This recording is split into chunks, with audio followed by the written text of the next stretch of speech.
She make music with a body, called her Pandora, Spotify. Luna's got the lyrics to that body, all memorized. Mama get that job done, in fact she overqualified. Boss lady, hot sugar, caramelize. Watch her dance off, she putting a spell on whoever she dance for. Everybody wanna touch it, they can't though. Rules are hands off, still she make them grand stuff. Dollars rain down, girlie got that fire, like she camped out. Dudes popping tense like they on the campground. She makes music with a body, the ballers they spending money, running. Pop that, pushing that, making that a sing. Money. Pop that, pushing that, making that a sing. Money. Pop that, pushing that, making that a sing. She make music with a body, the ballers they spending money, running. Pop that, pushing that, making that a sing. Money. Pop that, pushing that, making that a sing. Money. Pop that, pushing that, making that a sing. She make music with a body, the ballers they spending money, running. Bunch of sexy baddies up in here, but this one stand out. She a star, make them ballers pull the bank out. ATM shorty ain't gon' give enough funds, better hit the branch, boo, in preparation. Feature dancer status, she the center of attention. Jacob Javis, the big convention boys coming with them thick stacks. Stadium players got the grip, spin that. Face like a doll, body juicy, deadly when she grabbing them ankles. She make music with a body, she that #1 single. She make music with a body, the ballers they spending money, running. Pop that, pushing that, making that a sing. Money. Pop that, pushing that, making that a sing. Money. Pop that, pushing that, making that a sing. She make music with a body, the ballers they spending money, running. Pop that, pushing that, making that a sing. Money. Pop that, pushing that, making that a sing. Money. Pop that, pushing that, making that a sing. She make music with a body, the ballers they spending money, running.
feels good, so good. Coming back again, rising up, above. Fear and this pain, letting go of memories, knowing they get to find me. Rising up, above. Feels good, it feels good, it feels good. Feels good, it feels so good. And it feels good, so good. Coming back again, rising up, above. Fear and this pain, letting go of memories, knowing they get to find me. Rising up, above. Feels good.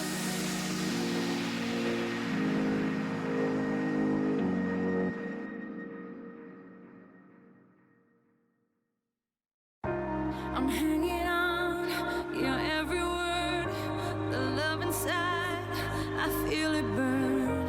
I've never felt this way before. I've had a taste, now I want more. So here we are, just you and me.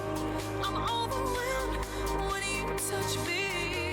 You talk so sweet, I hear the sound. 'Cause when you do, my feet won't touch the ground.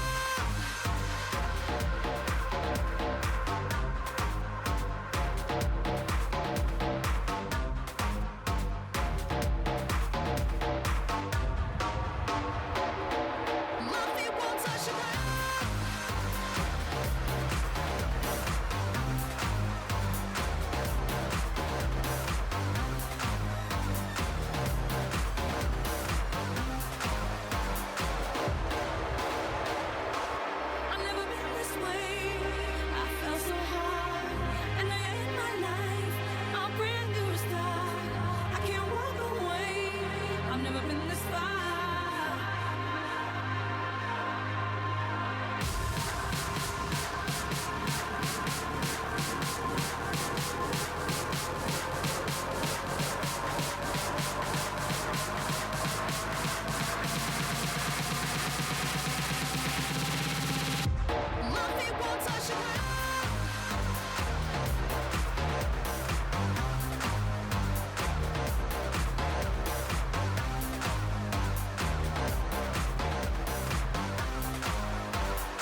adrenaline. Hey.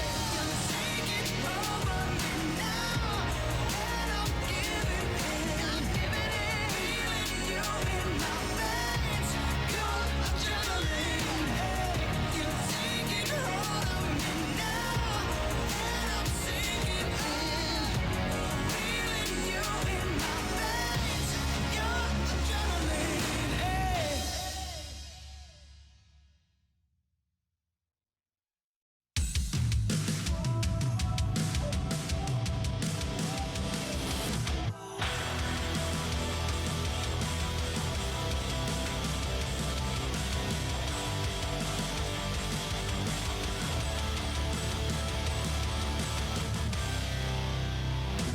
Once upon a time, we had it all, sitting safe behind our castle wall. Fast forward to the siren in the distance, getting closer by the minute. Will you stand and answer to the call? Burn like a fire, willful and wild. This is the night that you were made for. Don't close your eyes, safer to stare into the sun than to turn away from what you could become.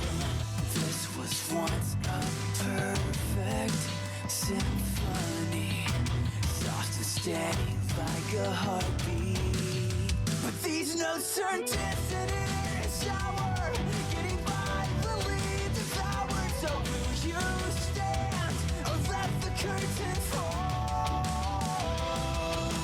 Burn like a fire, willful and wild. This is the night that you were made for. Don't close your eyes, safer to stare into the sun than to turn away from what you could become. The time has come to stand and fight for what you believe, for what you believe. The dark will fall and we will rise. Like a fire, willful and wild. This is the night you were made for. Burn like a fire. This is the night that you were made for. Don't close your eyes, safer to stare into the sun than to turn away from what you could be. The time has come to stand and fight, deconstruct, reignite. Safer to stare into the sun than to turn away from what you could become.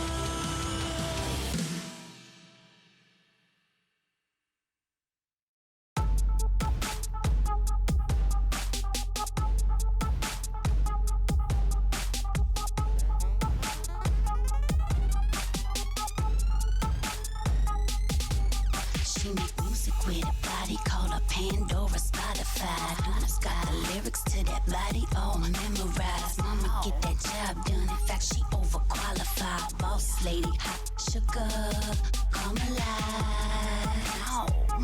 Watch her dance off, she putting a spell on whoever she dance for.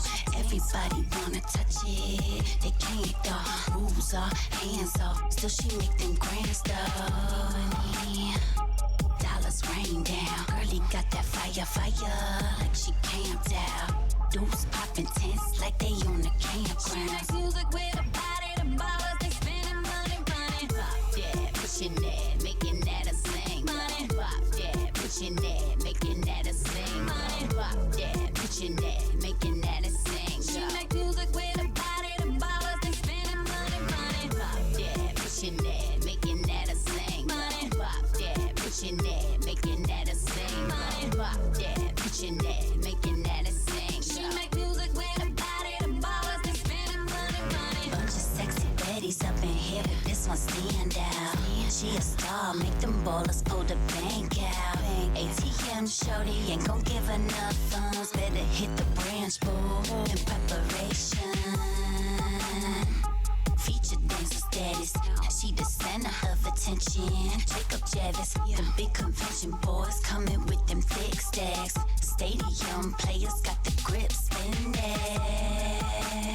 Face like a doll, body juicy, deadly when she grabbing and make out. She make music with her body, she that #1 single. She make music with her body, the ballers they spending money, money. Pop that, pushing that, making that a sing. Money. Pop that, pushing that, making that a sing. Money. Pop that, pushing that, making that a sing. She make music with her body, the ballers they spending money, money. Pop that, pushing that, making that a sing. Money. Pop that, pushing that, making that a sing. Money. Pop that, pushing that, making that a sing. She make music with her body, the ballers they spending money, money.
control.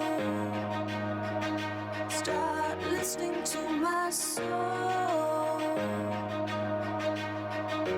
Overlooking back.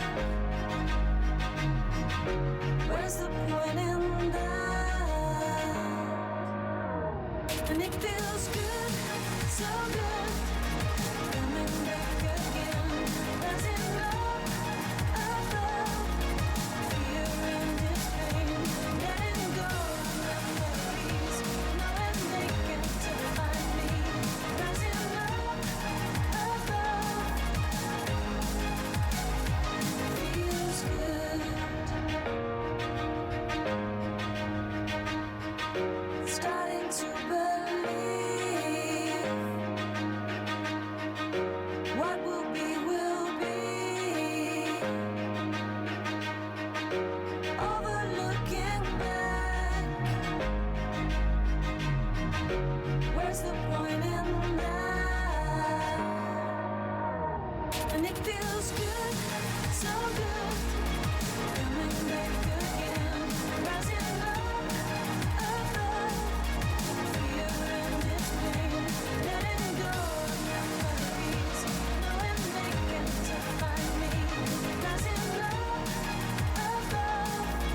It feels good. Yeah, yeah. It feels good. It feels good. It feels so good. And it feels good, so good. Coming back again. Rising up, above. Here in this pain. Letting go of memories. Knowing they can't define me. Rising up, above. Feels good.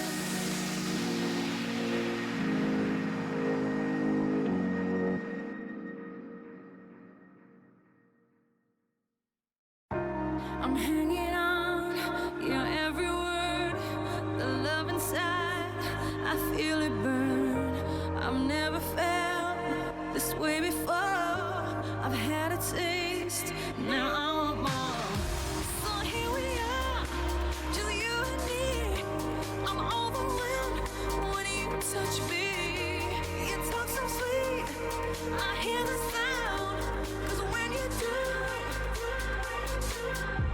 my feet won't touch the ground.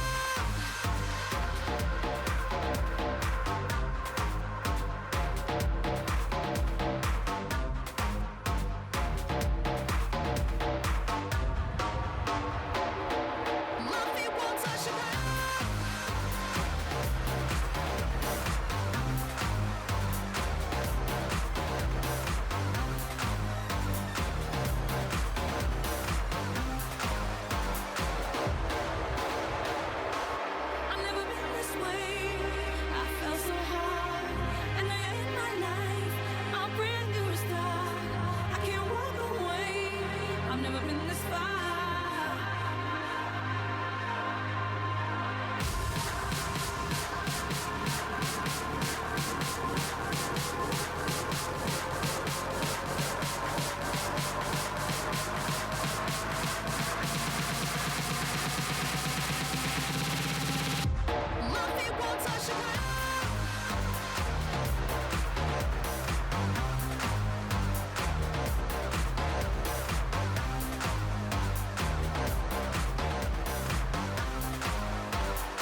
show me a place to go.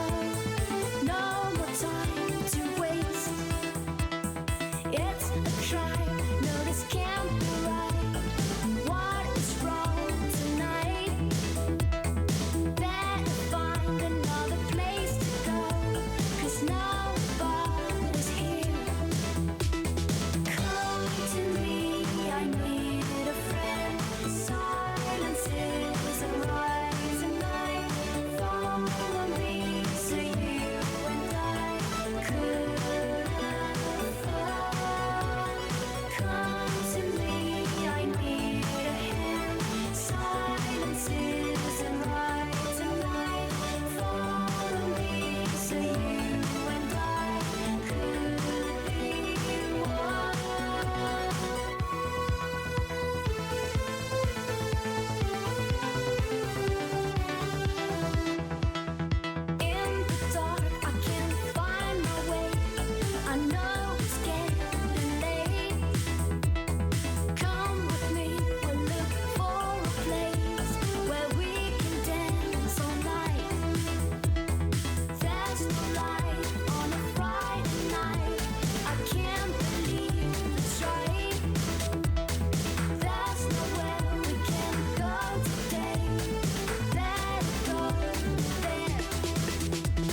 Adrenaline, hey. Take it over me now, and I'm giving in, feeling you in my veins. Your adrenaline, hey. You take it hold of me now, and I'm sinking in, feeling you in my veins. Your adrenaline, hey.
Once upon a time, we had it all, sitting safe behind our castle wall.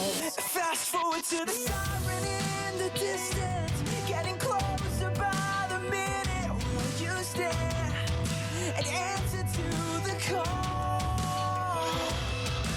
Burn like a fire, willful and wild. This is the night that you were made for.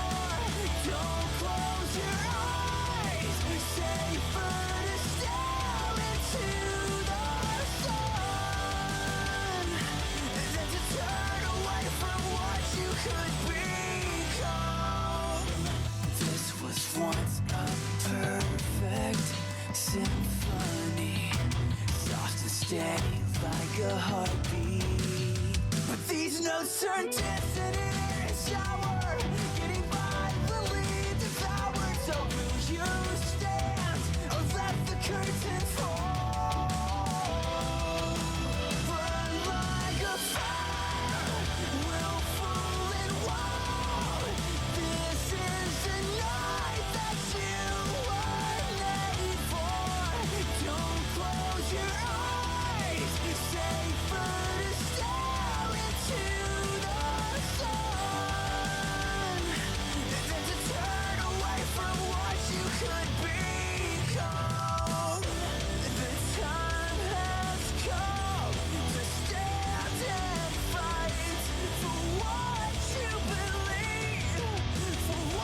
and wild.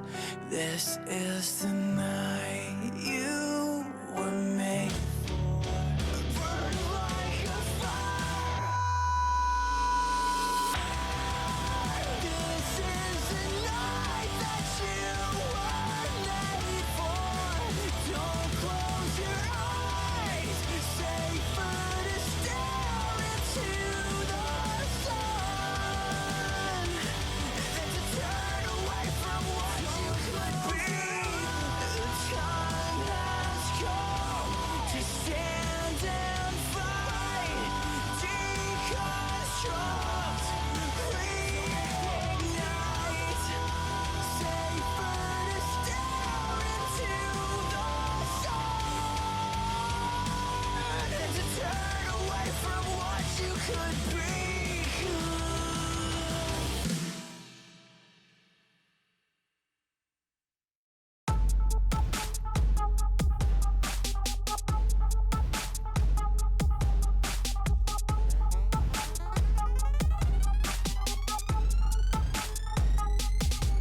She make music with a body called a Pandora Spotify. Luna's got the lyrics to that body all memorized. Mama get that job done. In fact, she overqualified. Boss lady, hot sugar, come alive. Oh, watch her dance off. She putting a spell on whoever she dance for. Everybody wanna touch it, they can't though. Rules are hands off. Still she make them grand stuff. Dollars rain down. Girlie got that fire, like she camped out. Dudes popping tents like they on the She campground. makes music with her body, the ballers, they spending money, money. Pop that, pushing that, making that a sing. Money. Pop that, pushing that, making that a sing. Money. Pop that, pushing that, making that a sing. She makes music with her body, the ballers, they spending money, money. Pop that, pushing that, making that a sing. Money. Pop that, pushing that, making that a sing. Money. Pop that, pushing that, making that a sing. She makes music with her body, the ballers, they spending money, money. Bunch of sexy baddies up in here, but this one stand out. She a star, make them ballers pull the bank out. ATM shorty ain't gon' give enough funds. Better hit the branch, boo, in preparation. Feature dancer status, she the center of attention. Jacob Javis, the big convention boys coming with them thick stacks. Stadium players got the grip spinning. Face like a doll, body juicy, deadly when she grabbing them ankles. She make music with her body, she that #1 single. She make music with her body, the ballers, they spending money, money. Pop that, pushing that, making that a sing. Money. Pop that, pushing that, making that a sing. Money. Pop that, pushing that, making that a sing. She make music with her body, the ballers, they spending money, money. Pop that, pushing that, making that a sing. Money. Pop that, pushing that, making that a sing. Money. Pop that, pushing that, making that a sing. She make music with her body, the ballers, they spending money, money.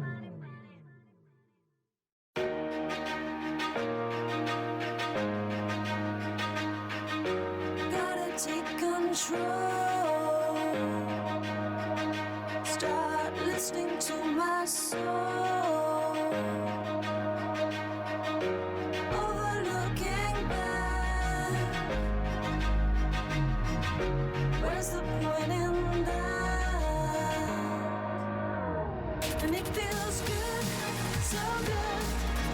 Coming back again. Rising up above. Fear and its pain. Letting go of memories. Knowing they can't define me. Rising up above. Feels good.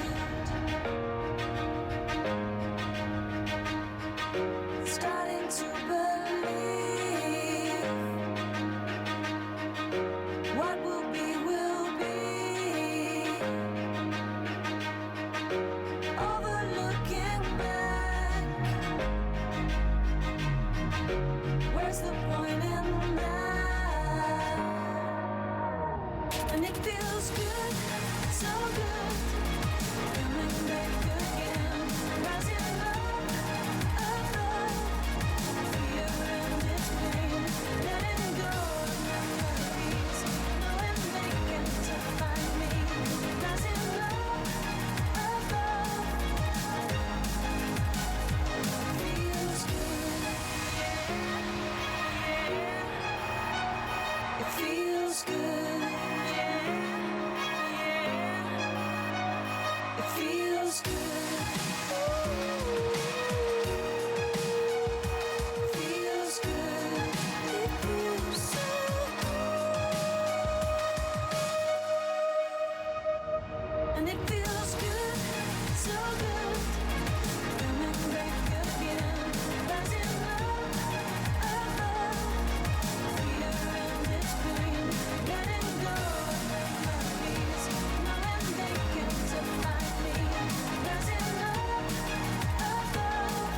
I'm hanging on your every word.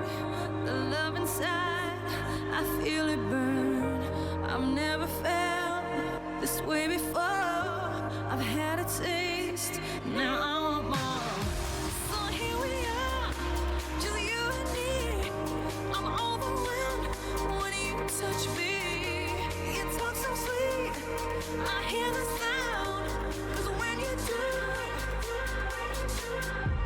my feet won't touch the ground.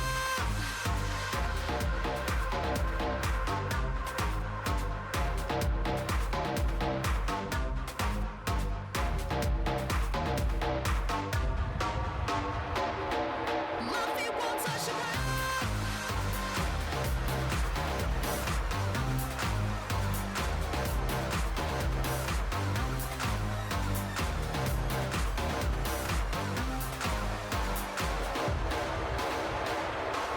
I've never been this way.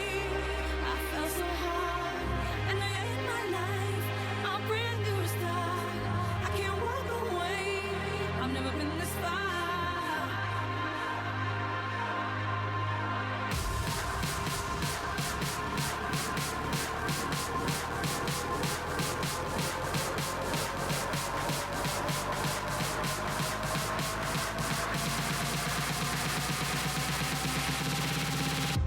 My feet won't touch the ground.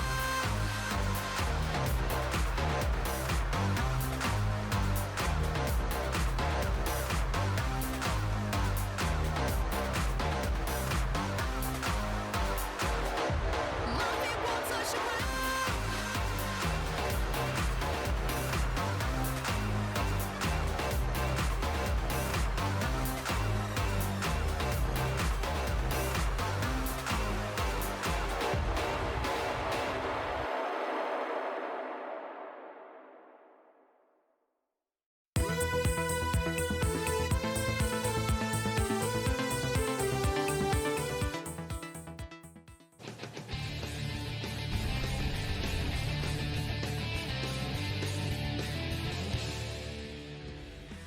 我们要冲爆的吧？要冲要冲！慢点慢点，可以，哎，小妹，左一，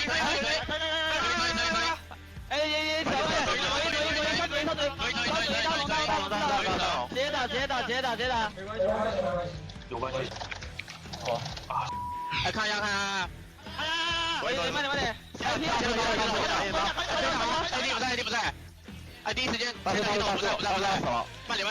左一手，先车吧，先帮忙，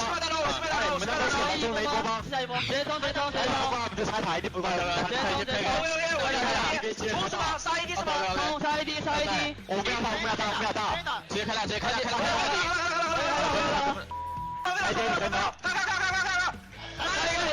波，你踩，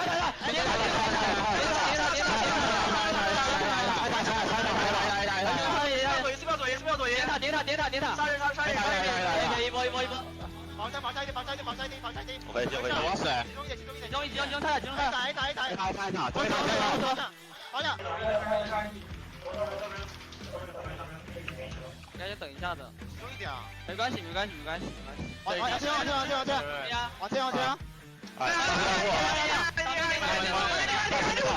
前，机飞到了，开，慢点，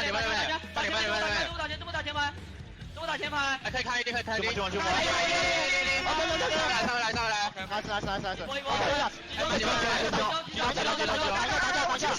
前面写了两个人，打下，哎，帮王姐，打位置，我们要准备开始了啊！准备一下心情好吗？迎来这场大战。RNG 最近是战胜了那个 E-Star 而且是以2场一模一样的阵容是战胜了对手。那就压，再来，再打一次，重新来过，再来一次。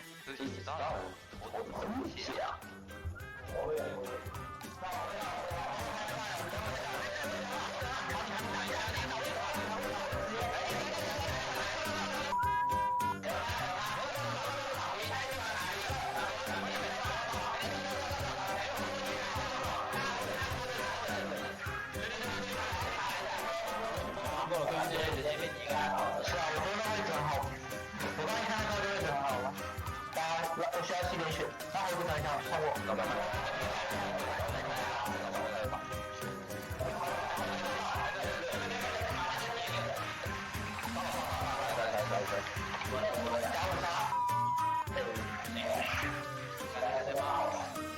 RNG 很有意思啊，他们最近的5场比赛里面，赢是2比0，都是2比0，输也是2比0，就这个队伍还是很有他自己的一个特色的。哎呀，我没跟过上。举三。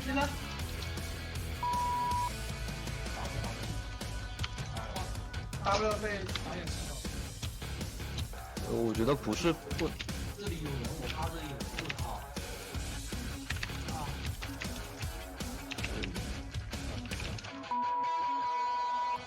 哎，他被定住了。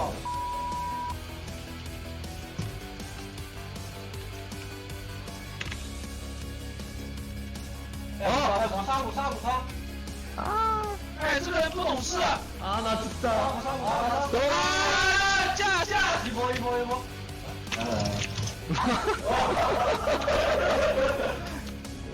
哎呦，笑死我！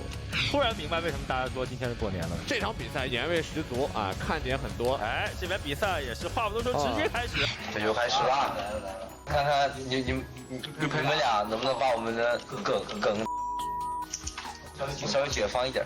我们初级赛、常规赛一定会输。没输，常常没赢过吗？好像赢过，但是输的更多。乱输。看乐眼的吧，是吧？看打了打一个猛。这个位置不是很好。对。哎，王姐，我看着他了，我看着。慢点。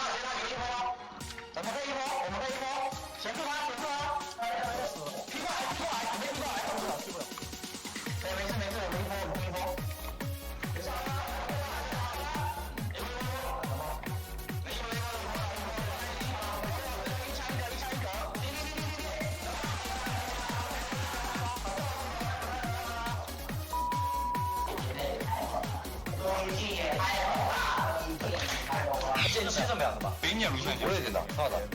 委员吧。一个，真的很好兄弟。我登起来了啊！能苟住。不用。没事的。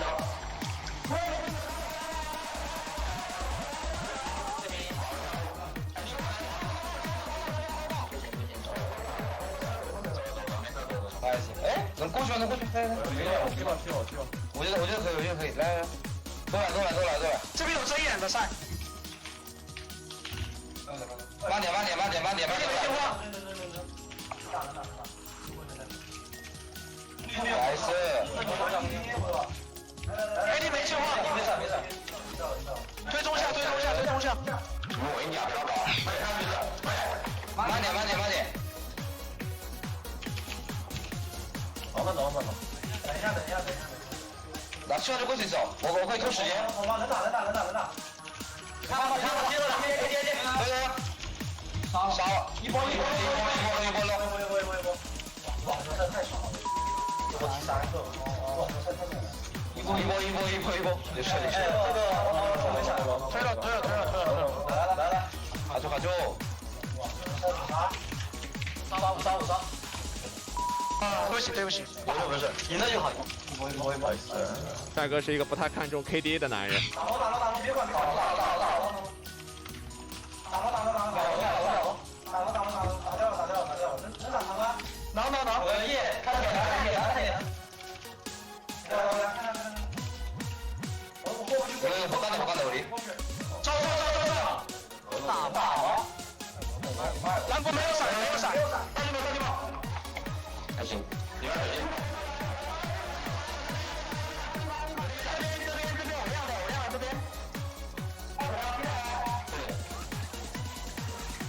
啊！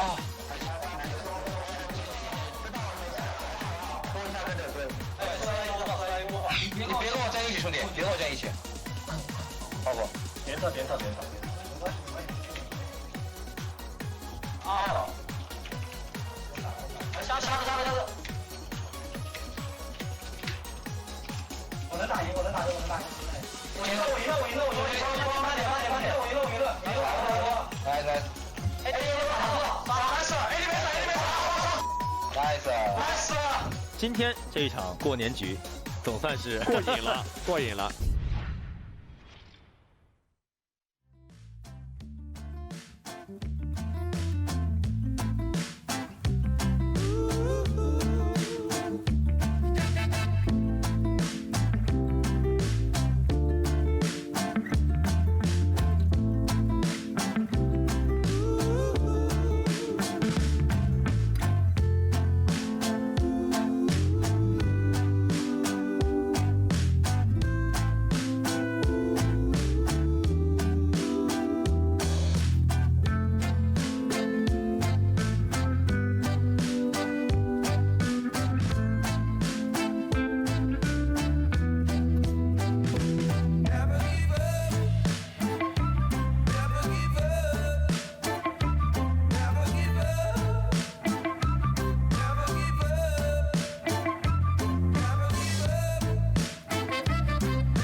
一个赛季有多长？不同的人有不同的答案。或短，有些面孔还未曾留于记忆；或长，抵达终点的距离难以丈量。17个答案的共同体就是 LPL。威恩剥下面罩，兰博扬起烈火，千帆竞渡，众浪齐奔，星与老汇聚成源源不绝的力量。飞星划过峡谷，艾克捡起影子，压力在计分板上勾勒出一道无形的线，坚定的身影背后是永不熄灭的战役。围墙外，水晶前，牵制、传送、迂回、交错，相同的决策呈现出平行的结局。胜利的喜悦来之不易，失去的苦涩棱角分明。完成救赎，收获成长，往昔言语皆为往昔。我们总感叹时间太短，遗憾太长，可等待总是值得。迟到的惊喜化作期待，为春日的终章谢幕新添色彩。求变、突破、磨合、执行，更好的我们还在前方。结果并非所愿，就在尘埃落定前奋力一搏。再见时，定是新的模样。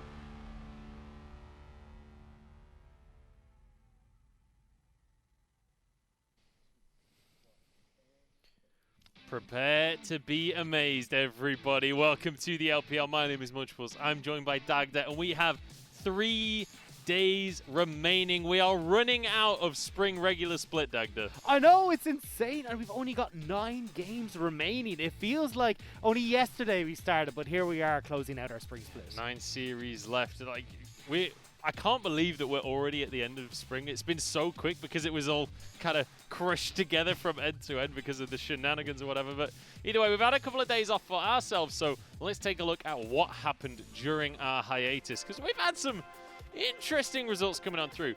BLG 2-0 over V5, FPX 2-0 over LGD, both expected. Then, top with Jackie Love stepping into the roster. Looked amazing going up against Easter.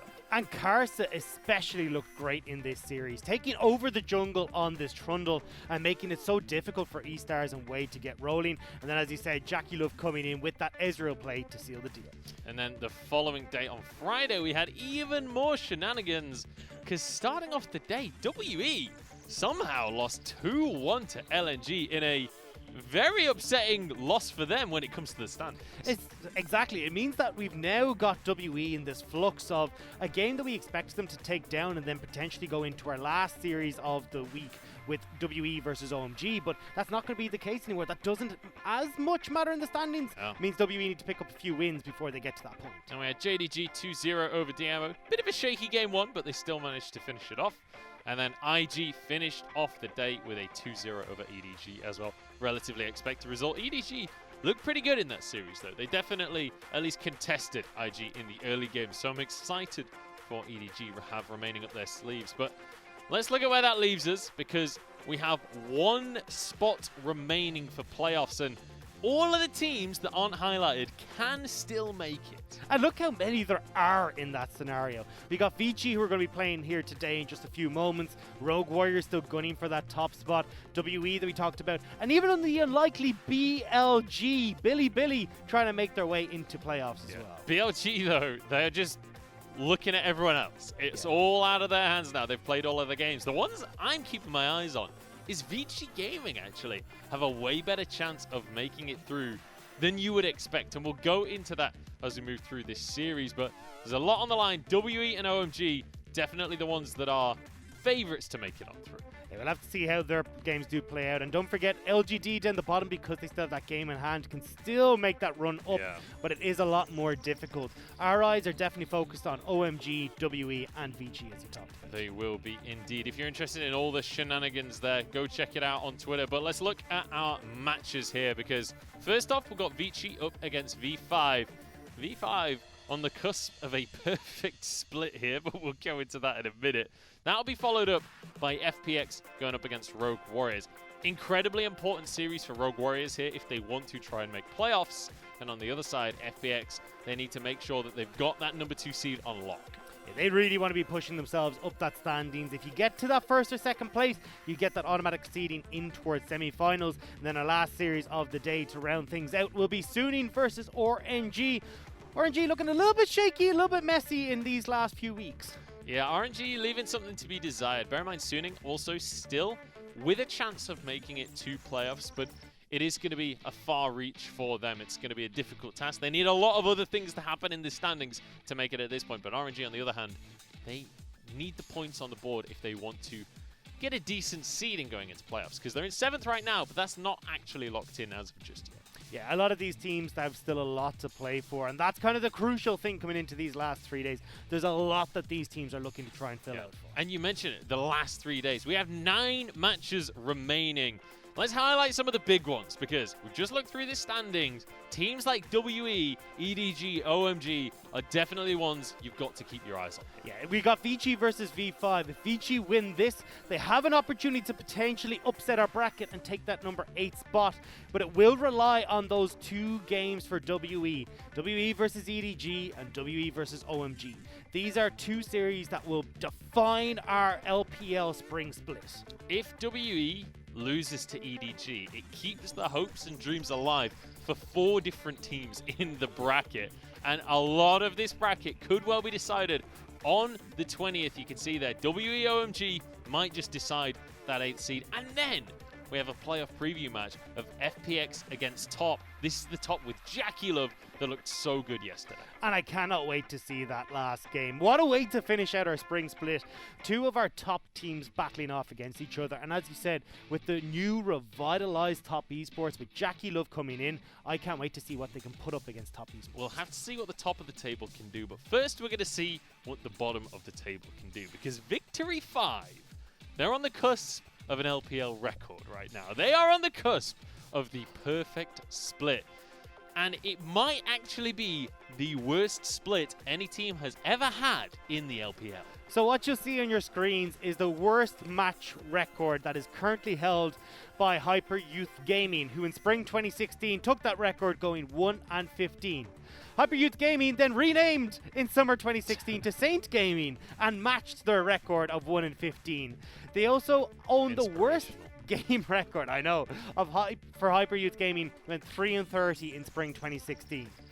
V5 with a 2-0 win here today can only match both of these records. So indisputably, Victory 5 have secured the worst record in LPL history. And the question will be, if they win today, they tie it. If they lose today, they will be the sole record holders of the worst split ever in the LPL. We'll see if they can achieve that coveted title. Greatness. I don't know. It's a lofty goal, that is for sure. And Vici, I'm sure, will be happy to give it to them, given the opportunity. On the other side of the board, let's talk a little bit about Vici, because this is a squad that, you know, they're very much coming into this serious mode. They still have playoff dreams available to them, and also, as an organization coming into this split, they've changed strategies a lot. They've moved away from just trying to import this big international talent. They're trying to grow some talent of their own. Exactly. The old school Vici used to try and bring in the likes of Easyhoon, Mada, Dandy. These were the players that they wanted to try and create their legacy off of. Now, though, they've started to reward their own homegrown talent. They brought up Ikes, Cube, Hung, all from their own academy team to try and give them the opportunity to shine. Now you've got iBoy as well, who's come across from EDG to try and provide that veterancy for the team and create a new legacy for himself as well. And now that you've got Coma manning the ship, we're starting to see this team really come to its own and flourish together. Yeah, it feels like with the veteran voices of Coma and iBoy on the squad, this is the perfect place for this rookie talent to kind of develop.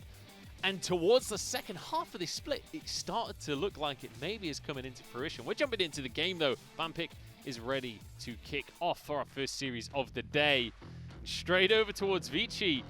They're banning Bard away. Oh, no! You're not going to see Y4 playing that Bard. It's going to be a sad time all around. But look, we got to be honest here with V5. It's a little bit messy as to where these players are going to end up going. So at the moment, we do see CLX not going mid, he's not going top, he's down in the support role. So we'll have to see how that does change up where these picks are going for V5. Yeah, when it comes to Vici, you can kind of you can prepare for a draft for Vici. You can plan around it. With Victory 5, the only consistent factor is that they're probably going to lock in Nico and it'll go somewhere. Who knows where? Yeah, it's a little bit of a messy one, but we can see V5 at least have done their homework on Vici. Cube won't be getting his hands on the Wukong. Kalista and Varus banned away from iBoy. iBoy has been a big player of that Comet style Varus, the lethality Varus. So we won't be seeing Vici get their hands on that. Instead, they could go towards the set, something along these lines if they wanted to, or the Aphelios actually has been left open. Yeah, Aphelios made it through the bans. Also, Cube loves the Renekton, loves the Ornn, both. Still first pickable. We've not seen them be the first picks as of recently. And actually this Trundle, it's been sneaking through more and more as a first pick. So Trundle has started to rise up just because of all the immobile AD carries. His pillar can do a lot more work there. You've gotten very few bad matchups from him in jungle as well. He's great in these duels, these skirmishes. And that's why people have just started to go, hey look, we're just going to lock in this Trundle for his pick and secure ourselves a great jungle matchup. On the other side of the board, though, now it's going to be the Renekton locked in for the side of Alias instead. And we'll see if they go for a jungle matchup up against this Trundle or if they look for a power pick themselves. You mentioned already, Aphelios is wide open for them if that's something they want to look into. You nailed it though, Munchballs. He called the Nico.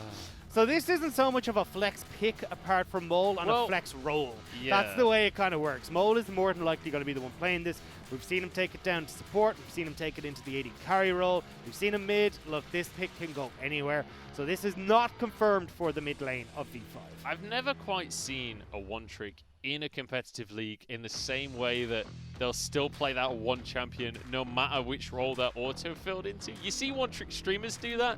This is the first time I've seen it in a competitive league. On the other side though, Vici, they go for the center time catch. So they're going to be taking a step back in the bottom lane. So this says to me that Ike's is going to be looking to put the pressure onto Forge and Cube and try and help out these guys in the solo lanes. I really like this. This is the way Vici have found their most success so far, and I think they'll look to continue that here. And based on the players that are in, I'm actually sort of expecting it to be the correct way around here. With Mole taking this Nico to the mid lane, I'm expecting CLX to be the support. Pyke, though, is not exactly a champion that I think of CLX for. It's definitely not. It's not even a pick that we've seen come out very often, because oftentimes you end up with these tankier supports, so it's not really like you're able to do particularly much. Great disruption as well that can stun up the Pyke, and Pyke's more of a champion that wants to get in, deal his damage quickly and escape. But when you've got the lockdown of Alistairs, Leonas, Threshes, it all becomes a little bit mixed up. I'm looking at this Pyke into Senna and Tam Kench though. This is one of the most difficult lanes for a Pyke to operate in. We'll see. I mean, I'm willing to see what happens here. I'm willing to give them the benefit of the doubt because they've got a lot of damage on this squad. They've got a lot of AoE. They've got a lot of ways to lock people in place to try and force these fights. Let's get back to the bans though here, because Silas has been removed away from Forge. We've already talked about how that's one of his big picks. Ornn taken away from Cube as well. And then it's all of these AP junglers being taken out of the hands of Xiaohan. Which is a surprise, because usually we are actually seeing Vici who've been prioritizing the AP junglers for Ikes, because it opens up Forge's champion pool for the mid lane. But with the Trundle already locked in, well, they're happy to get rid of some of these pesky picks and see if they can set themselves up to avoid Mole or CLX, bringing out some of these AD assassins like the Kiana, or even a Lucian for Mole. With Xiaohan locking this Lee Sin in, something like the Rek'Sai would still be available. Oh, they've already got the Trundle in the jungle anyway. And we'll see where Forge wants to go in this mid lane. And in fact, it's both solo laners available for Vici.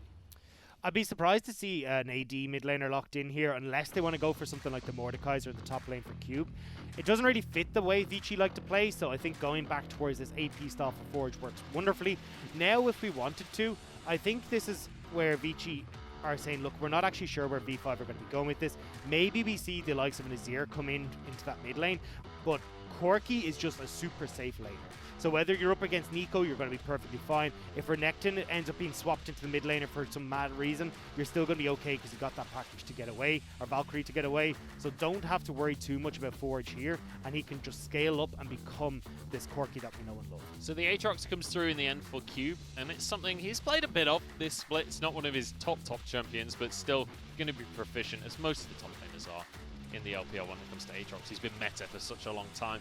On the other side of the board now, V5, sorry, have to pick up their final lock-in. And we'll see where, I mean... so, this is where I'm imagining it's going to be Kassadin mid, it's Nico in the bottom lane. Y4 looks like he'd be piling this Pyke, but in a supportive role. Okay. And look, so don't worry about where these players are positioned. It's CLX is going mid with the Kassadin, Mole AD carry with the Nico, or at least in an AP style. Y4 will be playing support with the Pyke, and this is why you got to be so careful coming into a V5 draft, is not only do the picks flex, the players do as well. So now, with their flex queues eventually rounded out, we'll see where V5 are going to play this. Now looking at their composition though, V5 are definitely looking to scale up. You've got the Kassadin there. Nico is trying to provide some wave clear so that then Alias and CLX in this later stages of the game can play this 1-3-1 style. You got Pyke to try and be this in-between between both side lanes, because that's the beauty of this assassin style support, is you can use that invisibility to creep between these lanes and suddenly catch someone unaware in a 1v2 scenario. Well, we're jumping straight on into game number 1 here, immediately after the draft, and now we'll see how CLX is going to do in this mid lane on the Kassadin. It's Vici against V5, and V5 on the very cusp of a perfect split here. Not a single series win on the board. This is their 16th and final series of Spring. Only a single game picked up against LNG, and that was all they've got to write home about. And now Vici, with the composition that they've gone for, are going to be looking to try and hit this mid-game hard and snowball over V5. Corky, when he picks up his Triforce, you've got those first item and a half coming through, and iBoy will be a menace in team fights. And especially if Ikes can take over this early game jungle on the Trundle, he can get into a great spot. So what is the play then? How do Vici make this happen? Because you mentioned that they need to take over in the mid game. They need to be controlling, stopping this Kassadin getting strong. How do they actually make that happen for them? Well, the easiest way to make that happen is to have Ikes play this aggressive invade style, so he can try and force Xiaohan behind, which he's about to do, and then make that pressure known on towards the mid lane CLX before he hits level 6. Xiaohan's in trouble. He's going to get the double knockup, forced to flash immediately, kicked out of his own jungle, and Ikes already large and in charge. And now as Xiaohan, you've got to go and roam to the bottom side. And this is actually where Trundle has been shining, is getting these aggressive starts where he gets the level advantage and then can just look to bully you every time you run into each other. Why are we seeing Nico AD carry again? Why are we seeing this? It's just like every single time I cast V5, I just don't know what's going to happen. I never quite know what to expect. Mole goes anywhere. CLX, quite often it feels like CLX is just doing whatever he needs to play around the fact that Mole is not going to play where you expect. And this is where it ends up disrupting V5 quite a bit. Oh my goodness. boys. Xiaohan. He's no vision on Xiaohan, so doesn't realize that he's in the bush. Now will, but iBoy looking to be a bit of a nuisance here, because of course this Senna is the support in this lane, so it's fine to start roaming around and trying to get some support into the jungle and get some vision down. I thought he was going to try and make the play onto Xiaohan there. I was excited, but he's going to back away in the end, and I think rightly so. Y4 realizes he's not going to be able to get a hook, and he's just going to give over a soul instead. So coming back to what we were talking about with Ikes, I want to see this Trundle getting in, having impact towards Forge in this mid lane. Should be able to gank onto CLX relatively easily until that Rift Walk is available, and then that gank in the mid becomes completely negligible. The same on that top side. Oh, flash for the stun from Y4. Hung's in trouble right here. Xiaohan comes in with a flash. That is going to mean they get away to safety here. CLX, in the meantime, takes a couple of hits, but will walk away with his life. So you've mentioned already that it's Vici that need to get the ball rolling here and start things off strong, and you can see that they're trying to do that in the mid lane. What is it that V5 can do to answer for that, though, and buy enough time for casting to get on? So right now, Xiaohan is doing the right thing, which is trying to support Mole's endeavors in the bottom lane. You can control that bottom lane, you open up Y4 for ganks, but also means that your wave clear is going to be really strong coming through from this Nico, and that gives CLX the opportunity to play off in a side lane, because until Baron hits, there's no real way for you to deal with the wave clear that Mole offers on this Nico. Alias roaming down in the meantime, though, to make sure that Xiaohan can get this Scuttle Crab quite happily. Ikes is on the bottom side of the map right now. Still just under a minute until Dragon spawns, and if Ikes could make a play to this bot side, they could set up for that objective. So I want to see Ikes and both Xiaohan putting attention towards this top side. Xiaohan is already up here, because the thing about this Aatrox versus Renekton matchup is it's super snowbally. We've talked about it plenty on this cast. So if you can have Xiaohan influence that lane, you're in great shape. But Cube has been doing a wonderful job here of freezing this wave just close enough to his tower that he doesn't have to worry too much about Xiaohan having the opportunity to gank him. Now, though, that this wave is starting to push out, it does open up Xiaohan to try and make some magic happen. So where does Pyke fit into all of this? Because Pyke, that's not a champion we get to see very often. Actually, quite a big fight going on in the top lane. They are going to run out of abilities, though, and you'd expect with these two, once the abilities are on cooldown, the trade ends pretty much immediately. So going back to your question, though, I hate Pyke in this composition. I really don't like it. So in the bottom lane, you haven't got a huge amount of great setup, but with gank and top, we'll hold on to that point, because Ikes... That was a slice and a dice from Alias. He's used everything now. This is going to be a flash force for sure. Pillar still available. It's going to be used. Pushes him back, and Alias is surely down. First blood for the Troll King. There was no winning there for Alias. You're either going to flash and then you get met with a pillar in the face, or you end up taking that next proc of the Darkened Blade, CC galore, and you can't escape. Alias, as you said, slice and dice down, ends up with no dice and goes down. And that's the thing. You mentioned there's no way of winning that. The way of winning that is not using your slice and dice just to clear the minion wave. But they're at. I mean, he's in the LPL, I'm not, so. Well, look, I want to come back to this Pyke pick anyway. The advantages of Pyke is that, look, you can play aggressive in this lane, you and you can start to try and hook, you get the CCs, it's great in this early stages. But you can't really kill Senna and Tahm Kench. That's why this lane is so potent. And even when you hit this level 6 mark, there's so many ways for iBoy and Hong to heal up so you can't get the resets onto your ultimate or even get that ultimate to execute either iBoy or Hong. So this Y4 pick is a big question mark for me. And as we start to go into the rest of the game, it's a little bit more difficult to try and lock down the likes of Forge. Ix and Cube, yes, will be providing a little bit of front line where maybe you can help out. But Castan is already going to kill people that he gets onto. Renekton can set up a little bit for Y4, but it's still a very strange pick in this whole scenario. I'd love to see a bit more disengage from the support when we look towards V5 going towards a 1-3-1. Massive damage out of Mole there in the bottom lane. And this Nico pick is actually working out decently. Pyke looking for a hook. Y4 though will just be rooted himself, and Ix is on the sidelines. Exhaust goes through. Mole able to trade a good amount of damage. He actually wants to try and find a kill, but he's gone way too far forwards now.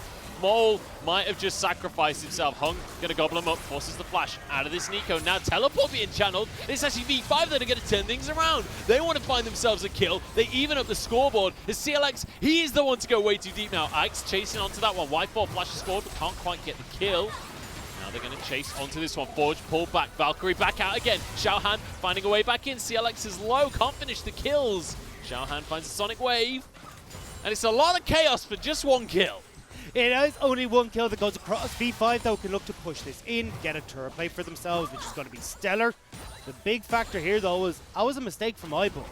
iBoy wanted to greed in, get help for the kill, and it meant that everyone was overextending to try and help iBoy rather than finishing off the kill or finding their way out of that engagement, and it cost Vici in the end.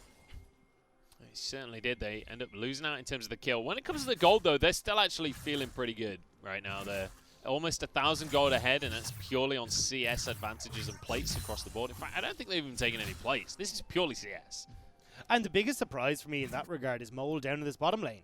Behind in CS to the Senna and Tahm Kench, you should be able to pretty easily clear out these waves and push in this iBoy and Hung bottom lane underneath the turret, but it's not what we've been seeing, and CS has been going lost for Mole and picked up by Hung. We're going to see Cube could be in a bit of trouble here, because Y4 and Xiaohan have both moved up. They want to try and go for this Herald, but the way to get that would be starting off onto the Aatrox. Splash still available. Cube going to have his Umbral dash as well, but there's a flash from Y4. The hook goes wide. And it is going to mean now it's Vici on the chase, trying to make a play for themselves. Dominus comes through. He's pulled back on in, and the damage is massive out of the Aatrox. Cube gets one, and that's going to be the end of the fight because Herald's already taken. So you can see the idea here for V5 is to have Y4 go in these roams. Mole is able to wave clear efficiently in the bottom lane and doesn't have to worry about iBoy and Hung being able to aggress on him too easily. But the problem is Y4 isn't level 6, doesn't have access to that ult, and unfortunately a good flash away from Cube means they can't find the kill either. Shan actually uses a Dragon Rage there onto Ix.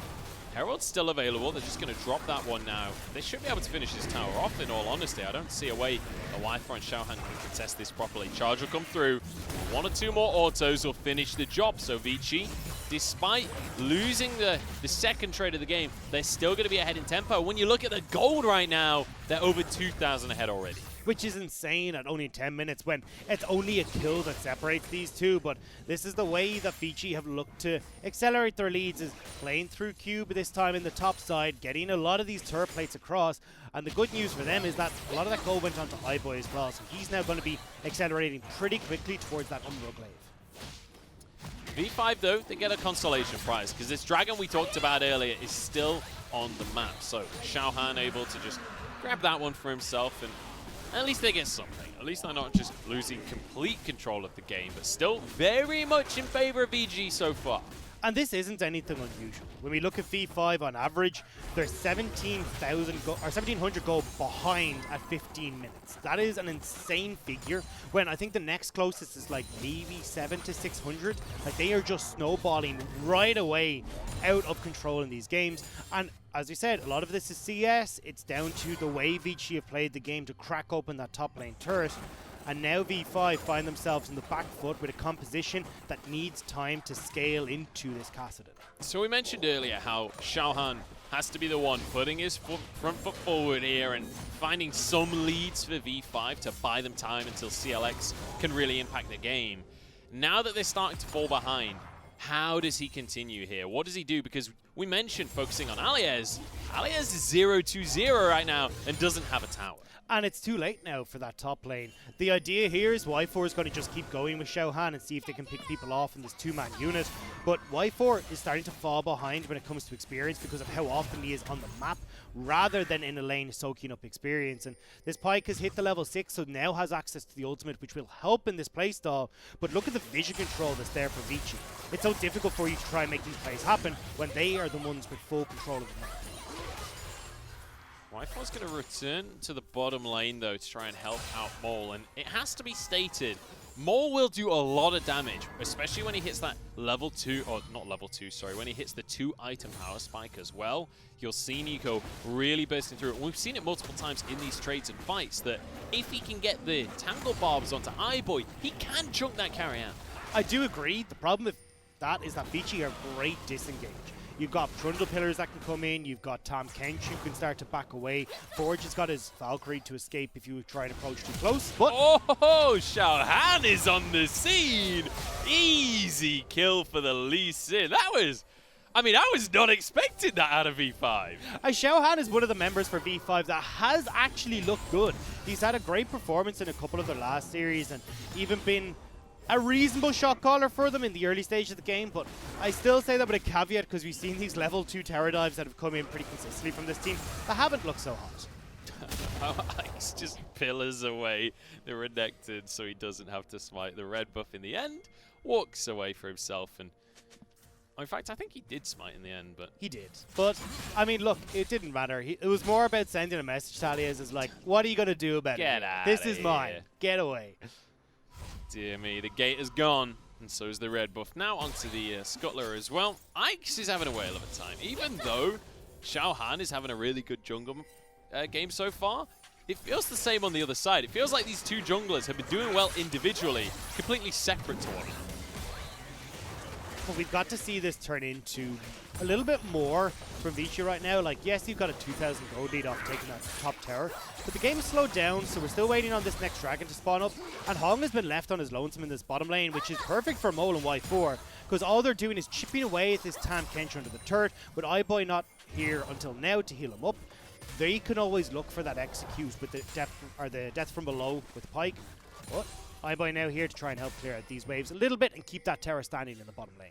Xiaohan wants to punish that though, but he's been spotted on a ward, so everybody knows what's up here. He's going to go onto the crux. Y4 is rooted underneath the tower. Mole has to tank up a shot, uses his pop blossom way too early. Now Xiaohan's here, but Ike's has gone so deep. Red buff finishes the kill, and Dragon Rage saves him. Oh, it's all gone wrong for V5, and now Xiaohan has to just waddle away. I love that call from Ike's though, preemptively roaming down towards the bottom lane because he knows Xiaohan is probably going to make a play here with that tower being so low. Vici reading Xiaohan's intentions and come out on top because of it. Now on towards this bottom tower, or maybe just control of the area, because Dragon is up in 40 seconds, remember. CLX still, he's just finished that Rod of Aegis, so we'll start to get towards the point at which he becomes an actual champion, but still a long way off doing any real damage.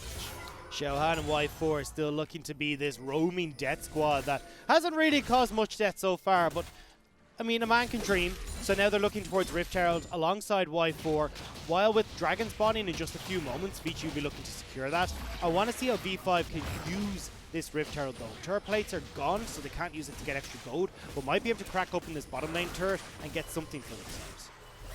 Might just be able to finish this one, but the minions are gone. Now with another wave coming in, they'll finish that one off. And iBoy there to just grab a little bit of the gold for himself as well. And they can move over to this Drake, importantly. This will even the Drakes up, but you gotta say, Infernal Drake, I mean, realistically, when you're stacking them, it's not that big of a deal, but I'll tell you what is, Cube could be in trouble. I think they've decided it's just not worth it. Cube reading this well. If we've managed to push in a heap on the bottom side, Vici know that the rest of V5 are going to be on the top side. Although Cube Maybe getting a little bit greedy now with Xiaohan and Y4 in behind him. He's recommitted to this tower and he's made the wrong decision. He thought that they weren't there. Never mind, they're just not going to go for it. They had the minions, they had the CC, they just didn't make the play happen. And now, look at this on the bottom side. They're really going to regret that. There's nobody here to stop this. Yes, CLX is down here to try and farm up, but he hasn't really got the wave clear without the force post, which is super inconsistent.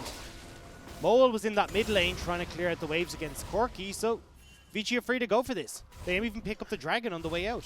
When was the last time Xiaohan got one of his buffs? Because we saw Ike's take the red on the top side, we just seen him take the blue on the bottom side. When is the last time this Lee Sin actually had one of those for himself? I'm starting to wonder. He's a level behind as well. Oh, he's actually just hit the level 9 mark for himself. Another flash from Y4 though. Nice flash from Forge, keeps himself safe.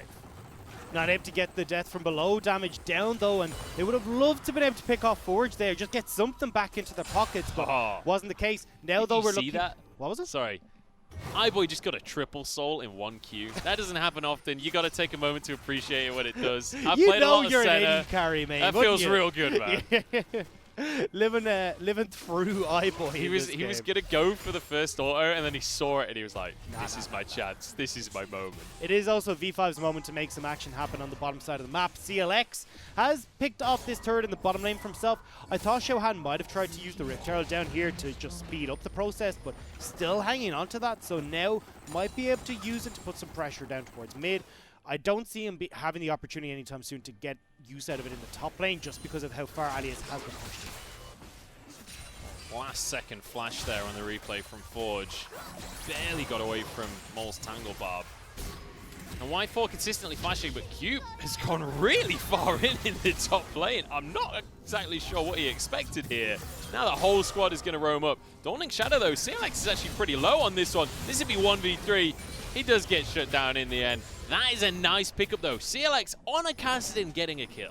And now Xiaohan's used this Rift Herald on the top side. Forge did teleport up though to try and stop this, but in a 1v3 scenario doesn't feel comfortable sticking around. Just pick up the blue buff. Oh, that pillar could mean Mole's in trouble. They don't really have too much follow-up damage. Xiaohan's going to arrive as well. CLX just forces this Herald in. They're going to be able to get the tier 1, that's for sure. Question is, what can Vici do to answer?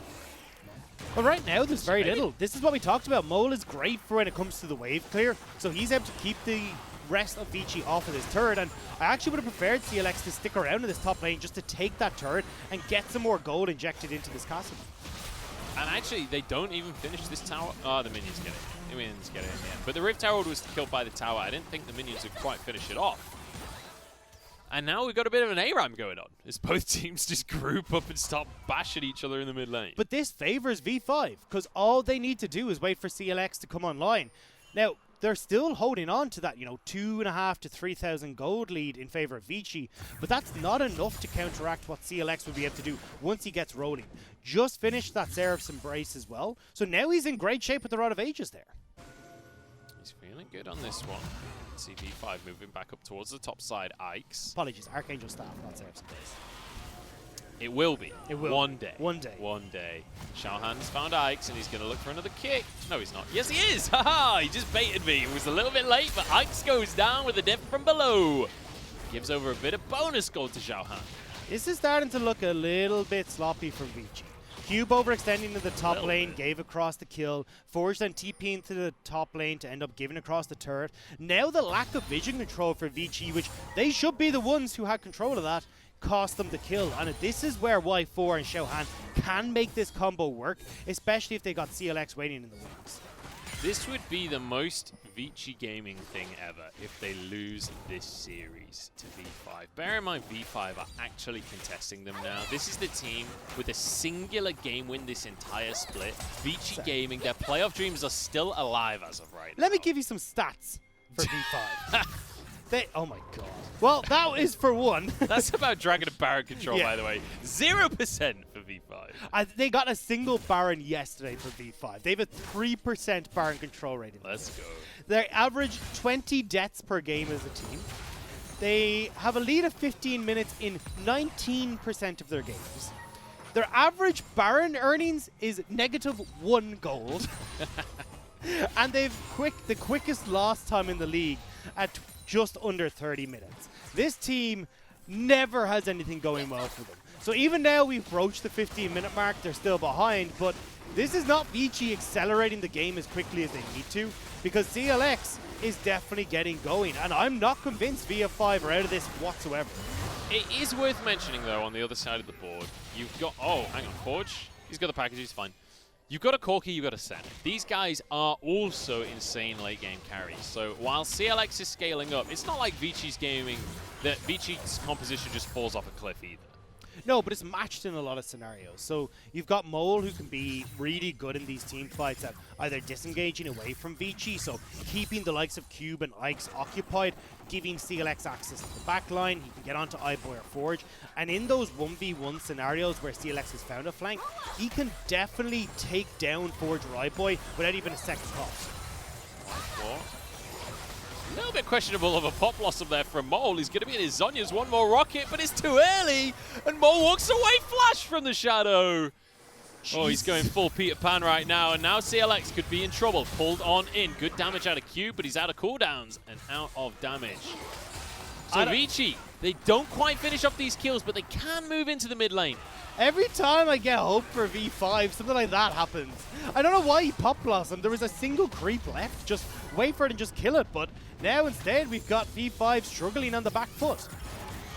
Honestly, as well, the fact that the rocket comes in too early from Forge on a Zhonya's, that's just... You should probably know the timing on a Zhonya's at this point in your career. Yeah, he's got enough there where I think he should have been able to figure it out, but unfortunately that wasn't quite the case. Now, though, we have V5 who've lost their mid lane turrets. They've now got to figure out how they're going to try and broach this, because what they've been working with has been Y4 and Xiaohan working as this roaming squad to try and get kills alongside CLX. That becomes a lot more difficult when you're losing control of your structures and the vision is starting to be pushed back.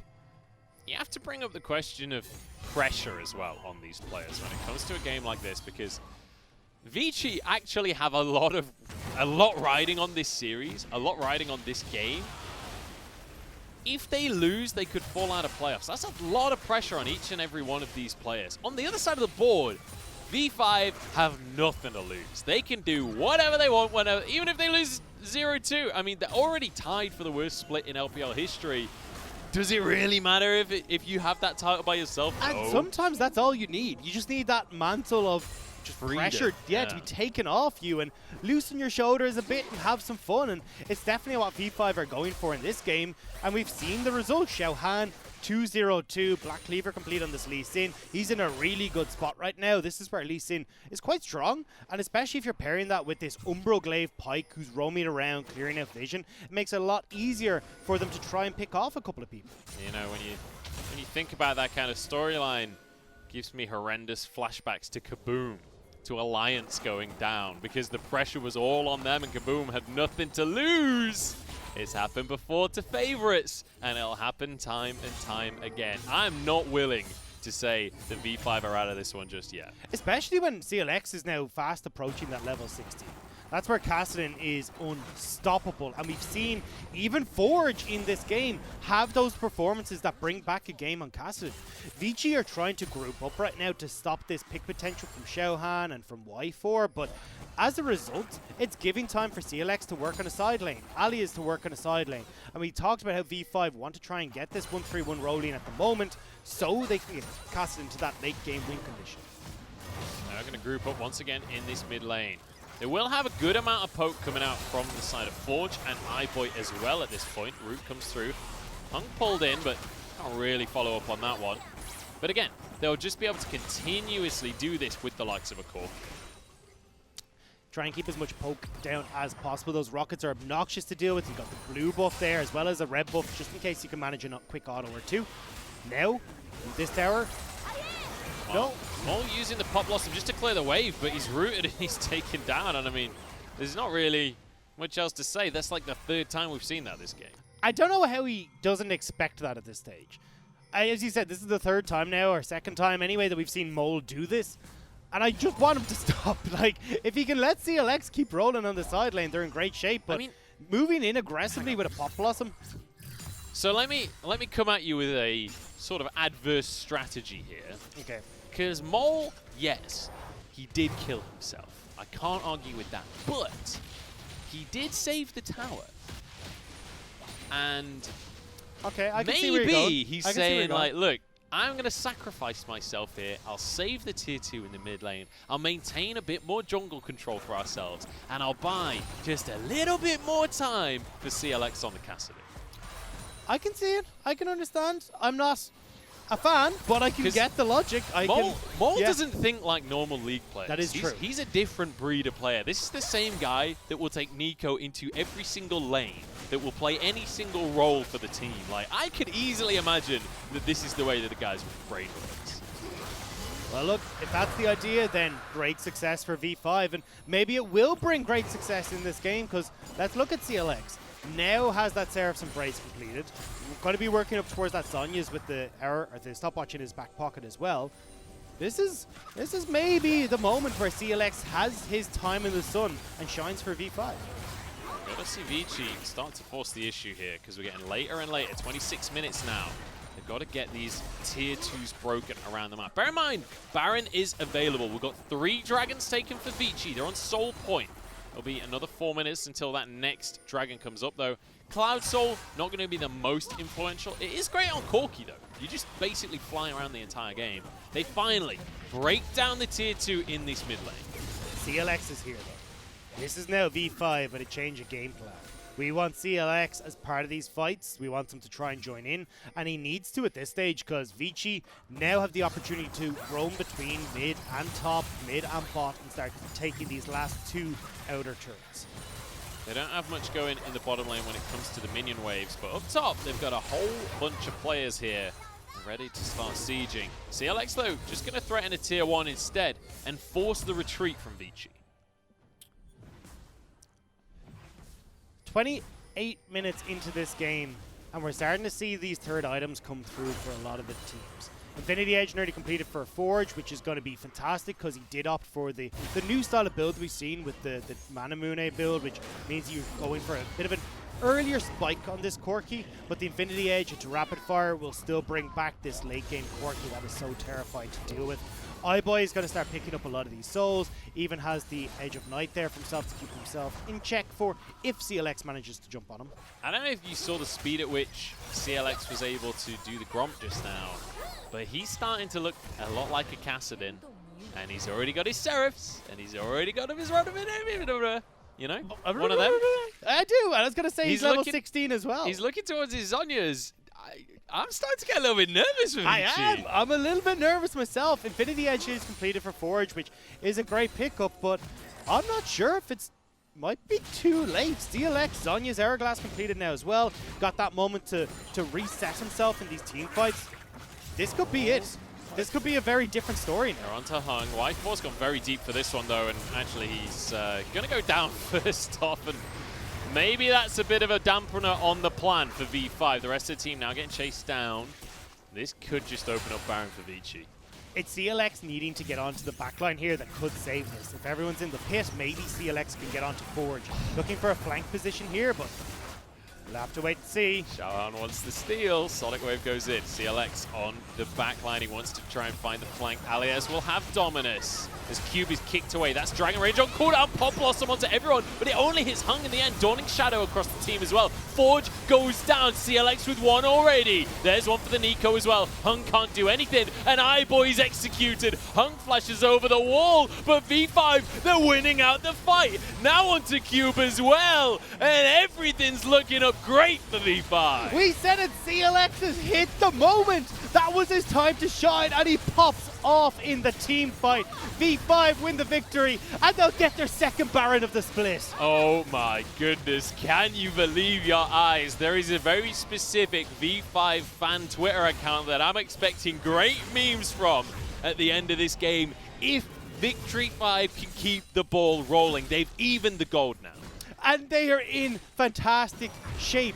Alias now can go off to a side lane and start pushing Hung. Oh, Hung, he's going to be rooted up. Death from below. Zonya's the way from, though. But with a slow and everything else, he will fall. And it's another one for CLX.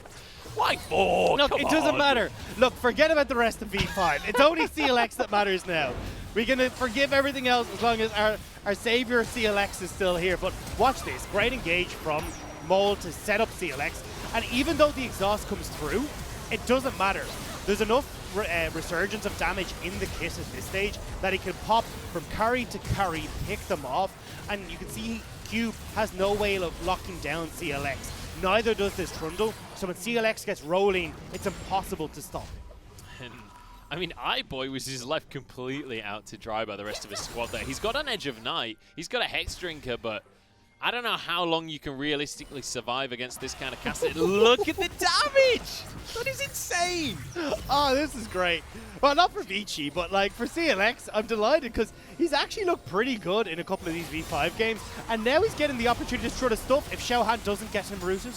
Oh my goodness, the damage onto Mole. This Corky Forge is absolutely chunking people out. Bear in mind, he's got 3 items at this point. He is going to annihilate health bars. They need to try and fight for this dragon, though. This is Cloud Soul that's going over. V5 instead have actually said, screw this. With Baron, we're just going to try and push in towards the inhibitor. This could work out.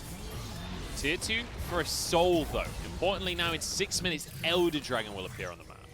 The important thing for this, though, is that the ultimates on Vici aren't exactly the most impactful. Well, actually, I take that back. Cube can do a lot of work with that Cloud Soul. Same with Forge. He's able to proc that in a lot of situations in the Subjugate as well. So these 2 towers aren't really worth giving over this pressure. Oh, maybe if they can get kills, though. Forge slowed down. He will walk away. Death from below flashed away from Cube now. Trying to fight off the entire squad with the Aatrox, and he's going to do it as well. V5 in trouble because Cube is invincible. Mole now can't escape for himself, and he'll fall as well. A kill over to iBoy as Aliez suddenly finds himself alone. The rest of the squad has scattered, and the Croc will become Boots. And with that Baron buff now dwindling, it looks like they won't be able to get as much gold as they were hoping for V5. I would have preferred to see them opt into this 1-3-1 that we were talking about, but because they think they've got to try and take these outer structures to fight back for the Dragon Soul that's gone over, they're grouped. That's where Vici are strongest, and that's where V5 fall down. All right, well, CLX survived, and he's going to have 5 more seconds of Baron buff to work with. But bear in mind, he's got his Zhonya's now. He's also got Morellonomicon. And ultimately, I know we keep talking about the build here for CLX, but it genuinely feels like that is the only win condition for V5 at this point. And ultimately, the big issue V5 are having is before the fights really kick off, somebody gets picked off. And it didn't matter at that fight at Baron, just because of how big CLX is. But if it is going to be a case of CLX not getting access to some of these crucial members like iBoy and Forge, like we saw in that very last fight, but then it becomes an issue for Vici, or for V5, where Vici will be able to play this front to back incredibly well. It's more so that CLX has free reign in these fights due to the lack of CC on Vici, that he can play very aggressive. And look at the amount, the absolute mountain of MR on the side of Vici right now. There are Merc Treads across the board. I appreciate that this buff has come up right at the moment that I want to talk about the scoreboard. But you can see, there's an Edge of Night there, which is going to give a bit of a mana shield, but also more of Malmortius. You got the Hex Drinker on the Corki. You got 2 Spirit Visages on the top side of the map. You got an Aegis for Hung. There is a ton of MR. And a bunch of damage as well. You can see 2 auto attacks and a rocket from Forge will send Mole scurrying back to base. No objective up in the map right now though, so it's a little bit more difficult for Vici to try and draw V5 in. But keep your eyes when this next Baron starts to spawn, how Vici address this. Because if they're moving in and giving CLX avenues in the jungle to pop over walls onto Vici, or even if they try to go directly towards this Baron, that's where we can see CLX pop off in a manner that's fantastic. And even Y4 connecting onto multiple people with the death from below. Onto Y4 there. Will be able to survive. That's a good amount of damage down onto him. Clears away the vision, and that'll mean his health regen comes in. Cube on the top side. But CLX wants to find this fight for himself. He wants to get some more kills on the Kassadin. Ike's the target, but he is tanky, and the rest of the team is going to be sacrificed here. CLX trying to find a way in. There's a flash pop blossom onto everyone, but the Dawning Shadow Shield is huge. CLX still alive. Keep your eyes on the Kassadin in the backline. He's exhausted though. Has to use his Zhonya's. White4 trying to clean up. He goes down. Alias is there. CLX gets eaten by Hung and chomped on down by the Frog.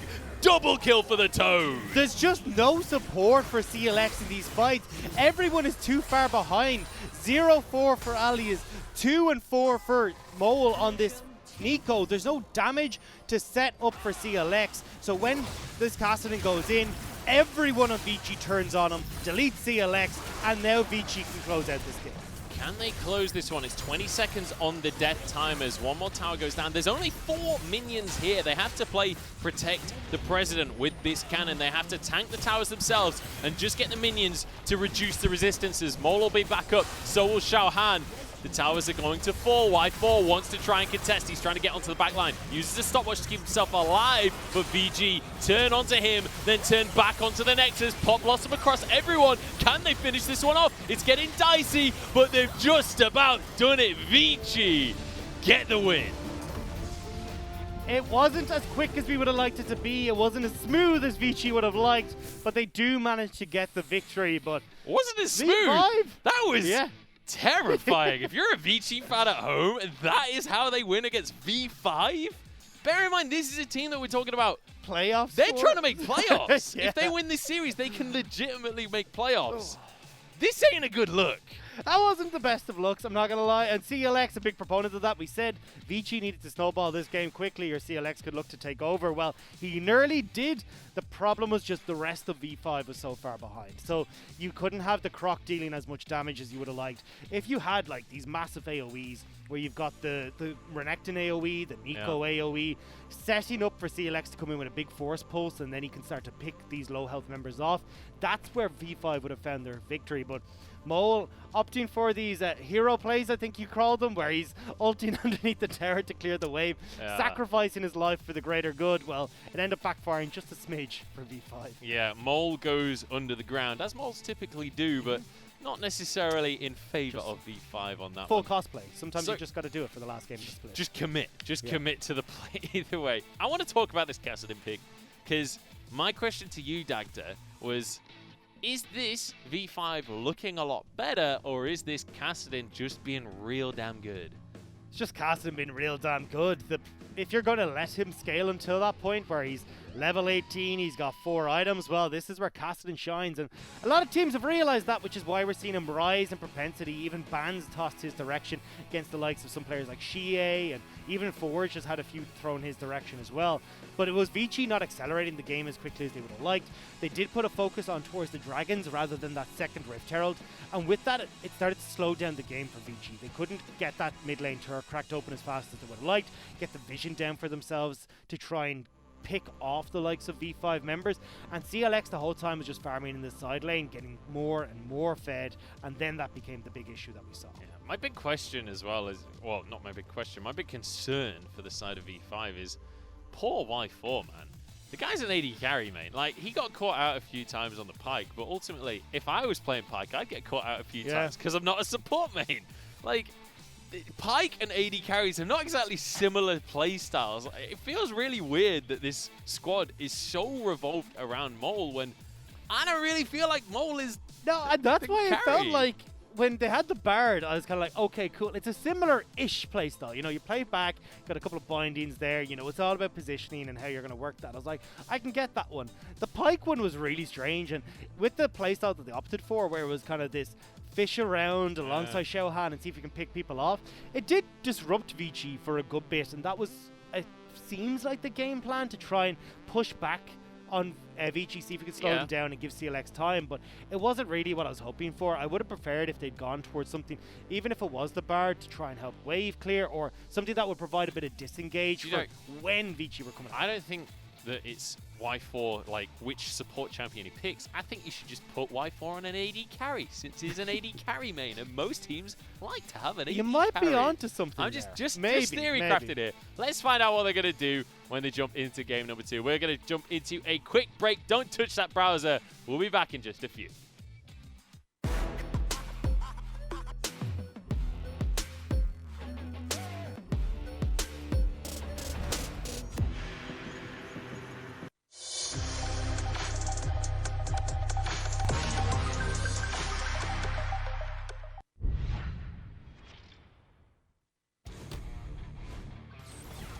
头，这一波有一个绕后，就看一下这波，但勾到了，这波小红被勾到以后，银燕直接开始点，被迫要离场，但是奥恩顶起，而且这时候还有一个羊被叫过来，柱子已经先把皇子给杀掉以后，哇，这个奥恩根本没有人打得动，这才是真的羊。刚刚那一波是西野偷的一个假羊，但后排。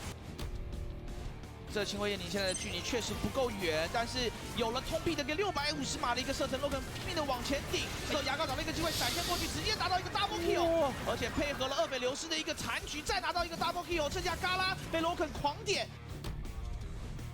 明显是 B 团嘛，对吧？然后这边塔姆，然后呆呆的，也不是呆呆的，就萌萌的开车过来了一个人。他主要是没有带视野，没有带自己的队友。但这一波怎么说？陈伦直接 TP 过来之后硬拉到了应该是一个拉到这边的这个 Morgan 这边再开了2段的一个大有天空块还打不过，悲伤到场，这边是3打3的一个局面，可是 WE 打不过了，提车马已经没有底牌了，被 Maple 拿上一个600块钱，悲伤 EQ 挑回去，发现这不是回家的路啊 ，Maple 拿上了双。 杀住这个大龙，再一起主。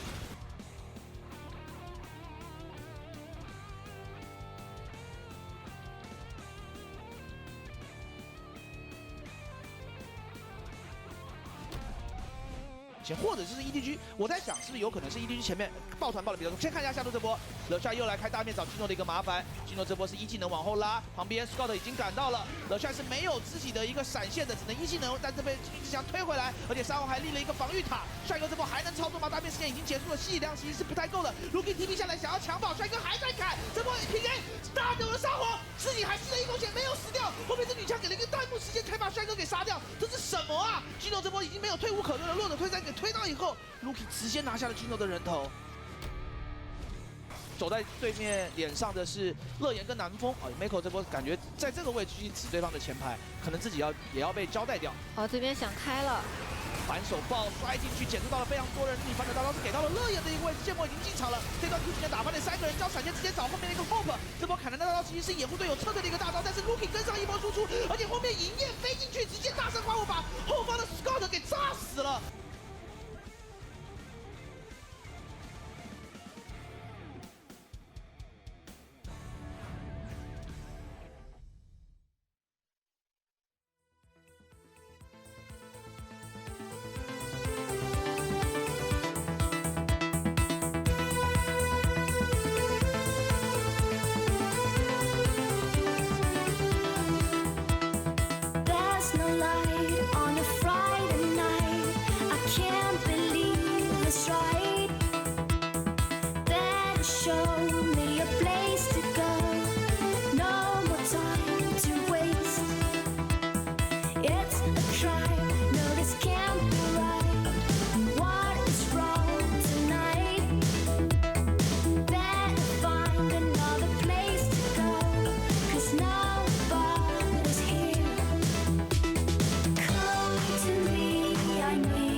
We're back and we're ready to jump into game number 2 of what was a terrifyingly close game 1 between Vici and V5. But V5, on the cusp of victory, lose another game and keep the perfect split alive. I know, it was so close though, they nearly got their second game win. just like they got their second Baron of the split, but unfortunately V5 weren't quite able to do it. It did look scary though. I am a little bit. See, I don't know, because part of me wants, like, as cruel as it is, part of me wants them to get the record, just from a story point of view. But for the player they'll be side, tied for the record regardless. Either way, true, I suppose. So yeah. So it's a win that is a loss regardless. But yeah. I think he coming back into this though. I mean, look, CLX, he has looked good in this squad. He's looked good for quite a while, so not surprising to see him if you put him on a Cassidy. He's given the opportunity to scale, that he can nearly carry this team, especially against the likes of Vici, but wasn't meant to be this time around. Vici find the picks, they find the kills, and they're able to get themselves across the finish line. Now, I don't want to like toot my own horn or anything like that, but I was saying CLX is the best player of this squad weeks ago, and Lyric was adamantly disagreeing with me, but I stand by my statement. I think CLX is by far the shining light, alongside Y4 when he's occasionally given an AD carry. V5, what's going on? Anyway, let's talk about Vici, because this was a shaky performance out of Vici, and realistically, again, this is a team that can potentially make playoffs. This is a team that, assuming the rest of the standings go, and I'll explain it for you. So they need to win 2-0 here, they need OMG to lose to WE, they need WE to lose to EDG, and then they need Rogue Warriors to lose to FPX. I've put FW instead of LRW. I was like, Flash Wolves. They're not in the LPL. So they do need a few other series to go the correct way. But actually, when you look at those series, like OMG losing to WE, I can fully believe that could happen. WE losing to EDG, I can fully believe that could happen. Rogue Warriors losing to FPX, I feel like that is probably going to happen, right? So realistically, if they can get this 2-0, they're in decent standing to make playoffs. And I feel like that game is going to put a bit of a fire on them. They've realized now that we can't mess around. We can't just be lackadaisical around the map and letting the rest of V5 do what they want. We've got to still play this seriously, get our wards down, make sure we're spotting out if Xiaohan and Y4 are going for this weird duo death squad that we saw. Yeah. Have control of that, have control of the map, start to pick up these objectives in the right places at the right time, because it felt very sloppy from Vici. So Cube overextending a lot of plays like this. That's my big question though, is do you think that this was Vici just, you know, kind of taking it easy? Feeling like, you know, we're against V5, this is the easy win of the split, this is where we can just kick back and relax? Or do you think that Vici is legitimately struggling here? Because we have seen Vici legitimately struggle in many series that they weren't necessarily expected to struggle in. It felt, look, whatever the reasoning behind it, I personally felt like it was a little bit of just not respecting V5, where Cube was overextending in that top lane, getting picked off without the rest of the team, where they're grouping up in the likes of this Baron pit because they're like, oh, well, V5 definitely aren't going to try and come and fight us. They do, and they end up winning. And even when you see how much damage that they're putting onto Mole underneath the turret, you've got Forge who's taking 3 pop shots and nearly killing this Nico. It felt like they were just riding high. They were like, look, we've got this. This is an easy game. Yeah, true. And then suddenly reality hit them in the face when CLX in the joined form the of fight. a Cassidy. And then that kind of went, oh God, what is going on? And that's where they started to worry a little bit, but they're still out to keep relative shape. They could have the exhaust there to deal with CLX when he came in initially, and they did win it. But it definitely felt like that was the reality check for them. Went, oh no, we're winning against the rest of V5, but CLX, he could definitely be an issue. Yeah. Don't play with Netherblades, kids. That's the lesson of this story. We'll see if Vici, though, can kind of tune things up here for game number 2. We're ready to jump into pick and Bando as it's already underway. The Callista and the Trundle taken off the board, as well as the Varus. The Bard will be gone from Y4 as well, because unfortunately he won't be getting his hands on that if he does decide to go to that support position. The AD carry was originally what we wanted from him, but maybe we don't. Maybe we want to try and make things work here in a different scenario, because that's the way V5 like to play this.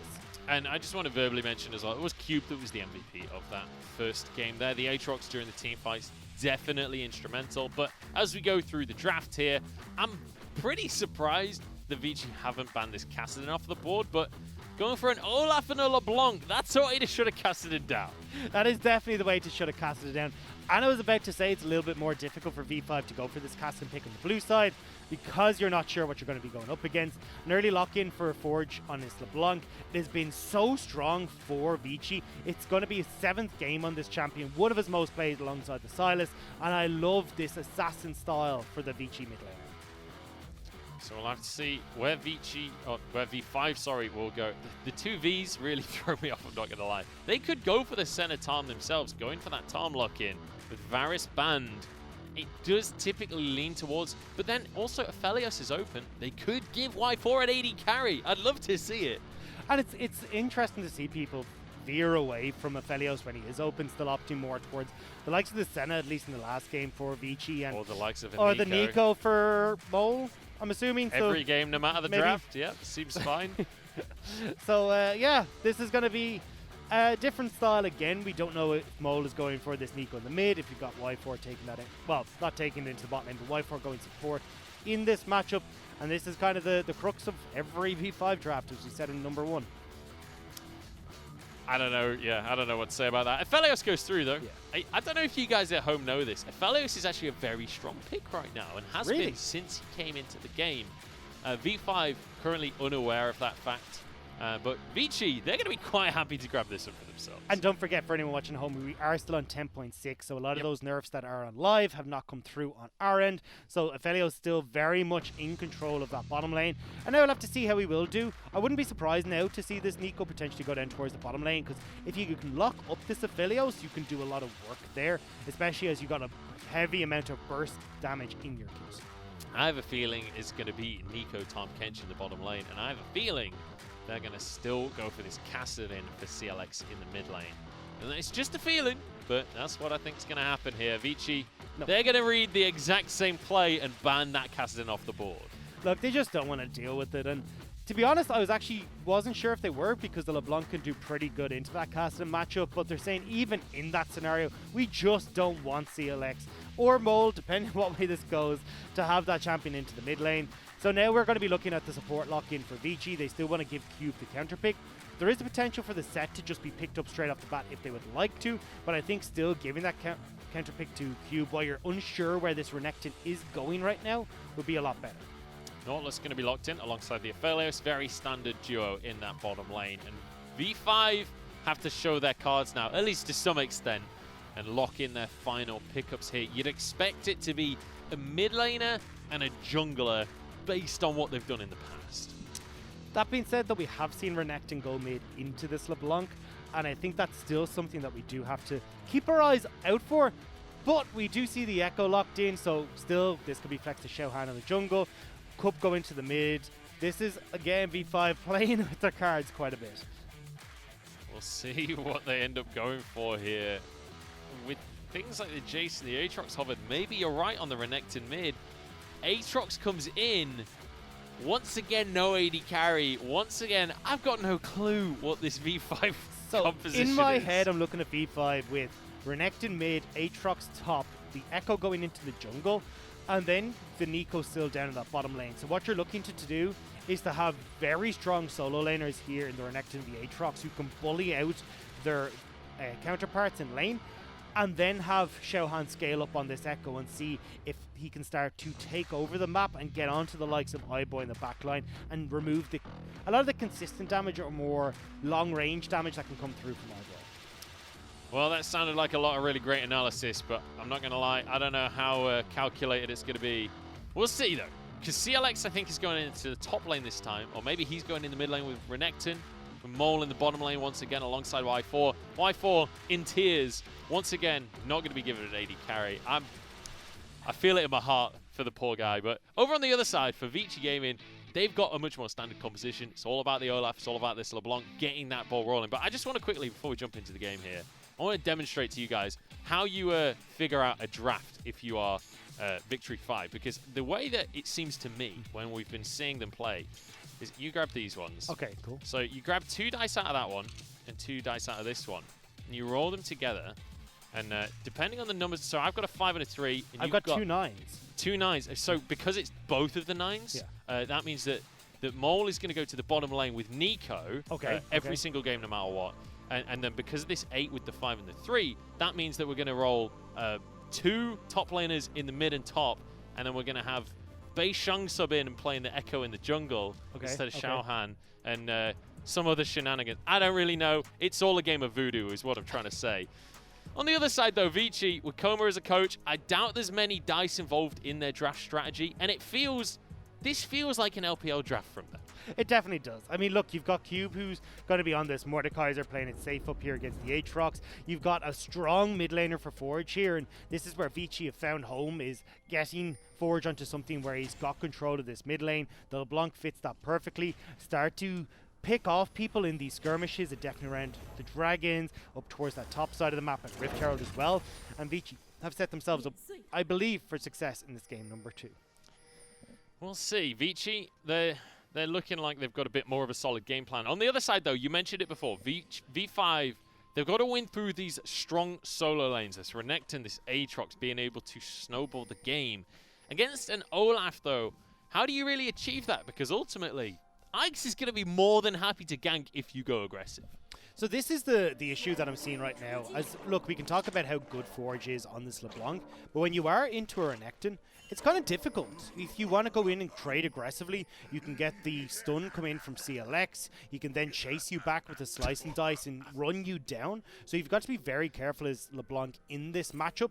So this is where I'm looking to go, okay, if we got CLX in a winning matchup top, Ali is in a winning matchup, or well, vice versa, but I'm going to hold on to that point. Yeah, all of those matchups could change because we've got Vici going to force a late invade here, but a good answer from the side of V5.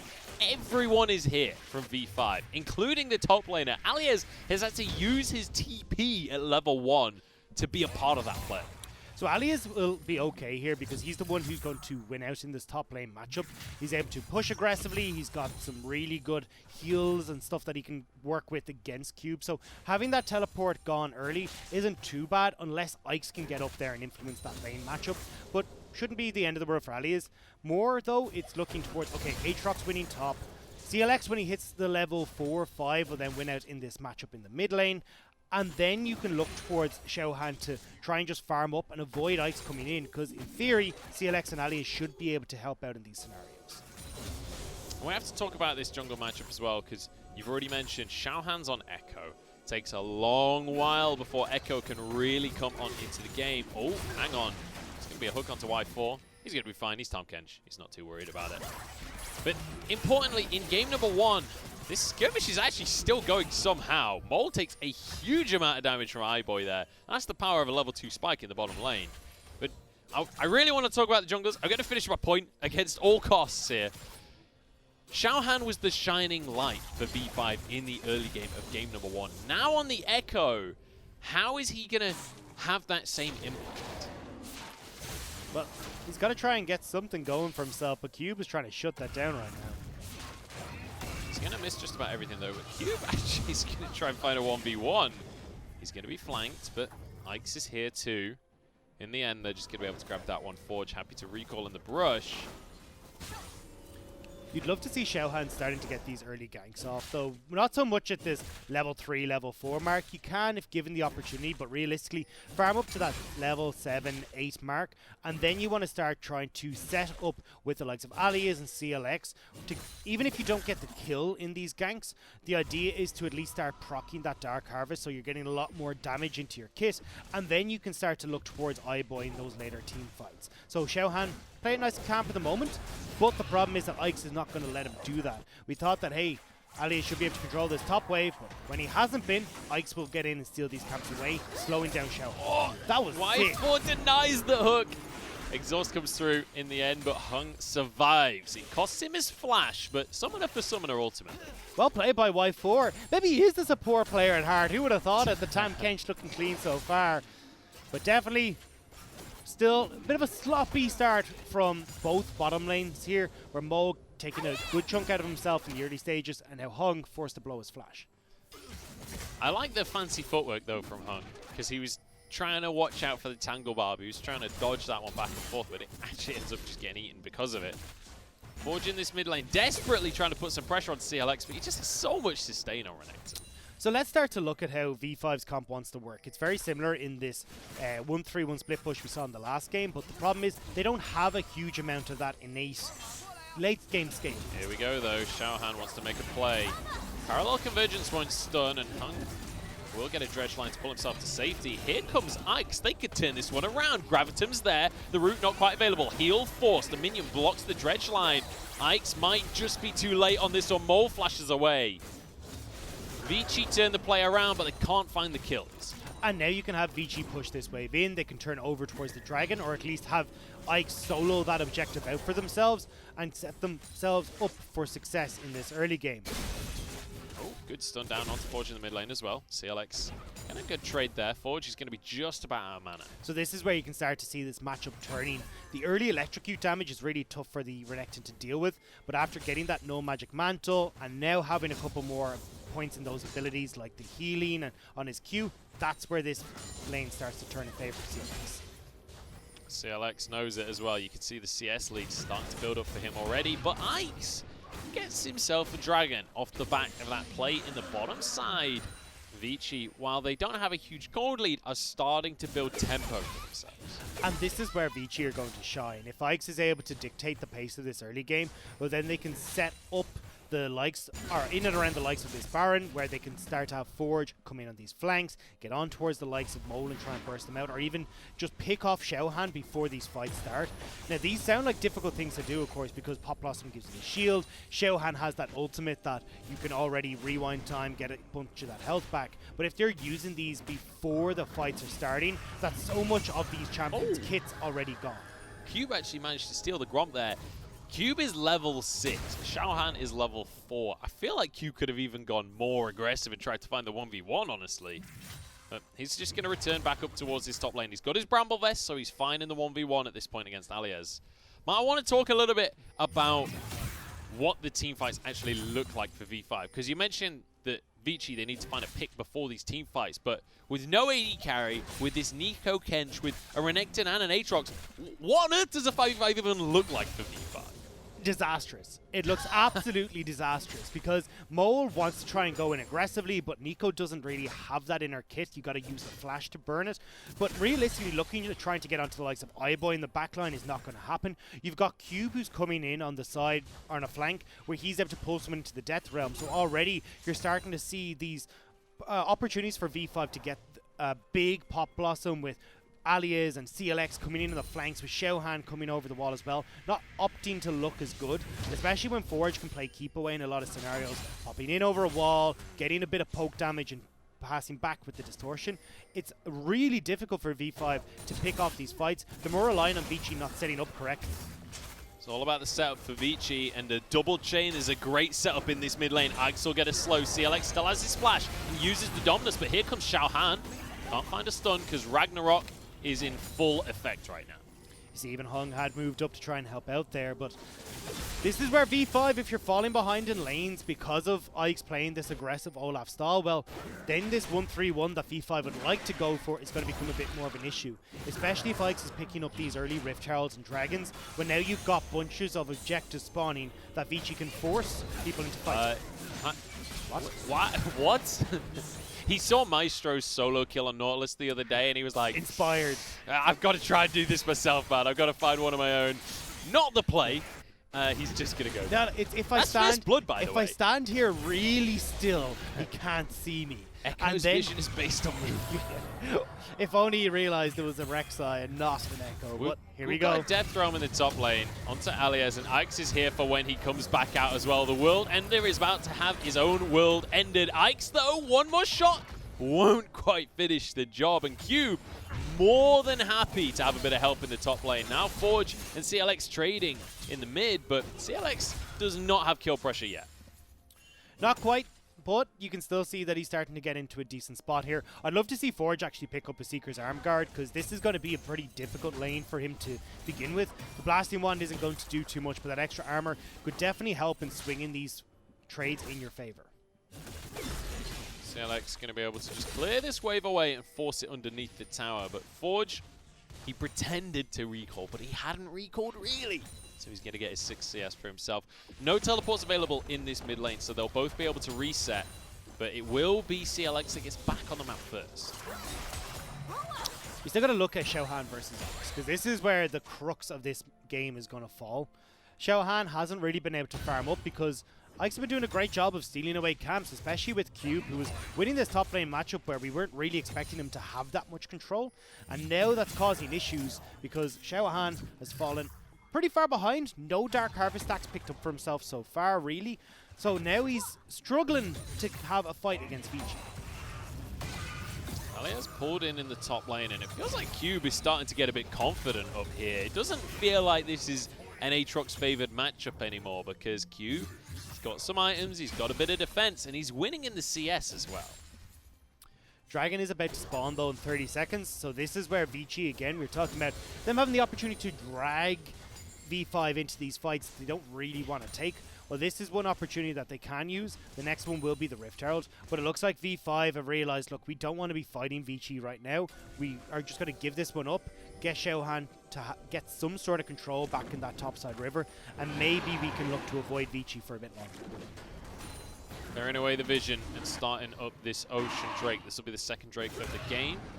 Vici would love to get off to a 2 Drake start. It would be a good way to keep the ball rolling for them. Bear in mind that they've got an Aphelios here in the bottom lane, so they will consistently scale on in. But first off, we've got to find the top side because Alias is trying to find a 1v1 with Cube, and Cube doesn't realize this ain't a 1v1, but it is when you pull him into the Death Realm, and he's going to find the kill before he goes down. Beautifully done. How many times have you seen a Mordekaiser get ganked and it comes out as a 1-for-1 trade against the Mord thanks to that Death Realm?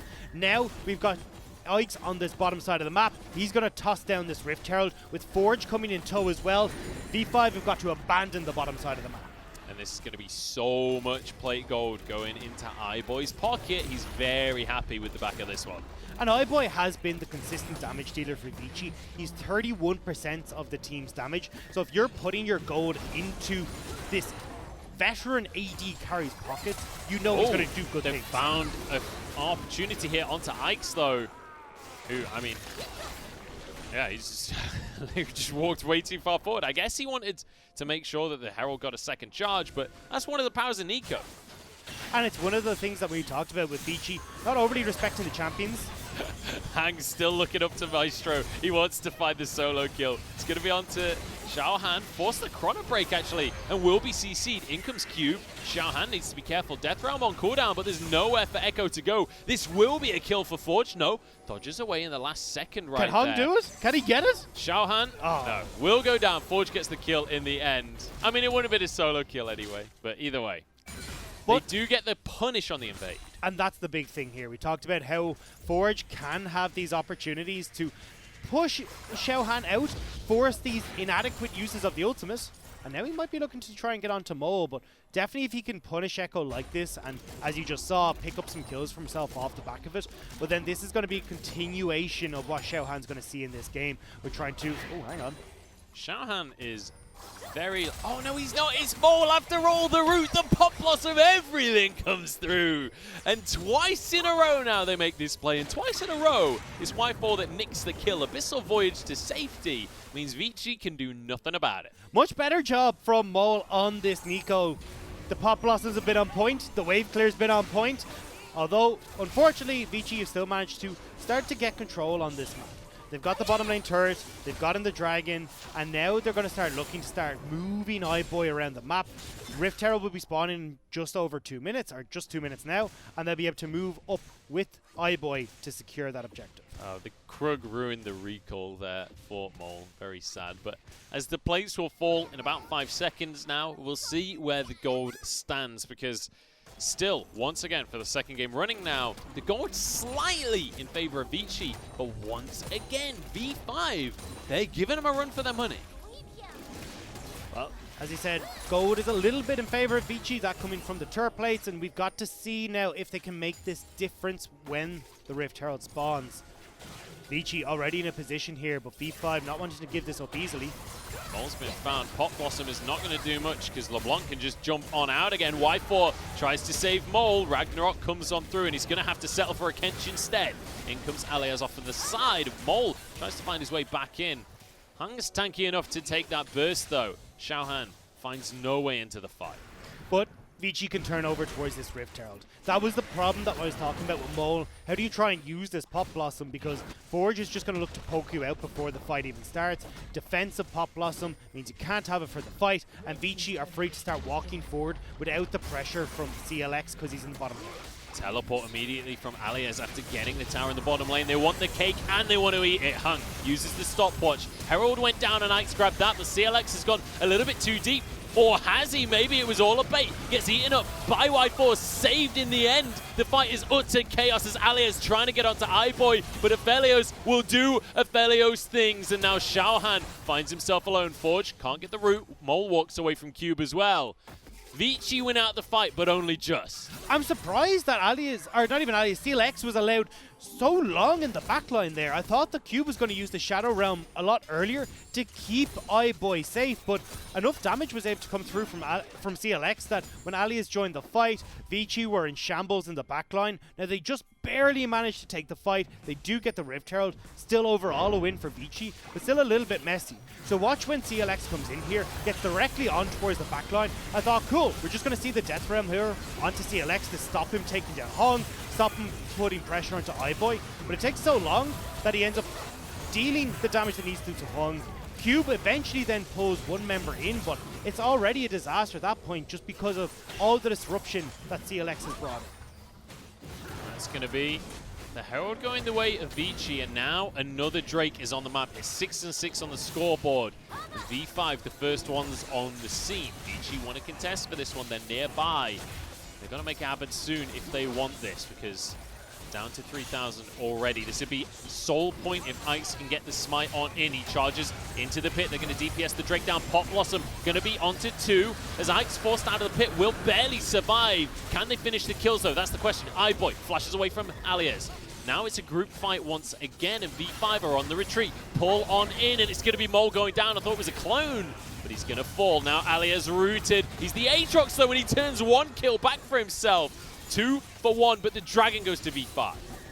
Forge though looking for more. We'll get the chains onto CLX, but that is all about it. Rift Herald popped in the mid lane though to try and get this turret. Rift Herald comes on down.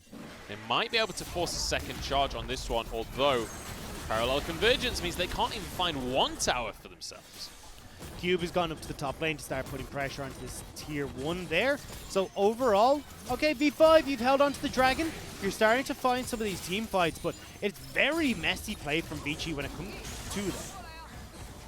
Y4 needs to be careful here not to go too far for this turret. Y4, he's finished his quest. Good job, mate. 17 minutes. I don't know. I actually have no idea how good that is. How's 17 minutes on a quest? Not great. No? But well, yeah, it's not ideal, but it's still it'll do the trick in this game because he's kind of been a bit all over the place trying to help out in a lot of situations. Mole has been killing a heck of a lot of people before anything could really happen. Ooh. And then when we look at V5, they have managed to get the top, or they lost the top lane turret. Vici will pick that one up for themselves. I want to go back to that last team fight though, because Vici here, that was a very scrappy fight. They didn't have Forge go in and try and pick off the likes of Mole or Xiaohan. These are the 2 prime targets for him. Instead, he's opting towards CLX and Alias, which are not the members that you were trying to deal with. That's Cube, and that's Hong who should be trying to work on them. And iBoy! They're going to find a pick onto iBoy. Xiaohan gets the kill as well. Hung pulls himself to safety. I was about to say, iBoy's being left on his lonesome. Well, he deserves it if he's going to walk through like that. Parallel convergence as well. They want more off of this one. Cube steps on forward, and he's going to need to if he wants to protect this tower. Ike's is going in. He wants to find this fight. 4 versus 5 right now, but Vici won it anyway. Chrono Break does a lot of damage. The health bars are getting low, though, for V5. They're starting to fall 1 by 1. Everybody walking away, and it's a double kill for Cube, who's absolutely massive on this one. Mole will fall for the triple, and Y4 has to run away with his froggy tail between his legs. And they're able to find the turnaround. V5 going too deep for the tower. Vici with Cube leading the charge, take the team fight, and they'll grab this mid lane tower.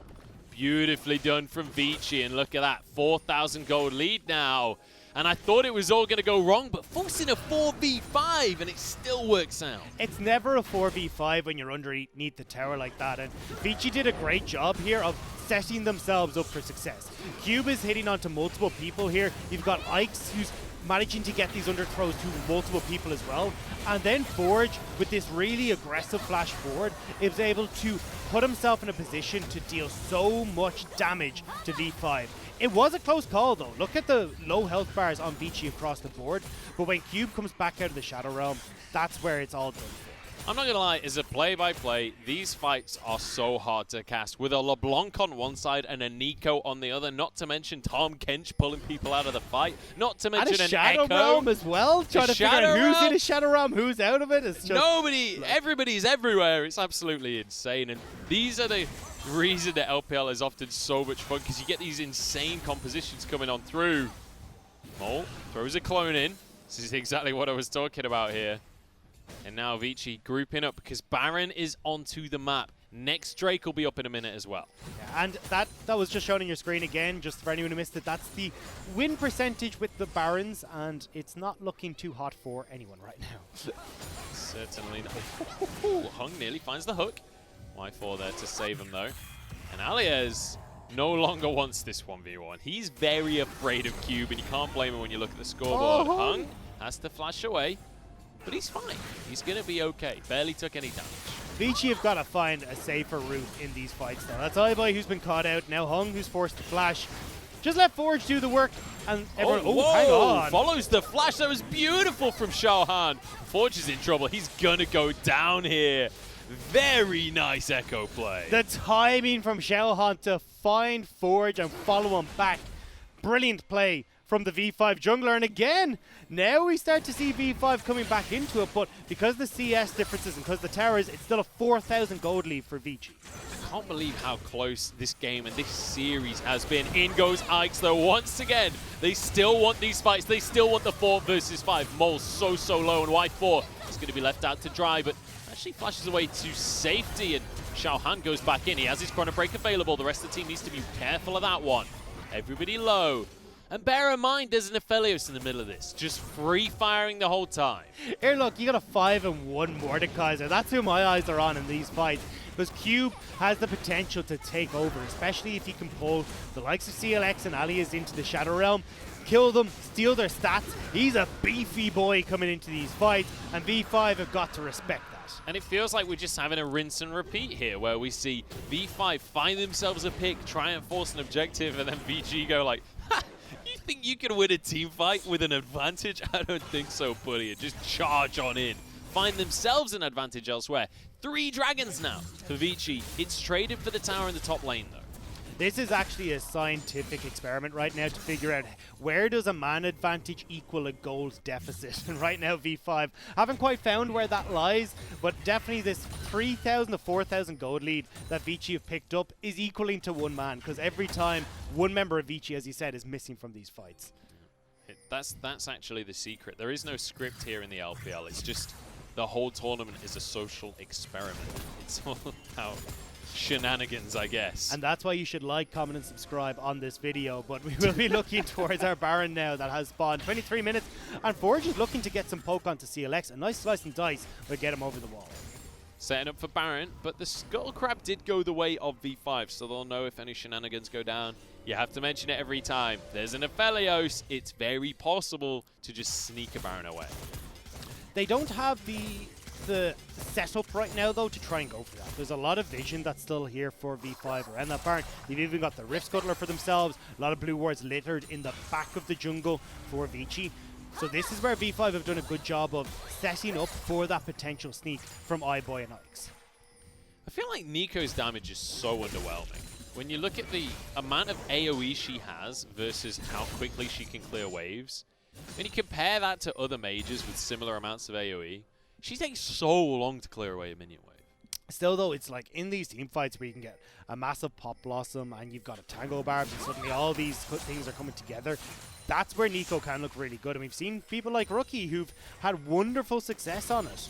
But unfortunately, Mole hasn't been able to echo that in these games. Last game, getting caught out underneath towers, trying to Pop Blossom to clear waves. And now in this game, had a little bit more success with some sneaky plays on the Nico. Yeah. But we need to see it happen in team fights. I don't know. I just look at Mole having to use 2 or 3 spell rotations to clear a wave, and then I watch Forge W one time and it's gone, and I'm like, I know which mage I'm going to pick for my team, that's for sure. Either way, we'll see what Mole can do in these fights, and he has had some pretty good Pop Blossoms so far. The big problem, though, goes back to what you were saying before, is iBoy on the Aphelios, they can't get onto him in the fights. Cube is so huge, there's no way in. Ike's could be in trouble. Ragnarok having to be used here. Xiaohan forces the fight, but in comes the TP, in comes Cube, and with no chrono break left, there's a Death Realm available for anyone who wants it. Y4 will fall. Alias trying to get into the fray, but Mole, he doesn't even get to pop loss, and Cube does what he wants at this point. CLX he's big in size, but not in damage. He's going to be pulled in and finished off, and Vici, honestly, the map is theirs. Cube is huge, and everyone that he hits with that obliterate is now a pancake. Vici pick up the team fight win. They'll be able to move over towards this Baron, and it just feels again like V5 can't find the footing they want in this game. Great team fighting coming out from Vici, and once again we keep on seeing Ikes in these fights going really deep but surviving and just baiting them into these big skirmishes. And especially when a lot of the CC is being tossed his direction. You've got the parallel conversions from Xiaohan that's going his way, CLX trying to dive on him, even Mole trying to hit him with the Tango Barbs. If he's able to rock all that while he's still got his Ragnarok running, that's muy bueno for Vici. They're able to pick up the rest of the team coming in with Forge over a wall, with not having to deal with CC. iBoy being able to approach these fights as he's like. And unfortunately for Xiaohan here, he manages to tumble straight back and give that depth charge onto multiple people, which was just going to set up everyone for success, alongside Cube, who is just monstrous right now. I love Cube literally just runs at them. And don't forget, this is Vici playing for their playoff dreams. They want to make sure that they are winning this game 2-0. So if the rest of the series go their way for the weekend, they can still find themselves in that playoff contention. Dragon going to be up in 30 seconds here. Vici already on Soul Point, can move on over. Look at the kill participation out of Cube, out of Ikes. Cube, the top laner, having 90% kill participation is nuts. That is absolutely insane for a top laner, and both Cube and Ikes have been stepping up massively for Vici. We talked about these guys coming up both previously on Vici's academy team, being allowed onto this main roster, and we didn't have the great performances from them to begin the split with, but certainly as we've rounded out our split, we've seen fantastic games from these guys. Oh boy! That's going to be a big Moonlight Vigil, but it's not really about that, because Forge just found himself a kill onto Mole. CLX and Alias both want to get onto iBoy, but in the meantime, while they're messing about, the rest of the team's going down. And look at this, Cube making V5 look square. It's a 4 versus 5 again because Ikes is on the Dragon, and Vici aren't worried about it. They're happy to take it. iBoy, the massive Moonlight Visual, turns his flamethrower towards CLX, who realizes fairly quickly, I don't want any part of this. And Vici, at 27 minutes, could be looking to close out this game. I love how both of the solo laners try and get onto iBoy, and Cube just goes, I can do far more than both of you combined if I get onto the back line. He does exactly that. Recall will be denied. They've got 10 seconds and they've got a minion wave to do it. They're going to try and force the end on this one. Ragnarok comes on through. iBoy has a lot of damage, but the respawns are about to come on in. They've got to focus the Nexus or focus Mole. This one's going to be donezo in the end. iBoy wants more kills, flashes to safety. Oh, the mechanics are beautiful. Double for iBoy in the end, and Vici Gaming get a 2-0. Vici Gaming pick up the victory here against V5, and that looked a lot better this time around than it did in game number 1, but this was just... Yes. Still messy. It's still messy. Very messy. Still messy. But it kind of is a symptom of going against V5 to some extent. When you're playing against a composition like this, the odds are the game is going to get pretty messy, right? With multiple solo laners that just want to get on the backline with an Echo, with a Nico. There's not really a way to have tidy team fights there. And it felt like V5, to start things off, had a game plan coming into this once they saw the LeBlanc clock in. It was, okay, we're necking into the mid, we try and win out in this mid lane. Got Alias in the top lane in this matchup that he should be able to take over as well. And then we can start to make some magic happen for Xiaohan, where he can start to farm up and then have these aggressive ganks. Looked like his idea was to go down towards the bottom lane where Mo can set up with the Tango Barbs, but it all fell apart because once that teleport came in from Alias at level 1 to get back to the top lane, he was a little bit scared of going overly aggressive against Cube in case he ended up losing out on a trade and had to go back to base. And that meant that with that top wave pushing in, then Cube could come and roam in on Xiaohan. Ikes was coming in and stealing away camps.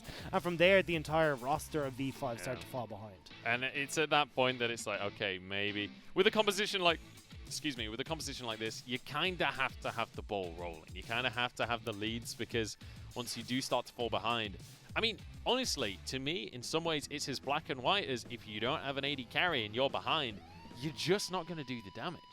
And the idea again here was for Mold to be that wave clear, to have this 1-3-1 come through for Alias and for CLX, but unfortunately it was just Vici running away with the game before they could even try and set up for that.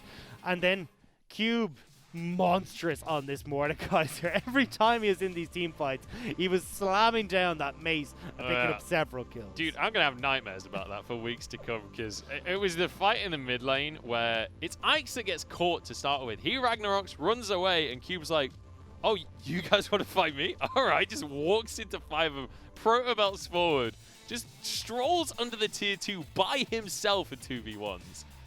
And like Mold tries to do the pop blossom, just gets obliterated before it can even go down. And the same in that very last team fight at the Nexus. Mold goes in, is like, I need to save the game, and I'm dead before that even. That was really nice though, actually. From iBoy, it's like a really cheat. He went sideways splash to dodge everything and just getting the autos in.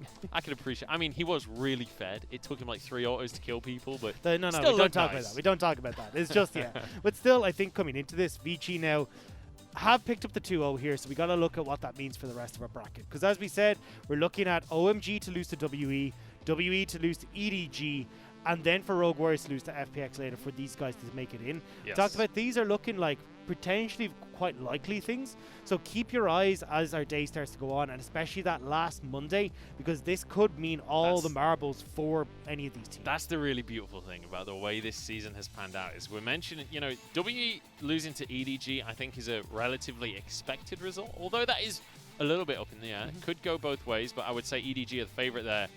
And, you know, FPX manages to beat Rogue Warriors is expected. FPX, one of the best teams in the league, definitely world champions currently. You expect it to keep going. OMG versus WE, though, that's the second to last series of the split. Vici now, they've run out of games. All they can do is watch the rest of this bracket play out and see what happens for them. OMG versus WE, it is shaping up to be the matchup that will decide everything, and it's not even going to be just between those two now. With Vici getting this win, if the EDG series goes the way that we're talking about, it will be down to game difference there between WE, OMG, and Vici in a 3-way tie. And that is absolutely insane. And what a way to finish out our split as well. Coming down to our second last game to see how this all pans out. And it turns out, you know, us missing that one day was a little bit of a blessing in disguise, because now we get to see exactly how this is all going to pan out. We'll have to see how it pans on out, but let's take a look at some of the Mordekaiser action from this game, because Cube, I mean, he was just massive. He was absolutely insane, and even in these 4v5 scenarios where you see it's 1,000 gold lead, but V5 a little bit messy on their fights, Mo not quite getting the pop blossoms that they would have liked, Vici doing a great job of juggling their HP bars across the board, and it was Vici just coming out on top all the damn time.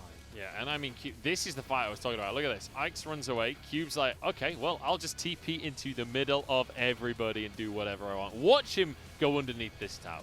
It's confidence from Cube that I love.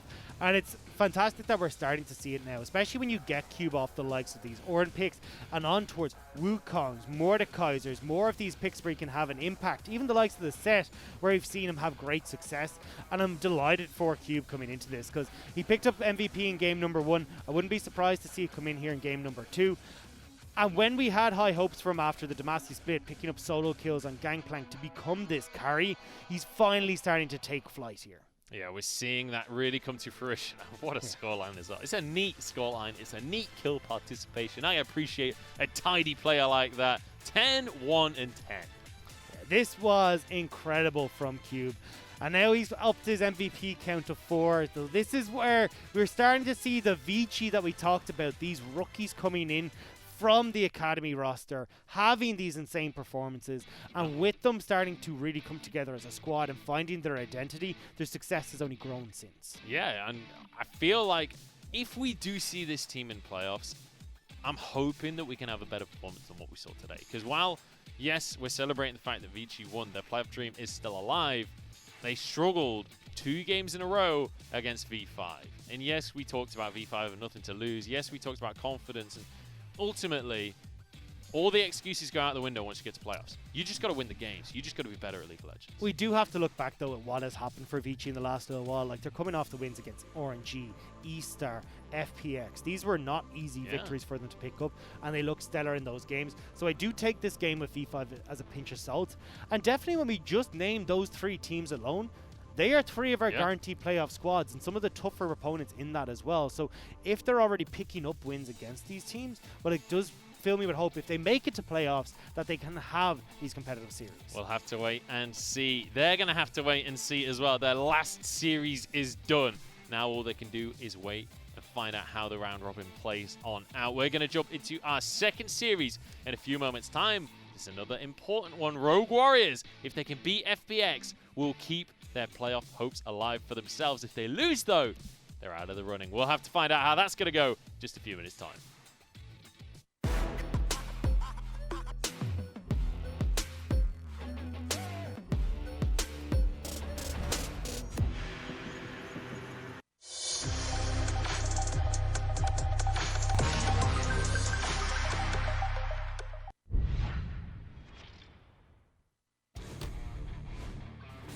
这波挺伤的，对于小威这边来说，而且还不给开石头人，这边小威就直接回了。而且威这名选手其实要注意，他是一个很喜欢2级抓人。哎呦，这中弹很好，这可能要打技能了，这个要死了，不交闪的话。包车真不交吗？哎，闪现！哇，这波滔博这卡塔是玩了个心理，你知道吗？卡塔直接第5层啊！这边公子哥直接交闪现过来想拉人没拉到，公子哥现在是。大招还在 CD， 像皮塔要被追死了，小天踢了一下，传了个葫芦。这边库玛进化解一下，库玛大招输出位置很好啊，库玛一波伤害可以的，皮塔这边是把自己给卖了，但是库玛能活下来吗？先打一下红 buff， 但是飞机飞了上来进来了，哇，飞机这波扫射直接达到一个3杀。看一下这波是不是想守，因为刘青松也赶过来了，这个拉到直接开了，大招直接开了，华马跟公子哥单挑真的打不要死了，活要被 A 死的呀！而且公子这边还要打1打2，杀的踢了上来，被沙皇推了一下，而这边刘青松也是赶到 ，Killa 这边可能要被卖掉，帮不了这边大转特转，我的天哪！这一波因为人员的一个减少，很有可能要放高地了。飞机直接起脸了，被晕了一下。飞机这波有机会吗？飞机被秒掉，命和拿到这个大人头，小 Z 的伤害落了下来。但是 ED 怎么办？死掉一个 CP， 还有这个辣我快这边被点了一头，哦，这个辣我直接一脸了，把快点带走。Q 技能是收掉了沙皇的人头，感觉还有空间，还有空间。这边还要追，莫伊菲娜打到，再杀欧拉夫，双杀。而这边贝克感觉也要死，能换掉吗？换掉了。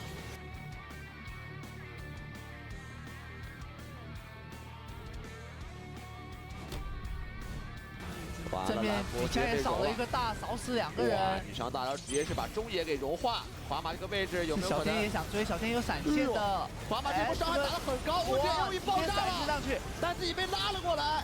华马交闪现，铁男是有 Q 闪的。有机会吗？哦，有这个 Q 闪。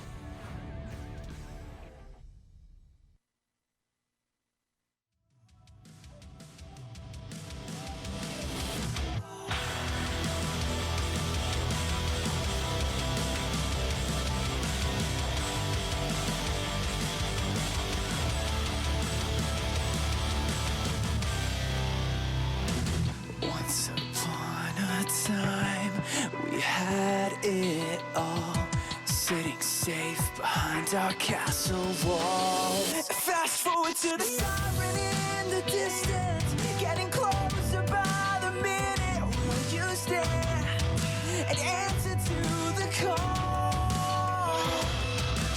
Burn like a fire, willful and wild.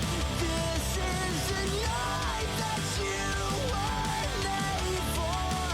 Don't close your eyes, safer to stare into the sun than to turn away from what you could become. This was once a perfect symphony, soft and steady like a heartbeat. But these notes turn dissonant and sour, getting violently devoured. So will you stand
Another team on the edge of playoffs here in the LPL, and a Phoenix soaring in front of them for our second series of the night. Welcome back to the desk. My name is Asterix. I'm going to be joining Dagda for this next one as FPX look to continue their run to secure top 2, while Rogue Warriors just look to survive here in the top 8. And they need to do it in a 2-0 fashion if they hope to keep their playoff dreams alive. And that is nothing to even snort at when you look at FPX. This team has looked so strong throughout the split, and they're looking to keep themselves, as you said, in that top 2 spot. They're going to be fighting every step of the way. I mean, FPX coming in as firm favorites. We can start this series off by saying FPX look to be the favorites, right? It's FPX, the world champions. Where for Rogue Warriors, this is going to be a very big task, but nothing is impossible when you're Rogue Warriors. It's FPX now, and if they can take this win, then they have to verse LGD, which is their last series on the 19th of April. That's a very possible matchup. And if they can do this impossible here, then absolutely they can beat LGD. And they will be dying to try and do that. For Rogue Warriors, it's been a team that oftentimes we looked at and went, we thought they'd be higher. We thought there was some magic that was there, but we never actually found it come to fruition for them. Now they need to pull everything out of the woodwork, though, put it all on the table against FPX here and see if they can't find that 2-0. You'd be hopeful because you saw the IG series earlier in the split. I know a lot of people across the globe saw that one. That was a bloody series, and IG only just managed to eke it out. Against top teams, Rogue Warriors can put you in that corner. They can force you into uncomfortable situations, much like FPX have been doing as well. So now we have to look at how this team ticks, Dagda. Yeah, and that is very much where we get into the crux of things, because we've seen a lot of different styles come out. We've seen Woomin versus Ruby in the mid lane, but the game plan general for Rogue Warriors is to get Harrow onto this early game matchup where he can control the jungle. If they can find success there, and they can get Ruby or Woomin onto this early game, who can then look to our early game champion, who can look to roam and support Harrow in his endeavors, well, that's where they found the most success, and that then leads them into these team fights and skirmishes around the Rift Herald that have drawn the bloodiest out of Rogue Warriors, but it's been drawing that blood from their enemies that has really been the focus. And I love that in these situations you constantly refer to someone like Harrow who has been to Worlds on the side of EDG as well. Harrow, who is now the main standing jungler on Rogue Warriors. And ever since then, ever since it's only been Harrow, he has actually looked really, really good. I think Harrow's just found some new light towards the end of this season. 100%. I mean, look at the great games that he had on Graves, where he was set up for success. Now, they didn't win that, but still looked impeccable. His Elise was insane. He was like 15-3. Yeah, disgusting scoreline from him. So this is where Harrow, if he can get control in the early game, can look great. But it is about securing that early game. Yes. And when you're against Tian, that is no easy task. Because for FPX, we know how they control early games, right? We know what FPX are capable of. And even if they fall behind in the early game, then it still is scary for Rogue Warriors. So they need to eke past that point and then some against Fun plus Phoenix. Now, we have to talk about what's at stake for FPX, because although they've already secured playoffs and top 4, they want semi-finals, and they can do this with a series win here, plus in their very last series against Top Esports on the last day, they just need a single game to beat JDG and hold top 2. Yeah, so it will end up coming down to game differences, that is the case, but you definitely want to be coming in with a 2-0 in here to solidify that for yourselves at the later stages. And JDG are hot on their heels. With JDG bringing Zoom back into the roster, FPX can't rely on anything. They need to be the ones here that are showing up and taking down Rogue Warriors, who oftentimes have proved to be a slight upset for some of our top teams. So they need to hit expectations. You know, that's what we look towards for FPX. And while we are hyping up Rogue Warriors, that's the reality of Fun plus Phoenix, that at the moment they still look great. FPX look magnificent, and they're kind of showing us that World's form continues, at least in the later half. And it feels like even if you start too far behind as FPX, it doesn't matter, because they are punishing you every step of the way. If you make one mistake, that is all that this team needs to bring themselves back into it. And if you're the likes of Rogue Warriors, who have shown that they're not the cleanest in closing out these games, that is the opportunity for FPX. Even if they fall behind at these early, 15 to 20 minute marks, they can bring it back at those later stages. Which is why coming into this series, at least, that jungle matchup you mentioned as well won't be easy for Harrow to find something against Tien, but it is exciting that we have Worlds junglers going up against each other as well. A World Championship roster versus a growing young Warriors, led by Harrow in the end. The unlikely hero, I guess, in a sense, on Rogue Warriors, when in this season we're talking about, they're all fresh faces. It's Jung Wooji and Lei. who our eyes go to, but I think that's changed over the coming weeks. But definitely, I mean, if you look at Crazy, who's been around for the longest time over in Korea, ESC Ever, then onto Barbecue Olivers, there's a lot of players here that have had a long-standing career that are coming in. So it's become this mesh of all these different melting pots of regions and ideas and play styles. And that's why it feels like Rogue Warriors are this amalgamation of weird plays, but oftentimes it does work out. But again, it only works out when they're all on the same page, where that bloody style, that fighting style that Rogue Warriors likes to go to is starting to come together as a 5-man unit. That's where I want to see, whether it's Woomin or whether it's Ruby that's coming into this mid lane, that we still get this early game aggression. The likes of these Aurelias, the Silases, champions that can fight and skirmish alongside Rogue Warriors playstyle, not the likes of this Azir or the later game carries, because at that stage Rogue Warriors have already fought 15 times and lost 14. You got to look towards FPX and how they're going to balance with Rogue Warriors. Doomby on your screen. You know the players quite well here. And whenever we look at FPX, they have looked pretty controlled, right? Like, the games we've seen recently from Fun Plus Phoenix have been what we've expected yet again. We're looking to see them continue on their path to securing top 2. And as we go to Rogue Warriors, such an impossible task. But impossible's never really stopped Rogue Warriors this split, has it? Every time you start to count Rogue Warriors out, they come back. They did it against, well, nearly did it against IG. They did it against Vici. They beat RNG. And now against FPX, can they do it? Gimgoon will be starting here. You know the roster well. Let's continue on to Rogue Warriors. Crazy starting this game instead of Holder. Haro. Ruby is back after seeing Wooming for quite a while. Jungwooji and Lei into the bottom lane. And I do like the fact that Ruby's coming in here. I think he provides a bit more for the team in the early game. Rumi definitely struggled in their last series against JDG, and now you need this Korean Challenger Series mid laner for Ruby coming in for Rogue Warriors. The first time he's ever played in a Premier League region main league. He could never make it to the LCK, Ruby, back in his time in VSG and all the other Challenger teams. But now we go into game 1. Let's focus with our eyes on the prize towards FPX on blue side, who have started saying, Lei, you can't get this Thresh. And Haro, no way you're getting that Elise. And Crazy, no way you're getting that Wukong. These have been very much focal picks for Rogue Warriors that have set them up for success, and they're now being taken off the board. Whereas for Rogue Warriors, we're seeing a little bit still of that focal on towards Gimgoon with the Mordekaiser ban, the Philios. Wouldn't be surprised to see the Kalista or the Taric ban away here as that last one. The Kassadin from Doinby, okay. The pentakill Kassadin. By the way, if you go onto YouTube and some of the pro videos, Doinby is still playing the heck out of this in Challenger's career right now. So that is a worthy ban towards the mid lane champion. As you mentioned the Kalista here, FPX looking at it very seriously. I think you go for the Kalista here and then give yourself the option on this next rotation to pick up the Taric. I don't think Rogue Warriors will let that one fall to the wayside and could look for the Taric themselves, but you then put yourself in a difficult matchup in the bottom lane. But I love this because Crazy's Renekton has been really good, and Crazy is a player on the set, the Renekton, flanking in these big team fights to disturb the enemy team.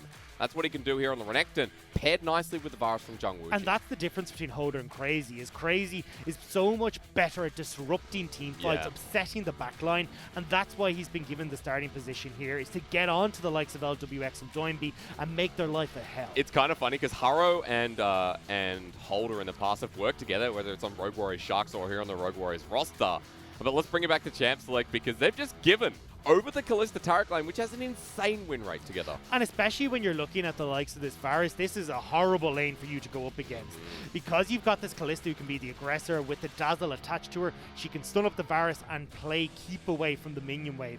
Wouldn't be surprised to see Rogue Warriors here opting to go towards the likes of a Tam Kench or a Braum or something that can at least keep this Taric off of the Varus. So maybe this is towards up the top lane. Gimgoon's going to be going towards the set now. Still technically a flex, but I wouldn't look at Tien as the person to play set jungle, although we'll wait and see how that goes. Especially when we said how important this jungle matchup was. Tien, I want to see him Lee Sin, Rek'Sai, controlling Haro in this early I would say, though, Doinby to play set mid is probably more likely, right? That is definitely something we could see.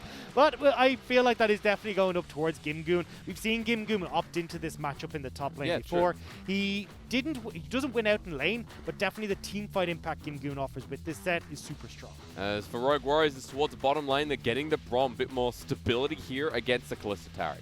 And we talked about how you just want this to try and even out this lane matchup, keep yourself safe, have a bit of protection for this Varus, and then when you get into the team fights, you can use that Glacial Fissure to keep away the encroaching mass of FPX with Taric, with Zet, and try and force them back and keep them off of Zhang Wuji. Now with the Galio taken away, you can see that Rogue Warriors don't want this comp that goes all in. We've seen it a couple of times before where Doomby ran the Predator towards the mid lane. I think Top Esports did something similar. FPX are going to start banning away comfortable champions that can pick blind, and it looks like the Zoe is one of them. Zoe, I wouldn't be surprised to see potentially LeBlanc banned away here as well, although Ruby's had mixed success on that pick. The Azir is also the other one that's been the big pick for Ruby, but as we said, I'm not the biggest fan of Ruby, honest. It's just Rogue Warriors want to fight. They want to fight early. Barons, well, not Barons, Dragons and Rift Heralds and everything in between. But this is where if Ruby's on the Azir, he loses lane matchup. He loses control of the map from this mid lane. And especially against the likes of Doimby, that's not something you can give over. I often look towards Rogue Warriors Ruby and I say, oh, I like the Silas in the past as well, but Doomby plays that too. So now mid lane thickens because FPX have gone towards the target of banning away the Olaf from Haro, who's still without a jungler. What do they go for here? Your favorite Dagda? I think so. I'd rather see the jungler. I don't know why you lock in the Azir here. You go for Harrow's jungler, you give the counter pick to Ruby, and you secure yourself a decent mid lane matchup. The Azir here, look, it's Ruby's favorite, but I think still Harrow getting a jungler is more important in this scenario because you want that counter pick. At the very least for Harrow, at least we might see one of his wacky junglers here that could really try and test Tien. But FPX now have to show us their cards. It's going to be the Aatrox for Gimgoon, of course. But now the question is, what goes towards mid/jungle? Doomby is a man of many champions. And Aatrox has been one of them, so could definitely see the Aatrox mid, could see the Set mid, could see whatever the hell we want realistically coming in here. So this is why you got to hang on until the very last moment with FPX to see what they want to go for. I'd imagine it is going to be the Aatrox into the... Oh, no, it's not. Okay, so we're going to see the Set jungle, it looks like. So Aatrox going into the top lane, and Doimby is looking to just go toe for toe in the mid lane, where I'm going to scale, we're both going to scale. You're not really going to be able to aggress on me or push me in the lane as this Azir. And this was what I expected from Knight to actually go for when they were playing against Rogue Warriors previously, but we are going to see it for Doimby. But jungle is what I care about. What is Harrow going to show us? The Nidalee has shown us before, why not? It facilitates a, I guess, similar role as towards the Graves we're looking at before, but this one's a bit more fickle here for Harrow. So Harrow here is going to obviously be looking to get into the enemy jungle as this Nidalee. So trying to put pressure on towards Set, who can struggle in this matchup just because of the range discrepancy. He finds it difficult to lock down Nidalee, who's got the pounce to get away. She can poke you from afar with the spears. So Tien will struggle here. It's more so about how well can Harrow get into these lanes. Because I look at that, or into the enemy jungle, because I look at the lanes, you've got the top lane push definitely in favor of Crazy. But mid for Ruby and Doimby is a little bit more even and won't give that easy access for Harrow to get into the enemy jungle. At least a different matchup, though. We didn't get Corki versus Azir. Isn't that fun? But at least, like, we have one of the few Victor players in the mid lane. Knight and Doomby, the only people who would really pull this out. So again, it's that stylistic difference in a mid laner that you get when you're watching Fun plus Phoenix. And the hope is here, if you're a Rogue Warriors fan, you want to see this game one come out of the boat rolling. The boat, the door, they're rolling. That's what you want from Rogue Warriors, because this is a hard matchup for them. But again, if they can pull this off, then their chance at playoffs goes forward. And you talked about, you know, Harrow and his wacky picks. Well, the Nidalee definitely fits into that, and Harrow has been the focal point for Rogue Warriors in this early game. This is a different style, though. We've usually seen Harrow in this heavily aggressive lane-focused style with ganking a lot more, getting the success off of Lay's plays and crazing the top lane. Now, though, he's relying on more the pushing power of his laners to set him up for these invades. You want to know what's fun, though? If you're looking at FPX, Gimgoon still hasn't lost here, Dagda. Gimgoon on FPX is still a winning matchup. Khan not the same, but we'll talk about that a little bit later. They're bringing the World Championship squad here against Rogue Warriors. They want top 2. They want a berth to the semi-finals alongside Invictus Gaming. And for FPX, the win here is one step closer towards confirming that, as Rogue Warriors look for the impossible run up the standings against the former world champions of last year. We'll see if they can do it here in game one. And the way Rogue Warriors are planning on doing this is all in on this heavy team fighting style. Crazy's going to be looking to try and disrupt in the back line with Lei playing keep away for the squad. And this is where Haro can do work when it comes to helping out Ruby and helping out Shangwuji, because you've got this E that has the attack speed buff, and Azir and Varus, this on-hit style that Shangwuji is opting for, will celebrate that success so well if they've got the extra buff. Just saw one spear. That feels good as a Nidalee. Landing the spears early, that sets you up for a good game to come here for Haro, as after getting the spear, after forcing Do and B to back, there's a bit of a cheeky invade, but simply for vision here as Rogue Warriors are going to go starting towards the blue side here for Haro. And just quickly, while we have the lull that starts the game off, notice that Do and B with Comet, notice that Tien with Phase Rush here in the jungle as well. The thing about FPX's team composition, though, is that it relies pretty heavily on having their flashes up and available, or a really good flank from Tien and Gimgoon. Because you're not really going to be able to close the gap onto the likes of Ruby with the Emperor's Divide, Chains of Corruptions from Shangwuji. When you're a Set or an Aatrox, and even Crisp on this Taric, it's really difficult to try and set this up. So either FPX are going to be relying on having Gimgoon with these teleport flanks, or controlling these objectives early, where they're the ones that can get the flank position onto Rogue Warriors. Now, this isn't too much of an issue for FPX. As we said before, Rogue Warriors haven't been very good at controlling objectives. They've some of the lowest objective control in the LPL, especially around that Dragons, the 4th lowest in the LPL right now. So this does give FPX the opportunity to control that space and get the fight they want against Rogue Warriors. What I do love, though, is they might not have objective control, but if you go back, you look at their fights around objectives. Maybe it's just not focused on the Dragon or Baron itself. So there is a lot of fun stats when you look at Rogue Warriors. Again, just touching on their split that's come through. They were expected to be 14th, 15th, towards the bottom of the barrel. Rogue Warriors have been the nicest surprise, in my opinion, here in the LPL. Better than expectations precede them, as Gimgoon and Crazy. That's exactly what the matchup feels like right now. Level 2. Kind of pushing each other around, but Crazy here deeper in the lane. So Crazy looking to push this early game advantage. Renekton controls this matchup at level 4, level 5, and now looking to set up a play with Haro. Gimgoon's trying to clear out the wave. The flash comes through from Crazy. Haro comes in as well. What a dive. What a beautiful first blood. And that's what we said.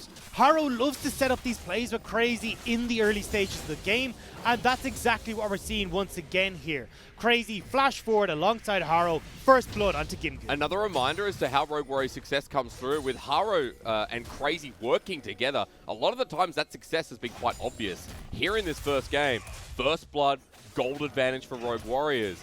And Crazy set up to succeed here on one of his biggest picks in the Renekton. FPX are responding well, though, because they're now picking off both Scuttle Crabs, so Haro won't have the wave there that he would like. And Crisp he's walking is here. into this one. The gravity field's there. Haro gets stunned up. Here comes Kalista Taric. Haro is just dead. And the face breaker stuns up Ruby. I think he's gone as well. You talk about response. FPX have their name. I don't know why Ruby walked forward there. You just get the hell out of dodge, especially when you spot LWX and Crisp in that scenario. Instead, Ruby walks forward, gets the stun off of the double face breaker. Tien didn't even have to flash. And Rogue Warriors now find themselves 2 kills down. My compliment is taken away because now FPX have the gold lead, or at least have evened out once again. Doumbé with a bit in his back pocket as well, as Ruby tries to poke him out, but Doumbé with the kill, probably going to back away anyway, as Ruby TP's the lane. And watch, FPX had already moved, as we said, to take both Scuttle Crabs. So they're in a position to make this play as soon as they see Haro trying to push in this mid lane so Ruby can get the recall. FPX, easy 2 kills. And now you're already seeing that they like to get this ball rolling early. However, because you had LWX and Crisp run up to this mid lane, they missed out on a bunch of CS in this bottom lane, and you're looking at a pretty big gold and XP lead over towards Shangwuji. And the push comes through from Jungwuji and Lei on top of that, so safe back timing now available. And off the back of that play as well, Scuttle was contested by FPX, but in the end it did go over to Rogue Warriors. As Chris is going to face check this one. Is this the play? Well, one dazzle onto the AD carry, but Crisp is not tank enough at this stage. The DPS to come through, he's flashed away. Matched well by Jungwuji and Lei. Crisp so low though, as LWX is now going all in onto Jungwuji. Kalista's Crazy with a massive rend. And not getting the stun, but I think Lei's in a bit of trouble as well. The rend won't kill him. But LWX and Crisp play that so well. This is why this matchup is so terrible. LWX and Crisp have got a bunch of healing. They've got consistent damage, and they're able to stack up everything in Shangwuji. Meanwhile, we're looking towards the top side. Crazy in a bit of trouble as well. He's going to get knocked up and dies. Haro up in this top lane again, but Tien matches. How many times are Rogue Warriors not going to respect this face breaker from Tien? Tian, I was expecting to burn flashes, try and use this Nimbus cloak that's in his kit because he's gone for the phase rush, but instead, you've got Rogue Warriors walking into him going, yeah, bud, I'll come over so you can put your arm around me. Let's go walk on our merry way back to base. Haro probably thinking, well, Tian's never going to come to the top side. Haro doesn't have much mana here, but might not need it. Into the world ender, one more auto is needed. Haro now in a bit of a pickle himself. Gimgyun has the damage, one more needed. He flashes, he takes him. And now Rogue Warriors are in the biggest pickle. The Infernal Chains from Gimgyun yoinks back Haro right as the pounce was going to connect. All he needed was the pounce and also to finish off Gimgyun, but he couldn't get it. And Gimgyun turns it back around. This game's already sick outplay after sick outplay. Like, it's limit testing, all right? That's what it feels like as Ruby now in the middle of the electric storm. A half health, they're going to be walking back to wave, but Doomby, even without mana, gets the shove in this wave yet again. FPX, though, are setting up for this dragon. Haro doesn't have control of this map anymore. I've seen this before. Do not fight a support at wall. This is the problem with Nidalee. If you start to fall behind, well, then you're in a real pickle, as you said, because this is now where you lose control of the jungle, you lose control of camps and Ruby. And now, with a bit of Ghost, Doomby is blocked by a couple of soldiers. Ruby is going to get out, but the pressure's already here with the Hex Core upgrade. Ruby sent all the way packing. And now you can just have Doinby wrap in behind top lane. Oh, wow. Crazy hasn't responded to this. Flashed. Oh, he flashed over the wall. He's bloodthirsty. Ruby's like, I can't believe he's just done this. Range not enough. Doinby almost dies to the turret. Well, meanwhile, in the bottom lane, this game gets even crazier with Lei now dying thanks to Tien's ult. Oh my god, he's going to get executed. I don't know what this game is anymore. Hysterics, what is going on? Doinby, Ghost, flashed, and executed to the tower. That was what the result of that play was. Bottom side of the map, though, FPX are still running away with this. They're getting the dives onto the bottom lane. They're setting up LWX, we said, had fallen behind it a little bit because of that early play towards mid. Well, he's answered back because he's getting all these turret plates, and you've got Tien zoning off Shangwuji and Lei. 2-0-2 here on this Kalista. This game has been crazy, to say the least. We're not going to watch all of this, are we? Let's fast forward from here. Okay. Yeah, unfortunately, the pathing is not the best from Doinby in that situation because of the Emperor's Divide, but Doinby, I have no idea. I realized, like, after he took 2 shots, I was like, he's either going to die here or Ruby's just going to turn around and WQ onto him and kill him. But he gets the execute. It just cost him all of his summoner spells and probably part of his dignity as well. Yeah, the dignity definitely goes down alongside his pride here. As Haro's in the top side once again, the spear doesn't land on the Gimgyun as he goes into the world, and a crazy diving this. I don't think so, sir. As Tien now in the same position. He hasn't been spotted out yet. Hex Flash coming in. Face Breaker at the ready, but can't get it in time. Haro going to pounce out. Hex Flash for the punch. Couldn't get the Face Breaker, as you said, but now again, it's miscommunication from Rogue Warriors. Crazy's going in while Haro's backing out, and despite this really good early game, that first gank we saw, it's been all FPX since then, and they've picked up a 1.5k gold lead. Doomby's going to pick up a blue. Tien says, whatever happened top, just don't let it happen again. As in this wave, he's actually behind 20 CS at the moment, so Ruby reset a little bit earlier. He got a bit more CS as well. And Doomby falling behind with the gold lead is a bit of a worry against the Nazir. Well, usually Rogue Warriors have this fallback plan of Ruby on this Nazir. They can count on Ruby to still have these great performances if they're still around come the 28-30 minute mark. However, when you're FPX, you've still got the same scaling in this mid laner. The Victor will do just as much as Nazir in team fights. Yep. And you've got a jungler that can be far more impactful in fights than Haro can be. So if FPX are snowballing this lead like we're seeing right now, where they're picking up this bottom lane turret in response for the Rift Herald, they're in great shape because the gold is already successfully coming up for them. As we said, FPX recently have been on a tear, and even with all the shenanigans through this early game, even with First Blood going to Rogue Warriors, there's only been that single kill picked up by RW. They're now at a 2k gold deficit here in this game. And Tien is going to solo out the dragon while Rift Herald goes down top. And LWX has been pushing this turret for 3 minutes straight. Jungwoo and Lei, I don't think I've seen them in lane for so long. And that's where you can look at just the CS, the experience lead that now has gone over towards LWX. He was 10 CS behind. He's now 10 up and a level up. Gimgoon does the same respect towards the top side. At least Rogue Warriors making this play do get some gold back in with a core carry that has been crazy.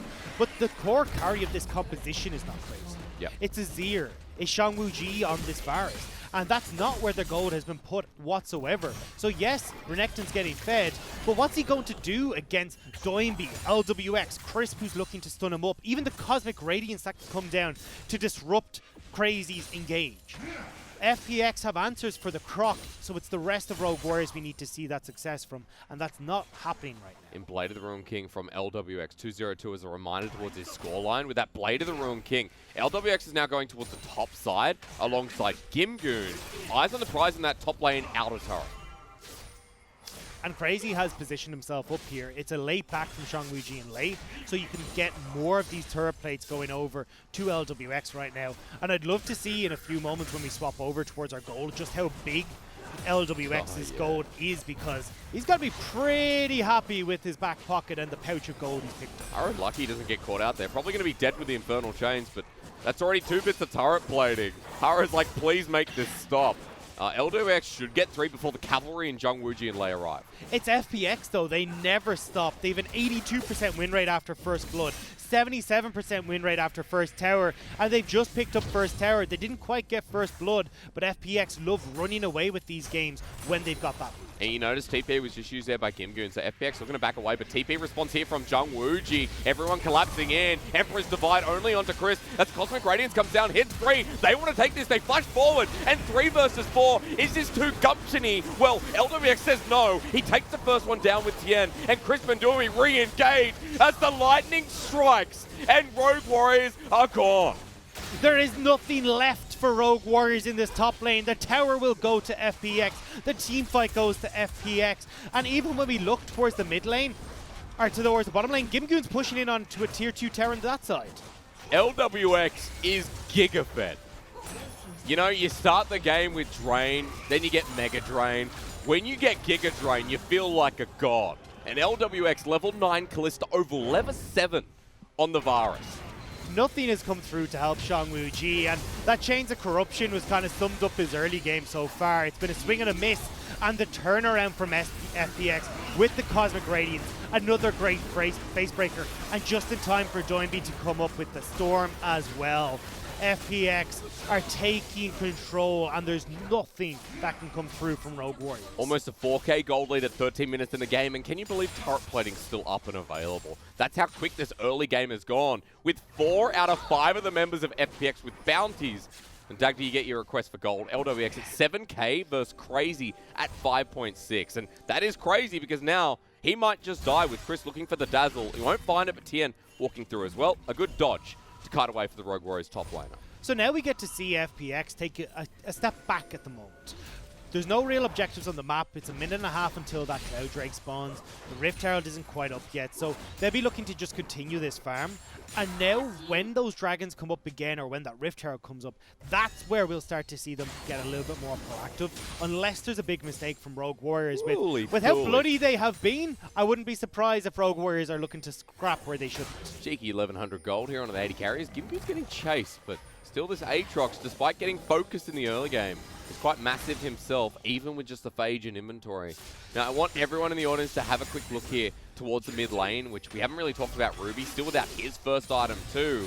But importantly to note, Doinby has the Hex Core upgrades now completed after his run-of-the-mill fights. And look at the bounties that are all across FPX as well. The entire squad is stepping up here, and as you said, Hex Core completed, Blade of the Ruin King completed for LWX, Black Cleaver nearly on its way for Gimgoon, and it just feels like off of these one items that they'll be able to do so much more. Dominus going to be used, well done to in response now. I think Crazy could be in a good position here. No one is going to interfere. Gimgoon is running away, rather, flying at this point. Crazy can't get the job done. He has to back away because Tien spotted moving up the river. And the rest of Rogue Warriors aren't able to do anything with this pressure. Ruby's just backed away. Shangwu-Ji has got the wave collapsed nearly into his tier 2. So this is Crazy overextending and was lucky not to get punished. Rogue Warriors, if they're going to use the advantages that Crazy have, need to be pushing in aggressively when he's able to have these 1v1s versus Gimgoon. Look at the Black Cleaver for Executioner's call in there as well, but winning for Gimgoon to take that next back. Crazy still very deep in this lane while FPX turn their attention to the Dragon. We spawn a Mountain Rift, with FPX having all the dragons so far. It's the Rift Herald, though, where we're going to see Rogue Warriors look to contest. That's said, why yeah. they're getting the vision down. They don't really care about giving a second dragon over to FPX. They need time to get the scaling in under the belt, get some items onto Ruby, get them onto Shangwuji. And we haven't hit that point yet. You're in a Rune's Hurricane and the Blade of the Rune King for LWX. Now you see why I'm with laughing. just the Blade of the... Not even a Blade of the Rune King for Shangwuji. It's components at this point. It is LWX's game, and it's funny because in the middle of this split, I thought LWX wasn't having the same performance he had last year, with LWX's lane being so heavily focused in the past with this change of style towards FPX. LWX and Chris have kind of been left on an island in some games, and they don't look this good consistently.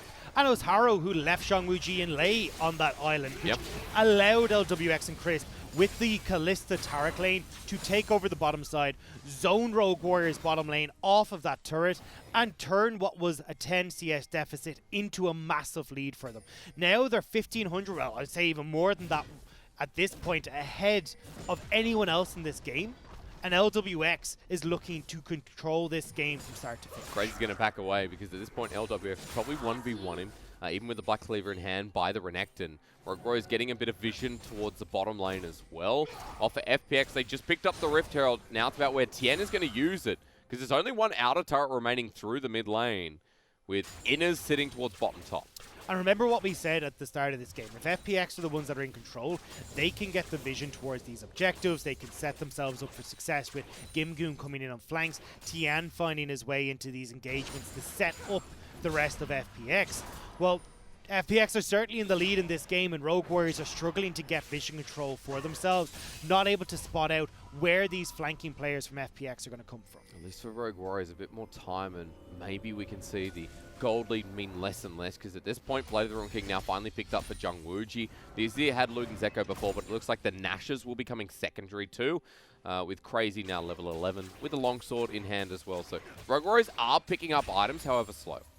And they can't leave FPX on the map for long to try and get some gold into their pockets, because if FPX slip off into this Baron pit, which is going to spawn in 2 minutes, they have a very quick Baron taking team. So this is where you've got to be consistently rewarding for Rogue Warriors, and that could be the opportunity for FPX to catch you out and find a fight in their favor. Now trying to find a response play onto Gimgoon, who's moving up to the mid lane because Rift Herald will spawn into the world, and Crazy's going to be joining him shortly as well. Haro with the re-engage, 1 versus 2. Gimgoon even with a Black Cleaver, I'm not sure. As he dodges his Javelin toss though, now I am.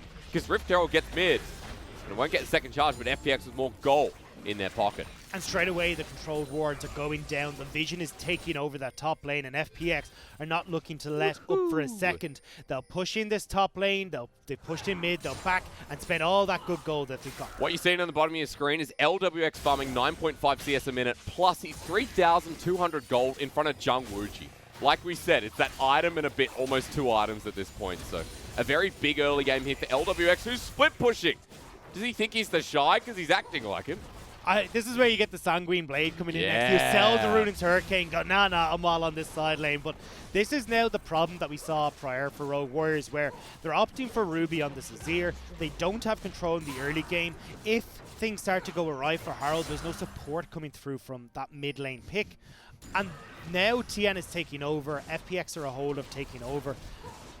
And Haro hasn't been able to stop LWX from this early game. No. After what was such a great start, compliments go to Rogue Warriors for that dive that was so beautiful in the early game. But then FPX, it's like you make one mistake and FPX capitalize. You make another, they follow that up continuously, right? It gets to the point where that disrespecting flash towards the top lane hasn't hurt FPX really at all. As in another team you'd face and you go, well, actually that could cost us the game, right? And that's the problem. You cannot let your guard down for a second against FPX, and then you end up in this horrible mindset of afraid to make plays because you know if something goes wrong, FPX will slam that victory home. And Rogue Warriors now find themselves in a very detrimental position, 4,000 gold down. This Soul Point Dragon is about to spawn, and Rogue Warriors, they're going to feel like they need to fight, and because they're Rogue Warriors, they're going to fight. They're going to fight. I mean, you got to give props to Rogue Warriors yet again. Even being down gold, this team will fight you. And there's been times when they shouldn't have won fights, but they have. So still, this game isn't over. Even in game 1, FPX having the lead as they go towards Mountain. See what Rogue Warriors do towards Baron. I was meant to say Rogue Warriors have a very fast Baron taking team themselves. They're starting it up. No vision here. The FPX have no idea this is going down. This is why I said you can't count out Rogue Warriors. Zhang Wuji showing in the mid lane. Pings are going down. Now spotted out at 5k. They might have to back off, but that was close. You got to give him credit for that as well. That was a smart call, but unfortunately they weren't able to pull the wool over FPX's eyes. FPX have now congregated towards this top side, forcing Rogue Warriors back. And now FPX are on the hunt once again for any Rogue Warriors members. Okay, Mountain Soul as well taken in the meantime while we're watching that sneaky Baron. 4 minutes 30 till the Mountain Soul Rift. That is going to be very nice on Tien and Crisp. As FPX are like, now it's our turn, but we want you to know. Yeah, they're going to do this right in front of everyone's faces, but there's no vision here right now. That ward has been cancelled out by the control ward. Rogue Warriors have gone back to base, so they're only coming back onto the map. This is going to be gone before Rogue Warriors can get to it. Well, Haro crazy and Lay are over there, so it looks like just in time as the ultimate comes through from Doombeat to zone them out. They're taking the long path around while Tien is here. The Empress Divide on the backside. He flashes in front of the pit while Rogue Warriors try to get in. Haro is going to die while it dies as well. And now Lay looking to share the same fate as the Fate's Call there. Kimgoon forward, a double man knock up, and Rogue Warriors to their death stand in front of this pit and look FPX in the eye. And Tien was able to leave that Baron entirely to LWX's hands. You can't have a smite fight when it's the Callista Wren that's stealing the entire health bar of the Baron. FPX find kills, they find the victory, and now again this encroaching victory, it feels like, for FPX is inevitable. 1-3-1. Put Victor in a side lane. At this point, these waves are just going to disappear. Look at the turrets to be taken. There's only one inner towards the bottom side. Then we get towards the base. And cracking the base on this Baron with the way this game's been going feels like it is a natural and easy step for FPX to take next. And how do you try and defend this? Oh, hang on. You don't defend it. Apparently, you might die here as Crazy's going to get pulled back in. A good haymaker, but Rogue Warriors surviving for now while LWX is going in. He's going to get exhausted. He still has Flash available. Never mind. Flashes away from the Empress Dividers. Ruby has to do the same from the Dazzle. 5 members of Rogue Warriors mid. LWX survives.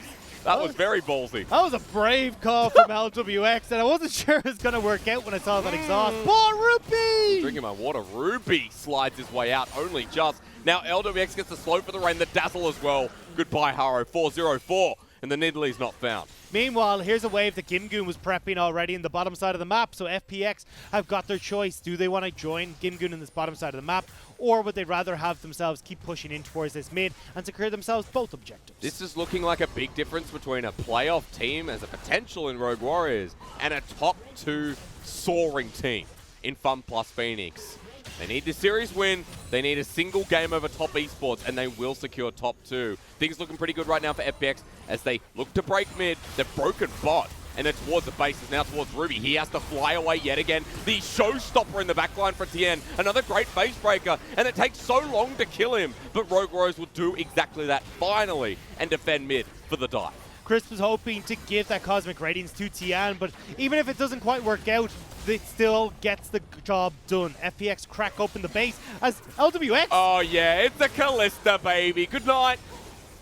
LWX on 5 now, and with that, it looks like they're going to be charging into the base. Gimgoon versus 3, with Doombee's backup now in hand. Ruby follows suit, and so does Crazy. Rogue Warriors are getting smashed here.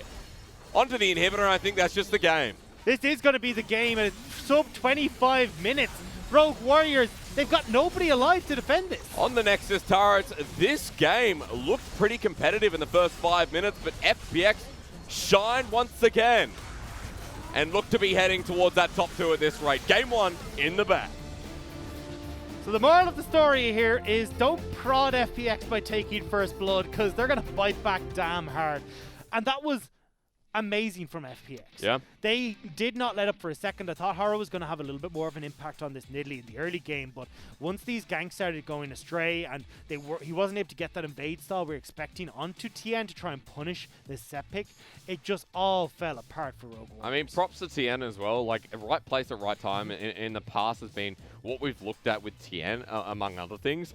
This game, though, I'm glad to shine some light on LWX because that was a great game on the Callista. He was set up for success. He picked up 9 pieces of turret plating in the end as well with 1,100 gold. So this just shows you why this Callista and Taric lane are so damn powerful in the LPL. It is insane. They were 9 wins out of 10 games coming into this, and now they've only shot up even higher. This is why Kalista and Taric have been banned, and we talked about it in our draft phase. This is such an obnoxious lane to deal with, especially as a Varus. Yep. But I think we got to look back at what Rogue Warriors did in this early game, because we saw them coming in with Ruby walking forward on that gank mid and giving the facebreaker over to set up for a double kill in the mid lane. We then saw Harrow trying to make these overly aggressive plays in the top lane, which resulted in kills for Gimgoon. It felt like Rogue Warriors were just gifting these kills over in lots of situations. And then when they started to fall behind on the bottom lane, nobody came to help. Harrow never tried to focus the bottom lane. He was all in on crazy in the top lane. And that was a major issue, especially when Shangwu-Ji and Lei had found some success early with a 10 CS lead, only to have it tossed back in their face and turret plates to go over to LWX. And it is such a shame because when Harrow gets a lead up towards topside, when Crazy and Harrow work together, it looks great and the games tend to be a lot more competitive than they were. But here against FPX, you can't make those mistakes, otherwise it snowballs out of control. And you can see Doomby had the most damage, but LWX, I think, easy MVP at that point. He was super fed. You can give it to TN as well. I mean, like, it was just a good game. And I think that's the part that we want to highlight for LWX and Crisp, is that this was off their own gusto. Yep. This was them putting in the legwork, and they were the ones that secured themselves that lead. They got the picks to do it, but it's still not easy to always make that stick. That's exactly what they did, forcing the bottom lane of Rogue Warriors off the turret, getting the plates, getting that lead going. And that's where I think FPX have been struggling previously, where they have been leaving LWX and Crisp out on their own, but now LWX and Crisp have actually answered back with their own style and finding the victory. Good to see here in Game 1, but Rogue Warriors need to step it up if they want to make it towards playoffs. Game 2, right after this break to find out how.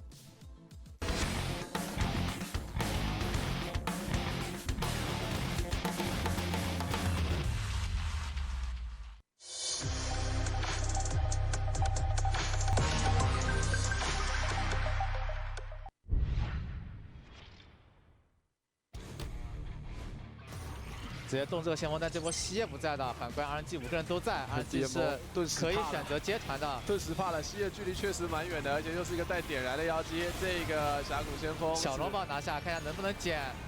感觉位置被逼得有点惨，而且西叶快到了，想用一个大招效果很爆炸。西叶从后面进来，直接找 Betty 打了一套以后，点燃伤害挂上 ，Betty 没有能够活下来，狼行也逃脱不了这个战团。正面虽然拿了个峡谷先锋，但先锋之眼好像是没有捡到了。哦，阿乐直接一闪以后冲上去硬踩一个大招，完了，又卡扎丁也被击杀了，而且是西叶拿到人头。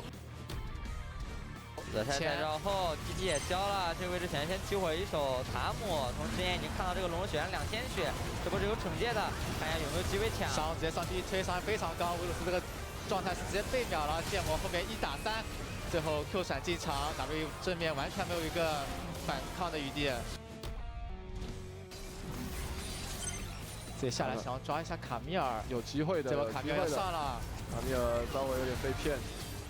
被 W 技能吸住，但是另外的大招规避上，果然小虎这个位置差一点血，踢小虎。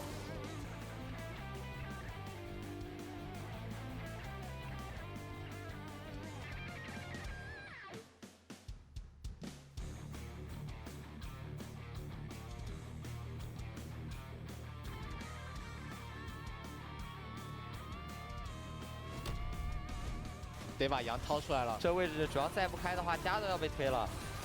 这两路相当于一个平推来了，这位置感觉开的还行，引起了4个人，这个位置1羊4吃，但是被爆了一下，爆到了后排这边，魔鬼有点扛不住了，上来。蛇栓很肉啊，顶着对面4个人的输出，自己还没倒，并且好像能完成收割。大灭刷新了，这位置继续刷新，这波3杀，哇，有没有？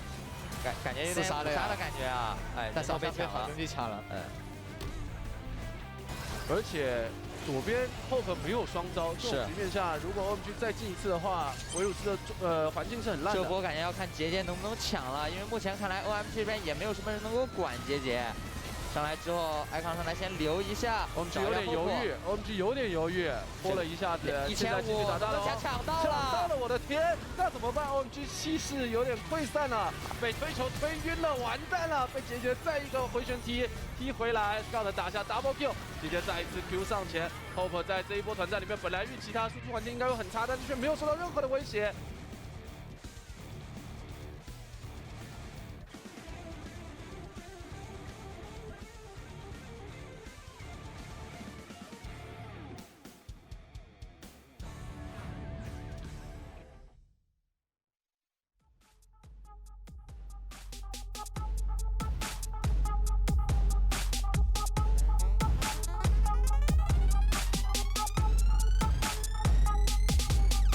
make music with a body called a Pandora Spotify. Dude's got the lyrics to that body all memorized. Mama get that job done. In fact, she overqualified. Boss lady, hot sugar, come alive. No. Watch her dance off. She putting a spell on whoever she dance for. Everybody wanna touch it. They can't though. Rules are hands off. Still she make them grand stuff. Dollars rain down. Girlie got that fire, like she camped out. Dudes popping tents like they on the campground. She makes music with a body, the ballers, they spending money, money. Pop that, pushing that, making that a sing. Money. Pop that, pushing that, making that a sing. Money. Pop that, pushing that, making that a sing. She makes music with a body, the ballers, they spending money, money. Pop that, pushing that, making that a sing. Money. Pop that, pushing that, making that a sing. Money. Pop that, pushing that, making that a sing. She makes music with a body, the ballers, they spending money, money. Bunch of sexy baddies up in here, but this one stand out. She a star, make them ballers pull the bank out. ATM shorty ain't gon' give enough funds. Better hit the branch, boo, in preparation. Feature dancer status, she the center of attention. Jacob Javis, the big convention boys coming with them thick stacks. Stadium players got the grips in there. Face like a doll, body juicy, deadly when she grabbing them make out. She make music with her body, she that #1 single. She make music with a body, the ballers. FPX continue to rise here in the LPL. The Phoenix flying as high as ever, with big series wins against LGD recently, now against Rogue Warriors, looking to do the same. They're so close to securing top 2. They need the series win. They need a single game against top esports, and it looks very possible. Dagda here, Hysterics here. And man, that was a good game 1 to show us how strong FPX are right now. And this is the thing with FPX, is that every time we see them, they look clean. Yeah. Now, look, there's been a few times that we've had their losses, we've had them fall behind, but when they get a lead, even against teams where we expect them to mess about or play around a little bit like we've seen from other teams, that's never the case. FPX are clean from start to finish. Yep. They are closing out these games in fantastic fashion. That's what we saw here against Rogue Warriors. They just didn't take their foot off the pressure at any point in time. Pressure on the bottom side of the map. Then they had the win for Tian in the top, in the mid, and across the board, they just took over. LWX was so big that game as well. And I mean, the MVP from game #1, you could probably guess it here. For Fun Plus Phoenix, this Kalista was taking the game by force. Hooray. With 5k difference over Jung Wooji. This is LWX looking huge in this game. And as we said, it was just LWX and Chris building this gold lead for themselves. Figuring out that, look, we are Kalista Tarek, we win every matchup, we're going to push your tower, we're going to win out here. And as a result, Rogue Warriors had to completely give up the bottom side of the map. And you look at this game and you say, well, for Rogue Warriors, how do you step back from this? Because they're in dire straits right now, and it was through this 2v2 where Crisp looks like he's about to die. Tarek. And that exhaust needed to come through way sooner for Lei, but even Lei flashing forward and able to get the kill, and Xiangwu Ji has massively overextended at this stage, because LWX has just been pumping him full of spears, and this became the moral of this game, is don't approach LWX because he's going to take you down in one swoop. It's some of the most satisfying gameplay watching a Kalista who's fed, because it's one of the scariest things as well. The mobility, the consistent DPS that comes through. And you add a Dazzle with that as well, and the Tarek, it just becomes unstoppable. I mean, let's talk about that quickly, because the Kalista Tarek lane has often been denied by people first picking Kalista, and then the red side will take away the Tarek because it's just such a potent duo. And we talked about it in Champ Select. We were like, okay, cool, chances are Rogue Warriors are going to take this away, but you do set yourself in a bit of an awkward bottom lane because of it. They didn't opt to do that. Instead, they gave this over, and that was the problem, was with Harrow focusing the top lane, you've got this incredibly potent bottom lane for LWX and Crisp. Yep. And then when Tian started to win the top half of the map on top of everything else that had just happened, it was just a no-go for Rogue Warriors. The lights were out here for Rogue Warriors. Now in Game 2, they're making an adaptation. Ruby is out. Wooming is back in. A reminder that Wooming was on Vici Gaming Potential, or Unlimited Potential, the sister team of Vici Gaming here in the LPL. So coming in for another series here in the LPL, Rogue Warriors starting on blue. And Wooming does offer a lot more in the draft. I feel he's got a very wild champion pool. Back when he was on that LDL team, he played 16 unique champions and looked great on most of them. So I wouldn't be surprised to see something a little bit different come out of here for Wu. Well, let's see, because already FPX have decided to change the bans on their red side. It's another Thresh ban, but it is a Taric ban against the bottom lane, potentially getting that. And Rogue Warriors banning away the Elise here. So we've got pretty much the bans that we expected across the board. Doinby still not getting his hands on this Kassadin. No way. Which is hilarious to think about, because Doinby was never thought about as this late game carry. He had these mad bruisers that put all these mid-game focused champions where they play down towards the bottom side of the map. Now people are starting to respect his Azirs, his Kassadins, these other picks that can come through for FPX. So let's see what he does get his hands on this time around, because Rogue Warriors say no Varus to the side of FPX if they want to go that direction. Aphelios, the final ban, that Kalista still open like before. Could still I'd opt for the Kalista here. This is the top tier AD carry that is available. We have seen Misfortune as a response oftentimes to the Kalista, where you can poke her out the lane and do quite a bit of work there. Yep. And it does fit into LWX's style, which is more of this facilitator in team fights more so than what was our last game where LWX was popping off. Plus he's played a bucket load of Misfortune as well, right? So let's see. The Varus also in his wheelhouse. That just looks boring. Let's be quite honest. Well, Senna. Look, they're putting him back in his Dagda. place. You know, it's like we can't have LWX getting that big of an ego after the last game. Let's put on to something where he's got to play a little bit more humble. But then again, look, you know, recovering myself from my complaints, for FPX, with a bottom side like that, let's not forget the solo lane pressure that can come through and the priority that's now there for Fun Plus Phoenix. We'll have to see how Doinby and Gimgoon do opt to go into this series, or into this last game, potentially of the series, because Doinby, as we said, has opted into a lot more champions in this game. In his last few games, picking up, we said, the Azirs, the Kassadins, has opted for way more. The same with Gimgoon. He started to show a little bit more on this top lane, but you are going to be going up against the Zoe as Doinby.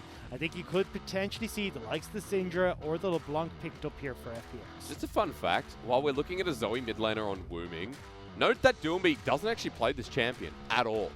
Doinby does not play Zoe, and in his career, you look past, there's only a couple of series, if that, where he's picked it up. So just a fun little tidbit there as Rogue Warriors are looking towards a different bottom lane. Oh yeah, lay with the Pike. So we've seen this come out actually from just our last series, the V5 one. V5. I'm assuming that I'm missing something here in this matchup, because for me, when I look towards this, is Tam Kench nice and beefy, and yes, you can try and execute him through the grey health, but he's still quite difficult to take down. You've got the healing that can come through from Senna, which makes it nigh on impossible to try and set yourself up correctly from the death from below. But this is where they're looking to have Kalista with the Rend and that Pike become such a potent duo for this bottom side. From my experience of this lane, Dagda, from my personal experience, there's a lot of CC combined when you use the Fate's Call. There definitely is. I think, though, when we're looking at this Pike pick, it's more so that you're going, okay, Sen and Tam Kench won't be able to get aggressive on this Kalista.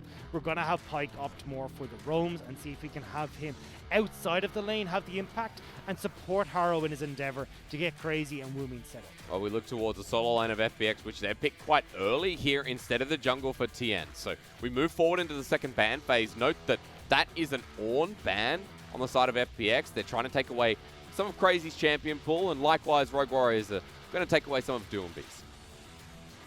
So these here taken off the board. Ornn taken away from Crazy. This is not really what I'd expect going up against Crazy. It is more the Renekton's, the Sets, these types of picks for Crazy in the top side of the map. It's more Holder who's been opting over towards the likes of the Ornn. Wukong, I think, would be the last ban potentially coming here. Way. But it is a much more difficult matchup when you go up against the Renekton, so maybe not wanting to opt to go towards that here for Crazy. Rek'Sai ban as well, so taking one away from the jungle pool of Harrow. But he's got many more where that came from. And, okay, Gimgoon's champion pool. So what they're thinking is that Doomby, who's one of the few to flex Renekton mid at the moment, could be taking that there. And is also flex the Mordekaiser. Yeah. So this is kind of like a double ban, to be honest. And that's the thing with FPX is what you think are top laners are not always going to be the case. It's funny because they've actually got a very similar champion pool. Rogue Warriors with the throw out here, but I believe that the Kled could be absolutely fun. I'm going to pause my breath, though, because Rogue Warrior is still looking for one of the solo lanes. Maybe to take away one from Gimgoon / Doomby. There we go. It's going to be crazy picking up the Aatrox into this Renekton matchup. We've talked about before how it's very snowbally in this matchup, so I'd love to see an early game champion here for Harrow to try and match where Tien should be putting his pressure up towards this top side.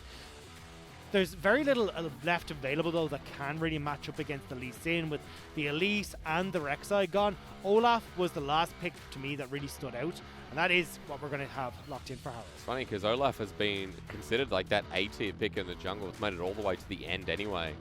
And now you see what Rogue Warriors are showing us for this second game, while Doomby loves this pick as well, meaning we will see the Renekton towards the top side. And there we go. His Sylas yet again. And now you've got a really strong skirmish composition. Jesus, you got there in the from FPX with Doinby on the Sylas to be able to pop off to a side lane alongside Gimgoon. But you've got some nice ultimates as well that can be stolen away in that depth from below. And that's going to be the key one that Doinby will be looking to take here, because if you can start to get that rolling in these team fights, you're getting a lot of pressure that will come on towards Rogue Warriors and turn that big Pike ultimate back on top. Doomby is one of the most played champions as the Sylas split as well. He's got a very good win rate on it too. It's up there because remember at the start of the split it was just rumble, rumble, rumble, and there were a lot of priority bans going out towards this mid laner. That shifted gears. He had to find a different champion to kind of abuse, I guess, and at this point it is the Sylas. He's stuck with that. And the Sylas on Doomby, I mean, he's going to have a lot of good ultimates to steal. It can steal the Pike ulti as well.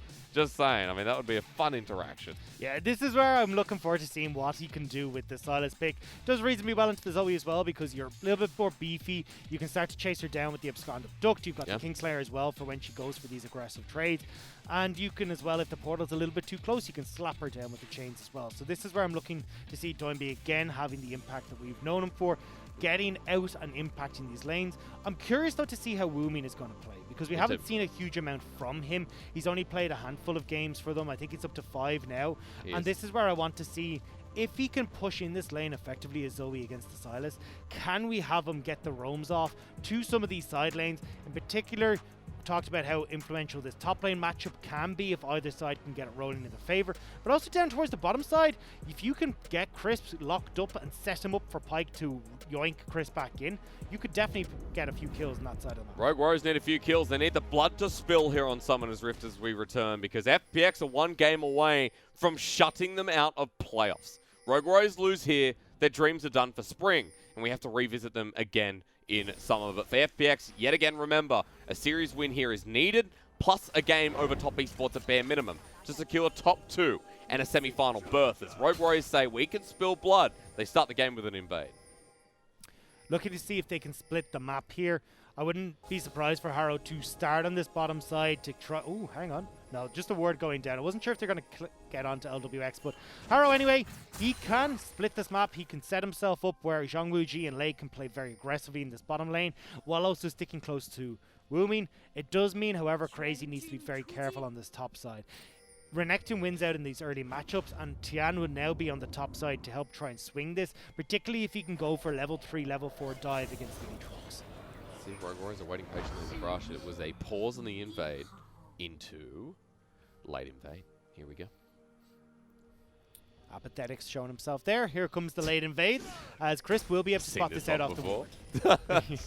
3 versus 2. Crisp and LOX are like, let's just peek our head around the corner.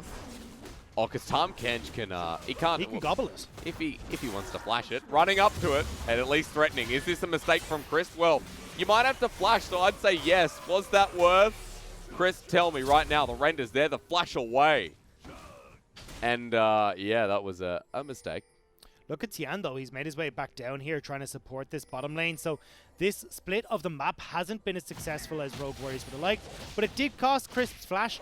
I'd agree with you, Hysterics. I don't think that's really where they wanted to start this bottom lane off for FPX. It'd be important to track here where Tian goes now, because he's starting on the Wolves, at least after getting the red buff. The blue buff's still available for Harrow. And Harrow going towards Raptors.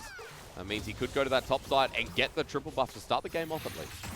It does mean we'll have to look at how Haro wants to go, because he can go directly towards the scuttle as well if he wants. So then contest Tien on that, then move up and then move over towards the likes of this scuttle on the top side and just keep Tien at bay and set himself up for that nice experience by picking up those 2 extra cards. What is this emote war going down the bottom lane between Jung Wooji and Chris? I like that Jung Wooji actually has the Tahm Kench emote as well. As our eyes peek towards the top side, because Gimgoon and Crazy are fighting yet again in the reverse matchup, to be noted this time as well. Tien, though, trying to get in towards this mid lane. That's the cheeky cleanse use. Abscond Abduct doesn't work, though, and Tien now shows himself to help clear out the wave while Wooming still off to the side. Nice little trouble bubble there, but Sonic Wave connects. Now, Resonating Strike from Tien won't be the follow-up here. Remember I noted looking at the junglers towards the camps. Well, that blue buff is still there. And will be spotted out now by Tien as well.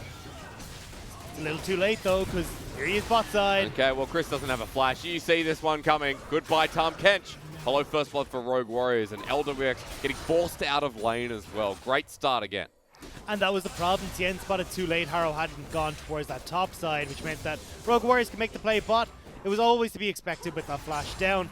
And now, again, we've seen this counter side of the matchup where Jung Wooji is the one who's leading, and they're picking up some turret plates for the Kalista. I mean, Kalista's in this series already. Looking pretty damn good. First Blood on top of Jung Wooji, plus that bit of turret plate in gold.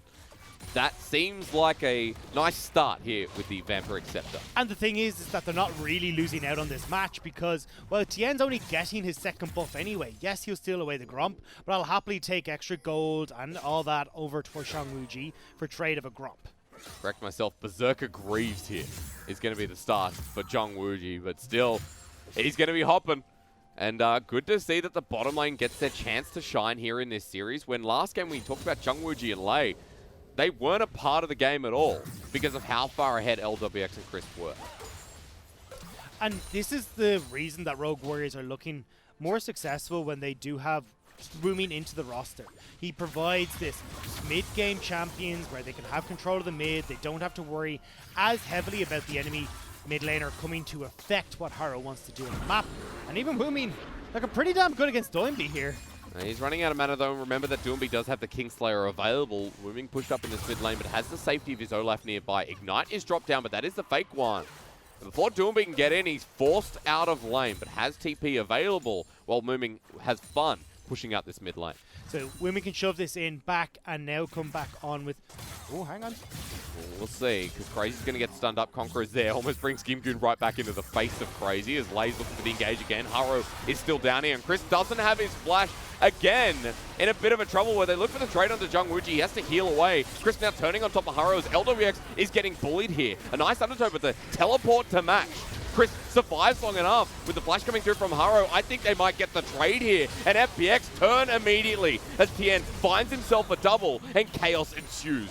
Gimgoon still here with the Dominus available, ticking away with the wave. Crazy and Jung Wooji at half health. They can't stick around. No, FPX can still look to dive this. There's no flashes available except for Tien's.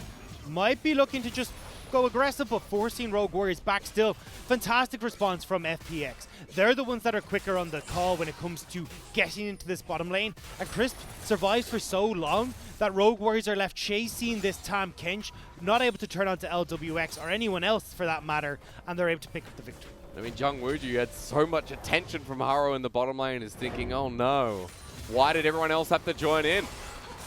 And this is the thing, is Lei is still only that level 3, so not dealing as much damage as you'd really like to.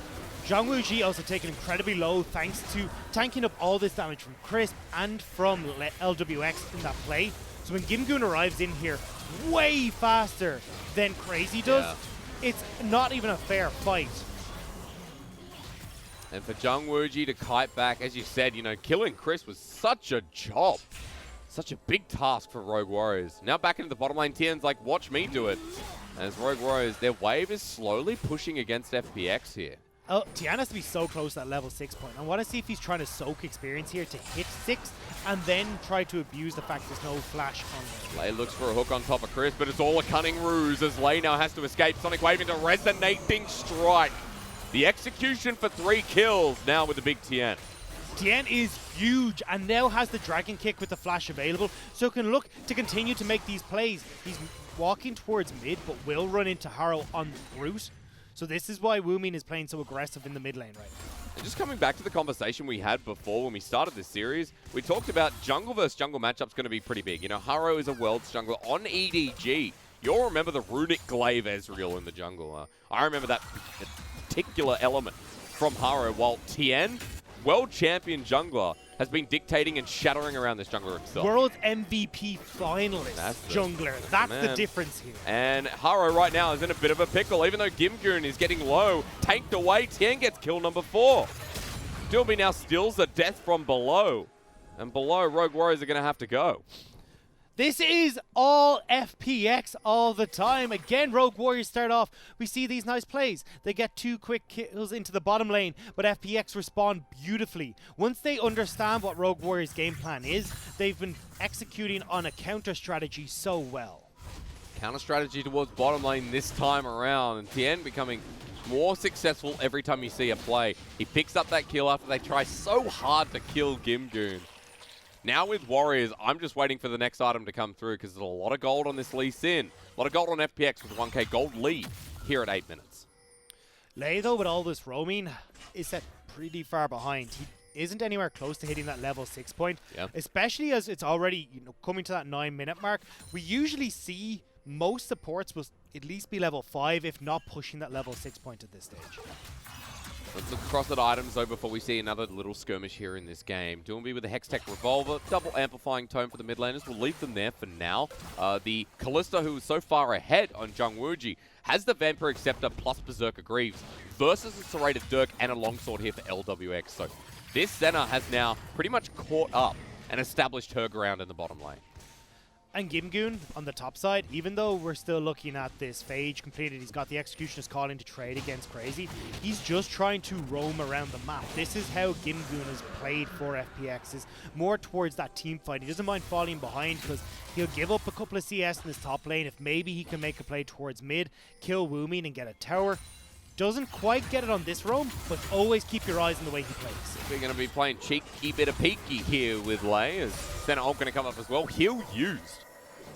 Lei just trying to get his roams off, and as you said, he's not level 6, so Dilby just says hello. Whereas FPX have both level 6 on the bottom laners, so they're looking to trade this Rift Herald for the tower plates in the bottom lane.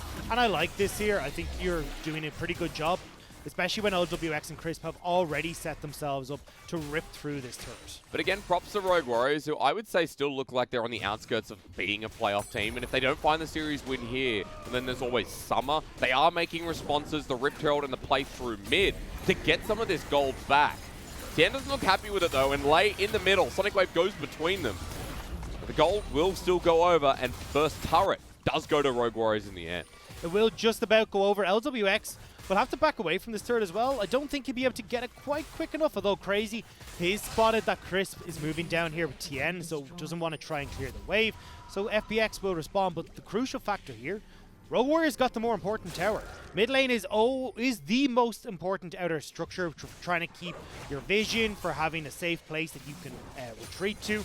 But Gimgoon doesn't want to retreat. 1 versus 2, but Doomby is coming up as well. I think he could do this by himself, but he's going to flash away in the end to dodge away from the stun from Lei, who is now level 6 as Doomby has stolen the ult. He's using the protection. Oh no! Gets launched into the support, and Lei is dead. While Harrow here is taking so much burn damage. Doomby can't find the re-engage. And Doomby chained himself to Gimgoon earlier in the game. You love to see it. That was so well played, and obviously not expected from Zhongwuji, but the play's not over, Hysterics. You've thrown in a crocodile. Here comes a catfish and a blind monk. FPX underneath turret see a juicy Kalista, and to survive here is impossible because Tien has your number with his 5th kill. A catfish and a monk walk into top lane. The punchline is they come out with an extra 300 gold off of that kill. Rogue Warriors have got nowhere to go. Lei is running towards this top side to try and help out, but again, FPX are accelerating their lead so effectively.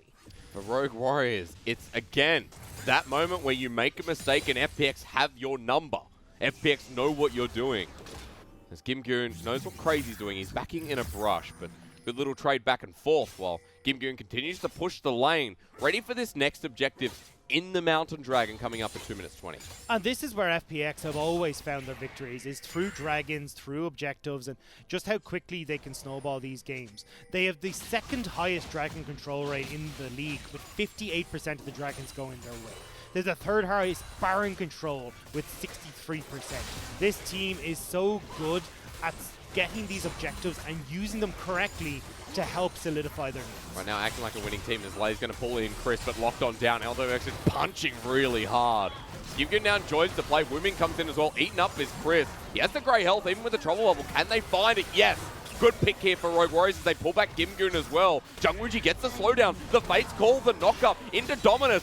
Rogue Warriors, they love blood. And finally, they get some of their own. And they can actually use this combo between Wooming and Lei to set themselves up. Wooming sets them up and Lei takes them down. The death from below means they can look towards this tier 2 tower. Beautiful turn of momentum here. The inner turret going down, and for FPX, you look at the trade, you look at what is being sacrificed. Absolutely nothing here on the side of RW as now they jump up to over 1,000 gold in the lead. They're trading instead of giving up. You still got Crazy pushing in this bottom side while Doinby's doing the same on the top. They will be able to get 1 or 2 more turret plates for themselves before those turret plates go down, but still, great from Rogue Warriors to now find themselves with an ever so slight gold lead in this game. Good to see that Rogue Warriors are still being the team that we expect them to be, right? Still looking for the challenge here. Is good trouble lands onto Wooming as well. He has a Proto Belt, but can't find Tien in the trade-off as his real Ignite was used. But does push them off the turret while Rogue Warriors get yet another structure towards bottom side. Make that 2K here at 14 minutes. And the problem with FPX there is that they don't know if they're in a 2v1 scenario.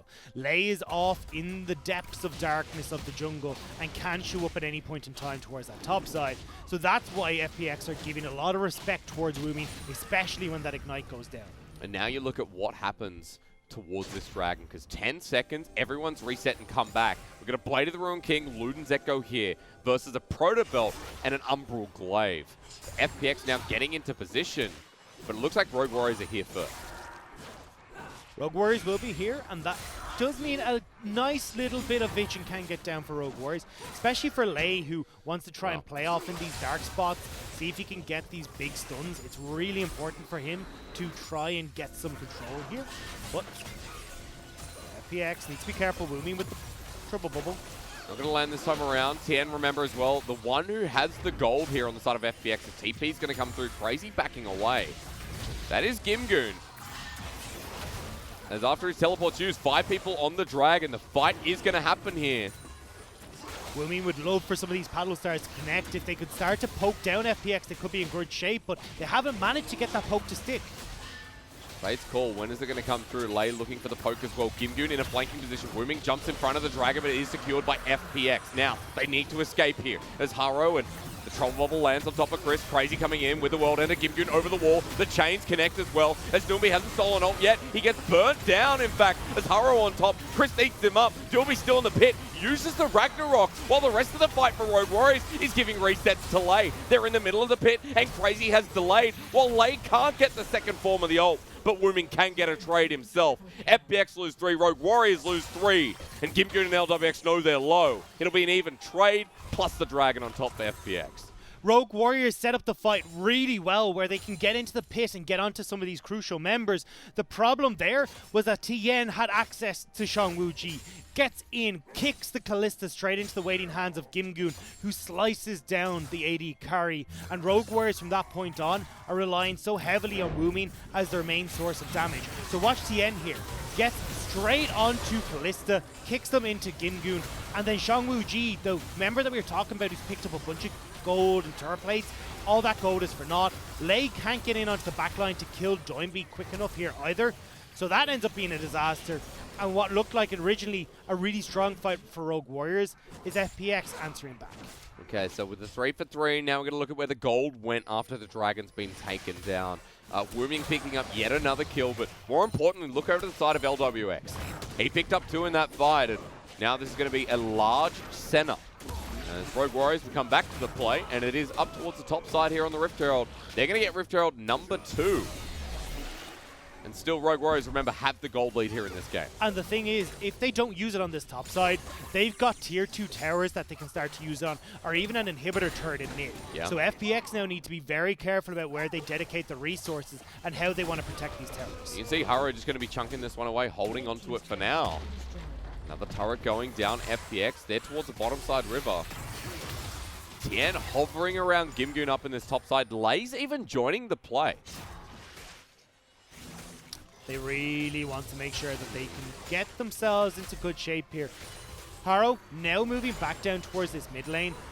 Rogue Warriors need to get their lanes in order so they can look to threaten this Rift Herald in several different lanes. The problem right now, though, is they don't really have people who are in a good shape to start to split push the map. Woomin can't really deal against Doin being a side lane. Crazy and Gimgoon are pretty much dead even right now. So getting these waves in a place where they can threaten with the Rift Herald is not looking too likely. But at least for Wooming in this game, you can see the threat of an elongated mid lane. We've talked about this many times in the LPL. When there's space created for the Zoe, you're going to be a big damage source. 2-0 and 3 here. We already talked about the items coming through, which does look like we're going towards a Morello next. Sorry, chat. That's the way it's going to be. Wooming playing with the space again here in the mid lane, level 11, and he's starting to clear some of these waves too. I love the Morello here though. Doinby healing, Renekton healing, you've got a bunch of healing coming through from this Senna, not to mention even Lee Sin has a bit in his kit. So Morello works perfectly here in trying to keep people as low as possible, especially when you've got Lei who's relying on these execution damage. That healing that can come through can be such a nuisance to deal with. But we look back at Rogue Warriors here. They're down towards the bottom lane with the next wave coming through. Haro has that Herald in hand. FPX are matching this all 5 underneath the turret. Gumi now joining the fray as well as Lei just wants to get that demolished. Proc, really hard Herald, though. This is such a smart call. Force FPX the bottom side. Look to Rift Herald mid. The wave isn't being cleared out fast enough though, and you can see FPX are doing a nice time of dancing between these two lanes. Rogue Warriors dancing better though. These are the ballroom dances, going back towards the bottom lane after forcing the rotation. This is the 500 IQ play. But Wooming getting chained out is not. Doomby looking for the engage. They're going to find the Zoe. Ulted down from 500 IQ to 5. FPX find the pick, and now with a 4 versus 5. Jungwooji has to flash away as well. Oh, it was looking so good for Rogue Warriors. They played what was keep away with FPX, but that one pick onto Wooming was all that FPX needed. And now look at the timer that's on that Rift Herald.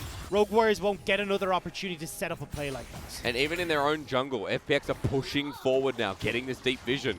Take the red buff, says Chris. Give him a smite. Nicely done. All right. And now Dragon's up. 20 seconds until that Soul Point Dragon comes available for FPX.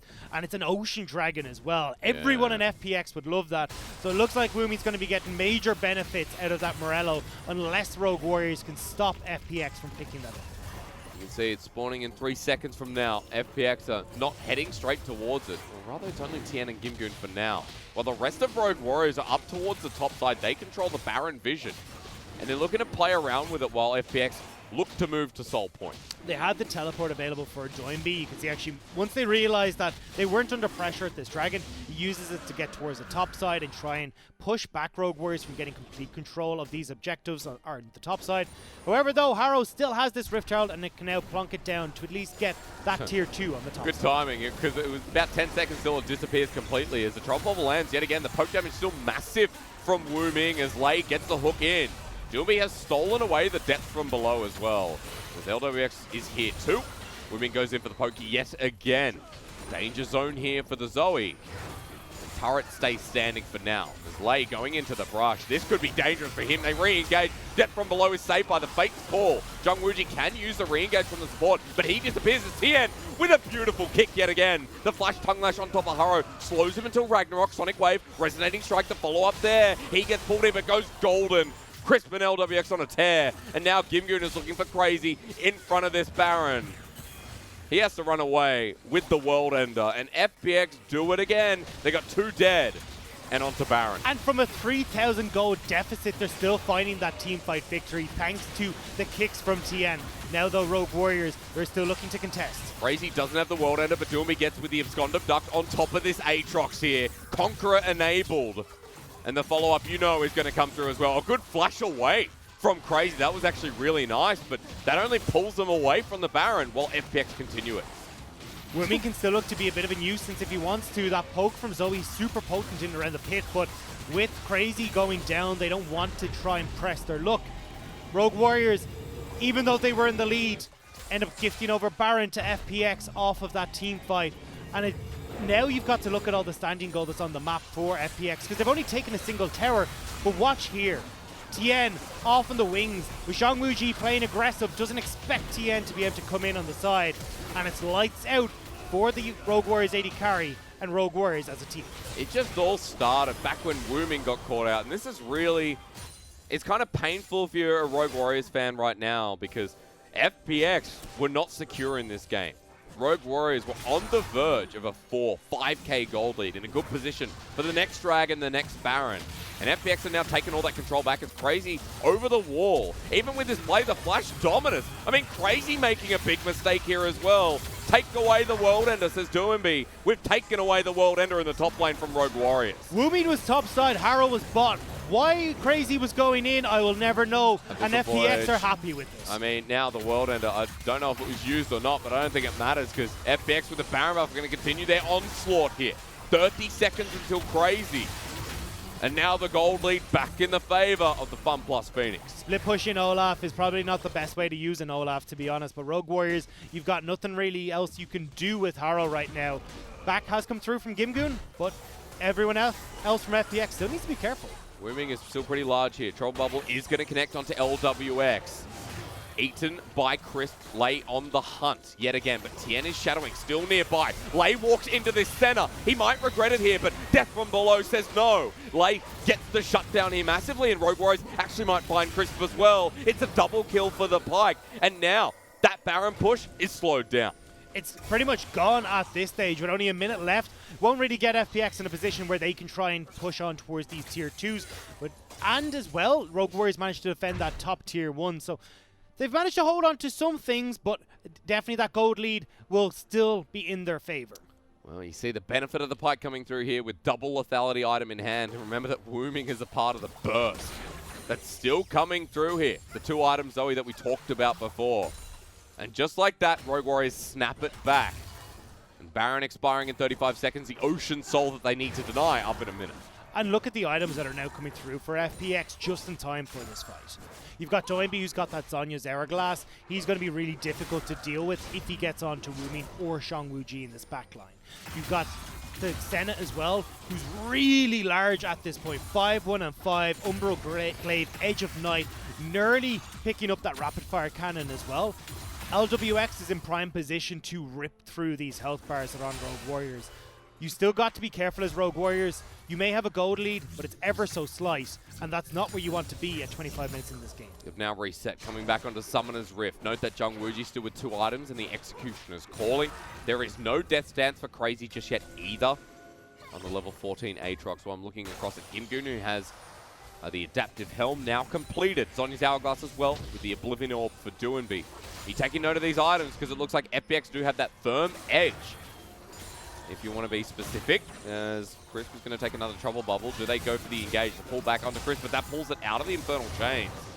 Tahm Kench will be able to heal this one up as he disappears.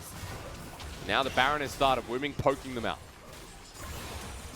Got to be careful as Rogue Warriors enter this. They want to front to back to stop Doinby or Gimgoon getting on towards Zhang Wuji. This looks like it's set up for them right now, though. Good dodge away from Doomby as the poke comes through. The Paddle Star again. They're connecting. The Trouble Bubble right in the middle of River. This is slowing down the Dragon.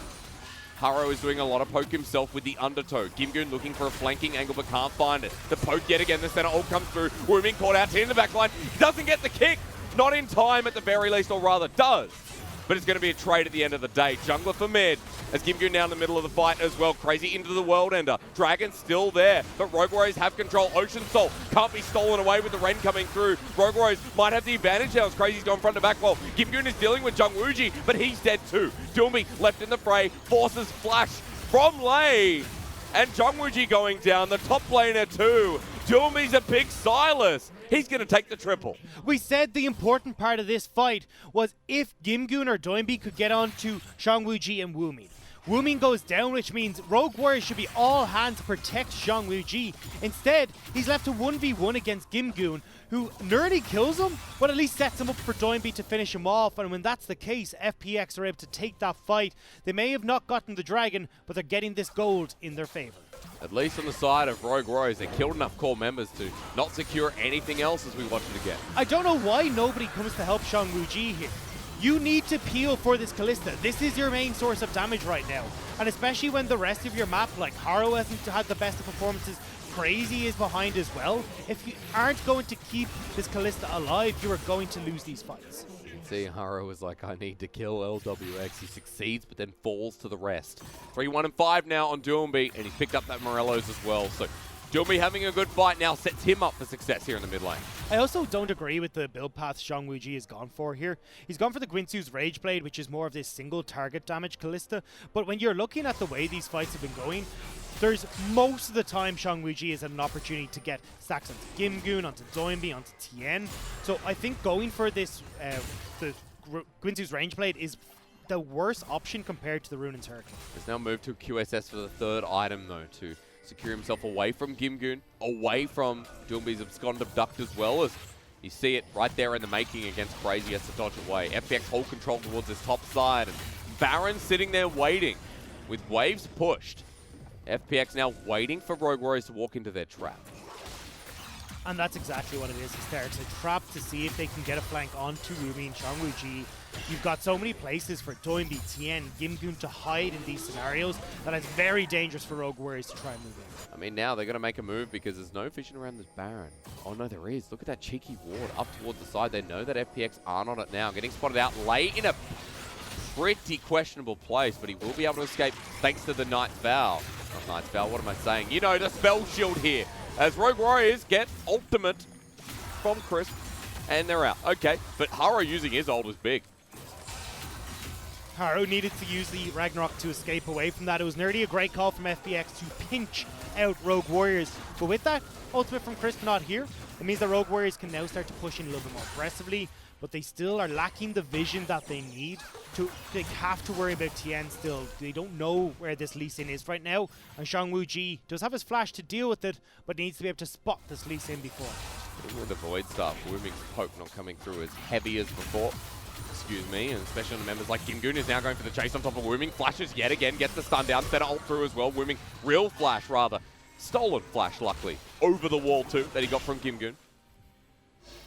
Again, FPX though, they've been dissuaded. They haven't been able to make the play that they would have liked to here, and now it's Rogue Warriors who can push in, knowing that they're free from FPX in this river to get some vision back in their favor. We're to a point where FPX right now picking up some well-needed farm towards getting ready for the next Ocean Dragon. Remember, still on Ocean Soul here for FPX, and gold is what we've not been looking at this game. We haven't really cared, because gold has been going back and forth so much here in this series. It's been about that one play, that one player rather, that has been defining moments here in these fights. And one play is what FPX are now gearing up for.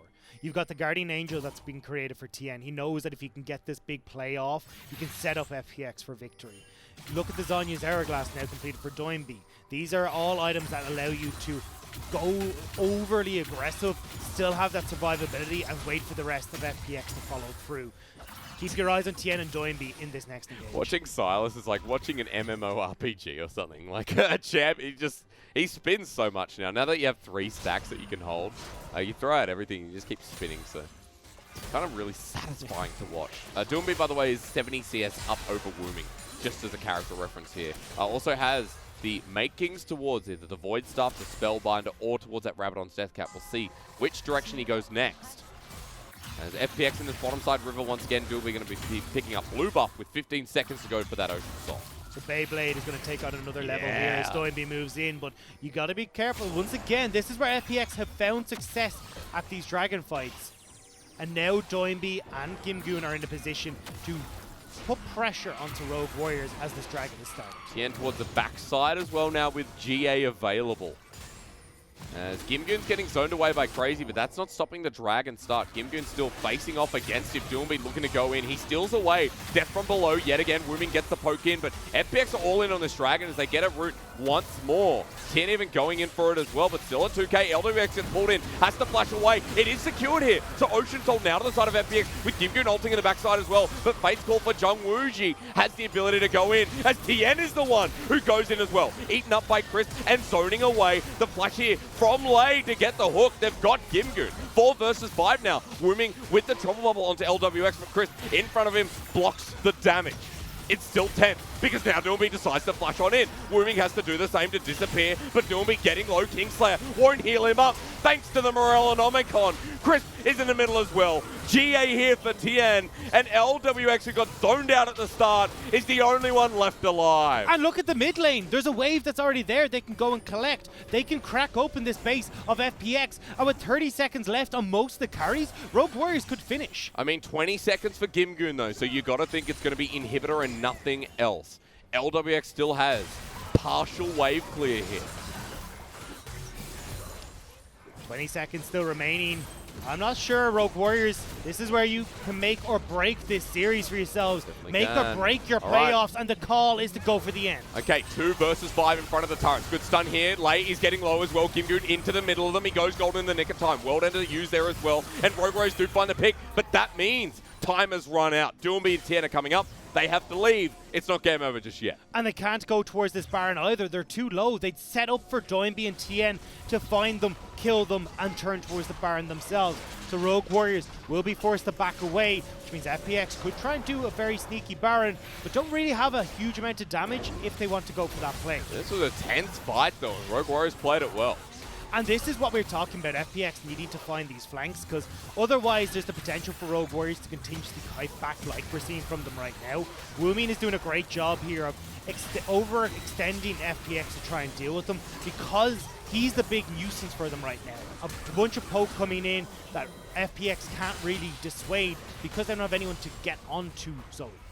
The grievous wounds onto Silas. You can see that Kingslayer healed him for nothing in that fight. So, as you mentioned before, Dagda, the reducing of healing on the side of FPX, even with the Ocean Soul, was enough to win that fight over. So now that we reset, we're back on the map. Rogue Warriors with a massive gold lead, with Baron still standing. Well, you got 2 Executioner's Callings, you got the Morello as well, so there's stacks on every one of Grievous wounds, and 40% less healing is really affecting LWX's usefulness in this fight. Doinby with the Kingslayer that you mentioned, but as you said, that Ocean Soul, there's so many healing and reduction abilities that are not having the full effect that they would have liked. As we saw the other day with Genji, I believe it was versus Freaka, the game 3 where the Ocean Soul was secured, and Genji still pushed their way past it. So for Rogue Warriors, this is not lights out, especially since they now have control of the Baron, and FPX are the ones who have to walk in here. Rogue Warriors are testing them at this point in time. Chris going to get knocked up here as well. Locked on down, slowed on down as well. Grey health used in the nick of time as trouble of the lands. TP into the middle of them. Gimgoon might regret this. He's in the middle of all 5 members. Dominus to come through. Crazy forces his flash. And Doomby can't get in as well. FPX are getting zoned back here. And Rogue Warriors can turn over towards this Baron. FPX are desperately trying to get vision, get some inkling as to whether Rogue Warriors have started this up. Well, it begins now. A ward's going to be dropped right in the middle with the scrying to boot. As Lei is looking. Tien on the back of Pit. He's 2 levels down on Haro right now. Going to go in for the engage. Doesn't want to kick just yet. Full health on everyone in FPX. The fight is completely reset. This is where it gets dicey for Rogue Warriors, though. They need to move as a group. They need to make sure that FPX aren't catching them off like Woomin here. Still got the flash available, though. They're playing with fire a little bit, but Doomby's going to hold this wave while everyone from Rogue Warriors has reset. Now, luckily, there is a ward in the pit, and FPX don't do the Baron this fast. No, they really don't. LWX doesn't take it down quick. Doinby hasn't really got enough damage to try and take it down, so Rogue Warriors will make it back. But will it be quick enough? They're pretty slow getting here. They're all verging on in. 3K, 2K now for the fight, though. They turn around. It's still on 2K. Tien's in the pit. Haro gets it, though. He has the level advantage, and Rogue Warriors have the Baron. Well, now for FPX, they've already lost Tien, and they are losing this fight. Doomby in the back of pit will die as well. Gimgoon drops 2, and with LWX and Chris getting engaged on, that could be it. We're going to a game 3 because Rogue Warriors live in blood. We talked about Rogue Warriors before as the team that loves to upset. Both as a fan of Rogue Warriors, but mostly against Rogue Warriors. They can pull these wins out of the depths of their playbook. Rogue Warriors are now pushing in, and with this minion wave, will look to secure game number 2. Death timer's not long enough at this point. Tien is going to watch his base die as he respawns. And at this point, going to a game 3, you didn't expect it after what we've already seen, but Rogue Warriors are full of surprises. Rogue Warriors get off to a much better start in the early game. We still saw FPX bite back a little bit, but Rogue Warriors weather the storm. They pick up a strong mid-game. They pick up these Rift Heralds and start to get the towers dropping in their favor. And with that advantage, despite the fact that FPX could bring it back, they played these team fights at the Soul Point so many times incredibly well, stopping Doinby and Gimgoon getting onto the back line and making that fight a lot easier for them. Starting with Wooming in the mid lane on this Zoe and then continuing forward with Lei having a big part to play on that Pyke. I mean, Lei on Pyke towards mid to late game was actually massive there as well. But Haro finishing the game off with a great steal, that level advantage just did mean quite a lot in the end. And for FPX, getting out fought, there's not many times you actually say that against Fun Plus Phoenix. No, they outfought them tooth and nail the entire way. And we talked about how important it was for Rogue Warriors to have this mid-game champion. Zoe provides just that. It means they can take these fights. It means they can go into these skirmishes. And the result is just a completely different story for these guys when Haro has got the support to actually make plays. Haro didn't even have the best of games here. He was 1-4 at one point on this Olaf, but it's just the fact that you've got someone who can be proactive in that from that mid lane and help out the rest of the team. I mean, we talked about that game kind of being not done, but like FPX favored in the first 15-20 minutes after the plays came through. But Wooming again. I mean, this is the guy that has been on the LDL in Vici gaming potential. He hasn't had an LPL split, like a full split where he's actually been able to play more than a couple of games. And now over Ruby, you can see the diversity from this mid laner that's really starting to shine. And this is why I love him when he comes into Rogue Warriors. And why I was calling for Ruby to bring out the Silas, to bring out these picks that have a strong mid-game. It's where Rogue Warriors thrive. It's where they need to try and pick up their victory here against FPX. And they've done it in game number 2. His very first split, to correct myself as well. Has played in the LDL before, but known as Steel in the past. I mean, he played like Steel in that second game. And it's great to see because now FPX, in a way, taken to a game 3 unexpectedly. Everything on the line. They need top 2. They want semifinals. If they lose the series here in a game 3, could be off the table. Well, I think we got to look at the way that FPX played this, because when you've got a Silas, when you've got the likes of this Renekton, you need to be getting access to the backline. Otherwise, it's all going to fall apart. And they never did. They didn't find the flanks. They were grouping up in this front-to-back fight, which was not where their strengths lied. So if I'm FPX, I'm going back to the drawing board here and saying, look, if we're going to go with this style, we got to play towards it. Otherwise, I want to just go back to the classics of Doinby on something he can carry with and set up for these front-to-back fights. I want to see what happens because Gimgoon has never lost the series. FPX have lost like 4 now individual games with Gimgoon. See what happens, and we'll see if Rogue Warriors can push it over the line after this.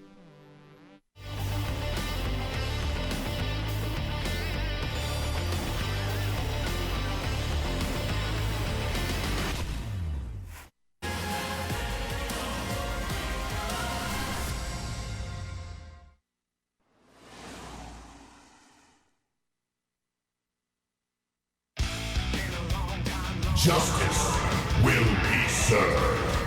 You are null and void. 闪现过来拉到的是一个 iBoy 这里个状态非常危险，和自己的队友有一些脱节，而这面战场上 X 已经被打退了。但卡萨丁的一个 R 技能好像产出了非常高的一个 AOE， 而且 iBoy 配合布隆的一个被动，再加上奥拉夫在正面一直狂砍，拿下了一个 double kill。 Prepare to die. 这波想做汉子哥吗？汉子哥过来偷了大招，楚留香这边给大招，再反手。哎，这波汉子哥有过来，危险。泰坦给大，汉子哥 W 顶一下，闪现过去 ，Q 了一下兵，斯拉斯交闪回身被汉子哥戳到一丝血，一技能拉到的感觉有机会猛过，这一口回了一大波血，还在操作再戳弱点，还在操作。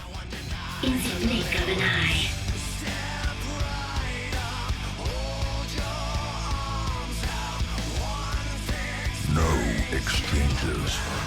3环都没有打出来，骚粉就直接被迫要交出自己的这个大招。RQ，又要死了，而且对面等下一个人， That's a woman. 好像要单杀换风了。哇，换风大招下来的时候，还是被了帅无情的一个锤子直接给锤死了。 Time to roll out the barrel. 直接开吗？哎，撞起来了，勾变一个进化，这波出事儿了，希望是大头。Oh shit! 蛇能死，不过胖子被炸了回去。胖子给卡山做了一个跳板，巨渣跟后坡两兄弟。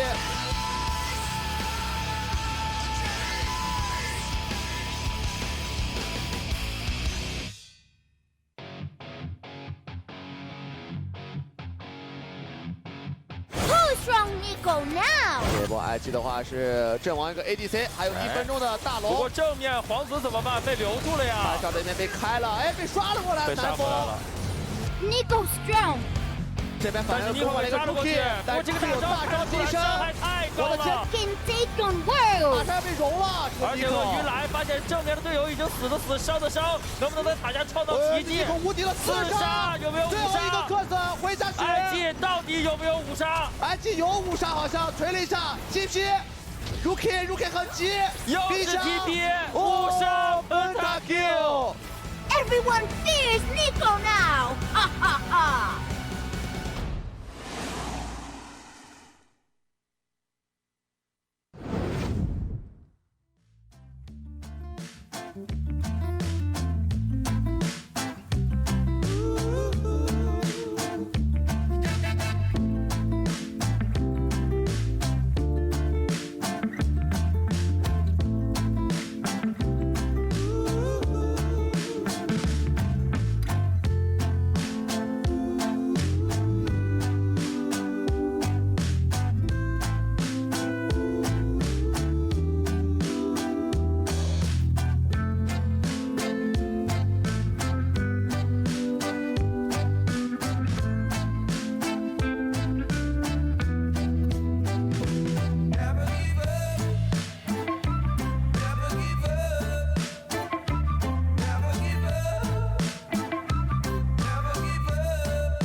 FPX were tested in Game 2 and Rogue Warriors silenced them to take us to a final Game 3. With Rogue Warriors relying here on a series win, it all comes down to this. Dagda, Hysterics, and even though they needed 2-0, like for Rogue Warriors, a series still goes, I guess, the long way. Wooming had a great game though, He by the way. did have a fantastic game. My man, MVP for Wooming. He came in, he's the less experienced of the two. Remember that Ruby played a lot in Challengers Korea.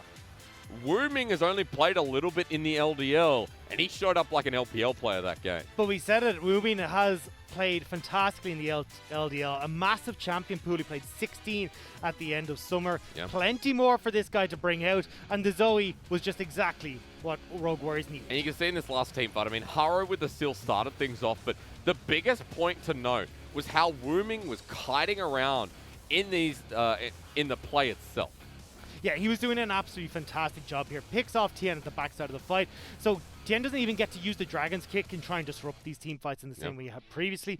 You got him drawing the attention of Gimgoon then in and going golden to stop any sort of aggression there. It was perfect from Wooming. And every single time we saw in these team fights, FPX were struggling to get onto him because of how much poke Woomin was pushing down. Doinby, even at that dragon fight, tries to flash on top of him, and Woomin, quick fingers, gets himself out of there. And yet again, we get to a point where Rogue Warriors have tested another top team, right? Like, it was the same with Invictus Gaming. Same with EDG as well, I believe, if I'm not mistaken. EDG, RNG, yeah. like they beat RNG, they beat EDG, they nearly beat IG. The Vici Gaming series was one I flashed back to where Vici were tested by Rogue Warriors. Rogue Warriors, no matter if they make playoffs or not, I have to say this is the one most improved team, at least close to, and two, the most impressive team below the top 8. It's so hard to make that call because we look at like Vici have really impressed. We've got DMO who are stepping up in their last series, but definitely Rogue Warriors, when they're on point, they will take over these games. And that's what matters. We go back into blue side for FPX for game 3. Rogue Warriors on red,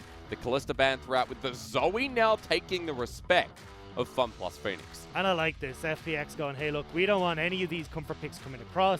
So across the board, Rogue Warriors now will be feeling a little bit of a pinch on the pool. We said already, Woomin, plenty more to bring out.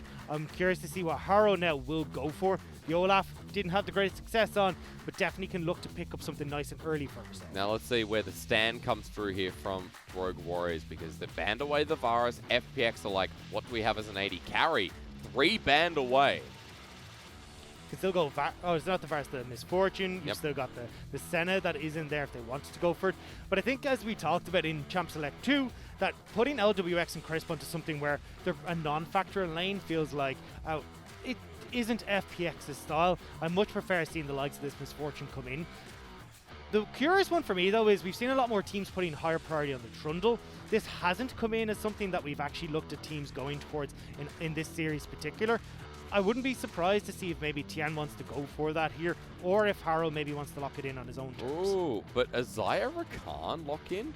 I mean, we've got the Xayah already. Lei's been great on these hook champions. He doesn't have his Thresh available. Let's partner up. So this might be a symptom of 10.8, which is on live. Xayah did get some buffs on that patch, so maybe that's why we're seeing Xayah come back in as people kind of go, oh wait, Xayah is a thing. We're also so far down the 80 carry pool this early on, a place we don't normally find ourselves. For Jung Wooji, it's strange because he normally plays the likes of the Ezreal, right? He goes down that path, and one of his favorites.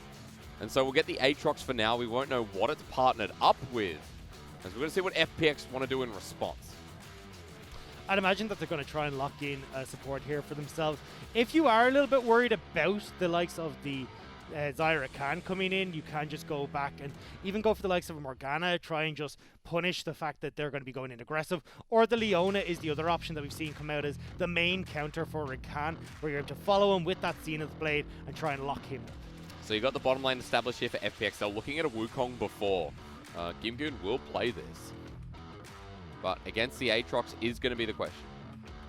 We got a lot of picks here that they can go for. I mean, as you said, you got the Wukong is up, the Set is up.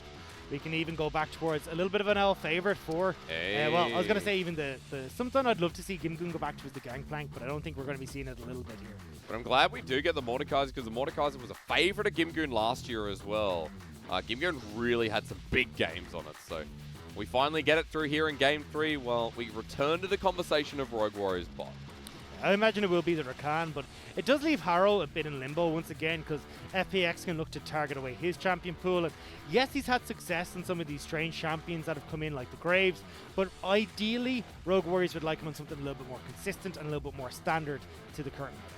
But it's been a while since we've seen a Xayah Rakan, at least, you know, a couple of series at the very least. For Rogue Warriors, second ban phase, we've got their bottom lane, we've got a solo lane, looking for that jungle mid / top, as we were talking about before. I really like the Xayah Rakan here, though, because it does work really well against this Misfortune. You've got great push potential coming through with the Xayah. You've got incredible engage with the quickness for the Rakan to try and disrupt that bullet time once again. And when you pair that with an Aatrox who is going to be able to follow up pretty effectively with the engage coming through from the Clan, you set up really well for a Rogue Warriors team fighting comp. But we will have to wait and see what the rest of that team is going to be. As we talked about already, Haro going to get his junglers banned away. No Olaf for him. I wouldn't be surprised to see us go again deeper into his pool. The Gragas, that kind of stuff being banned away here. But you can't ban away Haro. This is the thing that I got to compliment him for. You can't ban away this jungler. He has so many pocket picks. He has the most in the LPL, and one of the most played junglers in the LPL, right? Up to 17 champions alongside Meteor. So for Haro, it's a difficult task. You've already taken away the Olaf. You shift gears. You look towards the Galio for Wooming with the Zaya Rakan already locked in. While Rogue Warriors had a more solo lane phase, targeting towards Doombi and Gimgyu. LeBlanc locked in for Wooming. I love this pick against Misfortunes, and I was kind of thinking in the back of my mind, is like, I wish they had gone for something like the Wukong instead of the Aatrox, because putting pressure on towards that backline would have been great. But this now with the LeBlanc gives you that backline pressure to make it difficult for LWX to set up with the bullet time, or even get into these fights altogether. The poke that can come through from LeBlanc before fights start is insane. Well, for FPX, they're looking towards the jungle now here as well. And Tien has played Lee Sin both games. Why wouldn't he just do it again? Of course, there it is. But we need to find out if that's a Mordekaiser mid/top. As Doombi hasn't played this yet, but has constant bans against him game after game. Alongside that Cassidy.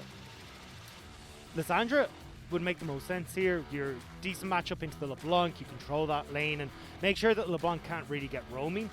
But the big issue here is now when we start to look at their team fights, because that's where you want to have Lissandra and Misfortune shine, that mid-game has to come off well for you, or you're just going to fall behind. The bullet time also isn't guaranteed because that LeBlanc can threaten, and this is one of the big issues we've seen with this Lissandra Misfortune composition, is that if you go into these team fights even and the LeBlanc can find good positioning, it's nigh on impossible to pull off this combo with the bullet time. Especially the combo that's now created with the Rek'Sai and LeBlanc as well for the mid 2v2.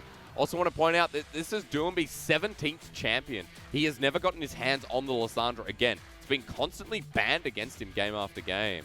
Now we're going to see why. As we move into game number 3, all cards on the table. And for Rogue Warriors, I like this adaptation in draft. I love that they're going for this team fighting style where you can have Crazy and Haro come in from the side. You got LeBlanc who can try and poke out some of these crucial members before the fight kicks off. Woomin has to be very careful though when he is going for this. Usually when we see LeBlancs have the most success, it's in against stuff that can't really lock them down.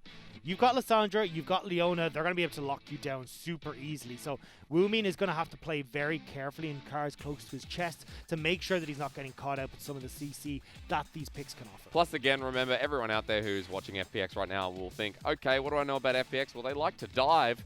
Lissandra Lee Sin. I mean, there's a good dive buddy pair right there for you as well. And that is most certainly where I think they'd be looking to do, especially down towards that bottom lane. Yep. When you look at Leona paired on top of that combo, you can easily burn the likes of that, the Featherstorm coming through from Zaya nice and early with the Solar Flare from Leona, and then look to just set yourself up. And if that Zaya doesn't pop in the air fast enough, great, Frozen Tomb, she's off the board, and then we can turn on towards the Rakan. So I think this is FPX going back to that very old style that we talked about in the 4 versus 2. Plus a layering of CC, and then on top of that, you got yourself a Mordekaiser with a Death Realm yet again. Gimgoon, to survive the weak side that FPX always put him on, it was his champion. It was the Mordekaiser in the top side that could absorb this pressure and turn it into a 1 versus 1. Now for FPX, they have to overcome this team of Rogue Warriors. Going into game 3, all cards on the line for FPX to both make top 2 and for Rogue Warriors to stay in the playoff run. No easy task for Rogue Warriors to take down the world champions. I want them to do well, but my word, is it a task in and of itself. FPX, though, looking to push themselves back up the table, where they can try and steal away some of these points for themselves and secure themselves top 2. Remember, they need a series win plus a game 3 against Top Esports. Now, because this has gone to all 3 games, I believe it'll have to be a 2-0, wouldn't it? They have to 2-0. If they lose this, it'll have to be a 2-0. I think another 2-1 is actually okay against Top, but we'll get there eventually. FPX need to beat Rogue Warriors first. We're trying to do some serious, like, jumping hurdles and mathematics because, especially when a lot of our expected wins have not been coming through. We've had upsets across the board, and it's making it so difficult to try and calculate and hold all these different notes in your head. Shout out to Joe/Munchables, who's already done that over on his Twitter. You can check that one out. We're getting standard runes across the board, though, jumping into game number 3 with Electrocute LeBlanc versus the Aftershock, as we've seen on the Lissandra many times. But we have a couple of newer picks that we haven't seen in a while, namely the Zaya Rakan. The Lissandra as well has to be thrown into that mix. So it's fun that this third game changes what we know about these two teams just through the draft. So the usual way that we look at the Rakan in this set is going to be trying to get in aggressive and use this quickness to lock up multiple different moves. I actually think this time around what I'd love to see Lei do is play a much more defensive Rakan. Use the quickness to stop the engages from Doinb, to stop Tian getting in for these dragon kicks, because if you can stop those big engage tools, you have a much better time of success for the likes of Zhang Wuji in these team fights. Whereas I think you just let the likes of Crazy and Woomin deal with LWX setting up for this bullet time, and Rogue Warriors have a better time in these fights. That being said though, FPX have shown they're very potent in this early game, and if it's FPX who are the ones that are in the lead and finding these advantages for themselves, it's going to be hard for Rogue Warriors to stop that engage from coming in quick and fast. Let's build our knowledge up though in this game spree with the jungle pathing, because you can see it's from blue Gromp to red now for Tien towards the bottom side, while Haro is up towards this top side. Then we talked about Gimgoon being on a bit of an island here, especially with Crazy already pushing in and the wave going against him here. Gimgoon gets a nice trade back, but as you can see, the wave eventually will do its job. So Haro opting for this full clear. Look how he went to Raptors and now can bounce back towards the Krugs, which means as Crazy's wave bounces back out, you can have Haro here to help.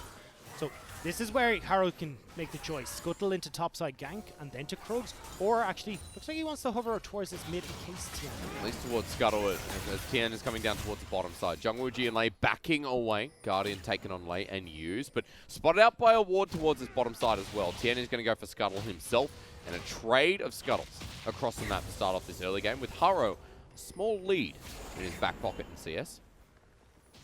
Well, I mean, pinging that Doinb was missing, so Haro now making his way back towards mid. You can see he wants to make plays happen on this Rek'Sai, but it's not easy to do against this Lissandra. She can hop out quite simply and avoid the ganks from Haro unless Woomin can get those chains out. We're going to see a sick gank where you predict the glacial path as Tien is predicting what Jungwoo and Lei are going to do bot. Waves coming in, he went and gets them before. We talked about the dive, TP for TP, but it's FPX first here onto Lei. Sonic Wave, he's trying to run away, but First Blood does go over as Doomby tanks up the turret, but Crisp is on an island here. It'll be traded across over to Wooming. So they're able to get that one back in their favor. Dulver teleports, and it's all said and done. Lei who goes down for Crisp. So Zhang Wuji will pick up all this golden experience underneath the tower. Rogue Warriors turning back FPX's dive we were talking about in the bottom lane. I prefer that as Rogue Warriors. The LeBlanc got the kill versus Crisp on the Leona. Haro now going for the invade as well. He has a level advantage over Tien. And Tien can only get the remnants of this wave while Haro gets away scot-free still with a CS lead. So FPX opt for this play because they realize that there's no heal in the bottom lane. Zhang Wuji rightfully has opted for the cleanse with how much CC is on FPX's side, but it does leave them vulnerable to plays like this. And when it's Rakan that gets locked up, he's not able to provide the heals, the shields, or even the CC to try and turn that one back in their favor without the rest of Rogue Warriors showing up. Rogue Warriors do just that though, and they put themselves in a successful spot. And note that staying in the way for Zhang Wuji, he's able to push out and reset, get the Berserker Greaves nice and early here with a small CS lead that LWX will be catching as the wave crashes on in. We're watching Doinb and Wooming through the mid lane, just trading blows with Tien shadowing him, but then deciding to go back as well. So for Rogue Warriors, as we hit that 5-minute mark, one of the good things about having the Xayah in this lane is she's one of the best AD carries at pushing in this lane. She can push it in really effectively against Misfortune and then look to try and help out at either the Dragon or when we approach that 8-minute mark, shove in really quickly, get the double back and move towards this Rift Herald. Getting chasing. Really good death scratch from Gimgoon though. That means the trade back is pretty substantial. But Crazy hit 6 just as he blocks on down onto Gimgoon. The level 5 Mordekaiser backing away here as well. So net win for the top laner of Rogue Warriors.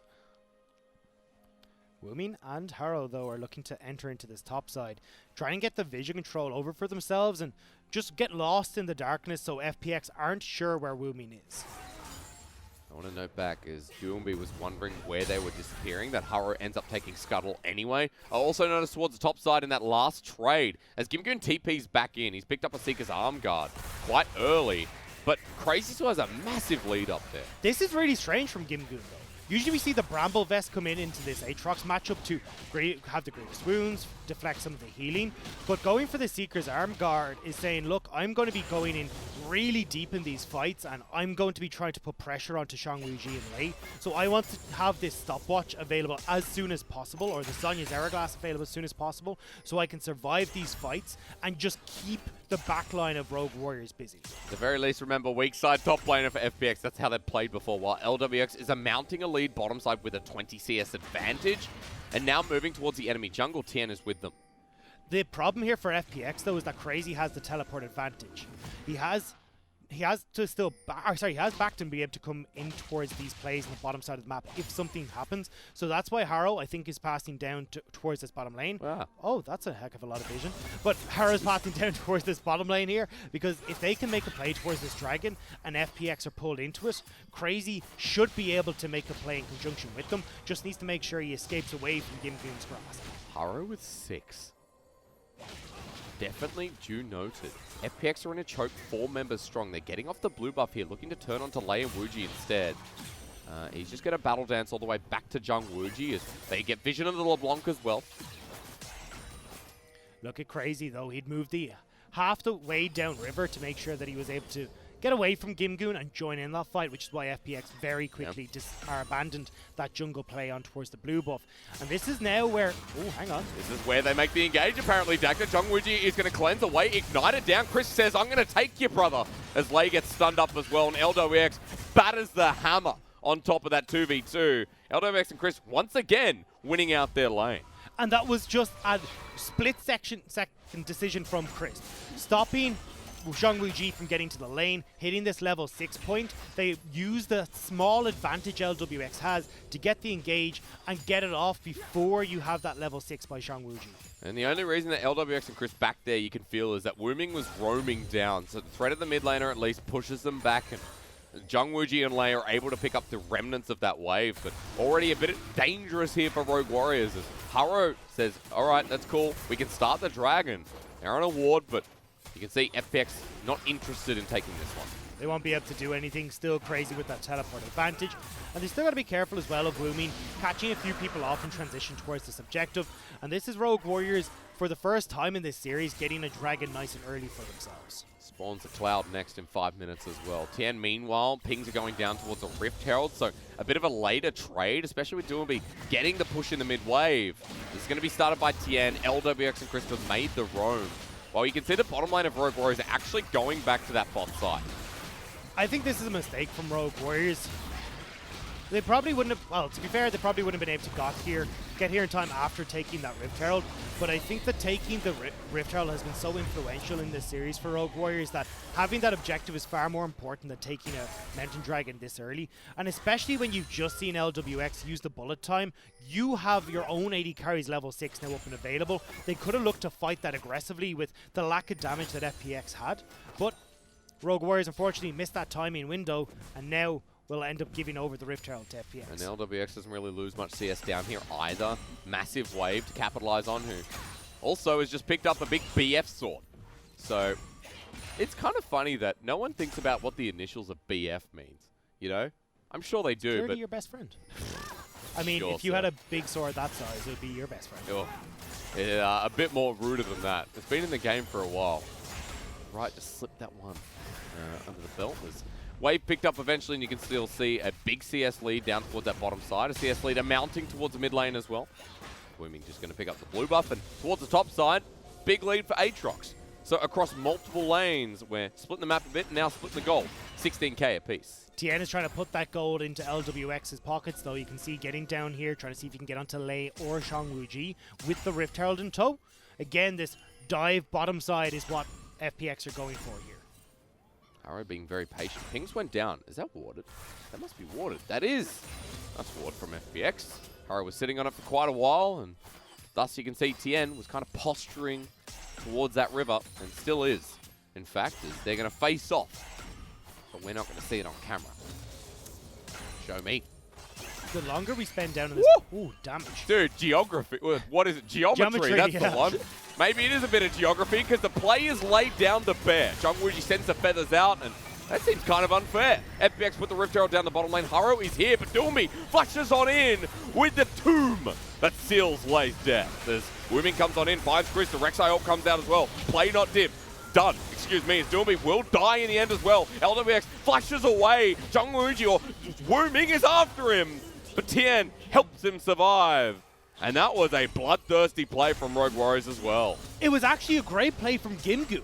Crazy was trying to teleport into that fight, but he got stopped by Gimgoon, who's now trying to fight this Aatrox. Into the death realm with World Ender. I mean, how does Gimgoon play this one out? Well, quite easily at the moment, as Crazy's trying to dodge away out of the death realm, and Crazy wants to go for the re-engagement. Meanwhile, FPX, a big net win, getting first turret as well. Gimgoon saved that play. Look at how low everyone on FPX was, and the fact that Aatrox couldn't come in changed that entirely. So now we've got FPX, who getting the kills over towards Doinby, have gotten 5 assists onto LWX and that turret in the bottom lane down thanks to that Rift Herald.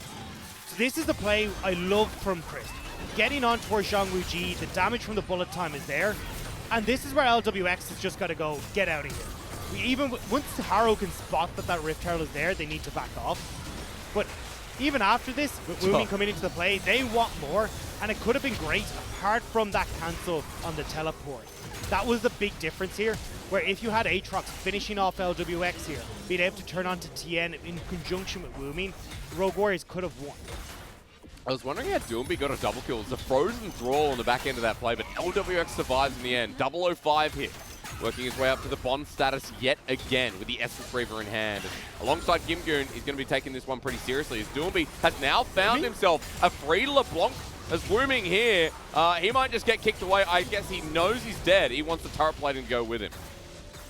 I've checked the math, and that's not worth, because turret plate is 160, whereas a kill like that is a solid 300 gold going over into the pockets of FPX. So I don't know why Wooming stuck around that long. Not respecting FPX whatsoever. Takes his second death of the game, and Tien yet again with 3 kills here in the early game. While Doomby says, I'm going to take some turret plating myself through the mid lane. And this early game has just shifted gears. FPX are taking turret plates left, right, and center. Because Rogue Warriors are committed to this play on the bottom side, will now be spotted by FPX. Arrow's going to be disappearing. Zen plate doesn't connect, and Gimgoon looks for the death grasp yet again here. But Dragon is spawning, and FPX are in a good position to start this one off. LWX is on the top side with Crazy now wandering down. They need LWX here, but watch Doinby.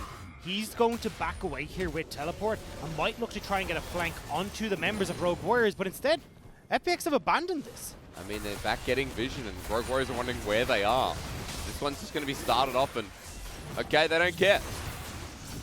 So FPX are going to trade this for the top lane turret, which I think is pretty good. I mean, a second dragon, that Cloud Dragon going over doesn't mean a huge amount to you. Whereas if you can start to get another turret down, it becomes a lot easier for FPX to siege onto this mid lane turret, have Gimgoon and Doinby come in for this big engage underneath that structure, and use that bullet time Lissandra combo that we were talking about. But I have to say, for Rogue Warriors, what a win condition.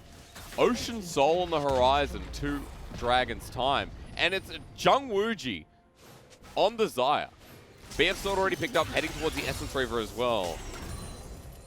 But now you have a firm advantage that you can play towards if you're Rogue Warriors. The problem for Rogue Warriors is, though, that Xayah pick. Xayah needs a little bit more time to come online. She wants to get the Essence Reaver, Seal, Infinity Edge, all these items picked up before she really becomes a menace in these team fights.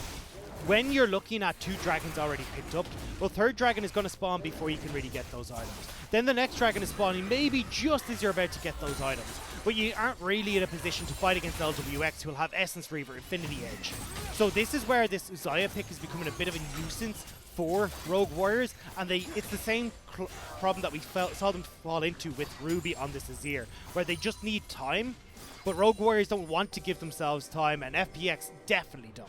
See how they defend the mid lane turret though, because FPX waiting on the rear, as Tien is going to be starting up this Rift Herald in the meantime. Rogue Warriors not going any deeper than the river right now, being very cautious through this map. As LWX and Gimgoon group up yet again here to push through mid. And for Zhang Wuji, has the help of Lei to make him safe. And Tien, where's he going to put this one? Mid lane. I mean, why not just take that mid lane turret? It's, it's super low. Wooming's been pushed out by Gimgoon and LWX here. Although Tien might be looking to hold off and see if FPX might be able to just take that one with enough manpower towards this mid lane. The engage onto Lei from Chris. Could have been a bit more dangerous, able to walk that one away. Wuji sticks around the mid lane while Doomby here has the push. You mentioned Tien going towards the top side. Well, this one ripe for the taking. or at least to push on him. We're not going to drop it down just yet. Trying to hang on there for a little bit to see if they could create pressure on the top side to allow that mid lane turret to go down. But Rogue Warriors are answering tit for tat, and because that tier 1's already gone down, well, Crazy's going to pick up his own tier 1 in the bottom side of the map.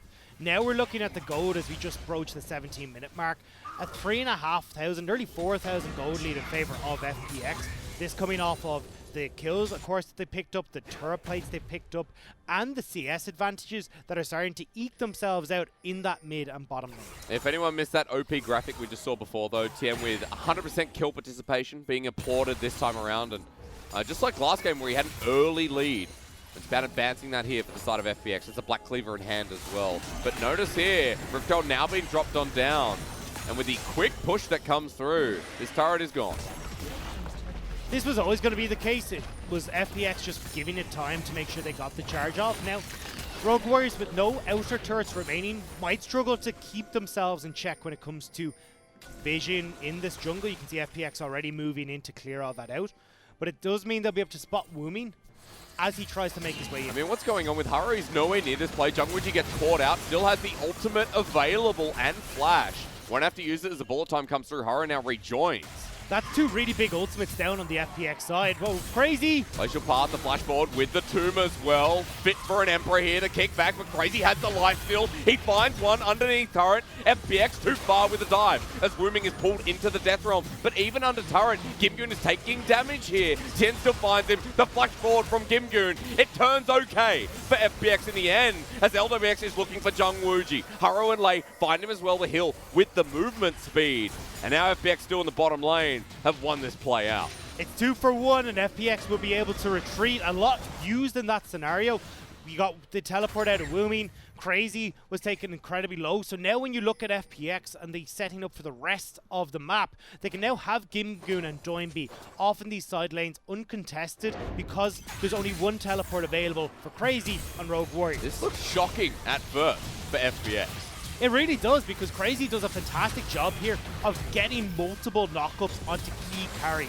Wooming, though, runs into the waiting hands of Gimgoon here, which is where it all starts to go disastrously, especially when Jungwuji wasn't able to get over to the fight in time to try and provide a bit more CC and keep the members of FPX under the tower. You can see that damage coming through from the Leandries on Gimgoon as well. Plus TM picked up yet another kill. 100% kill participation continues here in this game 3. Dragon has now spawned, and FPX are already here to try and secure this one for themselves. We talked about Rogue Warriors not really being in a position right now because of their items to try and contest this, so FPX will start to ramp up this Dragon. I imagine it'll still be Rogue Warriors gifting over that next Dragon, the second Dragon, towards FPX, and then maybe at that stage they can look towards Jungwuji being in a better position as on this side, because we even saw with LWX taking a few pop shots at Jungwuji as he ran away from the last fight. It wasn't a fair fight whatsoever. I believe Wooming actually picked that one up there. As he almost got caught out before. He's playing pretty aggressively in this bottom side jungle as Doomby's going to be farming that up while Crazy takes this turret himself. So nicely done from Rogue Warriors, finally taking that outer structure they were pinging before the last fight. Crazy's been doing great for Rogue Warriors. He got bottom lane turret, he's now got top lane turret, he helped turn around that play in the bottom side, so Crazy helping to keep Rogue Warriors in this game. And yes, we still got that 4,000 gold lead, but especially with the amount of pressure FPX have put down, it hasn't been growing for FPX. 20 minutes in, and this game ain't said and done, even with FPX's league. And there's no rush on Rogue Warriors to try and put pressure onto FPX because the Baron ability is kind of terrible. Doinby doesn't do it particularly fast. LWX doesn't do it particularly good. Yeah, you've got some damage that can come in from Gimgoon, but ideally you're going to have him off in a side lane against Crazy. So as Rogue Warriors, as long as you can keep a little bit of vision onto it to make sure that FPX haven't disappeared for too long, they don't have to go towards this Baron as often as you think. Crazy actually on 2 items as well. Death Dance, Black Cleaver. Note the lethality purchase here from Haru. Many of the Rek'Sai junglers, what we've seen recently here in the LPL, is the second or third item. What is it? Night. Edge of Night. Edge of Night, that's it. Something about darkness. So that has been picked up more often than you'd expect here, and especially with the team comp that FPX are running. It's going to be a pretty worthy purchase. Especially when they can avoid the likes of Doinby picking him off, or even the stuns that are coming through from Crisp. So Harrow trying to at least play front line and keep himself at bay from a lot of the CC that will be coming from FPX. You know who we have to ask about this Rek'Sai, purchase, though? We have to start talking to Ender. True. Ender is a Rek'Sai aficionado. He builds like 10 IEs on him in a single game. It's impressive. Well, that's one word for it. Definitely is. We look at the top lane turret going down. It is the inner for FPX, getting more control up towards this top side where Baron is. But you can see Rogue Warriors with a nice ward at the back of the pit. Means they don't have to push and overextend simply to get information around the purple worm. And that's the beauty of us. This is where FPX need to try and find their picks or draw Rogue Warriors into these fights. But Rogue Warriors aren't opting for that. They've got really good wave clear in Zhang Wuji. Wuming in these side lanes is happy to farm up a few more items for himself alongside Crazy. So as long as they can just have these blue trinkets that can pop in, get a bit of vision every so often, if that control ward in the pick goes down, Rogue Warriors are fine. At least control some of the vision towards the bottom side here as well. Control ward going to be found out, and Crazy here waiting for this push to come through the bottom lane turret. FPX are making a play. But which lane is it going to be in the end? They're grouping up around Gimgoon, it seems. Rogue Warriors trying to get vision back in this bottom side jungle to spot out how FPX are going to start dancing, as we talked about, between these two lanes. And right now, they're doing a good job of keeping Crazy safe and getting these minion waves off the turrets. A lot of mobility you can see as well. Wuming doesn't want to go too far forward. Sends out a chain. Is now towards the next inner turret. Zhang Wuji does have a bit more wave clear at this point. Very close to the Infinity Edge as well.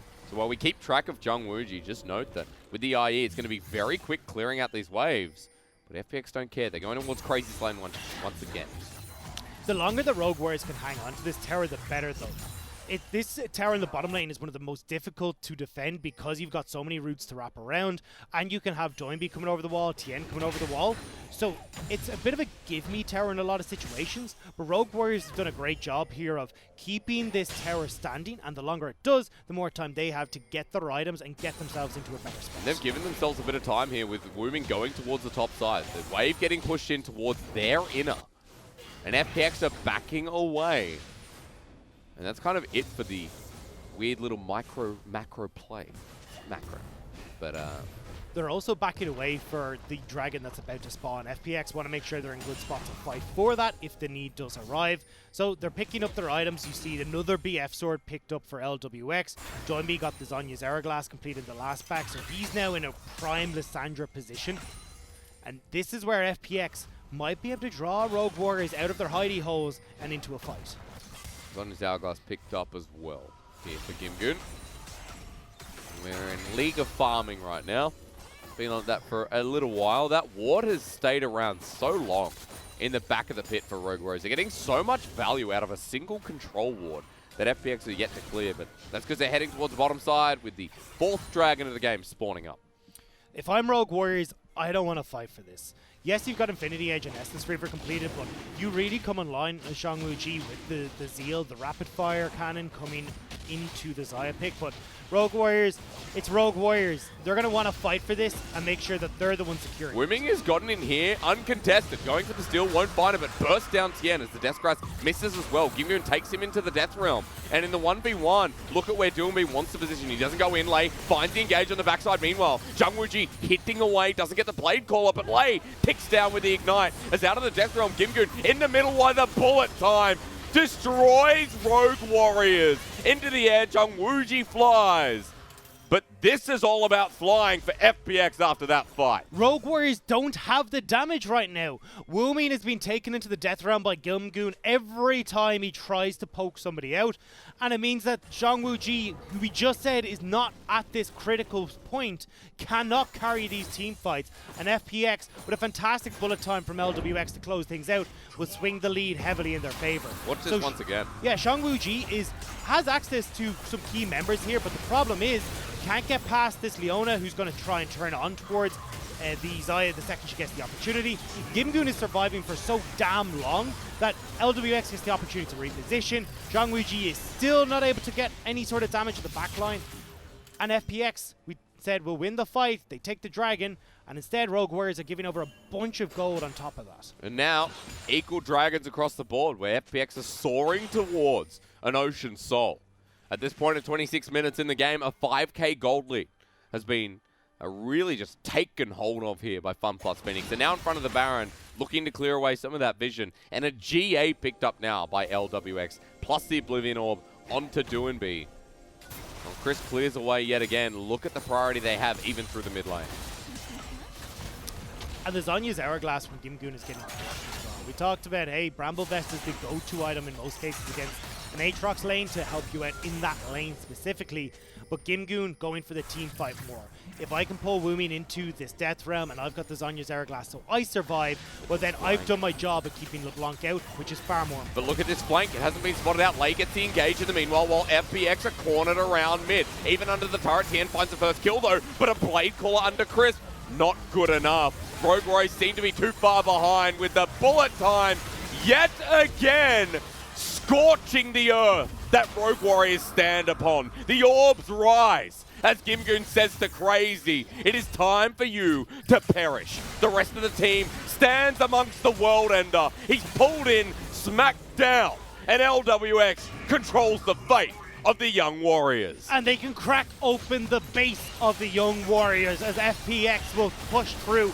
Won't be able to finish just yet, but we said that all FPX wanted was an excuse to pull Rogue Warriors out of their base, and they take it with welcoming hands. The highlight yet again onto Tien with high kill participation and even his damage taken as Haro is behind enemy lines, just wondering what to do at this point. While LWX is 3,000 gold over Jung Wooji, 76% kill participation there as well. We have a look at this baller again. Again though, when Lei goes in, there's no follow-up damage. Woomin is taken out of the fight instantly. Jung Wooji doesn't have his items right now. And this is the problem that we start to see with these crisp AD carries, is that they just don't have the damage when you need it. Mid-game is when these games are decided, and unfortunately mid-game has long since passed, but it's FPX who have run away with that point to find themselves 8,000 gold ahead in the late stages. You got another Zeal coming through, this time onto LWX. 3 items now available for Doinby as well. Woomin goes to the side lane because at this point that's all he can do, get some pressure down. Well, look back at Gimgoon, who seems to be going towards, what do we got there? Proto Belt third, potentially. That, or we're going into a Spirit Visage. But FPX are going into the Baron now, looking to seal the deal on this series and step even closer towards top 2. FPX, this is their moment. This is where they want to try and secure that. Okay, there's a knock-up onto Gimgoon. The teleporters come through from Wooming. 2 people on the back of the pit. The Death Grasp there yet again, but he pulls Wooming into the Death Realm, it seems. Gimgoon lays the smackdown. Rather, it's Haro there as the bullet time again. Fly, Phoenix, fly. Jung Wooji has a message for them. Take it all, he says. A double kill over to Tien yet again, and Wooming on the run while they look to take on this crazy Aatrox.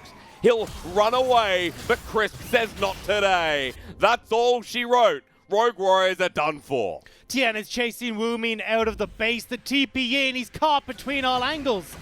Might not be over because we're chasing a LeBlanc. Through the mid wave though, everyone grouping up. At the very least, this base will be in tatters. It definitely feels like it's said and done though. Rogue Warriors have been losing fight after fight. Their inhibitors are going down, and FPX have now decided to group and crack open the Nexus turrets. Gimgoon up in 10 seconds with TP available, so if they don't need him, it could just be over immediately. 4 people charging forward. Jung Wooji's respawned as well.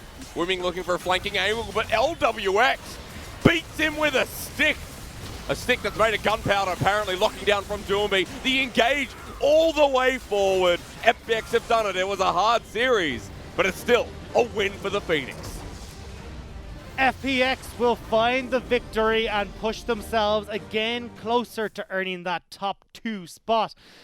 Rogue Warriors, commiserations though, they put up a very good fight, but unfortunately were not able to find the victory that they wanted in game number 3. Unfortunate. Rogue Warriors now out due to being 6-9 as well, so that's sad for a team that pushed FPX all the way into the back of a wall. And it came down to that draft. They weren't able to find the success for Zhang Wuji and Lei on the side of Rakan in the bottom lane. Yep.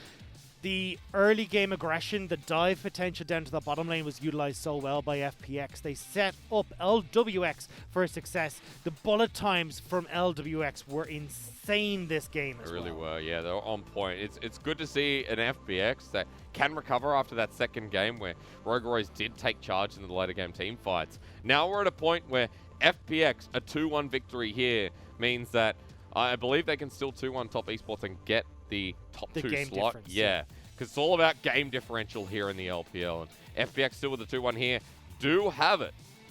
And you got to say, that was just such a good FPX comp. We kind of went back to what we expect here at the start of the season. Exactly. This is what we felt.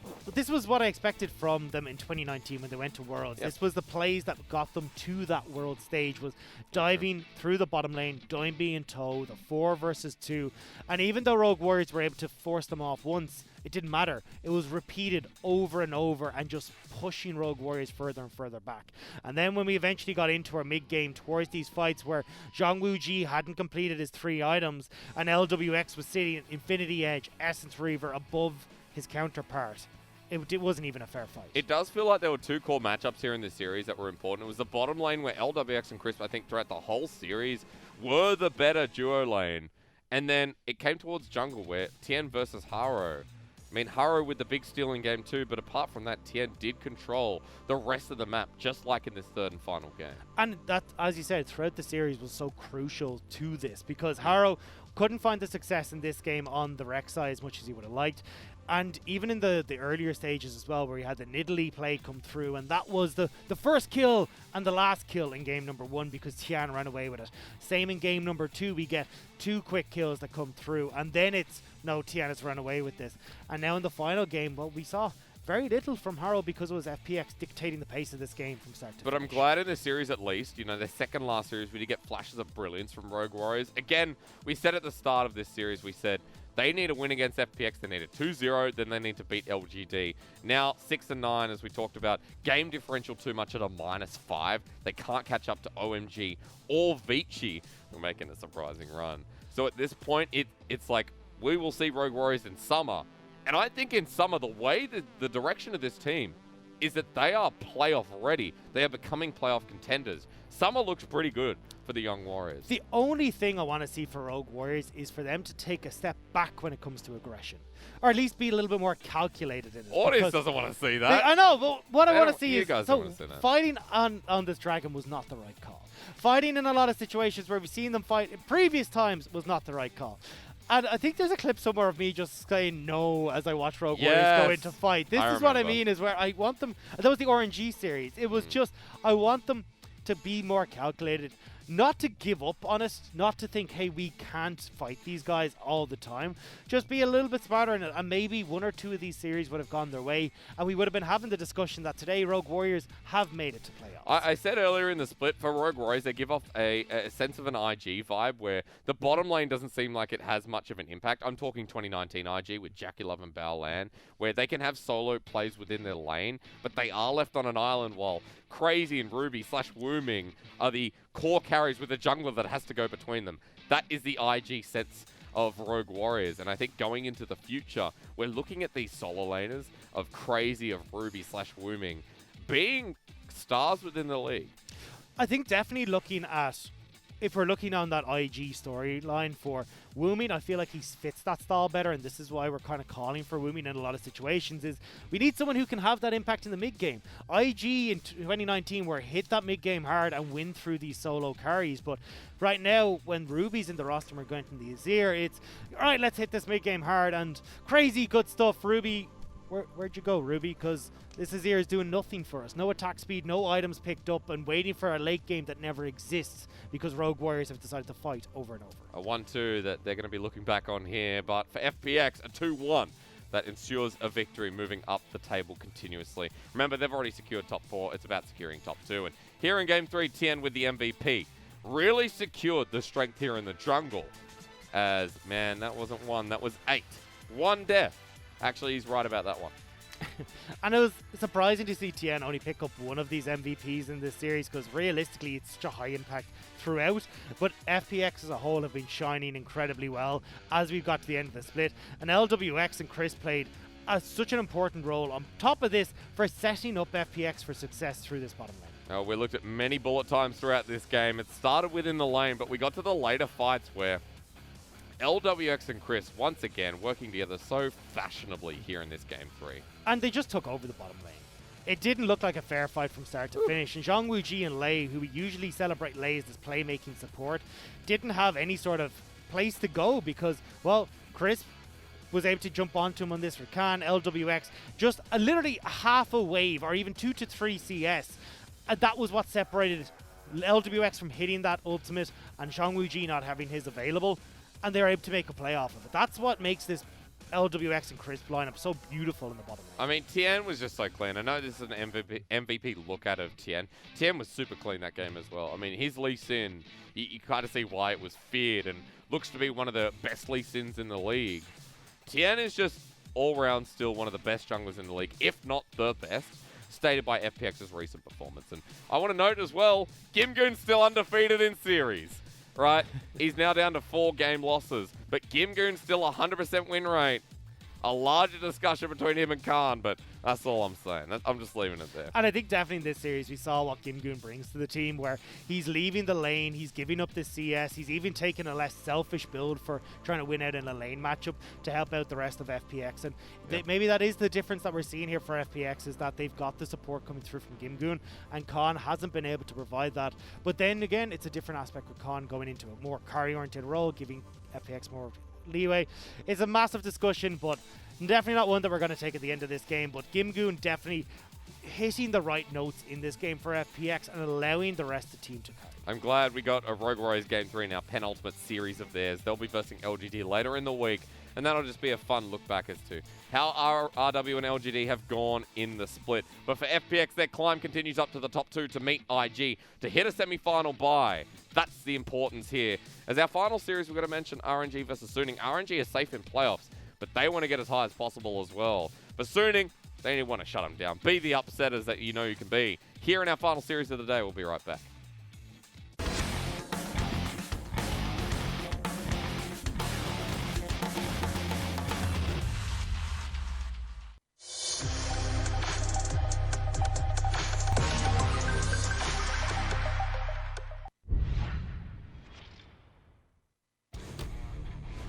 打过一次招呼之后，京东回家一趟，然后 RW 清一趟视野之后，京东冲出来是直接尝试 rush 大龙 ，rush 到一半的时候 ，RW 过来干扰，队伍选择直接大招爆进后排以后，一个蓄意轰拳，然后是卡拉比成功的把二飞流斯给收掉了，张无忌这边没有打出效果啊，枉费了他二飞流斯的一身神装，这一下有点难送，京东将 RW 给击退之后，掌握了大龙的主动权。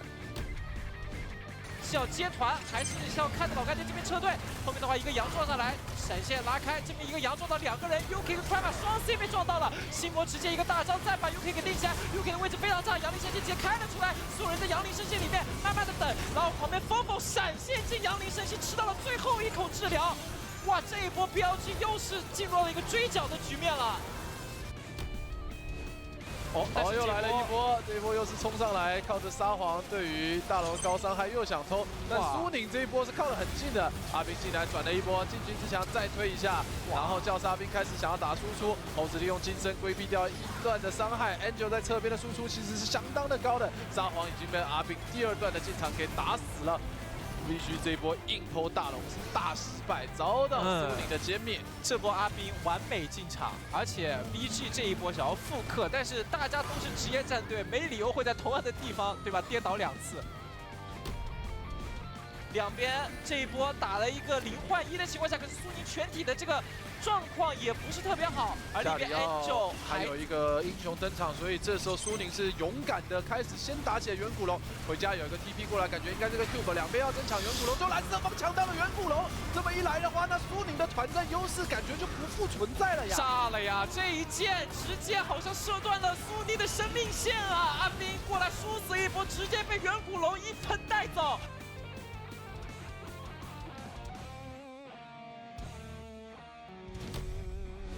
京该算是老干爹可以选择的一个选项。2个 TP 直接交了，选择上路来去处理一下吸血鬼吗？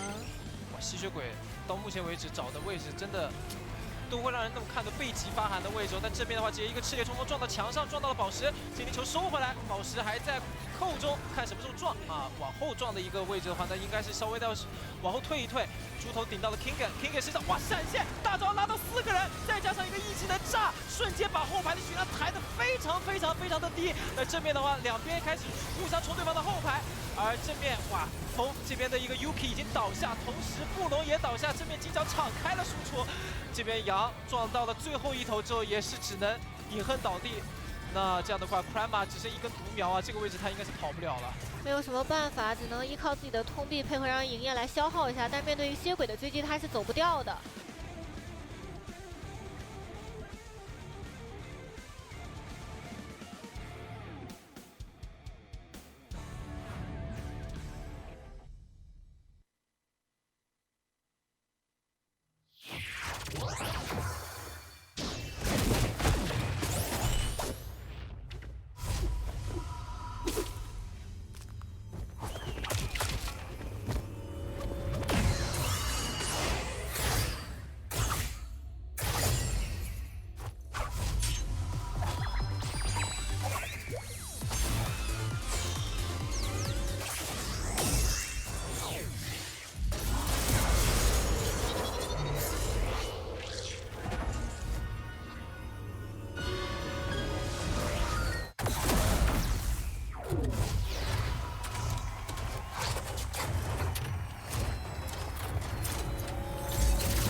就是折磨，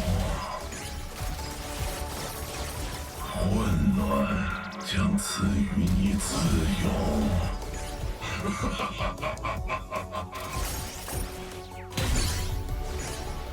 折磨只是个开始。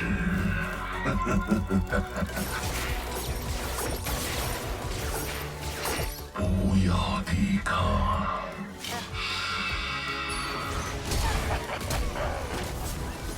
你只能埋怨自己。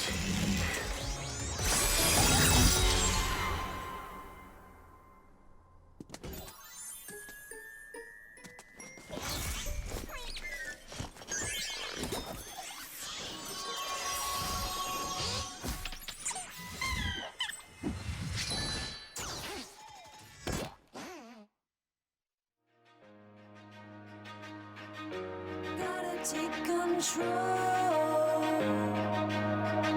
Start listening to my soul. Overlooking back.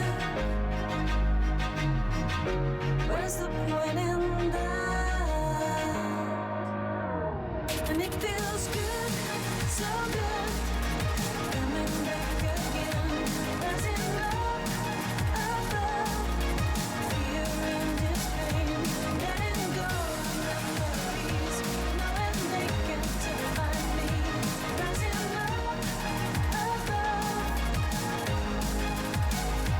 feels good. Starting to believe.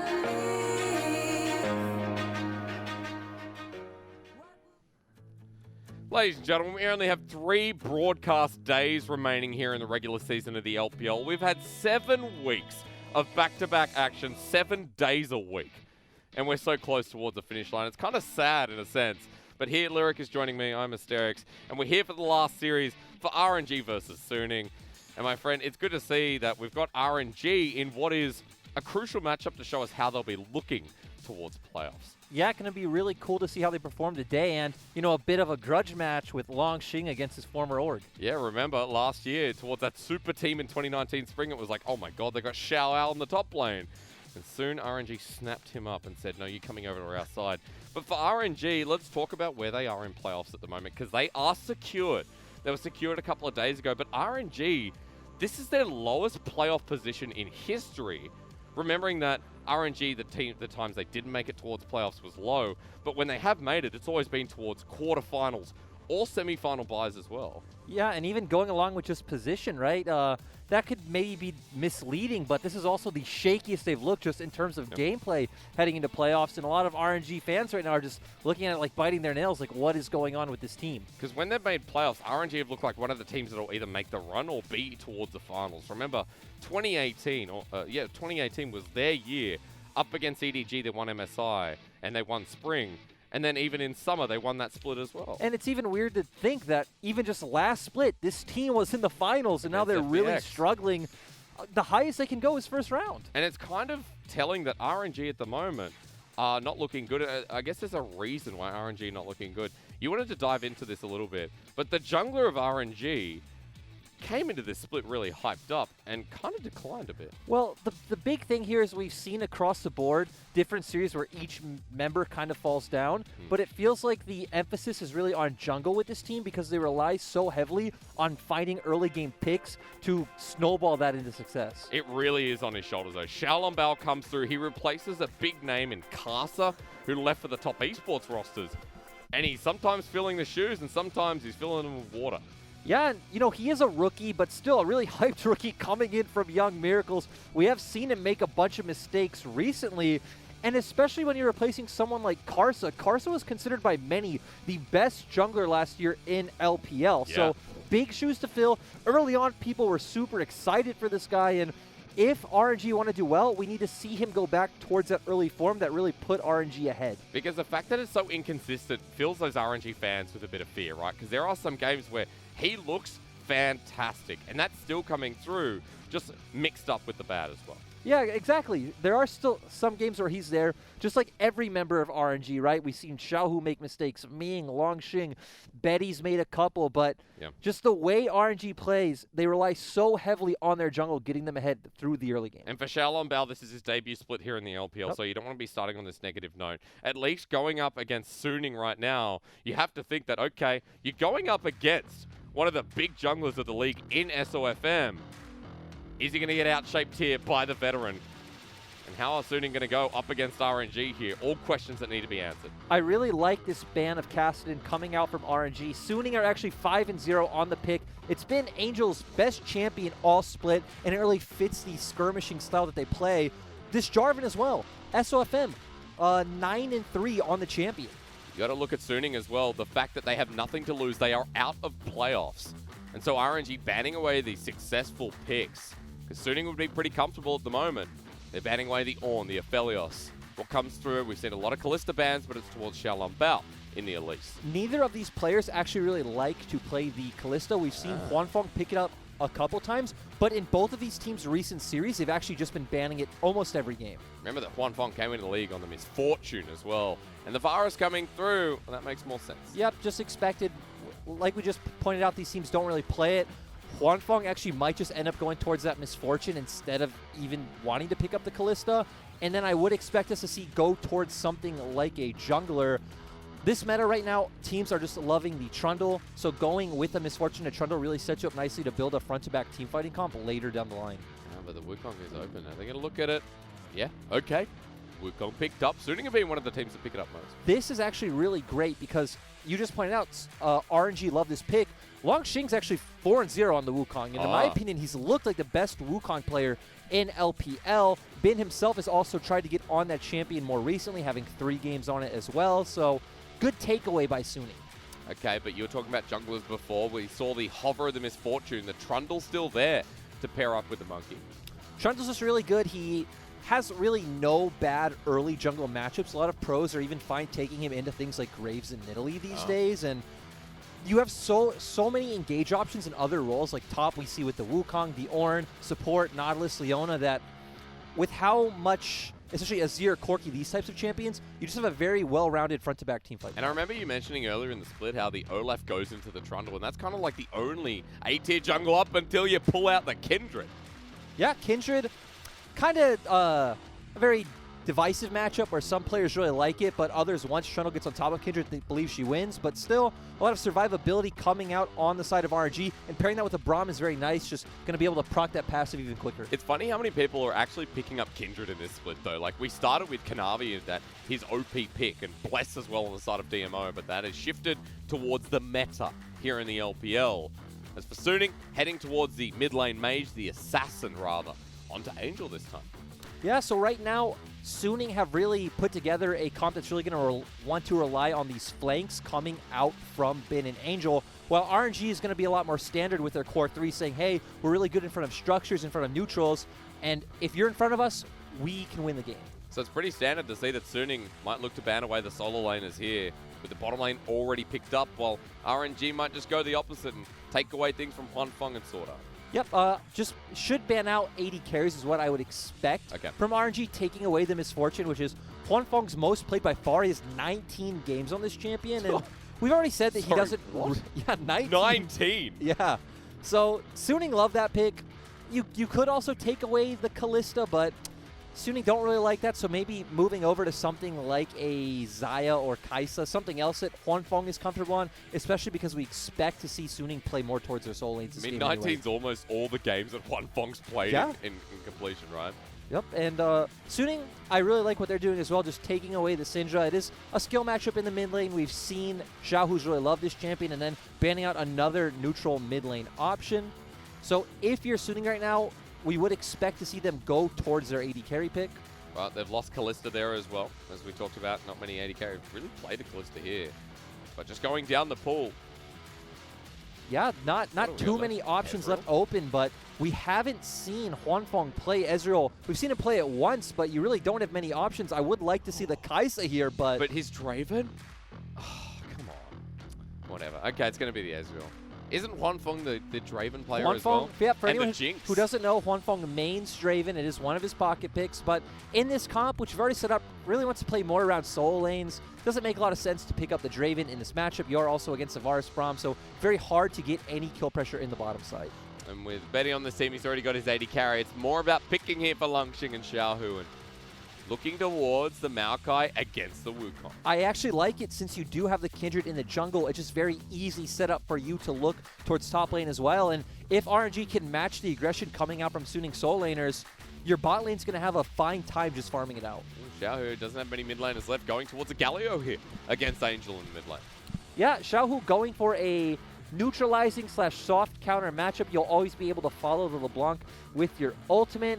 And RNG just going back to a classic, going to put a lot of weight on Xiaolongbao's shoulders, which is going back to what we set up story-wise, and Betty also going to play a big role in this team composition. So with Betty as well, it should be on hit, right? Like you'd think with the all-in, it has to be on hit for us. Needs to be on hit. Needs to be on hit. Moving over to the side of Suning, they also rounded out very well with a 1-3-1, 1-4 style composition. You're going to have Ezreal, Tahm Kench, and Trundle just holding the line in mid lane, while LeBlanc and Wukong trying to create pressure on sides. You talk about like the safest bottom lane in the League of Legends. This is definitely one of them here, especially with the Ezreal in tow for Huanfeng. I just still can't believe he's played 19 games of Misfortune. That's pretty insane, but on the side of Suning as well, let's not forget that this kind of sets up one of the conditions we set up for them at the early part of the split, where the mobility on the solo lane is to make that ambush predator style of game, where you talk about the flanks that could come through, really fits Suning's role that we wanted to see earlier on. And I love that because we've actually seen them trying to go towards this protect the AD sort of style, where it's like 4 tanks with, you know, Huanfeng on usually Misfortune, but on pretty much anything. And we've seen that they execute that so bad. They do a lot better in these chaotic skirmishes and not something that really needs a stationary setup, front-to-back team fight. You know, that sort of gameplay. That's not where Suning shines. Just reminded everyone, Suning are no longer in the running for playoffs, but they can upset RNG. RNG, the highest seeding they can get is 6th. And no matter what, RNG will be starting in round 1 of playoffs for the first time in their playoff history.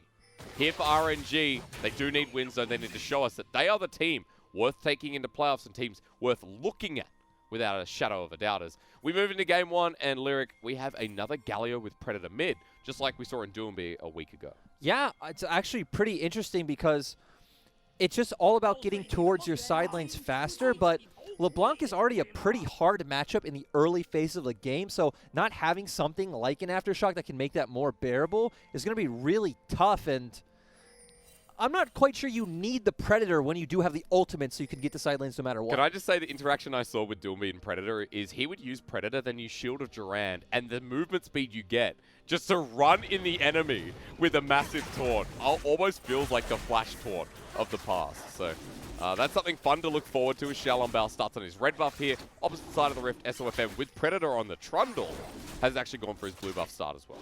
Yep, so SOFM as well going more towards this heavy ganking style with Trundle. But when you look at these lanes, you don't really have much opportunity in the bot lane. Top lane is a tank matchup, so you can look there early, but as the game progresses, it's going to be a lot harder. And in the mid 2v2, that's somewhere you could look early. But again, once you get a few more levels, Xiaohu's going to have a lot of survivability through his W, and Kindred already having a lot of damage in that matchup as well. Also going to track the marks from Xiaolong Bao. Remember that the Kindred we've seen in the past, I think the best one has been Kanavi from JDG. For Xiaolong Bao, showing us here what it's going to be all about. A Xiaohu drops a deep ward up towards Raptors, but is spotted out there, moving as well. You know, going back to the rune talk, actually I would prefer SOFM to go towards something like the Conqueror. We don't see many Predator Trundles doing. No, and I just don't feel like it's very necessary unless you have some lanes that you really need to be getting into early. And on the side of Suning, you don't. The only lane you could really look towards is that mid lane, and you're going to have a fine time getting there regardless of Predator or not. Especially with good pillar placement, you can't just punch away. The slow that comes through is going to be so obnoxious to deal with anyway. We've seen PTA as well on some Trundles too. So. Yep, PTA a lot more about the early skirmishing on Trundle. But I also want to point out Huanfeng with the lethal tempo Ezreal. That we kind of dropped off. When we did see a couple of Ezreals, we went back to Conqueror for quite a while. Deft was the person who brought it out in the LCK at the start of this split, so where we're impressed. It gives you a bit stronger lane presence because you don't need to stack it up to 10 like you do with Conqueror. So just getting in there with quick short trades, getting that burst of movement, attack speed, and it still scales pretty well into the late game. So makes it easier to see us for sure though. SOFM going towards the Scuttle Crab where Xiaohu is like, I'm trying to save your mark, Kindred. Shield of Duran's going to come through and means there will be a trade. And speaking of trades, we look towards the bottom side. Huanfeng in a bit of a pickle. Ming coming in later than never as SOFM not going to steal away the mark. And now with this, I mean, he's just called out. 1, 2, and 3. Does he die? Xiaohu says yes. First blood for RNG. The confusing part is that Angel and SOFM were not on the same page at all. Angel had so much time to react and move over to that river skirmish and just kind of give a zoning presence to make sure that SOFM could get away. Decided not to do that, completely ignores it and just recalls. And with that first blood, that goes over to the Galio in the mid lane, who has Predator, who can roam. And Xiaolong Bao gets the mark, he steals it away, goes back and gets the skirmishing smite with a longsword early on. And when we talked about that one of the only lanes you'll really be able to look for ganks is this mid lane, it's really going to shut you out with Xiaohu already getting some gold under his belt, getting one step closer to these later stage team fights. And I really like the composition RNG has for these straight up 5v5s. It will come out ahead over Suning. And after that, you can see Langxing goes in for a bit of an invade, drops a ward on the red buff. And again, for RNG, their early vision has been really good towards Suning. They've been tracking SOFM pretty well. Yep. But just kind of setting up what teams want to do right now. SOFM can look for that top lane. We said it's always an option in the early stages of the game before Langxing gets tanky. I guess you do have the ultimate no matter what, so even when he does get some tank stats under his belt, you can do that. And RNG, since they have the superior scaling, just really want to play disruption, match SOFM wherever he goes, and get yourself to the late game 5v5s where you will be superior. What they're doing right now, going in for the quick camp steal on the Raptors. Xiaolong Bao with a bit of a CS lead in the jungle as well, and the level lead for now, while SOFM is relegated towards Crux. Going to take the blasting plan and get out of there. So I like what Xiaolong Bao's doing now, just going to go back into his own jungle, keep farming it up, and the big question will be who's going to take that first Drake. RNG right now have all the pressure other than top lane, so you would expect it to be them at some point. And this is just so annoying. We're just watching Xiaohu constantly shove and move. Doesn't even need Predator. Oh, okay, 3 HP was a bit of a risque play, but it is secured by SOFM in the end.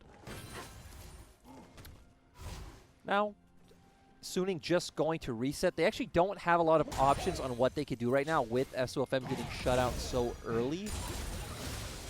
Okay, Xiaohu, Justice Punch not going to land here. Good trade by Angel. But I mean, that's all it's going to be. You're not going to kill him just yet. Ming even roaming up as well with a bit of freedom in the bottom lane, while Betty is farming under turret in the bot side itself. And I like this, the members of RNG just helping Xiaohu push that wave and get that recall, so going to be able to get through relatively safe, but ooh, not even going to recall. Just going to set up vision for this dragon. They're moving as a unit towards the Scuttle, but Scuttle's already taken away to deny the mark from Xiaolongbao. I want to correct myself. Xiaolongbao actually has 2 because he marked SOFM in the early game to pick that up. And SOFM has been doing a good job of denying the marks to be given over to this Kindred. But no Dragon play just yet, as you're mentioning. We're just resetting and clearing. And RNG going for the complete opposite, actually having Longxing just TP right back up to the top lane. So right now, Suning do have a TP advantage, but with Longxing picking up the Bramble Vest, it's going to be really tough for him to actually be able to do anything. Don't forget, we've got double TP as well, with Angel having that in his summoner choice. Xiaohu went for the heal in this lane, but of course he got Predator, he got Ultimate. He also has a Kindle Gem after picking up First Blood a little bit earlier in the game. And Xiaolongbao now in the bottom lane, once again with the Lamb's Respite. But Suning just back away. You're Ezreal Tahm Kench. It doesn't matter if the enemy jungle comes to your lane. You're going to be able to get out just fine. It's always a really fun interacting lane down there. Well, Kindred says, screw it, I'm starting Dragon. Like for RNG, ooh, actually, let's ignore RNG. Bin has ultimate. We talked about the teleport advantage. Well, if Bin gets a kill here, he might be okay as Longxing pops the ulti. He wants to kill Bin. He's getting pretty close here with a sapling in the brush, but damage not going to be as hard as anything as the ultimate entrance from Xiaohu. Just turns that play upside down. And I love this from RNG, using their mid pressure to pretty much win out on both sides of the map. Xiaolongbao just going for the neutral on bot side, and Suning don't have the damage to win out in the top lane, so Xiaohu just able to follow up easily a kill and Drake. Going to be really hard for Suning to find any options going forward. Another kill for this Galio, who's now got a bounty on his head as well. So Xiaohu is a big unit to walk into this first game. You talk about the Dragon there. Cloud's coming up next as well. As Xiaolongbao wants to take it all. It's onto the Herald now. And Suning are the ones that are on a timer, so they're the ones who really need this Rift Herald. Yeah. RNG getting here first is massive, and Suning not even recognizing that play soon enough. They aren't even able to get any play gold or extra CS onto Huanfeng. Xiaohu's sticking in the top lane meanwhile, and Betty just moves to the mid himself. You talked about this timer. I mean, the way RNG are playing, you'd think that they're the ones who have to make the move. They're the ones who actually have to get this game rolling, but just control, calm, and knowing your opponent here, it seems. And this is what we've always seen of RNG, is that whenever they have pressure, they use it. Yep. The problem is we see them a lot of times use it in the wrong ways, where maybe, like this game, Xiaohu will go up top lane and look for a pick helping out Longxing, but at the same time, Xiaolongbao will be invading the enemy bot side jungle. So very good at recognizing that they have windows, but not always right with how they should be using them. And just simple coordination of Xiaolongbao, like not overstepping as well. It's not necessarily about being on the wrong side of the map, but just playing with his team more and being more coordinated, I should say, to summarize. And for RNG, I just want to see them keep doing what they're doing. Just keep controlling around the mid lane and playing for these neutral objectives. It's not necessarily about getting a gank off on either side. You can get in the enemy jungle and look to abuse the Trundle. But as long as you're controlling neutrals, you come out ahead. And now along the top side, I mean, they're controlling the members of Suning as SOFM see Xiaolongbao. He's still a level behind here. And with Xiaohu and Predator, I mean, he's just going to walk for this dive. Angel needs to be ready to TP if RNG commit to a dive, but they do have Herald, so maybe they don't even need to commit, just drop Herald and look for plates as a team. SOFM's used Predator as well, to be noted. As Herald now comes down, the poke through here as well. The winds of war from Xiaohu, and it really is going to be a war as they turn onto SOFM. The pillar's out. He uses the ultimate, and the subjugate's giving him a bit of health, but teleport used on the turret. Angel not going to be able to do anything, but does dismay the dive. Ultimately a win for RNG, though. You still pick up the plate gold. You pull the TP out from Angel, and now you can look for a similar play in the next minute and a half, and now Angel has no way of following up. The turret's low enough to where maybe at that point you can even look for a dive. Still lots of turret plating gold available. Betty sticking around. Just one more auto. He just needs to walk up. Where is it? Here it is. Okay. One more to add to the list as well. Big Varus coming up for you as well with the way this game's gone. And Xiaohu returns to the mid wave with Dragon up in a minute 52.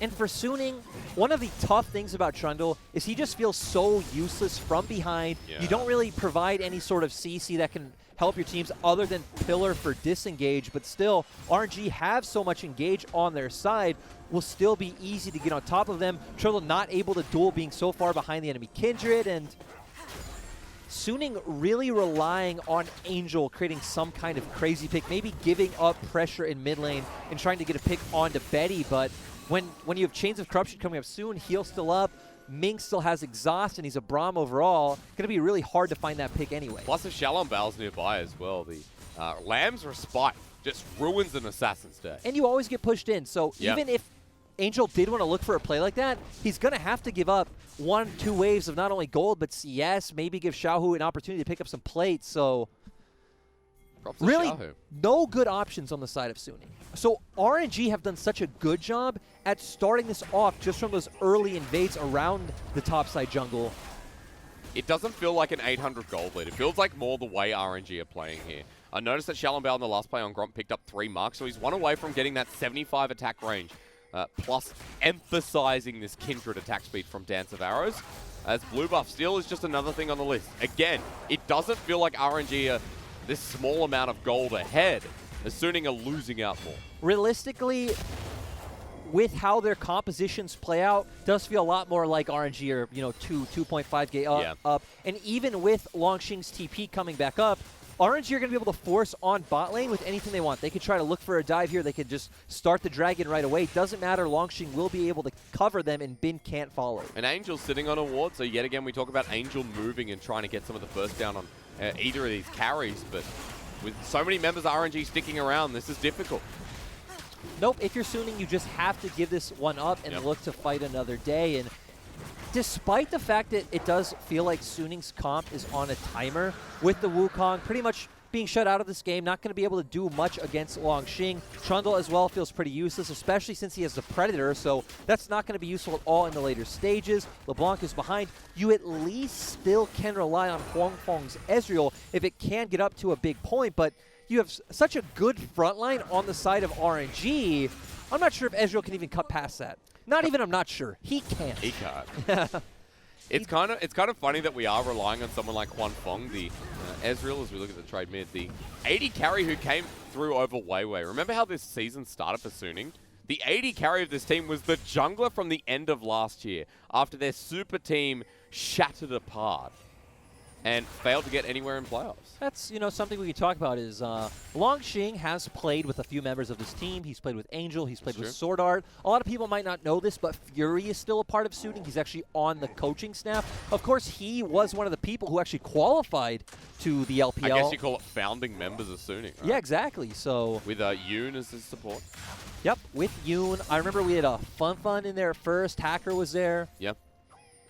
It was a while ago for Suning. We actually did a segment when we had the e-commerce war. I think it was 2017 spring where we first saw Suning, or summer. It was 2017 LSPL was where they got their start. Yes. Won the LSPL and qualified in summer of that year. I remember JDG bought their slot through, and then Suning qualified. And they came in at a very similar time. But Suning, I mean, if you talk about their success in the season, this is kind of where they've been for a while now, even with their super team last year. At least in summer, they kind of brought things together. But going back to what's happening, I love how RNG are playing around these neutrals. They time their back spot lane so well, perfectly getting here when Herald spawns. They already had topside vision from the pressure that Xiaohu and Longxing had. And this is just what RNG need to keep doing. Just keep controlling neutrals, keep looking for invades on the enemy jungle. You don't have a lot of ganks set up anywhere, but you're slowly creating this large gold lead. Only 3-4 minutes ago, we were at 500. Now we're out at about 2,000. Also, just through the jungle as well, remember every time this happens, Shalom Bao is picking up the CS from it as well. And Shalom Bao is going to be a very big Kindred with Warriors already completed. Plus the gold you were mentioning before, RNG pick up the first turret of the game up in that top side. I love it too because RNG have kind of picked up this signature comp that Suning were running a lot. Of course, Suning were doing 4 tanks with an AD carry. So I love that RNG adapted it to playing this Kindred instead, having this dual threat, but still offering a ton of durability with that ultimate. I mean, the Galio is like a signature pick of Angel. That and Twisted Fate, you'd say here for the mid laner of Suning. As there is no damage being done. The thumbs go up from Longxing, who will just heal that away anyway. Even Xiaolongbao looking to shadow here on the bottom side. Doesn't even matter that Longxing doesn't have really any MR other than that Null Magic Mantle. He's just so far ahead and so tanky, and Angel only sitting on the Luden's Echo doesn't have the damage to take him down. And I love it. Longxing knows, hey, I just sit under my turret. Nothing can happen to me. I'm fine. I love how it's Longxing versus his ult team, but he doesn't really play the significant role yet. If you want to call it the carry role, rather. He's actually in lane against someone he was on the same team with, so it's awesome. Angel not able to do anything. Longxing just taunting him. Would have been nice to see him spam an emote or something. He threw out the thumbs up. I think that's good enough. As RNG hovering around the mid lane. You can see Dragon's up in a minute 30. Just controlling vision for now. We talk more about the controlled play of RNG. I think this is a good sign. If we see this form of RNG consistently, this is clean, this is controlled, this is the RNG that goes into a best of 5 and gives you a bit more than the inconsistencies as of late. It's also the frustrating thing about RNG is, me and you have been talking a lot about this the past week, is it doesn't seem like there's any like consistent factor to, well, if RNG can't get this thing or can't do this, they lose. Yeah. It's always something different. It's always a different member kind of falling apart in their games. Because like, if we had Uzi on this roster, do you remember Uzi at playoffs? It's like RNG put everything into the bottom lane. They put Xiaohu on a support like the Karma, the Lulu. And people go, oh, that's the problem with RNG. But you're right, on this roster here, nothing really changes to give us a clear indication. Maybe now in the middle of this fight, we'll get an answer as we look towards SOFM, who's in the middle towards the blue buff, has to flush away. Xiaolongbao is just too far ahead. Longxing TP's in. Suning maybe wanted to force out a summoner, but they had to use theirs.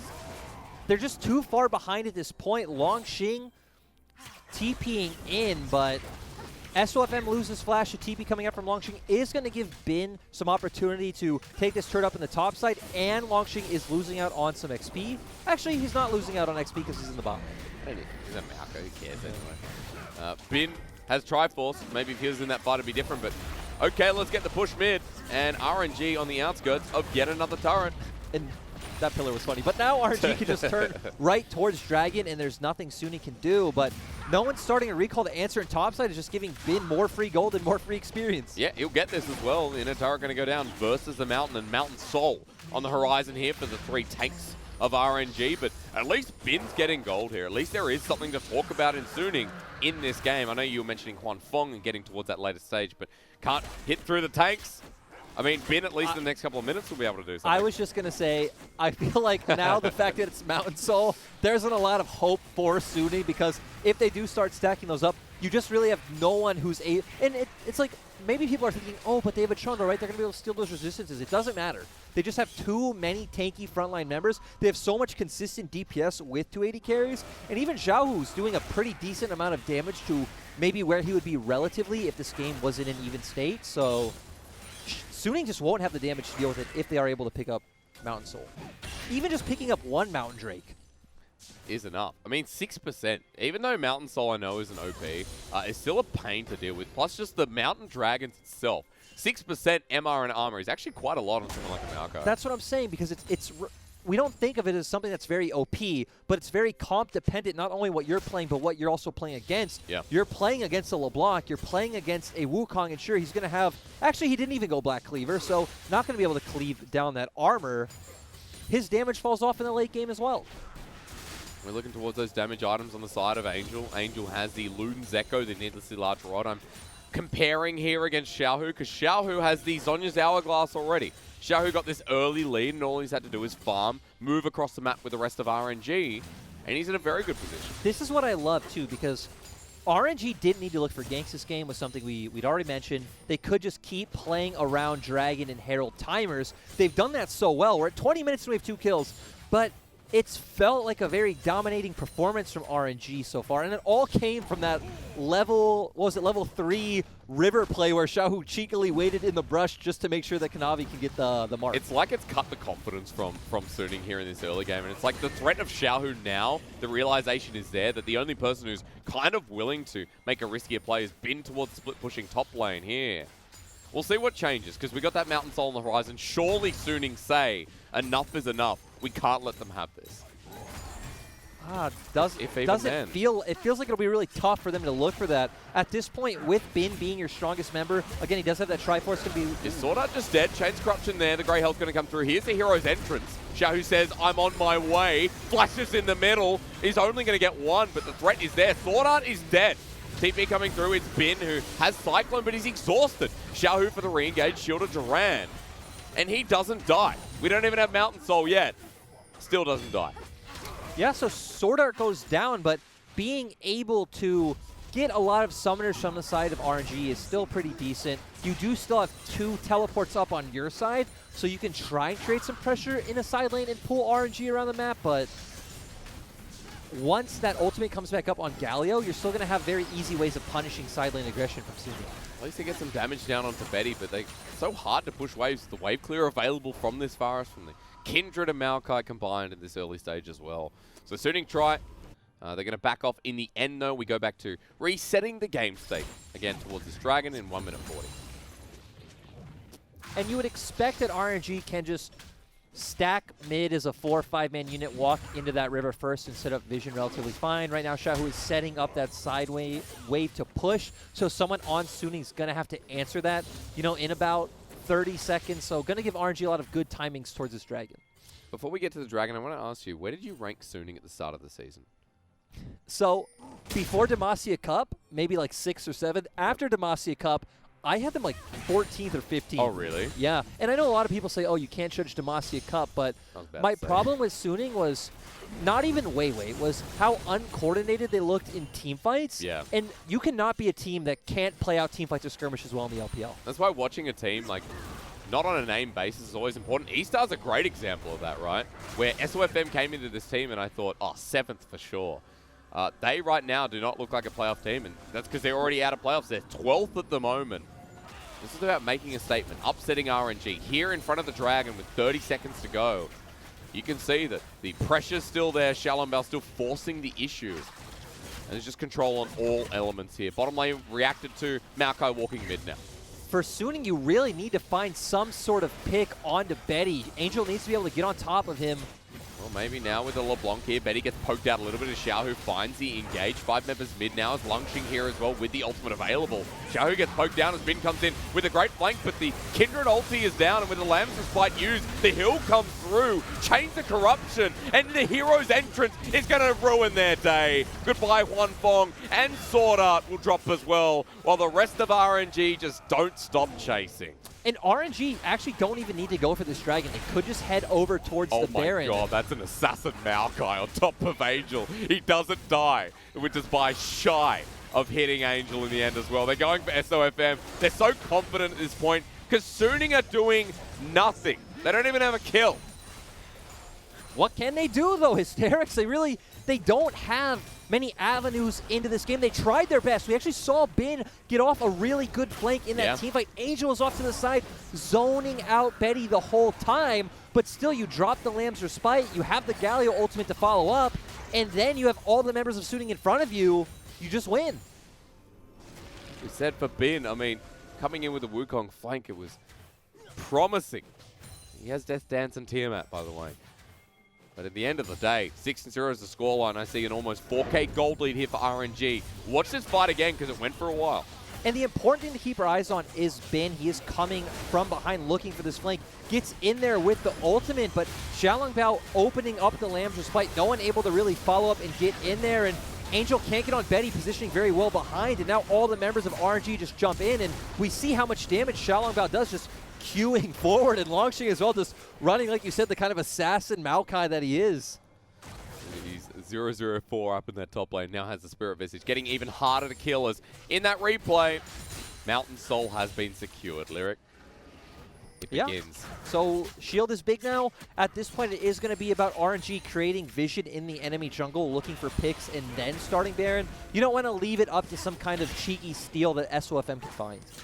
Also want to note that Xiaolongbao, in the recency of that play, now has 5 marks. So the extra 75 range is there now for the Kindred.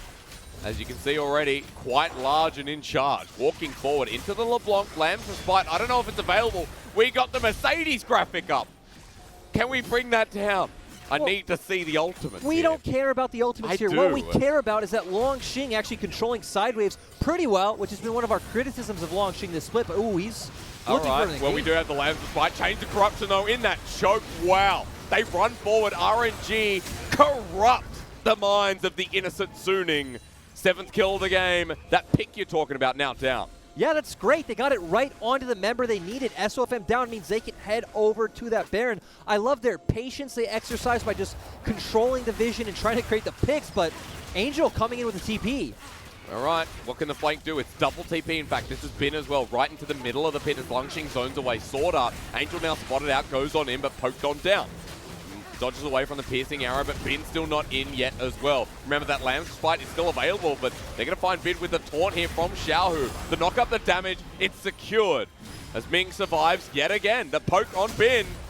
Is he just going to die? Yes, from Betty. 8-0, Baron secured. RNG are spanking Suning here in this first game. Yeah, Xiaohu just coming in with this ultimate, adding some more zoning pressure with that W. They are able to get Angel off the Baron, and then very easy for them to find a kill onto Bin on the back end. Well, we wanted to see a good RNG. I think we're there. But consistency's key. I was going to say, this team is so frustrating, I'm sure not only for me, but for all the fans out there, because look at this dominant game.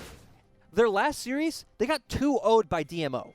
Before that, they had a pretty convincing win over LNG 2-0. Yeah. And before that was the mess against Rogue Warriors, which you casted. So Jeez, I don't need to describe that one to you. That was a literal nightmare where Rogue Warriors 2-1 them.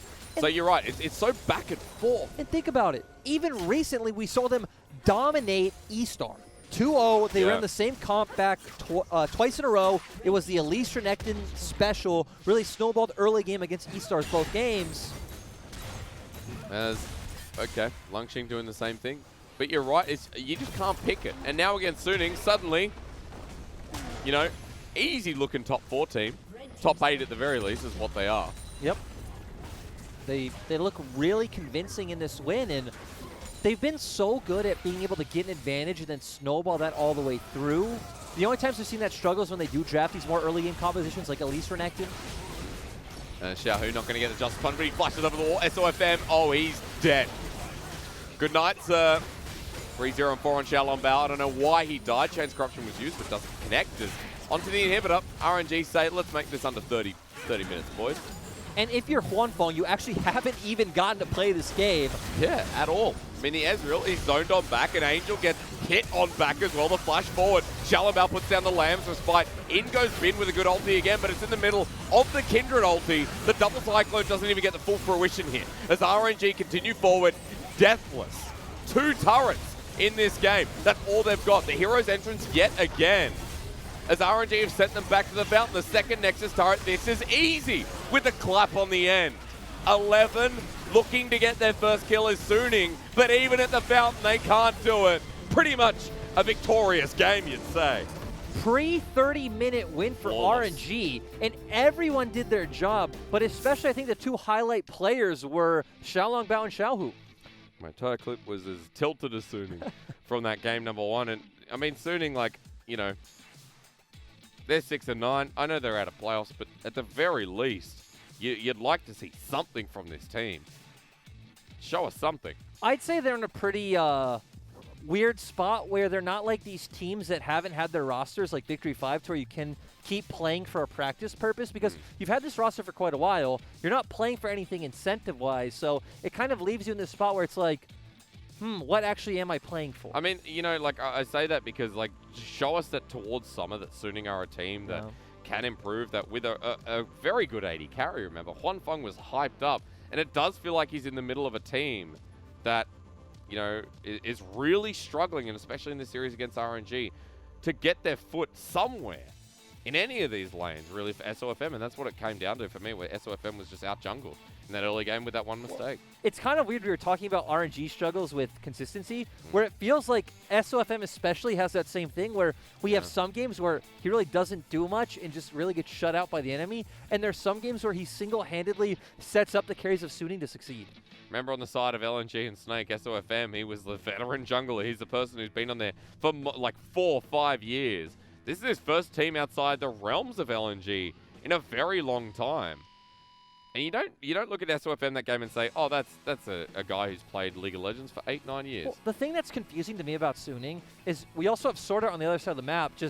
We've always built him up as this shot caller extraordinaire, but that doesn't really seem to be the case on Suning, where actually their shot calling seems like one of their worst aspects, and especially in team fights, I feel like it's why they can't play the one-threat composition very well. You'll still see everyone jump in at random times and then just leave Huanfeng by himself. You'd like to see, like from Suning, a bit more, a bit more construction in the draft. And at this point for RNG, on a lighter note, I have to say, one of their cleanest games, even though there's been these inconsistency issues, if I just look at RNG as a whole, that was one of their cleanest games of the split. This might have been their cleanest game. You look at this game and there isn't anything you can point out, well, they actually should have done this here. I feel like they used pressure so well all game. They controlled every objective. Well. Yeah, exactly. So I don't think there's anything you could ask of RNG to do better that game. At least bring us another game like that, right? If you want to see RNG heading towards playoffs in a strong position, remember they can only hit a top of sixth seed. At this point, it doesn't really matter. They just don't want to be 8th. True. Right? Their first round no matter what, but if you're RNG, I don't know if you're too afraid of any of the other teams. Like, sure, Top Esports have Jackie Love now, they look good, but EDG also looks quite good, and maybe the only thing you could say is it'd be good if you could get 6, because maybe like OMG, Vici, WE, these teams do come in looking noticeably weaker than any of the regular last ones. split, remember, side selection in the highest seed in the matchup was 1, 3, and 5. I'll talk about that in a bit. RNG, game 1 win over Suning. It was a strong game, almost flawless in that regard. We'll see what happens going into game 2.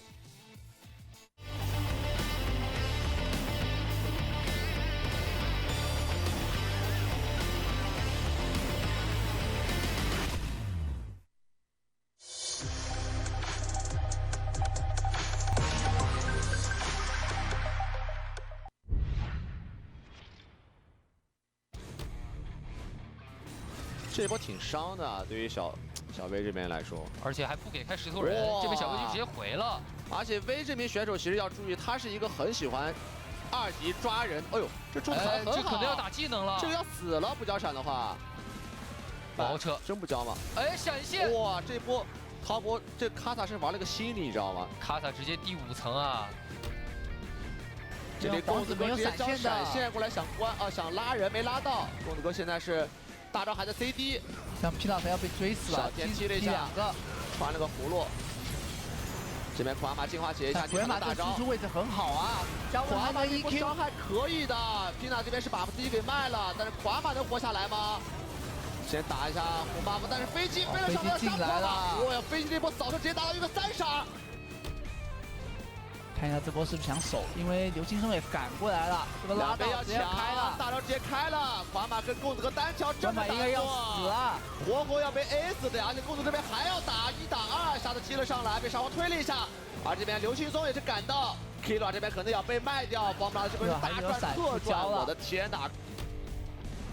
这波因为人员的一个减少，很有可能要放高地了。飞机直接起脸了，被晕了一下。飞机这波有机会吗？飞机被秒掉，命和拿到这个大头，小 Z 的伤害落了下来。但是 ED 怎么办？死掉一个 C 边，还这个辣我快这边被点了一头，哦，这个辣我直接1脸了，把快一带走。 Q 技能是收掉了沙皇的人头，感觉还有空间，还有空间。这边还要追，莫伊菲娜打到，再杀欧拉夫，双杀。而这边贝克感觉也要死，能换掉吗？换掉了。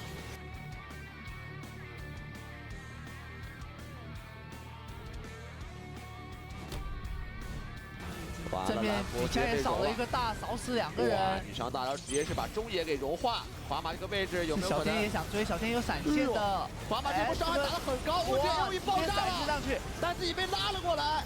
华马交闪现，铁男是有 Q 闪的，有机会吗？哦呦，这个 Q 闪。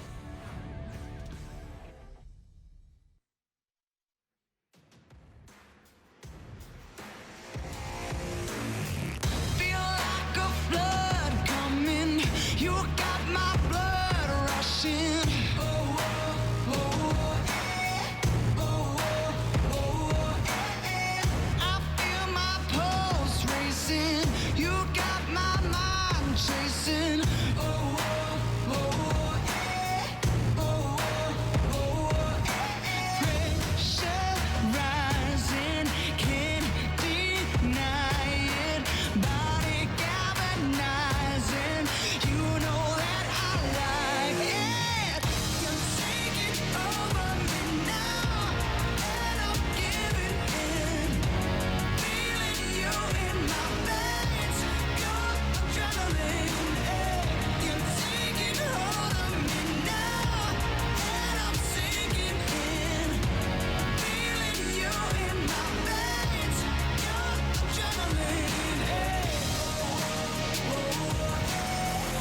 One of the cleanest games we've seen in the LPL. It was a 11-0 kill game with RNG versus Suning, and squash Suning here in game 1. RNG, who have already made playoffs, are looking to cement themselves here before we do get into the best of 5s. Lyric, Hysterics, Xiaohu, MVP. What a surprise. I mean, got first blood, roamed with Xiaolong Bao. It was a pretty good game here for the Galio mid.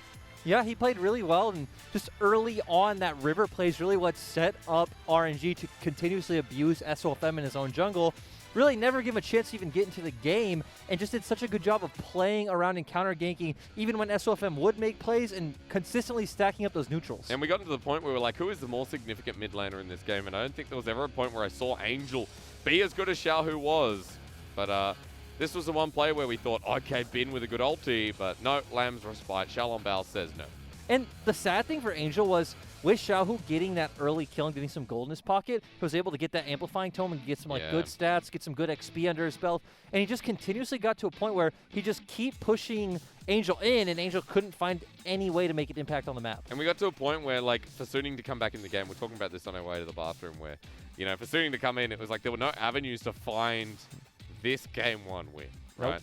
Just kind of the way the drafts panned out, which is another thing to talk about. We've seen RNG have a lot of questionable drafts during the split, which maybe a lot of people think LPL drafts in general are questionable, but even in that realm, RNG drafts are questionable. So it was nice to see a really cohesive draft come together from RNG, and it did really good at countering what Suning could do. One that made sense, right? Xiaolong Bao on an 80 carry, as well as Betty on the Varus there. We got a good taste of Xiaolong Bao in a consistent, in a better form as well. So all we need to see is that RNG keep that consistent across the board. Going into this second game, that they don't drop the ball and we don't see things that make us go, why? You know? Yeah, and I agree. It's not even about proving to the enemies or to your fans or to anything. It's about proving to yourselves that you can have a consistent performance and that going into playoffs, you're in a good spot. RNG on blue. No one is subbed out. We continue forward. And for RNG last time around, these are the same bans that we saw last game. It was pretty much triple 80 carry from Suning. Yep, and RNG's last ban was that Jarvan. Again, two bans I really like are that Kassadin and Jarvan ban against Suning. It's two champions that really enable some of their core players to find the plays they need. But Ornn ban here from Suning. Okay. Well, that means we're going to have a Kalista or a Varus open.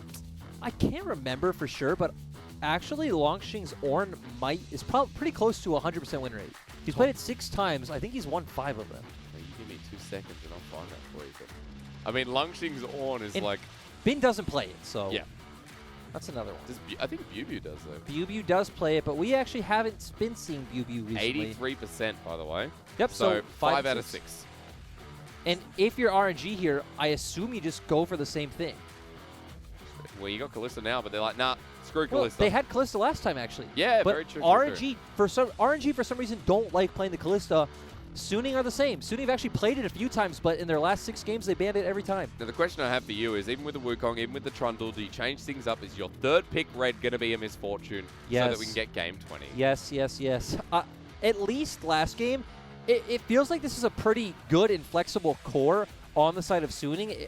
You have ways to change up kind of the theme or overarching narrative of your draft. So go with a nice 80 carry and 3rd pick, and then let your other soul laner and support dictate the way that your draft plays out. Well, for RNG, if we're talking about draft, just quickly, note the LeBlanc take early here for Xiaohu. While for Suning, they're like, hang on a minute, let's just pick the counter into this lane. Let's take something aggressive like the Syndra. Not even really a counter. It is more of a skill matchup. As the game goes a bit later, Syndra as an overall pick just becomes pretty dangerous in the fact that you could miss everything and still hit R and get a lot of champions down to that like 20% or lethal window. The game counter then. All right, they're going to lock it in. That means Misfortune could be banned away. What a shame for Huan Feng. Doesn't feel like he's getting any of the priority here in this series. Yeah, and that's pretty confusing. Maybe if you're Suning here, you go towards banning tank top laners and taking away that from Longxing and not letting RNG kind of have an easy avenue to set up this Kindred jungle with. Watch it get banned away. We're going to see the Thresh go first, though. Yeah, it makes sense, actually. They're going to take away these supports that have defensive options from Ming. Of course, there are 3 of them. There's Thresh, Braum, and Tahm Kench, but if you're Suning, you could just ban 2 and take away 1. Also remember, if we get to that point, Ming has played 15 games of Nautilus this split as well. Yes, he has. Ming has liked the Nautilus, but it will leave Betty a bit more vulnerable in these team fights. But you do have the Lamb's Respite there if Xiaolongbao is playing more around Betty. Suning changed their concentration towards the top side. Onto Lung Xing's, I think I'm looking at Gimgoon here. Lung Xing's Mordekaiser. As RNG say no Callista yet again. So we've got similar 80 carry bands.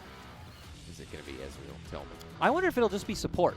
If you just want to take away maybe the Braum this time or the Tahm Kench yourself, but it feels like neither of those fit your composition that well overall, and you probably want some more supplementary engage in the support role. We're going to leave it to support last pick. Hello, Ezreal. Makes sense, especially supports typically dictate the way a lane plays out a lot more than 80 carries. Yeah. And just kind of sad to see Huanfeng go on a pick that doesn't really have any priority or agency to make plays by himself until, the later stages of the game. Maokai is available yet again, though, here, Lyric. But the Malphite has been the constant pick into this Wukong. Looks like we're going to go back to what we saw game 1, though, instead. As Braum, just easy lock. And if you're RNG, why would you change things up? The foundation of your composition is already really good, and even though LeBlanc isn't exactly the same as Galio, you still do have the ability to continuously move and look for picks across the map, get to team fights first. I feel like the only thing it does a bit worse is it doesn't set up Xiaolongbao to look for ganks mid as much, because you don't obviously have that really easy hitbox from the taunt. But Xiaolongbao wasn't really looking mid to begin with last game. At least now with the roams from Xiao, there's going to be a bit more damage through there in the 2v2. But we see a Rakan here for Sword Art. They were looking at the Yuumi for the longest time. An interesting pairing, at least for the bottom lane. So now we actually have seen both comps go towards a front-to-back team fight. The interesting thing is it does feel like RNG will have more options at playing out through side lanes with the fact that they do have the LeBlanc into the Syndra. All right. Lyric, I do see the fact that Angel has a bigger chance here in this game. So I'm kind of excited the fact that we might see something out of Suning here. Game 1 left me wanting. RNG didn't really give him a chance to play the game at all. Yeah, and it's going to be a lot about if SOFM can find opportunities of getting on top of Xiaolongbao, especially once you hit level 6. Still will win out in that duel against Kindred. It's really hard for Kindred to kite out a Trundle. Yeah. Most people might think it sounds easy in theory, but in reality it's quite tough. You can try to look towards that mid 2v2, but your pillar's not going to do much against the LeBlanc, who does have the distortion, is able to get out of there pretty easily. But maybe you can try and bait that out as Angel, then bring SOFM in and try to win through that mid-jungle 2v2. Yeah, and also we talk about roams from support, especially on the Rakan, how influential that can be from the bottom lane of Sword Art. And in the early levels, you're going to have the ability to do that. It's going to be once you hit level 6, and Varus has that Chains of Corruption, where it's going to feel really hard leaving Huanfeng alone. But he is still an Ezreal, does have that E, so we'll always have the ability to get to safety. So, yeah, the problem is we're talking about this, okay, if they can set all this up, but last game they didn't even get to that point. I mean, the proactivity came from Bin and then maybe Angel trying to find flanks, but apart from that, Suning left to the wayside.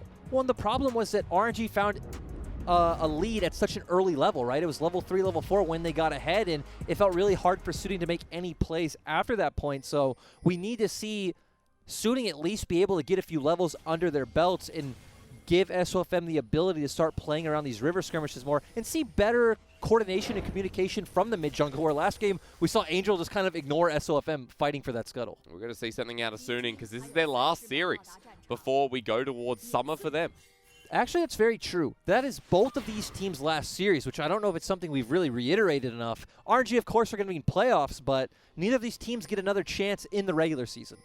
We'll see each other in summer here. Suning going to finish the split 6-10 or 7-9 at this point. They are already out due to the earlier victory of Vici Gaming. And then only 3 teams left in the playoffs race in Vici, OMG, but WE. We need to see where RNG finish off their split, though, on 9 or on 8, moving into the second game. And I see no real change here in the runes across the board. SOFM, I mean, he's the person that started, like, Predator Olaf, right? That we also saw the Redemption Lee Sin was SOFM, wasn't it? Yes, it was, I think. Or but at least one of the first. We actually do see a rune change in Huanfeng, who actually this time is going to go for more of the team fighting and skirmishing Ezreal, getting those 10 stacks of Conquer and trying to deal more damage. But that's about it. not as exciting as you think. Airy on the Syndra as well.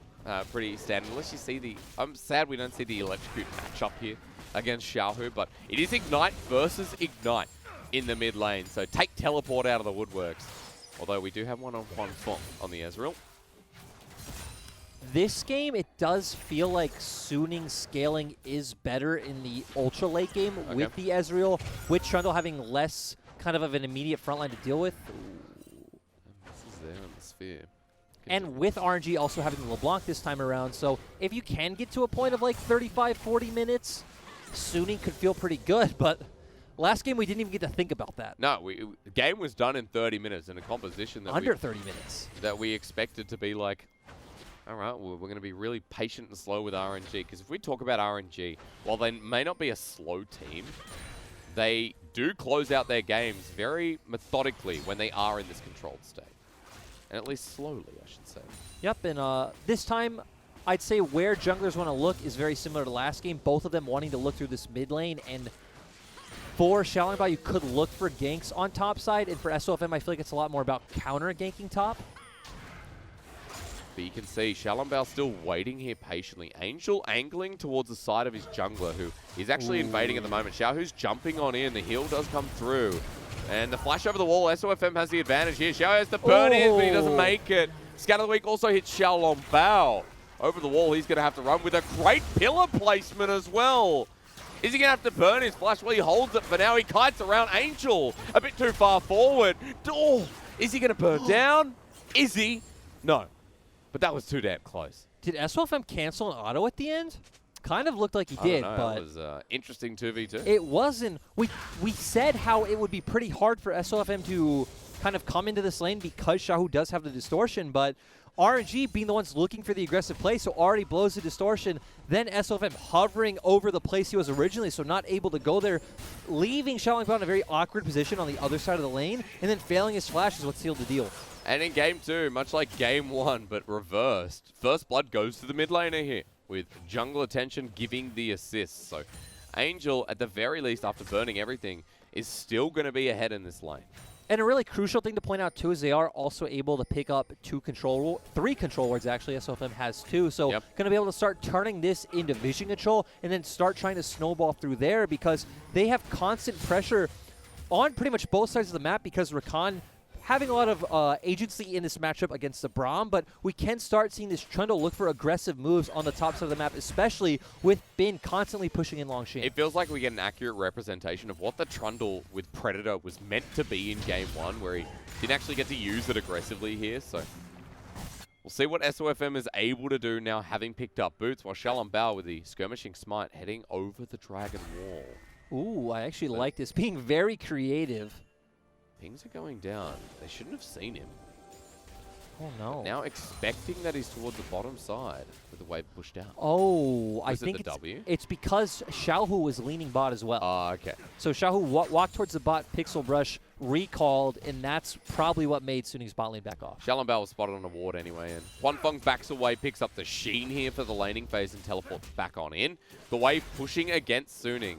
Actually, it looks like it's resetting a bit here as well.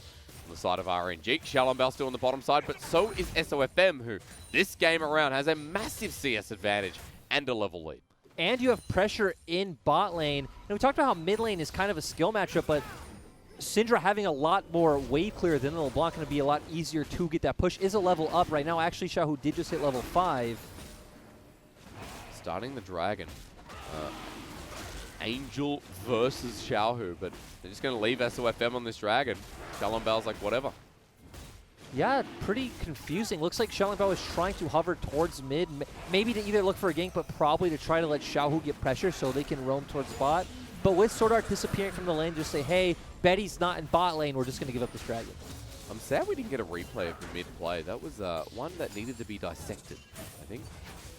Just looks like that RNG didn't anticipate that SOFM would be around the mid lane, right?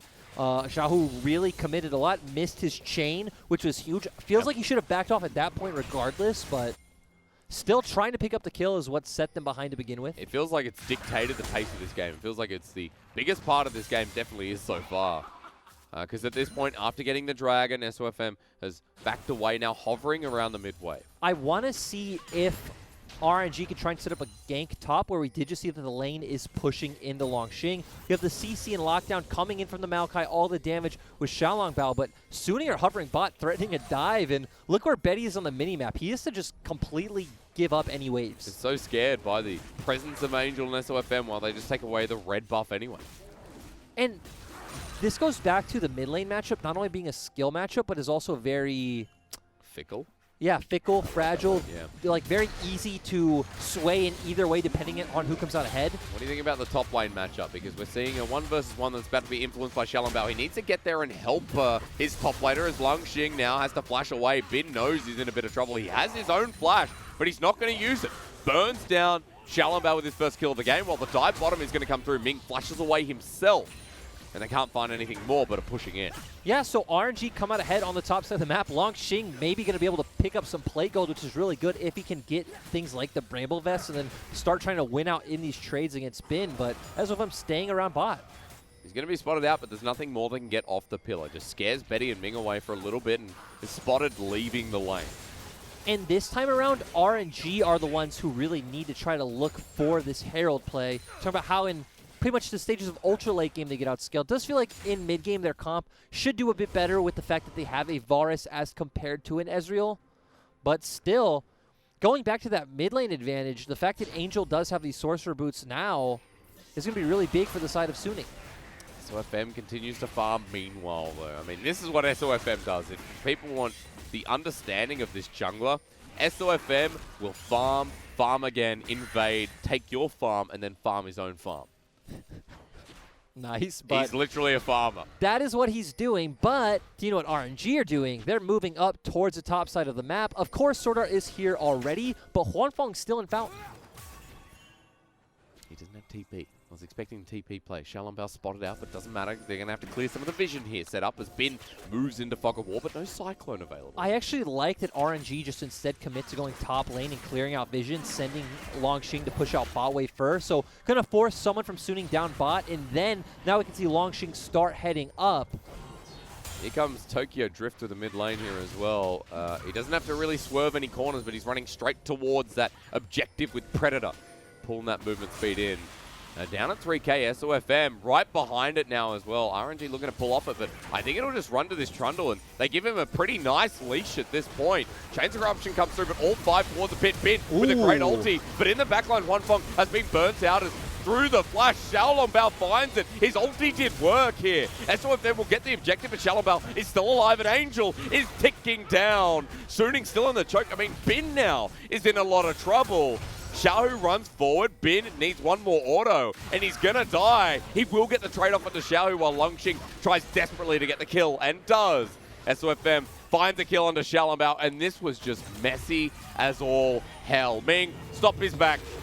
Oh, not in time. Still, though, Suning coming out slightly ahead with SOFM pretty much ignoring the team fight entirely. He likes just the fun. deciding to pick, yes, he does. Deciding to pick up the Rift Herald, so 2 for 2, but RNG at least going to get a plate on the end of it, but you feel good if you're Suning. Absolutely, especially since this is 4 more kills than they picked up in the entire game 1. We'll have a look at this again. And we saw that RNG kind of not on the same page about the fact that Longxing came up so late by trying to set the bot wave, but they try to go for the engage now to dissuade Suning from continuing the Herald. We see Xiaohu get on Huanfeng right away, but at the same time, everyone's on Betty, gets pretty much deleted.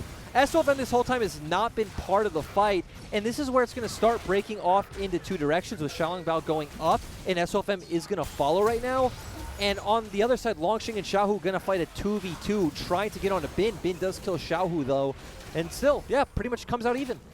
We're at a point where SOFM's doing what Xiaolongbao did to him last game, taking away camps right in front of his eyes, and 2-level lead now on SOFM, who's made his presence known towards the top side with Rift Herald behind them.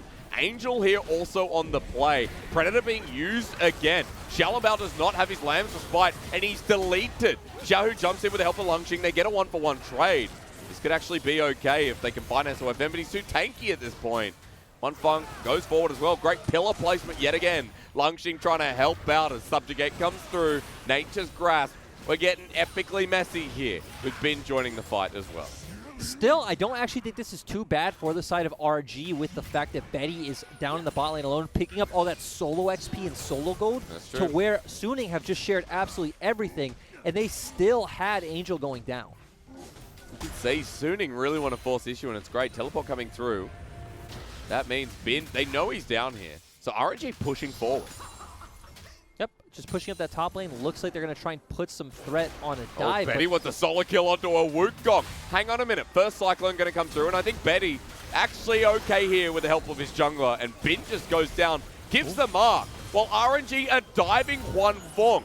Longxing picks up the kill. He's able to take up a couple more shots. Angel coming through as well. He has the unleashed power. He kills Ming. Good scatter the weak. And RNG have just walked into this willingly. And Flushed over the wall. This is really disappointing because right before we got that really cool play on the bottom side, I was going to say RNG shouldn't look for this top dive. They should know that Angel's actually coming out from Fountain, so can be walking anywhere on the map. SOFM was just topside, so should be in his topside jungle. And RNG do get 2 picks across the map, which is nice, but still Suning being able to get something in return also feels good. But look at Longxing's KDA. Longxing is a bounty. That's a big Maokai, but I will say in response, Angel picking up the remainder of the kill, plus the turret plating here, that's a 5-2 Syndra. Now, we have seen people like Knight, people like Xiaohu himself here on Syndra and what he can do. Angel set up to succeed as we watch this dive again. Yeah, Longxing just saying, I'm too tanky, ignores the turret completely, just goes in. They do find both of these, so it still does feel pretty good for the side of RNG, but of course Angel just able to walk over, does get the kill right away onto Ming, then Xiaohu goes down as well, and Longxing keeping the KDA intact. He manages to get out as well. That's what matters. That's right, the KDA hit for the Maokai. You know what really disappoints me though about you pointing out the 5-2 Syndra is that Xiaohu was supposed to have pressure in the side lanes and kind of dissuade Angel from even being able to match him. Of course, not a mobile champion, just an immobile mage, so going to be very tough. But now he's at a point where if he is in a side lane against Xiaohu, he should just be able to come out ahead. Picked up the Luden's Echo first before Xiaohu did as well, to be noted. Is also up about 15 CS. Sorry, let's make it 10. Let's count properly, ladies and gentlemen. 10 CS up over Xiaohu. Longxing is up CS over the Wukong. Tree beats Monkey. That's something we're learning here today. That's science. We've seen twice in a row. Does look like it's true. Rock beats Monkey. Tree beats Monkey. So what does Monkey beat? Monkey beats Crocodile, doesn't he? Or doesn't he not? I don't think so. Okay. Monkey beats Lumberjack. I think he beats Set, whatever Set is considered. Monkey beats Kingpin. There we go. Monkey beats, okay, it was not even about the Monkey. Chains of Corruption was close. You can see it there. Through the transition of the Battle Dancers. But now RNG are in a pretty difficult spot. Ming's going to get destroyed here in a second. He's over the wall. SOFM charging forward as Huan Feng pushes him, forces a flash out of Ming.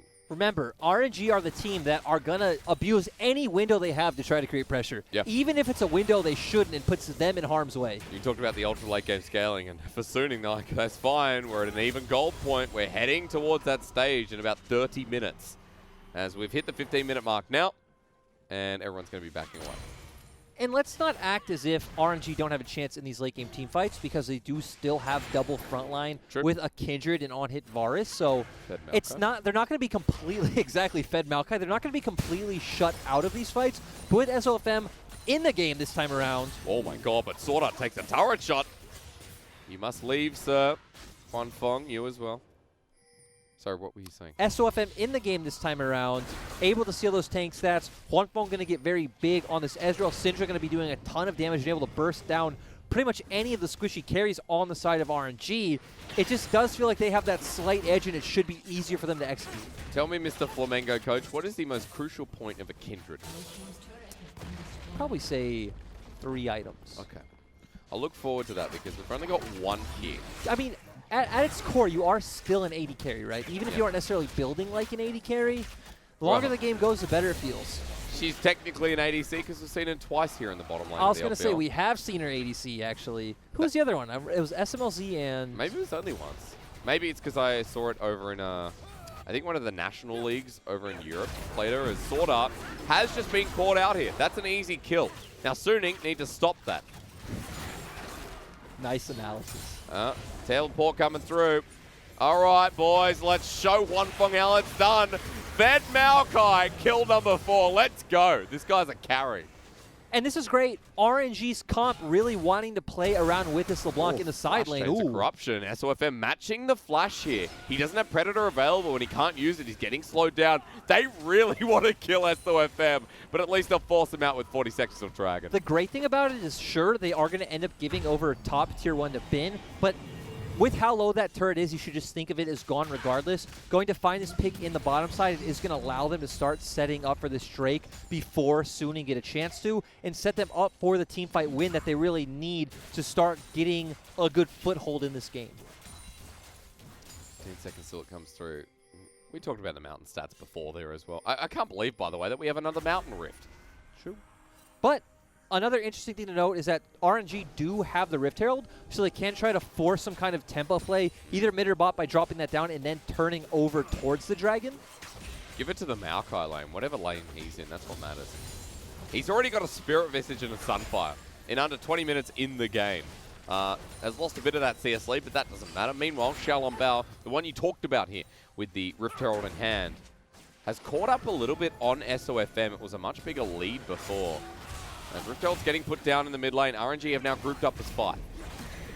Yep, but they are going to be able to drop that Herald and create tempo, but let's keep our eyes on Bin on the mini-map. He's been spotted out on a control ward. Xiaohu is going over to deal with him as Lungxing has been caught out, but Scatter the Weak, not enough here. He's still so damn tanky as Rift Herald gets the charge, but won't get the turret with this push. Bin backing away into the river.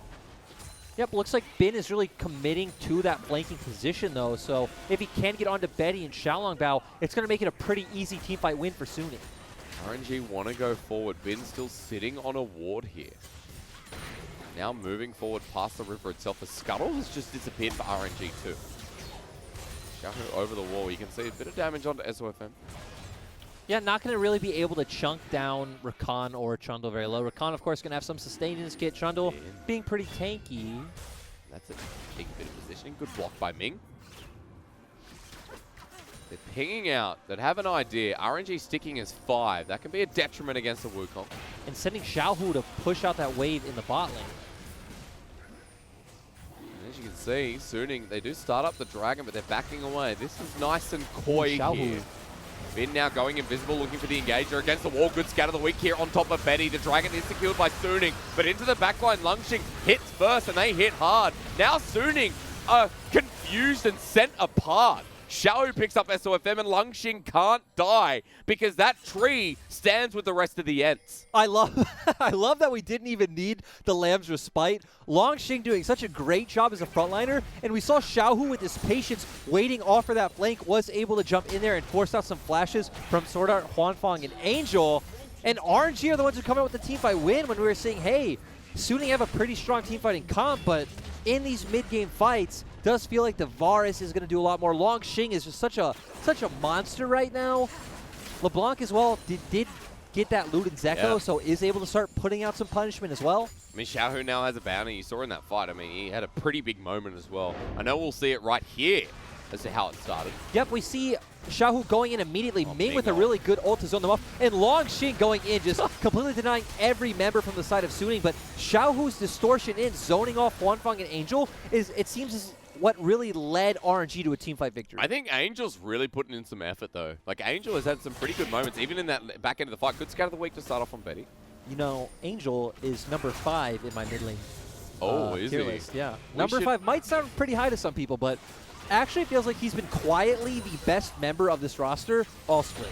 Not even quietly. It's been pretty loud in your face. We should release a tier list of playoff players. Unfortunately, Angel wouldn't be there. A bit of an idea is... Okay, Lamb's Respite underneath the turret. Now, Sword Art gets low, but RNG are lower. Ming flashes away. The True Shot Barrage doesn't connect onto Xiaolong Bao, and Sword Art manages to skimp away while Xiaohu was looking for a flank at the end. Yep, Suning were able to get pressure. Of course, they died, so they kind of got on the map first since RNG had to get through those recalls. RNG sent members to side lanes, Suning saying, hey, we don't care about side lanes right now. We're just going to force 5 mid. Are able to take that turret. And gold's still pretty even. Yeah. Only 700 gold lead here for RNG at 21 minutes into the game. Ping's going towards topside, so this will expand a little bit with Xiaohu picking up this solo turret gold on this LeBlanc. So 300 in the back pocket here for the mid laner. RNG right now should finally be at a point where you can't challenge Xiaohu in a side lane. Longxing as well, he's not going to go down to Bin's Wukong. So you can constantly create pressure by pushing those out and trying to create man advantage and look for picks with the LeBlanc. You can see the Shalom Bao just shadowing there. The threat is real for Suning. So we're not going to be backing away, but RNG is a unit. All moving in. The Mountain Rift offers so many advantages for this, I guess, Assassin Maokai. It's not an Assassin Maokai, please. This big Maokai. There we go. He still hits hard. Like, early game tank damage, people forget. Is the base numbers are big for a reason, right? True, but we are out of early game. It's still early enough for a Maokai. Still, RNG tried to find the play. They set up their side lanes really well, moved over as a unit, tried to find a pick, but Suning didn't fight. On the side of Suning, you can take it soul like you did there. Another option is when you see Xiaohu or Longxing pushing out side lanes, you can just say, hey, you know, I don't really care about side lanes. If you take another turret, it doesn't really do much for your composition. We're just going to force 5 against your 3 or 4 man core and try and turn that into a teamfight win and then maybe something like a Baron. Which is sitting up and waiting. I'm also concerned about the Mountain Soul that isn't going to be acquired by either team, but the Mountain Dragon coming up in a minute 30. Suning do have vision control around this objective, but not going to be starting it just yet as RNG pressuring towards the river. Onto SOFM. The chain is going to land here. I mean, does he have the flash? I think so. He's going to use the subjugation. Chain's corruption onto Huanfeng, but the damage coming through. They've taken down Xiaolong Bao before he can ulti. Longxing ultis on the backside himself, now on top of Bin. But RNG don't have the man advantage anymore. SOFM is chasing as Xiaohu jumps back in onto this Trundle. Scout of the Week not going to connect. He backs away. SOFM survives, but bit back and forth there. RNG were the ones who forced this play, trying to find a pick onto Trundle, but we saw, especially with Angel's damage, is how much it is. Xiaolong Bao didn't even get time to use Lamb's Spite, just through the CC chain that Suning used. I mean, Ming put up the door, but yeah, even through that. And at the end of the day, Suning, a hell of a lot better than game 1, but this game 2 is quite favorable every time we see a fight. This has been a problem we've seen with RNG in the past as well, where... Is this the same problem? The longer the game keeps going, it doesn't matter. They're still going to keep trying to ram their faces into you. Like, anytime they see you alone on the map, they're going to kind of ignore vision, look for the plays no matter what. It's kind of like IG, but you don't have the same, I guess, star talent roster, right? I'd say it's different than IG because the RNG still do it as a team, right? They're still moving as a unit. They're still kind of pushing out side lanes and this kind of thing, but they are just constantly going too soon or not waiting for the complete setup. Is now too soon. Longxing pushing forward yet again here. And taking the damage of one. Do have Bin, who's able to look for a flank. He's waiting in the same spot that he did before. I mean, he's 1 and 4. This Wukong is all about this fight. He's all about just knocking everyone up, setting up for Angel and Huanfeng. He's backing for now. I don't think that's legit. He doesn't have TP available. He has to stick around. Pings are getting spammed by Suning. Two-shot barrage goes through, does hit Xiaolong Bao on the back end here. The Nature's Grass going to be coming through. They've found SOFM and he's dead, but in the backline, Xiaohu gets 1-0 here from Angel. The backline enables Bin here as well, who gets the double flash Cyclone, as Suning now take them all apart. A double kill for Bin, and Longxing the only one left alive. It was over before it begun. Here with a big Syndra. That was so massive from Angel. We saw them fail last team by getting zoned off by Xiaohu and Longxing. But this time, Angel says, I don't care about your Maokai. Flashes right over the wall. Like you said, 100-0 to LeBlanc. And that was pretty much all she wrote for that team fight coming out for RNG. Suning now have the gold lead. They have the Mountain Soul on the horizon as well. And Suning have a 7-2 mid laner in the form of Angel with a Banshee's Veil. I'm sure something else is going to be get picked up here as well. All elements coming together here for Suning in game 2. Even Angel's pretty much right on the cusp of being able to buy that Blade of the Rune King, so he's getting to that point where he's very strong as well. We've seen, okay, Bin maybe not having the huge impact in terms of damage, but that's not why you pick Wukong in these compositions. It's really just about trying to get that double knock-up. Of course, Huanfeng with Blade of the Rune King. Let's have a look again. Keep your eyes on Angel right here. Lands the Scatter of the Week, and then doesn't care about anything. Just flashes over, lands that ult, is in a good position now with Sword Art CCing everyone. Chaining it so perfectly with Bin, comes in and lands that knock-up. And Huanfeng just ignoring the Maokai, damaging the rest of the members of RNG. Second time that Lamb's Respite didn't get used in a fight. Xiaolong Bao died again without using his ulti. Yes, he did. And that is like the core ultimate that you look towards here for the side of RNG. It was one of the things that got buffed. Yeah. More healing now, especially towards the later levels. Yep. Michelle Lambert. He is level 11, so... Why are we watching this? Because Betty's coming. Oh, Nature's Grass. So is Bin going to die here? Yes. Well, Chains of Corruption going to be used. Double Cyclone here, but Betty! Ooh. Oh no, it's Wukong! Yes. Until it's not. Yep. Really interesting play coming out from RNG, but does just give Trisha Barrage? Ooh. Yeah, Nope, doesn't hit him. Xiaohu now poking his head in at Baron. They want to stop this one. The fact that you are LeBlanc, though, does give you a lot of tools to just kind of constantly look for this poke, though, and it is giving time for the rest of RNG to move up. So great play from RNG, getting the pick and bot, knowing, hey, we have the tools to stop Suning from doing the Baron. Works out. Putting that timer back here for RNG. And just keeping this in simple terms, once again, RNG is about getting pressure through a side lane. Yep. Suning is better at the front-to-back team fight. If LeBlanc can find an angle to get onto Angel or Huanfeng, that is still an option they have in these team fights, but we keep seeing that the CC chain doesn't even give Xiaolongbao the time to use things like the Lamb's Spite. And also the fact is, like, the burst that comes through that RNG can't react to. Angel, even Huanfeng at this point, Bin as well in the back line. Not more about the burst, but the CC chain. And Sword Art is going to face check. Oh, no. Langxing on a mission, though. Look at this Maokai. He's angry. Langxing wants to punch someone, and so he's going to punch an Explorer here. Winter's Bite to slow him down. The Conqueror comes through. He flashes away. Now with SOFM, there's Bin. Big flanking monkey. Goes back to the zoo for now. Well, Sword Art is down. It would be a 5v4, so maybe not the best play they should be looking for. But Sword Art going and getting Vision by himself, not even Vision in the river or anything, going straight into RNG's jungle. Pretty disrespectful from him. Not having the best season this year, honestly. No, he's not. What did you rate him this year as support? Because it's Oh, all about rankings. I have him like 11th or something. At the moment or at the start of the year? Oh, at the start of the year, I had him top 3. Oh, I had him, yeah, like third, fourth. Yeah.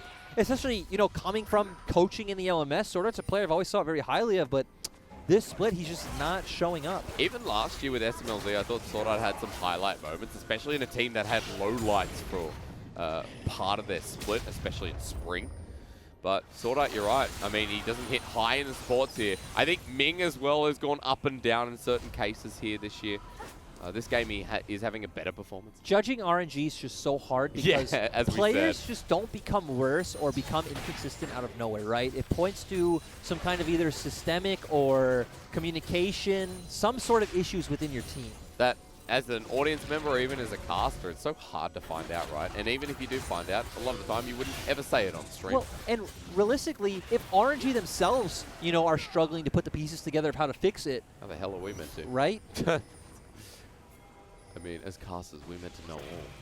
You know, a thing I liked that you pointed out before was you using the word burst, because even if Xiaohu tries to jump in... I'm going to have to interrupt you. Teleport in the backline. Langxing says, let's go. It's Kitty Cat Meow Meow. Huanfeng into the backline, or rather Langxing is, finds the knockup. 80 carries, dead. Chains Corruption forces the flash, and Bin comes in for the flank. It's a great Cyclone. It's a great wombo from Suning as everybody bounces. Cancel that. RNG have lost this fight. It's just about when. As Angel with the Scat of the Week on top. That's an easy push towards the Baron. Let's remember that Huanfeng is not the Fed member of this team. It is all about the Syndra. But still, Bin and Sword Art, actually right after criticizing Sword Art, they set up that play so beautifully, allowed for Angel to land all of that AoE damage. And like you pointed out, actually, who cares about the Baron? You can have Mountain Soul for the rest of the game. Oh yeah, give it to this Wukong. Why not? But RNG scattered to the wind now, back to the base and dead. Well, and this also leads me to thinking, like, if LeBlanc ever does even find a flanking angle to jump on top of Angel, it does just feel like Angel can 100-0 at this point. It doesn't even matter. Like, come into me, LeBlanc. What can you do? 8-2 versus 4-4. It's Rabadon's Ludens versus Ludens, Banshees, Void Staff, needlessly large rod. And that, you know, essentially at this point, that's a big rod because Angel, level 16, is a very big Syndra. And we're just getting to that point where you talked about ultra late game. I feel like we're partially there. It's kind of funny just constantly remembering that in Season 10, it is like ultra late game at like 30 minutes where we do have Dragon Soul. And Elder are going to be up in 5 minutes, right? Things like that execute are just going to be so dangerous. And look at Hwanfeng's build and how defensive it is. Of course, he went for the Iceborne Gauntlet, and then him going towards the Maw, just saying, hey, I'm going to try and survive in these team fights, make you guys waste as many cooldowns and bursts as you can. Then my boy Angel's going to clean up. As he has been doing each and every fight. 34 kills, 32 minutes in. Mountain Soul acquired. Baron's still sitting there, waiting as Betty's going to pick up red buff. You can see the whole of Suning have control towards River, and they're just clearing out vision for now. But that ward inside the pit, now to be spotted out as Suning start the Baron. Feels like it's going to be very hard for RNG to find any way in onto this. We need to see Xiaohu be able to get on top of Angel and kind of coordinate a play with Longxing. Towards the back of the pit for now. Xiaolongbao face first into this one. Longxing has the ulti. Scatter the weak. So much damage. As Xiaohu comes in as well. Sword Art at half health. The Nature's Grasp sweeping through the river. That's the Subjugators. Wow. Ooh. Cornered against the pillar. That sucks. And Hwanfeng Eing in so aggressively, forcing Longxing to flash. And again, now Longxing without a flash, without an ultimate. True Shot Barrage doesn't land, but it might not need to. The Righteous Glory comes through. SOFM is dead, but remember, we need to look towards the Syndra. Into the backline yet again. Bin finds the ulti, and Betty's dead. That's 3 for the side of Suning. Xiaolongbao and Xiaohu are the remnants of what was. As Hwanfeng, of course he can eat forward. Feels like this game is just done. And we saw exactly how that fight went with Xiaolongbao flashing out immediately, but leaving the members with no flashes, Betty, Ming, and... Mountain Soul is really hard to deal with. The Ignite comes through. Bin will die here. Good shutdown. Game won't be over here and now, but still, we've got long death time as that inhibitor's gone. Yeah, Suning are in a great position in terms of where their composition is. And like we were just saying, Xiaolongbao flashing out right away, not even throwing down the Lamb's Respite for his teammates first. Yeah. Feels Did he like not use it again? Yeah, no, because he flashed out right away. So yeah. he wasn't even in the burst. He kept it for himself. Feels like he could have let down that Lamb's Respite, kind of help his teammates get some more damage onto Suning. The team fight shouldn't turn out differently, but maybe it does, right? Maybe it opens up an avenue there, yeah. but still, Xiaolongbao not having the best time on this Kindred. No, he is not. When game 1 we saw he had a great time. It's kind of surprising. They go in, they get the kill on SOFM, and here we saw he just flashed out right away, kind of left his teammates to their own devices. Betty has no flash, so he's stuck, and now Xiaolongbao is left with nowhere to go. Suning doing a good job of recovering here in this game. Again, they're out of playoffs, but the thing is, we wanted to see what Suning could show us towards summer. This is one of the highlights towards Suning, as Xiaohu's going to go against that in a second. But that's just LeBlanc things. If I'm Angel and Sword Art, I just want to win this game just to put Longxing down. Even if he's still your friend, you know, just kind of like, hey, buddy, not this time. As we talk about, if RNG loses series, I know this is only the second game, and Suning haven't closed it out yet. I might actually pause on that. We'll talk about that afterwards, because Suning starting the Baron here, RNG walking towards it. As Bin is behind, looking for that flanking position yet again. He goes in towards the pit. Longxing uses the ultimate. Chain Corruption is there. Angel blocks it though. Until he doesn't, Longxing at half health, not really a tank anymore. Xiaohu finds his way in. They're targeting SOFM, but in again with the ulti from Bin. Finally, the Lamb's Respite comes down, but doesn't change anything. Bin with ult number 2. Betty takes the ultimate himself from this fed Syndra through the mid lane, and Xiaohu's dealing with Hwanfeng. Runaway RNG. I think Xiaohu's either dead or out of the fight. As flashing here, Angel with a good scat of the week, and Ming's gonna die as well eventually. Xiaolongbao running as far as he can, but Mountain Soul gets refreshed, and yep, you don't have ulti, goodbye. And this time it's the complete reverse of game 1. Not only do they not have the damage, but the Mountain Shield being so clutch in these fights. Yeah, massive. Enables them to enter the game, and we go to another game 3 here tonight. Where Suning kind of say, RNG, we're going to make it a bit hard for you to secure anything higher than 7th or 8th at this point. You know, and you were talking about how after game 1, what we need to see from RNG is consistency. So the fact that RNG struggled so heavily in this game and now end up going down, just another big flag in a continuous cycle of red flags from RNG. I mean, I'm looking here at what RNG kind of need to hold 7th or 6th and not get to that final seed. It does look pretty hard for them to drop further, but Now they're towards the potential of like a +1, a 0, sorry, a +1 or a +2. At this point, RNG losing this game might not affect them, but you kind of see the gaps in the armor, would you call this the inconsistencies we talked about? I think this is a very different element here in this second game. But that was one of the things we said, right? Was that RNG don't necessarily always fail at the same thing. They aren't having problems in the same areas. It's typically something different each time, and it points to, you know, deeper issues in the team. But if I'm RNG, you're using this as a learning experience to just kind of gather more info on ways and places you can attack to improve for playoffs. I look at RNG here and I say that the second game was, you know, the early game was changed what this game was going to be again, right? Like a rinse and repeat for RNG where Suning attacked first and SOFM actually got out onto the map first as well. Yeah, Suning doing much better and kind of uncharacteristic of Suning, but remember, it was RNG that actually set up that initial play on mid lane. Suning just counter-ganked, but counter-ganked so beautifully. Xiaohu not able to land the chain, and Angel being the one to get ahead this time around, kind of shutting Xiaohu down from being able to create all the pressure that he did last game on the Galio. I mean, it was a bit chaotic there towards the mid-game. You can see the gold graph really shows us what we went through, but in the end, Angel was massive. Huanfeng closely behind him. Bin with engages. Suning really came together in that second game. Bin just had a lot of beautiful engages with that Wukong. Sword Art as well. Again, he did have some moments where it looked like he was struggling, especially with gathering vision. But in terms of team fighting, Sword Art looked amazing. Sword Art looked better than we saw him in Game 1, that's for sure, right? And despite getting picked out. I was going to say, in Game 1, I don't feel like him and Huanfeng even got to play. Oh, yeah, that's actually true. Huanfeng didn't actually play at all in Game 1, and nor did Sword Art. So, okay, he looked better because he actually got to play the game. And they did. They actually got to play the game that time around for Suning, and they weren't closed out. So RNG, I guess the question goes forward is like, what form of RNG are we going to see in Game 3? Right? Who knows? That's right. I don't feel like even they know. If they don't know, how do we know? It's just, it's kind of perplexing to use that word as to what RNG are. And moving towards playoffs as well, who in RNG we're going to see. Because, again, we didn't talk about it here today because Uzi is not playing, right? He hasn't played during the regular season. Not even once. He hasn't played at all. This is the longest time Uzi's gone without playing an entire, like, he's never not played an entire split when he's in the roster. Is he going to play in playoffs? That's a question for a different day, but at this point, would Uzi coming back into this roster fix it? I think so. I think maybe a bit of direction, bit of leadership. I'm not sure, right? Because now we're getting into intangibles, so from the outside, hard to know, but again, RNG needs something if their goal is to win the split. They need to find a winner here against Suning. They just need to show us that this is a team worthy of playoffs at this point. Against Suning, a great game 2 from them, though, to be commended. We'll see what happens as we go to our third and final game of the night.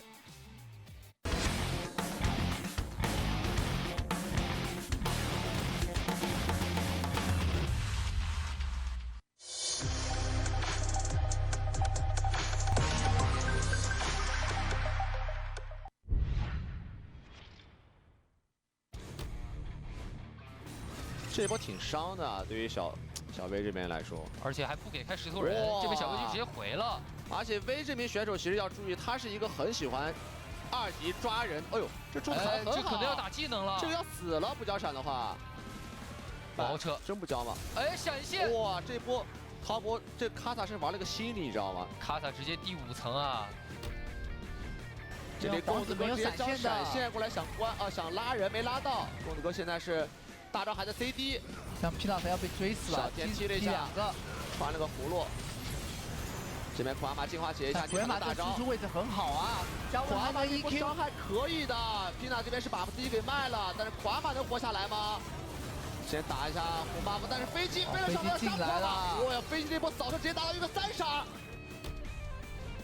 看一下这波是不是想守，因为刘金生也赶过来了，这个拉到直接开了，大招直接开了，华马跟公子哥单挑这么打，应该要死了，活活要被 A 死的，而且公子这边还要打1打2，下子踢了上来，被沙皇推了一下，而这边刘青松也是赶到 ，Killa 这边可能要被卖掉，帮他这边大转特转，我的天哪！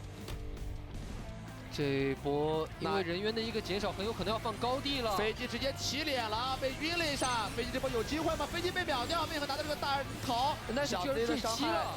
落了下来，但是1D 怎么办？死掉一个 C 边，还这个拉我快这边被点了一头，哦，这个拉我直接一脸了，把精快准的一发也带走。 Q 技能是收掉了沙这个拉皇的人头。我感觉还有空间，还有空间。这边还要追，莫伊菲娜打到，再杀欧拉夫，双杀。而且这边贝克感觉也要死，能换掉吗？换掉了。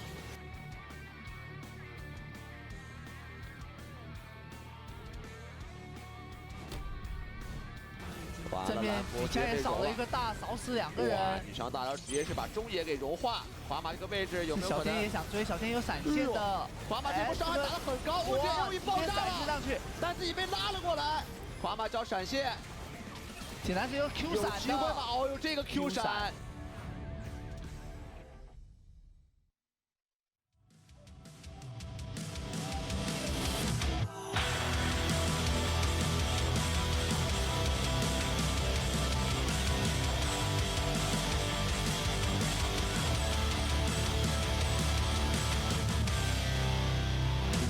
Once upon a time, we had it all, sitting safe behind our castle walls. Fast forward to the siren in the distance, getting closer by the minute. Will you stand and answer to the call? Burn like a fire, willful and wild. This is the night that you were made for. Don't close your eyes. Safer to stare into the sun than to turn away from what you could become. This was once a perfect symphony, soft and steady like a heartbeat. But these notes turn dissonant and sour, getting violently devoured. So will you stand or let the curtain fall? Burn like a fire, willful and wild. This is the night that you were made for. Don't close your eyes. Safer to stare into the sun than to turn away from what you could become.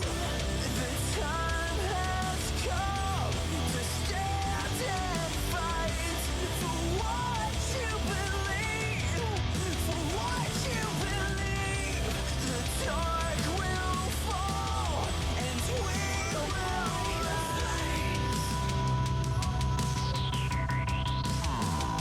Like a fire, willful and wild. This is the night you were made for. Burn like a fire. This is the night that you were made for.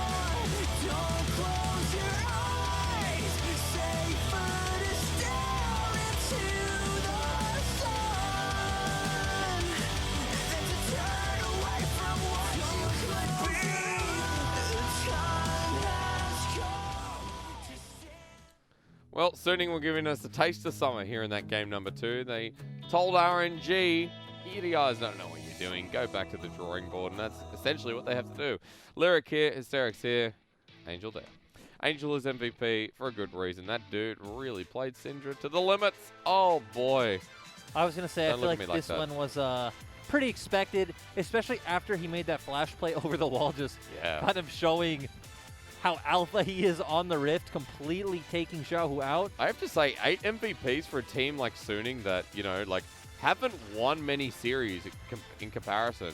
That kind of just shows you the core carry of Suning is Angel, and I think Angel's one of the better mid laners in the league for sure. I said top 5 on my list. Do you still put him there? Yeah, I think he's one of the most consistent mids for sure. It seems like things he might struggle on are like champions like Set and other maybe more bruiser types, but when you see him on his mages, when you see him on even kind of skirmishing assassins like Kassadin and things like this, he really shines on either style of pick. and he really is the catalyst for Suning in their wins. Because he had a really clean Syndra game here. Like, if you watch him in each and every fight, RNG could never get onto him. He was so perfect with his Scatter the Weeks and his ultimates as well. Like, think about it. His Syndra's nice. His Kassadin undefeated. His Azir's good. His Zoe's amazing. Yeah. He just has so many champions that he really excels on, and he's just such a pillar for Suning. For Angel now with 8 MVPs, I'm just looking here. He's actually equal 5th with Puff, SMLZ, and the Shy. So you can kind of see where Suning, their core individual is Angel. Huanfeng also on 7. And he only came in like week 4 or 5 as well. Yeah. Or week 2 or 3, sorry. I guess over way here. So we're into a game 3 of RNG and Suning now. RNG's already secure. Suning is out of playoffs. We want to see what Suning can do before we see them next in summer. We want to see if RNG are actually going to go anywhere in playoffs.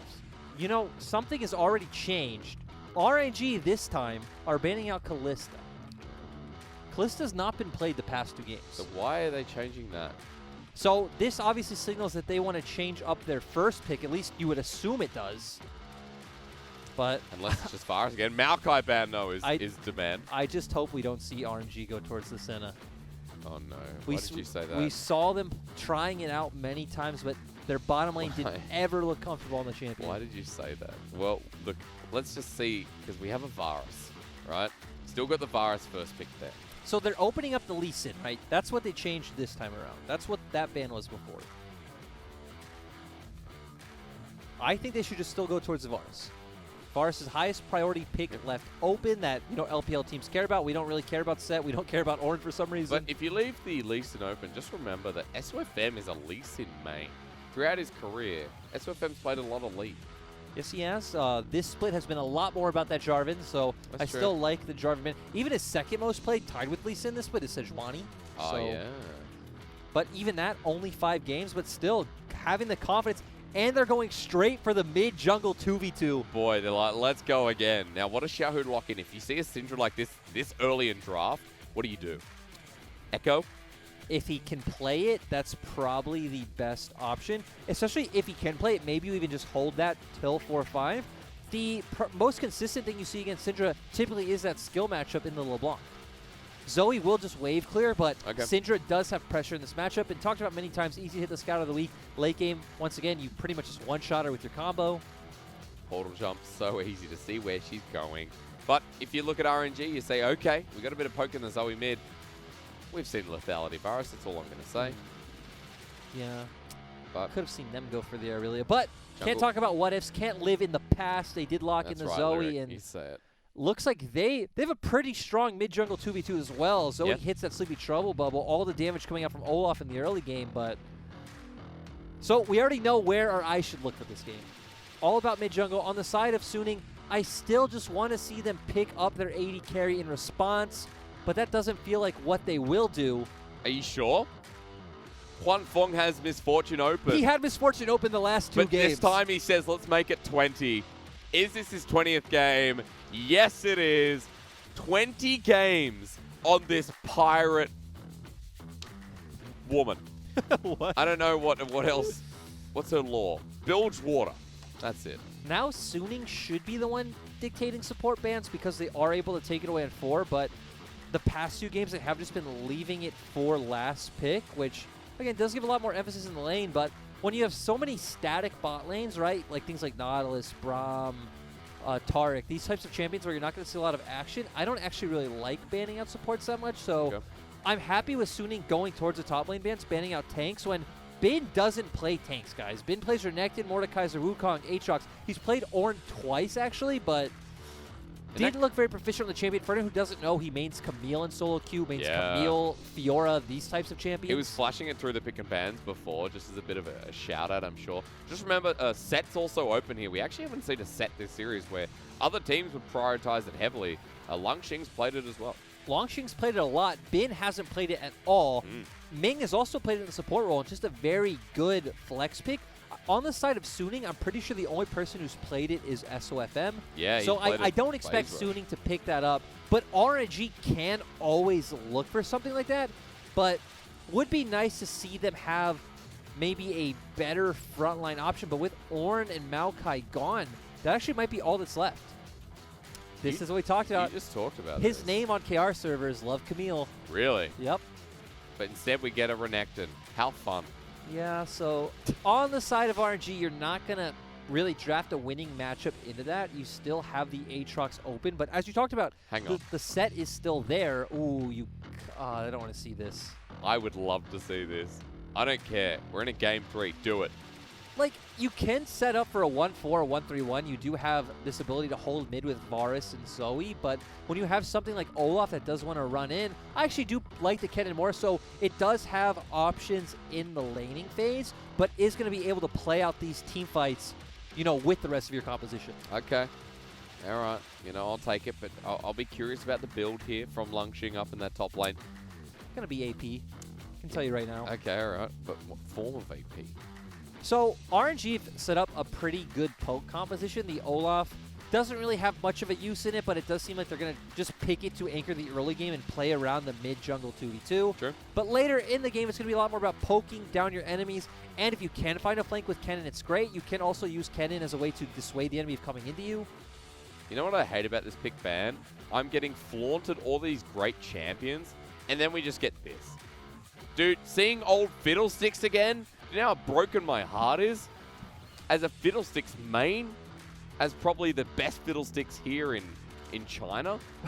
Let's calm down, but Suning going towards the Rakan signals that they do want more presence in the laning phase. We saw last game Rakan will be able to constantly push in this Braum, but still gives them a lot of engage in these team fights. So recognizing, hey, RNG do have the ability to poke us out, so not wanting to go towards something like a Yuumi or anything else that can abuse the Braum, just saying, hey, we need more engage in our team fights. It's all about getting on their backline and bursting down these carries. But I will say, for the side of Suning, you look at Huanfeng, there's a reason that his misfortune is now 20 games played as well. I mean, he's got a bit of setup here, and Angel, once again, has his setup here with a lot of skirmish enabled.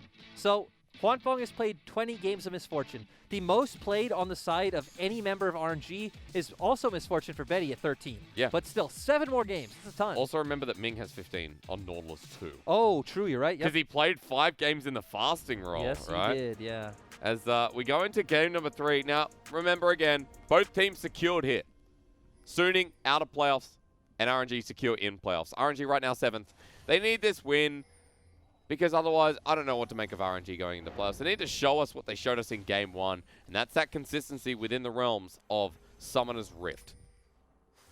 So for RNG, you have a lot of early options around your soul lanes. I expect us to just completely ignore this bottom side. You have an AD jungler with 2 AP soul lanes. You should have the ability to take push in that top side.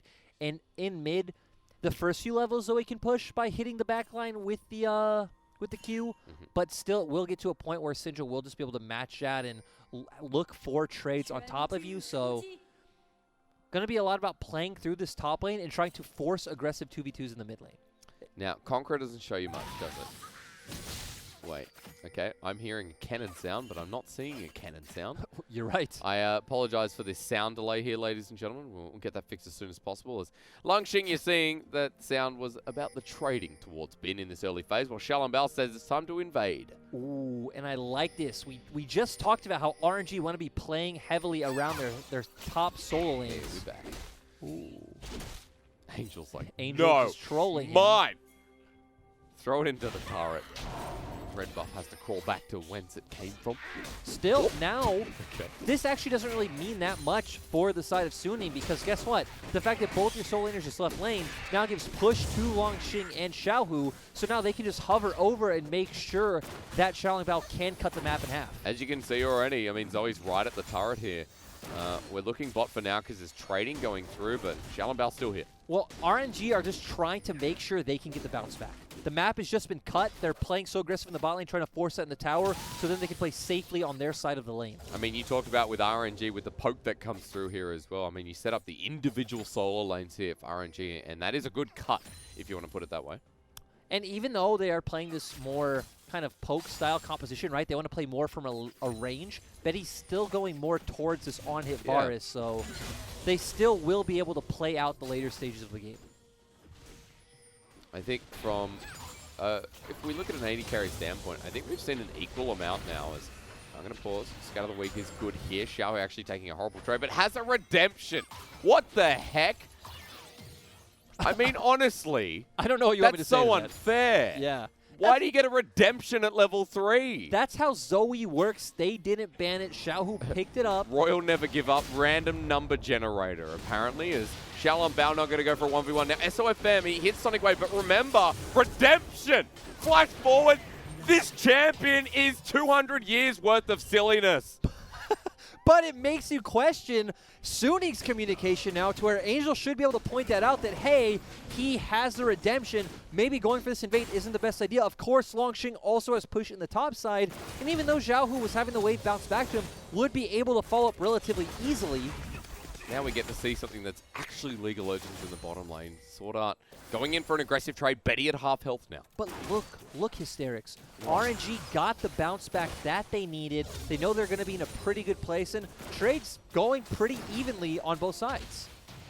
Exactly right. You got a big 5-head for me, sir. I'm trying to keep up at this point. As Xiaohu now has a flash. Okay, he's taken SOFM's flash, and SOFM now has it used against. Does this bring you back to game 1? Because this is exactly how RNG started snowballing their advantage. Yeah. Different jungle matchups, but you're right. The snowball, very real. 24 to 12 CS. Well, and it shows just what Xiaohu can do when he has pressure in the mid lane. He's definitely one of our mid laners who moves most, who always recognizes the window and always tries to get his teammates ahead. And he's on Zoe, so I need everyone to remember that Xiaohu, when Uzi's on this team, you won't see this pick, really, if at all. Xiaohu enabled by the fact that he has Betty on this bottom lane. I was going to say, I see a lot of people kind of meme this, like, oh, people need to stop saying that Uzi being gone unlocks all the other members. It's like, no one is saying that Uzi being gone makes the other members better or makes the system work. Yeah. But it unquestionably does give more resources, more jungle attention, and more emphasis on their ability to play the game. I'm not saying it's better. I'm not saying that Uzi ties him down. But at least last year, because Karsa could have been part of it as well, right? Karsa played a lot more heavily around the bottom side than Xiaolongbao does. Yeah, I mean, you got a new jungler, so you shape how he works within the realms of this team, right? Where this is his first LPL team, and Xiaolongbao is on a team where, okay, first of all, we don't know who the dominating voice is on this team, because usually it is Uzi. That's another part of it, right? Ming is the, Xiaohu is the longest standing member. You would assume that Ming would be a dominant voice as well, but just the way that RNG has played this split doesn't really make it look like it. Oh, it's out of the week. Xiaohu now hits level 6 though. Angel not there yet. He's actually half the way there. He picked up an Ignite. Now he has a Proto. Oh, God, I hate this chair. And I play Zoe, man. I never get a redemption at level 3, nor a Proto Belt. Keep your eyes on the bot lane. We do see Xiaolongbao hovering around River, trying to find a sneaky avenue into this lane. No wards to spot him out just yet. And, you know, if we talk about game 1, it's this invade towards the blue buff again with perfect timing that RNG played so consistently with to start this series off. And they do know that the blue buff is going to be spawning soon, of course. It was the only place that SOFM could have started. Is Betty caught out? I don't think so. Heal's going to be used. They get the concussive blows. The poke comes down. Huanfeng is dangerously low. Sword Art stunned as well. Good Winter's Bite. SOFM moving into the lane. But he can't do anything except help catch the wave while Xiaolongbao takes the dragon by himself. Look at Xiaohu, though. Already making the roam down. Remember, this is level 6 Zoe with both summoners underneath turret. Sword Art is low. They've got a wave in the way. Heal is used. Sonic Wave, but SOFM trying to pressure him away. RNG get everything, though. They force SOFM to show on bot. They take Dragon. They're making so many members of Suning share XP. They got the heal from Sword Art there as well. Yeah, so just a huge win for the side of RNG. Wave still pushing in. Huanfeng has no mana, is dangerously low, but RNG, good time to back away now as well, while SOFM is like, where did my jungle go? I like that we don't see RNG's bottom lane back yet because you can just kind of fake recall, wait, then push out this wave, get closer to a timing when Herald spawns, and then look to make the better swap for Herald. Ladies and gentlemen, this is to be done in your solo queue. You will be gods of your tier. Sword Art, though, roaming up, but look at Xiaohu. He's in the enemy jungle, waiting for someone. I mean, Angel's spotted in the mid lane. Oh, Sword Art. Oh, he's going to walk in. Oh. Unlucky. I love how Xiaohu uses pressure, man. Yeah. It's so great to see. He's so active on the map. The game 1 Galio was the same thing, right? It was still pressuring towards the topside jungle with Xiaolongbao, and I have to say, when Xiaolongbao is in the better form in the better games like this, Xiaohu and him actually pair up really nicely. Also, we see the fact that SOFM has pretty much completely neglected the top lane. Longxing does have push. And now the members of RNG are here. Again, they had a much better back timing, a lot closer to this objective spawning. And now it's going to be hard for Suning to even get a fight for this. I mean, again, on spawn, RNG are here. They've shaped up yet again here as SOFM on the back of the pit. There is a level advantage for Xiaolongbao. Can the steal come through? Well, Herald has just been stopped. He has to back away. Smite secures here. And RNG will pick it up while the engage here from Bin, while the slicing maelstrom comes through. All 5 members in the choke, but Bin is just dead. A good bullet time, but Huanfeng has to stop prematurely. A kill goes over, 2-0. And this is a great way that a Kennen functions in this kind of more of pseudo-poker siege composition. You don't necessarily need to be the one who goes in. You can just sit on top of your carries, wait for the enemy to come into you. You open that ultimate, and now gives Xiaohu and Betty so much more room to play with. Disengage, I see. Huanfeng going to be pushing meanwhile while RNG back away though. Sword Art and Angel. Oh, are they spotted? They are. Because you see the gold trail fly to the members of Suning. So caution pings are dropped by RNG. That's that turret definitely working overtime for RNG here in Game 3.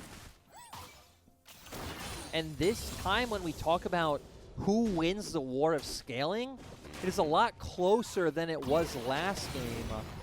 I do think I slightly favor the side of RNG. Okay. The Kennen going to be a lot more useful than the Renekton in the later stages of the game.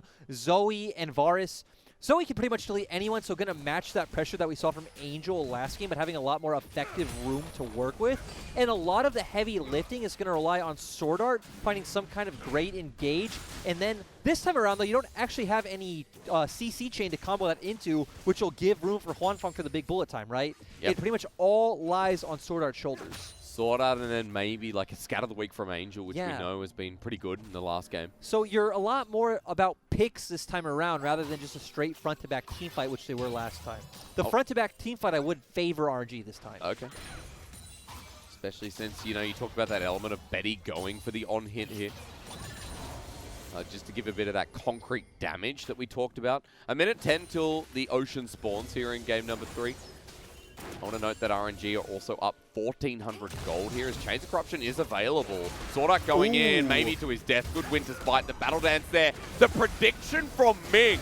They're going to get the lockdown. Sword Art dies. That was freaking incredible from the Braum. That was absolutely gorgeous coming from Ming. He was one of our 2 best supports last year. Dead now as well. He's going to flash right on into it. A good dodge away, but he's still dead. Xiaohu picks up kill number 4. Herald to the bottom side. This is the king of snowballs, like Nunu was rolling it himself. Yeah, and nothing Suning can do. They instead decide just to go towards their soul lanes and pick up gold for themselves. We do see Angel getting plate gold in the mid lane, but still, now RNG are going to be in a good position to move towards this dragon just in time for it spawning in 20 seconds. Oh, baby. Look at the gold. Ready? And watch it jump. I guess the good thing for the side of Suning, though, is they will be there first since the members of RNG slid it back. But the thing to look out for is not this Chains of Corruption. It is this great ultimate coming out from Ming, setting it up. They do get the CC down, are able to find the kill in the end, and we just see Xiaohu cartwheeling. There we go. That's what it's called. Cartwheeling over, and Huanfeng is nowhere he can go. Even if he flashed, he's probably dead, so better to just hold that summoner spell for a later date. As they start up the dragon, that later date might be now. Huanfeng now moving into position here with the BF Sword. Xiaolongbao going face first. Ragnarok. He won't get the dragon, though, but now he wants to take the fight. As Suning flash away, SOFM doesn't want a piece of this play. The good kick away as Xiaolongbao expires here, but the undertow connects.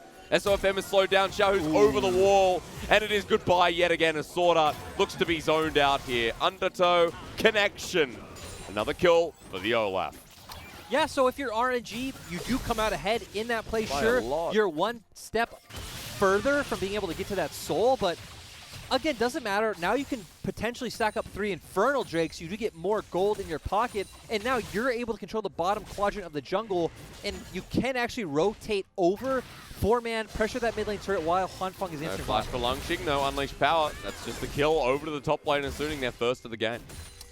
Nothing to say there. Longxing just being over, death. Longxing just being over aggressive, but still RNG rotating over to the mid lane, picking up some turret plate gold. Over to the side of Betty, I mean, he's been sharing throughout. He's got Blade of the Ruined King already. He is actually the first item on the Rift, bar jungle items. As Bin, his response is going to be, I need to push here. I need some gold myself.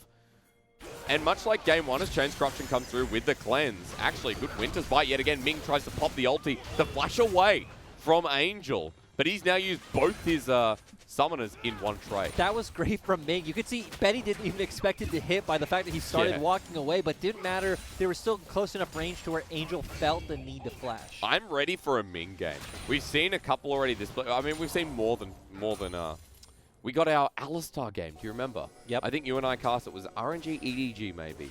It was a while ago anyway. He's had some good turret games as well. Yes. And for anyone who doesn't remember, didn't watch last year, last summer, Ming was considered a top 2 support. Oh. Since Ming's been in the league, he's always been considered, you know, top 2, But top 3. he has those absolute peaks, right? Yep. And I will say this split, he's had some questionable moments, but then he's always backed it up. There's a kick flash coming through, but it's only into the wall. Xiao looking for the movement speed to run away, but Suning are committing hard for this one. Bin underneath the turret. All it takes is an undertow and death from Betty. And another kill goes over while Ming, supportal combat, yeah, baby. We get Ming getting his kill of the game. And it's like you just pointed out, Suning were the ones overcommitting so hard, and your keyword this game has been death, and that's all Suning are able to find. And guess what? Rift Herald is coming up in like 10 seconds, so RNG can get their resets, get back on the map first, set up this vision. We already see pings going down, and gotta get another neutral objective. You set up what the late game was going to be. I don't think we're getting here at this point, as SOFM started this one.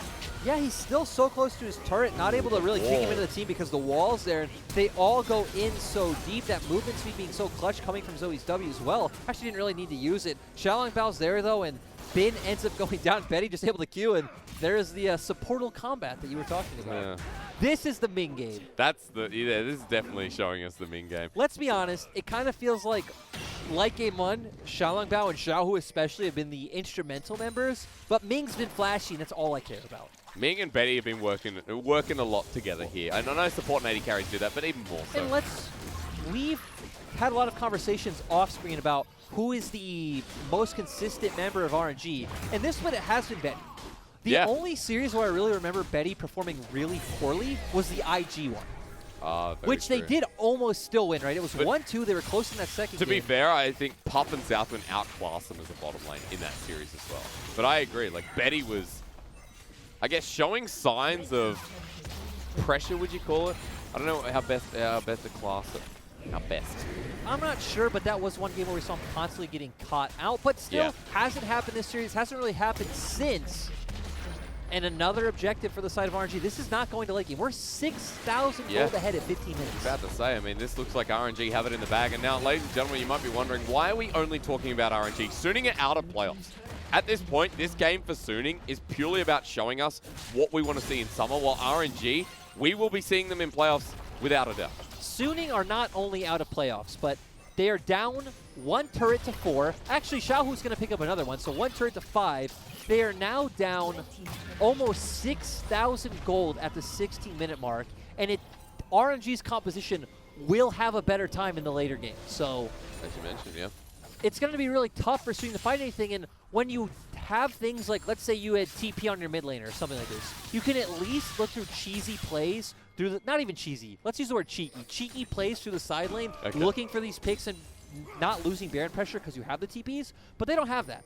So they really need to rely on RNG overstepping for a vision or an objective or over-aggressing for a dive. Which, within the realms of the game itself, you get one RNG or another, right? It's not like middle of the game you commonly get as Angel going to be walking in here. He's just dead, Chains of Corruption.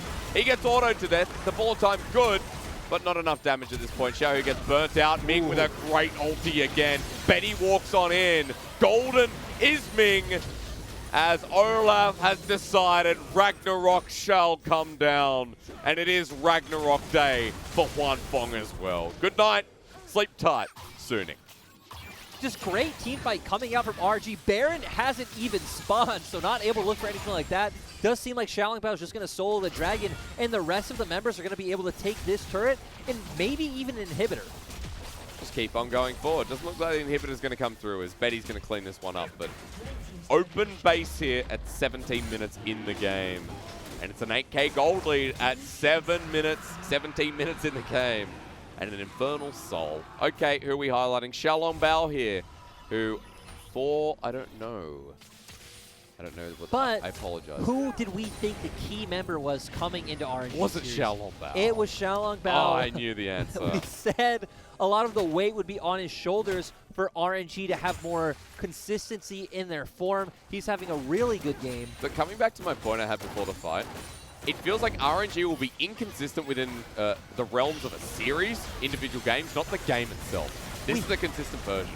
Yep, so we see a pretty good team fight finding that pick onto Angel. Then this ultimate actually felt a little maybe over-aggressive, but it didn't matter. It did buy time for the likes of RNG to get in there. And again, they're so far ahead, Mink doesn't go down regardless. And then Xiaolong Bao just following up. Huanfeng left in a really strange Which way does place. he go? Yeah. But going back to that point you just made, Yo. I feel like there's only been one game where they had a really good early game, then failed, and it was against Vici. Yep. They did lose that series overall. I think they went down 1-2. But like this series is a great example. Game 2 was not great from RNG as Dominus. Okay, for Sparta, when? Bin's going to go on in. Lungqing gets the slow one down. The Slicing Maelstrom comes through. He's 1 versus 2 until Xiaolong Bao arrives to flash away. The re-engage. Ragnarok again. Sword Art is pretty screwed alongside Bin at this point. There is so much damage on Xiaolong Bao. As the quickness does come through, Xiaolong Bao is dodging away. Never mind. Nope, there's more. Bin is still going to die, and just when it looks good. You got to look at the minimap, folks. RNG, all 5 are bot. I want to know what SOFM is doing between the mid, outer, and inner turret. He's proxy farming. He's doing actually something. is. No, yeah. he's proxy farming. Oh yeah, you're right. So he did take the wave, and now Suninger just to be able to try to push mid turret. He misses Flandre, so he's like, I'm going to place in. We look at the bottom lane, and they're still going. Ooh. Flash Chains of Corruption here. Ming now in position to ult yet again, but does he even need to? Nope. Because Godlike, you heard it, 7-0-4. And let's go back to the play that just happened. It'd be very easy to look at the map and say, hey, what the heck? Syndra's top, Lee Sin's top. Why are they going for this pick on the bot lane when RNG is pressure mid? It's like they already don't have really any options available to them, and they need to look for these sort of surprise plays and hope that RNG aren't there. Just hope, okay, Longqing's here. Maybe he's by himself. RNG, Baron's up, so RNG should be looking towards Baron anyway. Let's try to get this pick. It's about creating things you wouldn't expect the enemy to look for to try to find a route back into the game. Of course they shouldn't. They are 8K gold behind now. But they just want something. You're right. They need to. They need something. At this point, they're just going to keep bleeding out at this point, especially with Infernal Soul on the horizon. And I still don't know. I think this series has made us question even more. I don't know what form of RNG we're going to get in the best of 5s. I don't know. First of all, I don't know what the roster is that we're going to get. I assume it's still going to be Betty. You would think that for the fact that they've used them all split, right? You've practiced with this set roster all split, changing up in playoffs would be... We know that throughout history, Uzi has had a wrist injury that's been public, but the current confirmation of injury has still not come out. You've also pointed out that they've never gone a full split without playing with them. At all. I mean, there has been times, even on the OMG roster, Team King roster, in the past, I think 2016, 2017 on RNG back at that time, there was a point where Abel came through for like 6 series, but Uzi still came in eventually. This is the first time where he's been on a roster and never played a Slitters. Huanfeng's like, no way. This Zoe has an exhaust. Who knew? A good attempt. Didn't even need to hit the paddle star. Didn't matter. Hit everything else. Hit the W, the passive. Yeah. Yeah. Got those enhanced auto attacks. Yeah. This game has been a bit of a blast to finish off the now series, we though. need to see the members of RNG zoning them off pit, though. I want to see Ming especially. Ooh, they're just looking for pit. Yeah, Betty's like, hang on, it's my time to shine. Chains of Corruption used, but nothing really gained of it. Longqing doesn't have TP, so that's why they don't want to overcommit to this. Also, with his build, I guess he wants to stay in the side lane for now. I mean, AP is a lot more about the team fight. You're not playing really But for like, the side lane. let's talk build on Cannon, right? Because we've got some time. You know, this game's still going. Longqing has gone for the Gunblade. Now, we see this in some scenarios. You know, I'd say we've seen this most scenarios now. We don't see many cannons anymore. Yeah, we saw him a bit at the start of Split, and this was the build we saw him go for most. I think we've seen a couple of proto belts as well when you need to get on the enemy. Yeah. But you don't need to get on the enemy, right? The enemy really needs to come into you. You have the range advantage with the Zoe and the Varus. Fits with the poke style that we were talking about at the start of the game. you're more of a zoning tool trying to dissuade Suning from jumping into you, or saying, hey, if you jump into you, you're dead. We're going to get a bit of a sample size now here as well. RNG, 5 members in front of the Dragon. Sword Art looking for the flank. Quickness is there. They just secure the Infernal, but now for the turnaround. Ming is blocking the damage. Slicing Maelstrom. Kick back. In fact, a great kick from SOFM. Healthy from Suning. Xiaohu here is stuck into the pit. Portal jump out. He's going to die. They're looking for SOFM, but they can't find him either. Suning have technically won the fight. Suning win the fight because RNG are left in a bad position. Ooh. Angel doesn't have ulti, but he flashes forward. Lungxing is slowed on down. The piercing arrow doesn't connect. Lungxing at half health now as well. The golden moment here for the cannon top lane. Chains of Corruption there. Bin in a flanking position. RNG are on the run. Ming, door is up. He's at half health. Can Betty 1 versus 4? Well, now he has to 1 versus 5. And he's dead. Sonic Wave, Resonating Strike. SOFM almost dies, but they have a Baron here, Lyric. I don't even know what to say. RNG on someone have 2 Infernals. It seems like they were posturing to fight that after the Dragon were using a lot of ultimates and lead to this scenario where Suning actually have a chance to get back into the game. 2K, Shalom zoned away. And Baron is just gone. If you want to talk about Suning finding a way back into this game, well, there it is. Well, Now, your turn. On the side of RNG, you still are at soul point. Yep. You can have 3 Infernal Souls, but here we see they were kind of half committing to Dragon, but then Sword Art coming in, not actually committing to the fight. Longxing's ult not able to get onto anyone. Great kick coming out from SOFM, and Xiaohu just left in an awkward position. Honestly, RNG RNG should have just left him there, because as long as Suning don't get the Baron, you still come out with the Drake, right? It's not that big of a deal. You can fight another fight. Exactly. You can fight another day. But they keep doing this where now Longxing, again, could have just left him, walk away with 3 members. They don't. They kind of posture on the fight. Now gets hit by the Scout of the Week. Yeah. Betty goes down as well. Suning now back into the game. Somehow. 4K gold lead. It was so much worse before. 2 minutes of this Baron. It looks like it'll just be used to defend. And I love Angel's build. It's completely designed just to pick off Xiaohu or Betty and just delete them in 1 instant, knowing that's really the only way they win these fights. Now through the mid lane, there's a flash forward from Ming. Now they still have the gold leaders. Angel gets low. Unleash power onto the Olaf, but Lungxing has found Sword Art. Scatterweek doesn't connect as Lungxing with an ulti into the back line on top of Huan Fong. This cannon still gets destroyed as Bin survives long enough, but Betty's alive, so is Xiaohu. And just as soon as Suning get a bit of a reach back in this game, it gets taken away. Well, and it looked okay at first because we said RNG don't need to engage. Ming was the one who tried to engage that fight. They go in. Things look a bit dicey, especially when Xiaolongbao starts going down. Longxing actually hit a very good ultimate, but still, RNG come out overall having enough damage needed. Let's not forget that they do have 2 Infernal Souls. Xiaohu also has a death cap. And now 6-2 and 10. I don't know what to make of this game anymore. Just as we were saying, I mean, just also the, not hypocrisy, the irony, the fact that RNG within a game don't really throw leads, right? RNG being the ones to engage this fight, flashing in with Ming, and now Ming zoning them off. Xiaolongbao put in a really awkward place. Xiaohu not having any terrain to really play with by the fact he's just sitting in the middle of lane. And Longxing's ult was so great, but no one is touching Betty. He's just able to walk forward. Gets hit by Scout of the Week after Flash, which is pretty unfortunate. But Xiaohu picks up the Flash, able to get in there and kill SOFM. Just Zoe things at the end of the day as well. Well, Betty's huge. Xiaohu's big as well. That could have been a lot better had Xiaohu been off to the side and been able to play off that terrain and really extend the range of those bubbles. That could have been a lot better if Angel didn't get as many Scatter the Weeks as he did, right? I think Angel's performance here on Suning kind of shows you the highlight of this player. Also makes you question why he was benched for Maple last year. Yeah.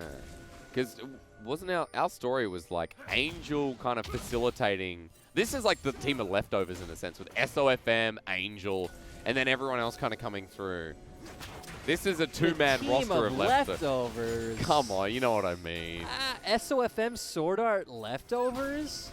SOFM Angel, essentially. I don't think SOFM's a leftover. You don't think he's a leftover? They beat IG in playoffs. That's true. All right, we'll pause on that because Xiaohu's just going to die. There's a big shutdown and a massive death timer. RNG are in the middle of this. Angel, Scout of the Week, not going to connect. SOFM gets another Sonic Wave. You know he wants to take it.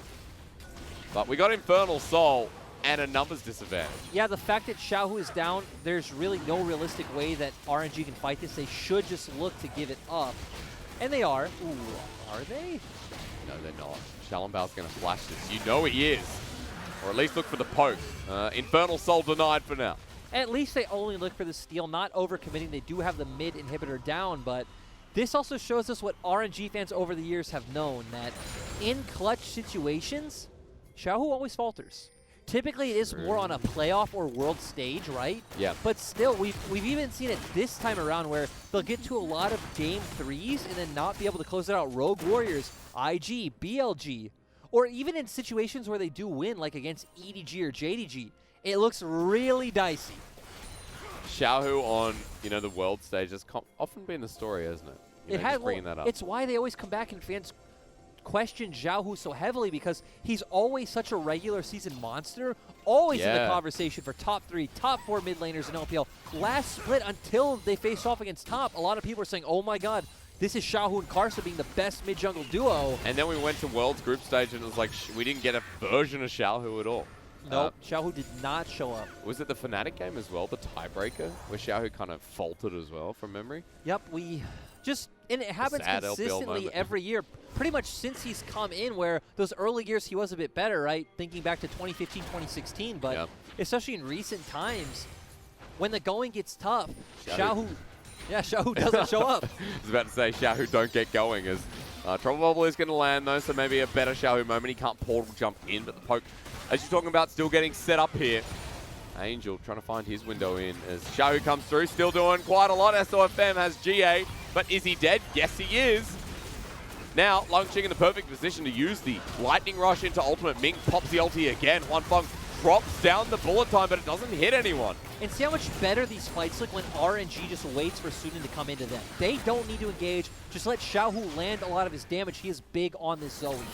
Got the heal dodging away. The movement speed available. Picks up yet another heal here as well. Huanfeng doesn't have the ulti, and a lot was used by Suning.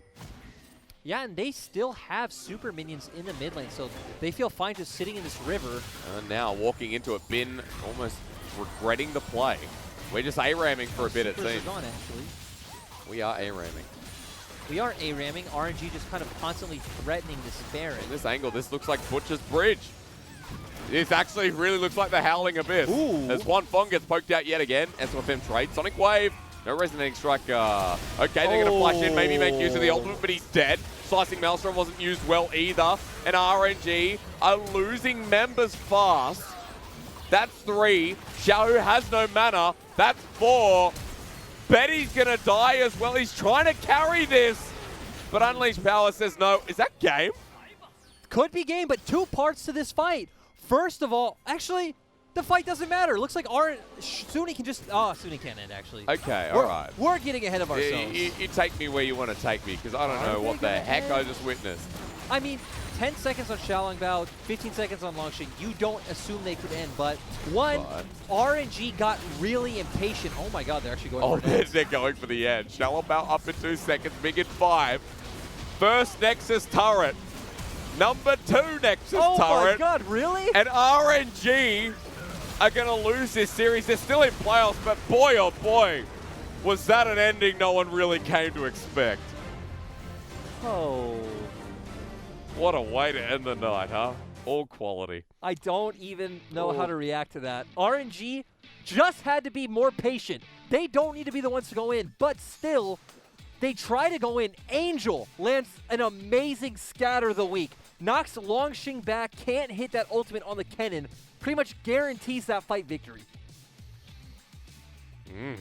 What a way to end Suning's split, huh? With a win. With a bang. I'm just... Holy crap. RNG fans, good luck in playoffs. That's all I'm going to say. Because this is like... I'll take the gimmick away for a second. This is not a good sign at all. RNG were 8,000 gold ahead at one point. RNG were 8,000 gold ahead at 20 minutes. There wasn't even a Faker's Shockwave. It's a Syndra. And a Renekton. You have no engage tools. You are Braum, Zoe, Varus. Why do you feel the need to run into the enemy team? props to Suning. I will say. Angel was so clutch. Angel's good. Angel hit every scout of the week. It looks And like. I don't want anyone to get this wrong. I think Suning to come back in that game was magnificent, right? But they're already out of playoffs. And the reason that we keep touching on RNG is because they're secured for playoffs, but they're in the first round.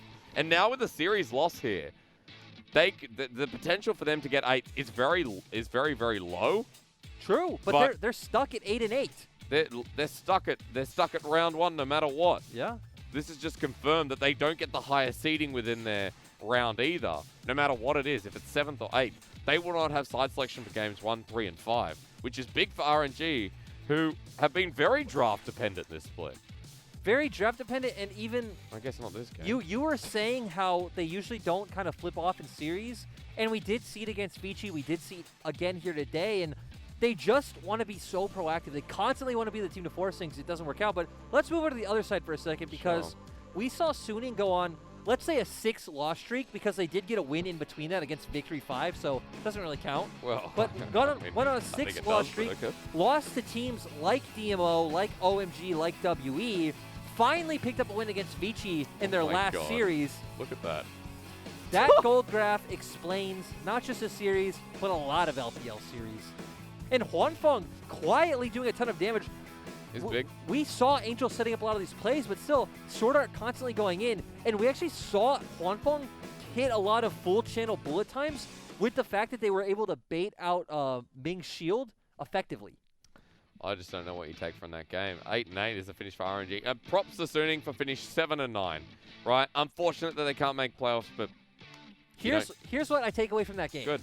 Suning has the pieces to succeed. Yeah. There are a lot of core issues with this roster still, but the pieces are there. They have the level of talent to compete. On the side of RNG, man, I just don't know how you fix this when you've been struggling the same way for so long. Let's theory. I'm really upset I shut my laptop because I kind of need that now. But let's theory craft a little bit. RNG at 7th, most likely that's going to be their final standing. They go up against EDG, or if they go to 8th, it'll be like a top esports. Either way, both of those matchups right now, I would not favor RNG. The way they're playing here in a best-of-5 situation where drafts have been questionable, where games like that happen, RNG are not looking like they're going to make it anywhere near the quarterfinals in our playoffs coming up next week. And when we talk about the core of RNG's playstyle this split, it's all about mid-jungle. Knight Karsa, which again hasn't been a great duo all split, right? Karsa's been very heavily underperforming. Has looked very good recently. Yeah, for top esports. Has looked for top esports. Looked very good recently. Sorry, I'm talking about those potential playoff Yeah, matchups. no, I'm with you. Didn't clarify like that. Karsa's back. I was moving next to EDG, Scout and JJ. Yeah. 2 also very good players in your role. So when these are some of the matchups you need to worry about in your first round, that's terrifying. You look at Shalambao and Xiaohu, and like while their performance in the early game was it was great, right? How Xiaohu postures aggressively towards the enemy jungle, and you think this is a real big confidence play. This is knowing where the enemy jungler is. But then you go towards that late game, where not knowing how your composition interacts after having an 8k gold lead, as we saw. I mean, that was, let's call it what it is, that was shocking from RNG. That was not good. Let's say, honestly, macro and shot calling is at its easiest point when you're ahead. Yes. Right? Especially once you add in the fact that they were Hard to mess that 5k gold ahead at 15 minutes. It's really hard to mess that game up. I feel like it sounds like we're harping so much on RNG, but again, playoff team, you have to. Yeah. Right? Because we have to focus on RNG because they're the ones we'll see more of. they were in finals last split. Yes. You have higher expectations for this organization. They had and then on that finals as well, the finals was very competitive. While FPX looked great, it's like RNG still came with the fire, right? And you have to wonder what form RNG are going to be in playoffs after that. That ends their split 8-8. Now, the question is for RNG who they're going to face. And as we just said before, either way, it doesn't look great. But I don't know. You know what, on the other side, you know what sucks for Suning? What? That now they finished with 7 wins. So had one series gone differently, they could have been in a better position. It was the Vici Gaming series earlier that I believe knocked out Suning, BLG, and LGD. Well, they lost 1-2 to top, to JDG, in the season, to DMO, right? Yeah. to W. They had so many series go 1-2 that they could have picked E-Star. They were the first team that really made us think, oh my God, E-Star look vulnerable. Yeah, they that's took right. a win, but we really complimenting Suning on that day. Yeah. Yeah, so had one thing gone differently, Suning could be the ones we're talking about in playoffs. I mean, they could have secured that 8th position earlier than, you know, tomorrow or the next day. Because at the moment, RNG, while they are secure, they are only just secure. 8 wins for any other team right now is going to be the benchmark. And let's talk about our split ends extremely soon. We Yep. only have 2 more days of regular season, so there's really not a lot of time to improve.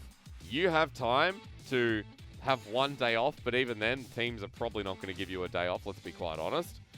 I mean, would you? You're a coach, you were. Honestly, you might do it for a mental reset Okay. and then try 'Cause to that go wa- really that- hard to practice. That was mental boom, right? No, I wouldn't say that. Okay, that was something boom. However, Huanfeng, by the way, gets MVP. I think Angel and him, some pretty good series, especially when Game 2, he got to come out of his shell. On Game 3, he actually got to play as well. Like, he did good at positioning in these team fights and being able to deal the max amount of DPS. It just feel like Angel set a lot of this up with his Scout of the Week. So it just, it just comes down to, right, is it the setup you want to reward or the, like, look at that Scout of the Week from him, but still, Huanfeng now dancing around this team fight so well, just dealing the maximum amount of DPS that he can, leading Suning to the win. Reminder, don't give Angel syndrome. Ooh, even SOFM right there. That was beautiful. It was a great kick, and RNG got exposed in the end of that fight. I think, on that note, while we leave Suning here, the wrap-up here for Suning is that, as you said, the pieces are coming together. It's just about, like, more experience together as a roster. Also, Angel is a great mid laner in the making. More time here in the LPL, and this guy's going to become a top 6, top 5, top 4, slowly churning into a top 3. Angel and Huanfeng are like future stars of this league. Absolutely. So that's the bright side on the side of Suning. Also, remember that Angel's a TF main as well. He has that pocket pick. That's always fun to compliment. Bright side for RNG. I got nothing. Fantastic. Well, that's how we end Like, this with okay, RNG. here's the bright side. You still have world caliber talent on your roster, right? We see in a lot of their games, a lot of their wins are extremely dominant. Now the question is, again, it doesn't look like there's any surface level issues. It looks like the problem runs a lot deeper than that. How do they kind of quell that to bring out and highlight this star level talent? I don't know. I don't know the answer to that. But let's have a look at standings, because after that series, I mean, there's a lot to dissect, a lot more. This is first what happened here today. Vici are still in playoff contention. Like, the big thing here is that Vici Gaming can still make playoffs, and after the win against V5, all they need to do is watch OMG and WE closely. I just want to say it was a very, very, very shaky win, though. Yeah, but V5 are the best team in the league, so I don't know. 0-17, by the way. They're trying to catch up to Jin Air in histories. But moving, okay, well, doesn't matter.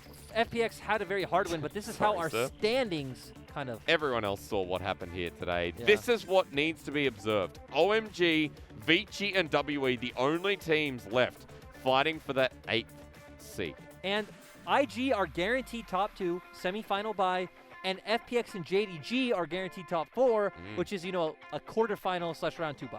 That's right. FPX as well, just remember that JDG, if they lose their series to LGD, that's coming up. If FPX win their next series against top or get a game 3, then they'll be secure as well. So a lot on the line here, and you know what's coming up tomorrow as well. We do have an IG series later against LNG, but as I said, JDG and LGD, that's the big one for JDG to look for security. But the big one for What's the tomorrow biggest for you? overall is That one? WE against EDG, Yeah. because WE still control their own fate. WE need to win this series, though. They absolutely need to win this series. Otherwise, won't be able to tie up loose ends. They'll be sitting on still 6, right? They can hit 7, but... They can still tie OMG if they lose this, but... They can. But then Vici Gaming comes into question, right? 'Cause Exactly. It's about, you know, sitting on the 7, So- sitting alongside Vici. Vici have the game score. They control their own fate is the really important thing to Yes. drive home with that. So for WE, they still make their run towards playoffs. So does OMG, so does Vici. And we're in another position again where, do you remember last, you know, summer, spring? It was the second last day or the last day. Where again, it was WE. It was WE again. All I remember about last summer was when LNG played Suning right when Suning got locked in. Because Yeah. that's what ruined it for WE. Oh, yeah, that's right. I remember watching. Oh, God. Oh, boy. LPL. Oh, well, on a lighter note, the LPL continues. We have 2 days left until we get to the end of the regular season, and then a day's break into playoffs straight away.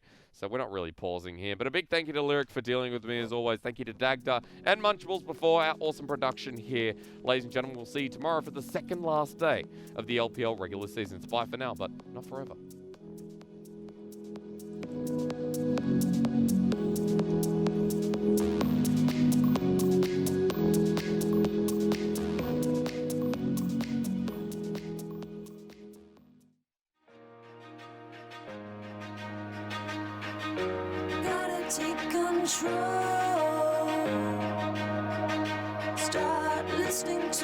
my soul. Overlooking back. Where's the point in that? And it feels good, so good. Coming back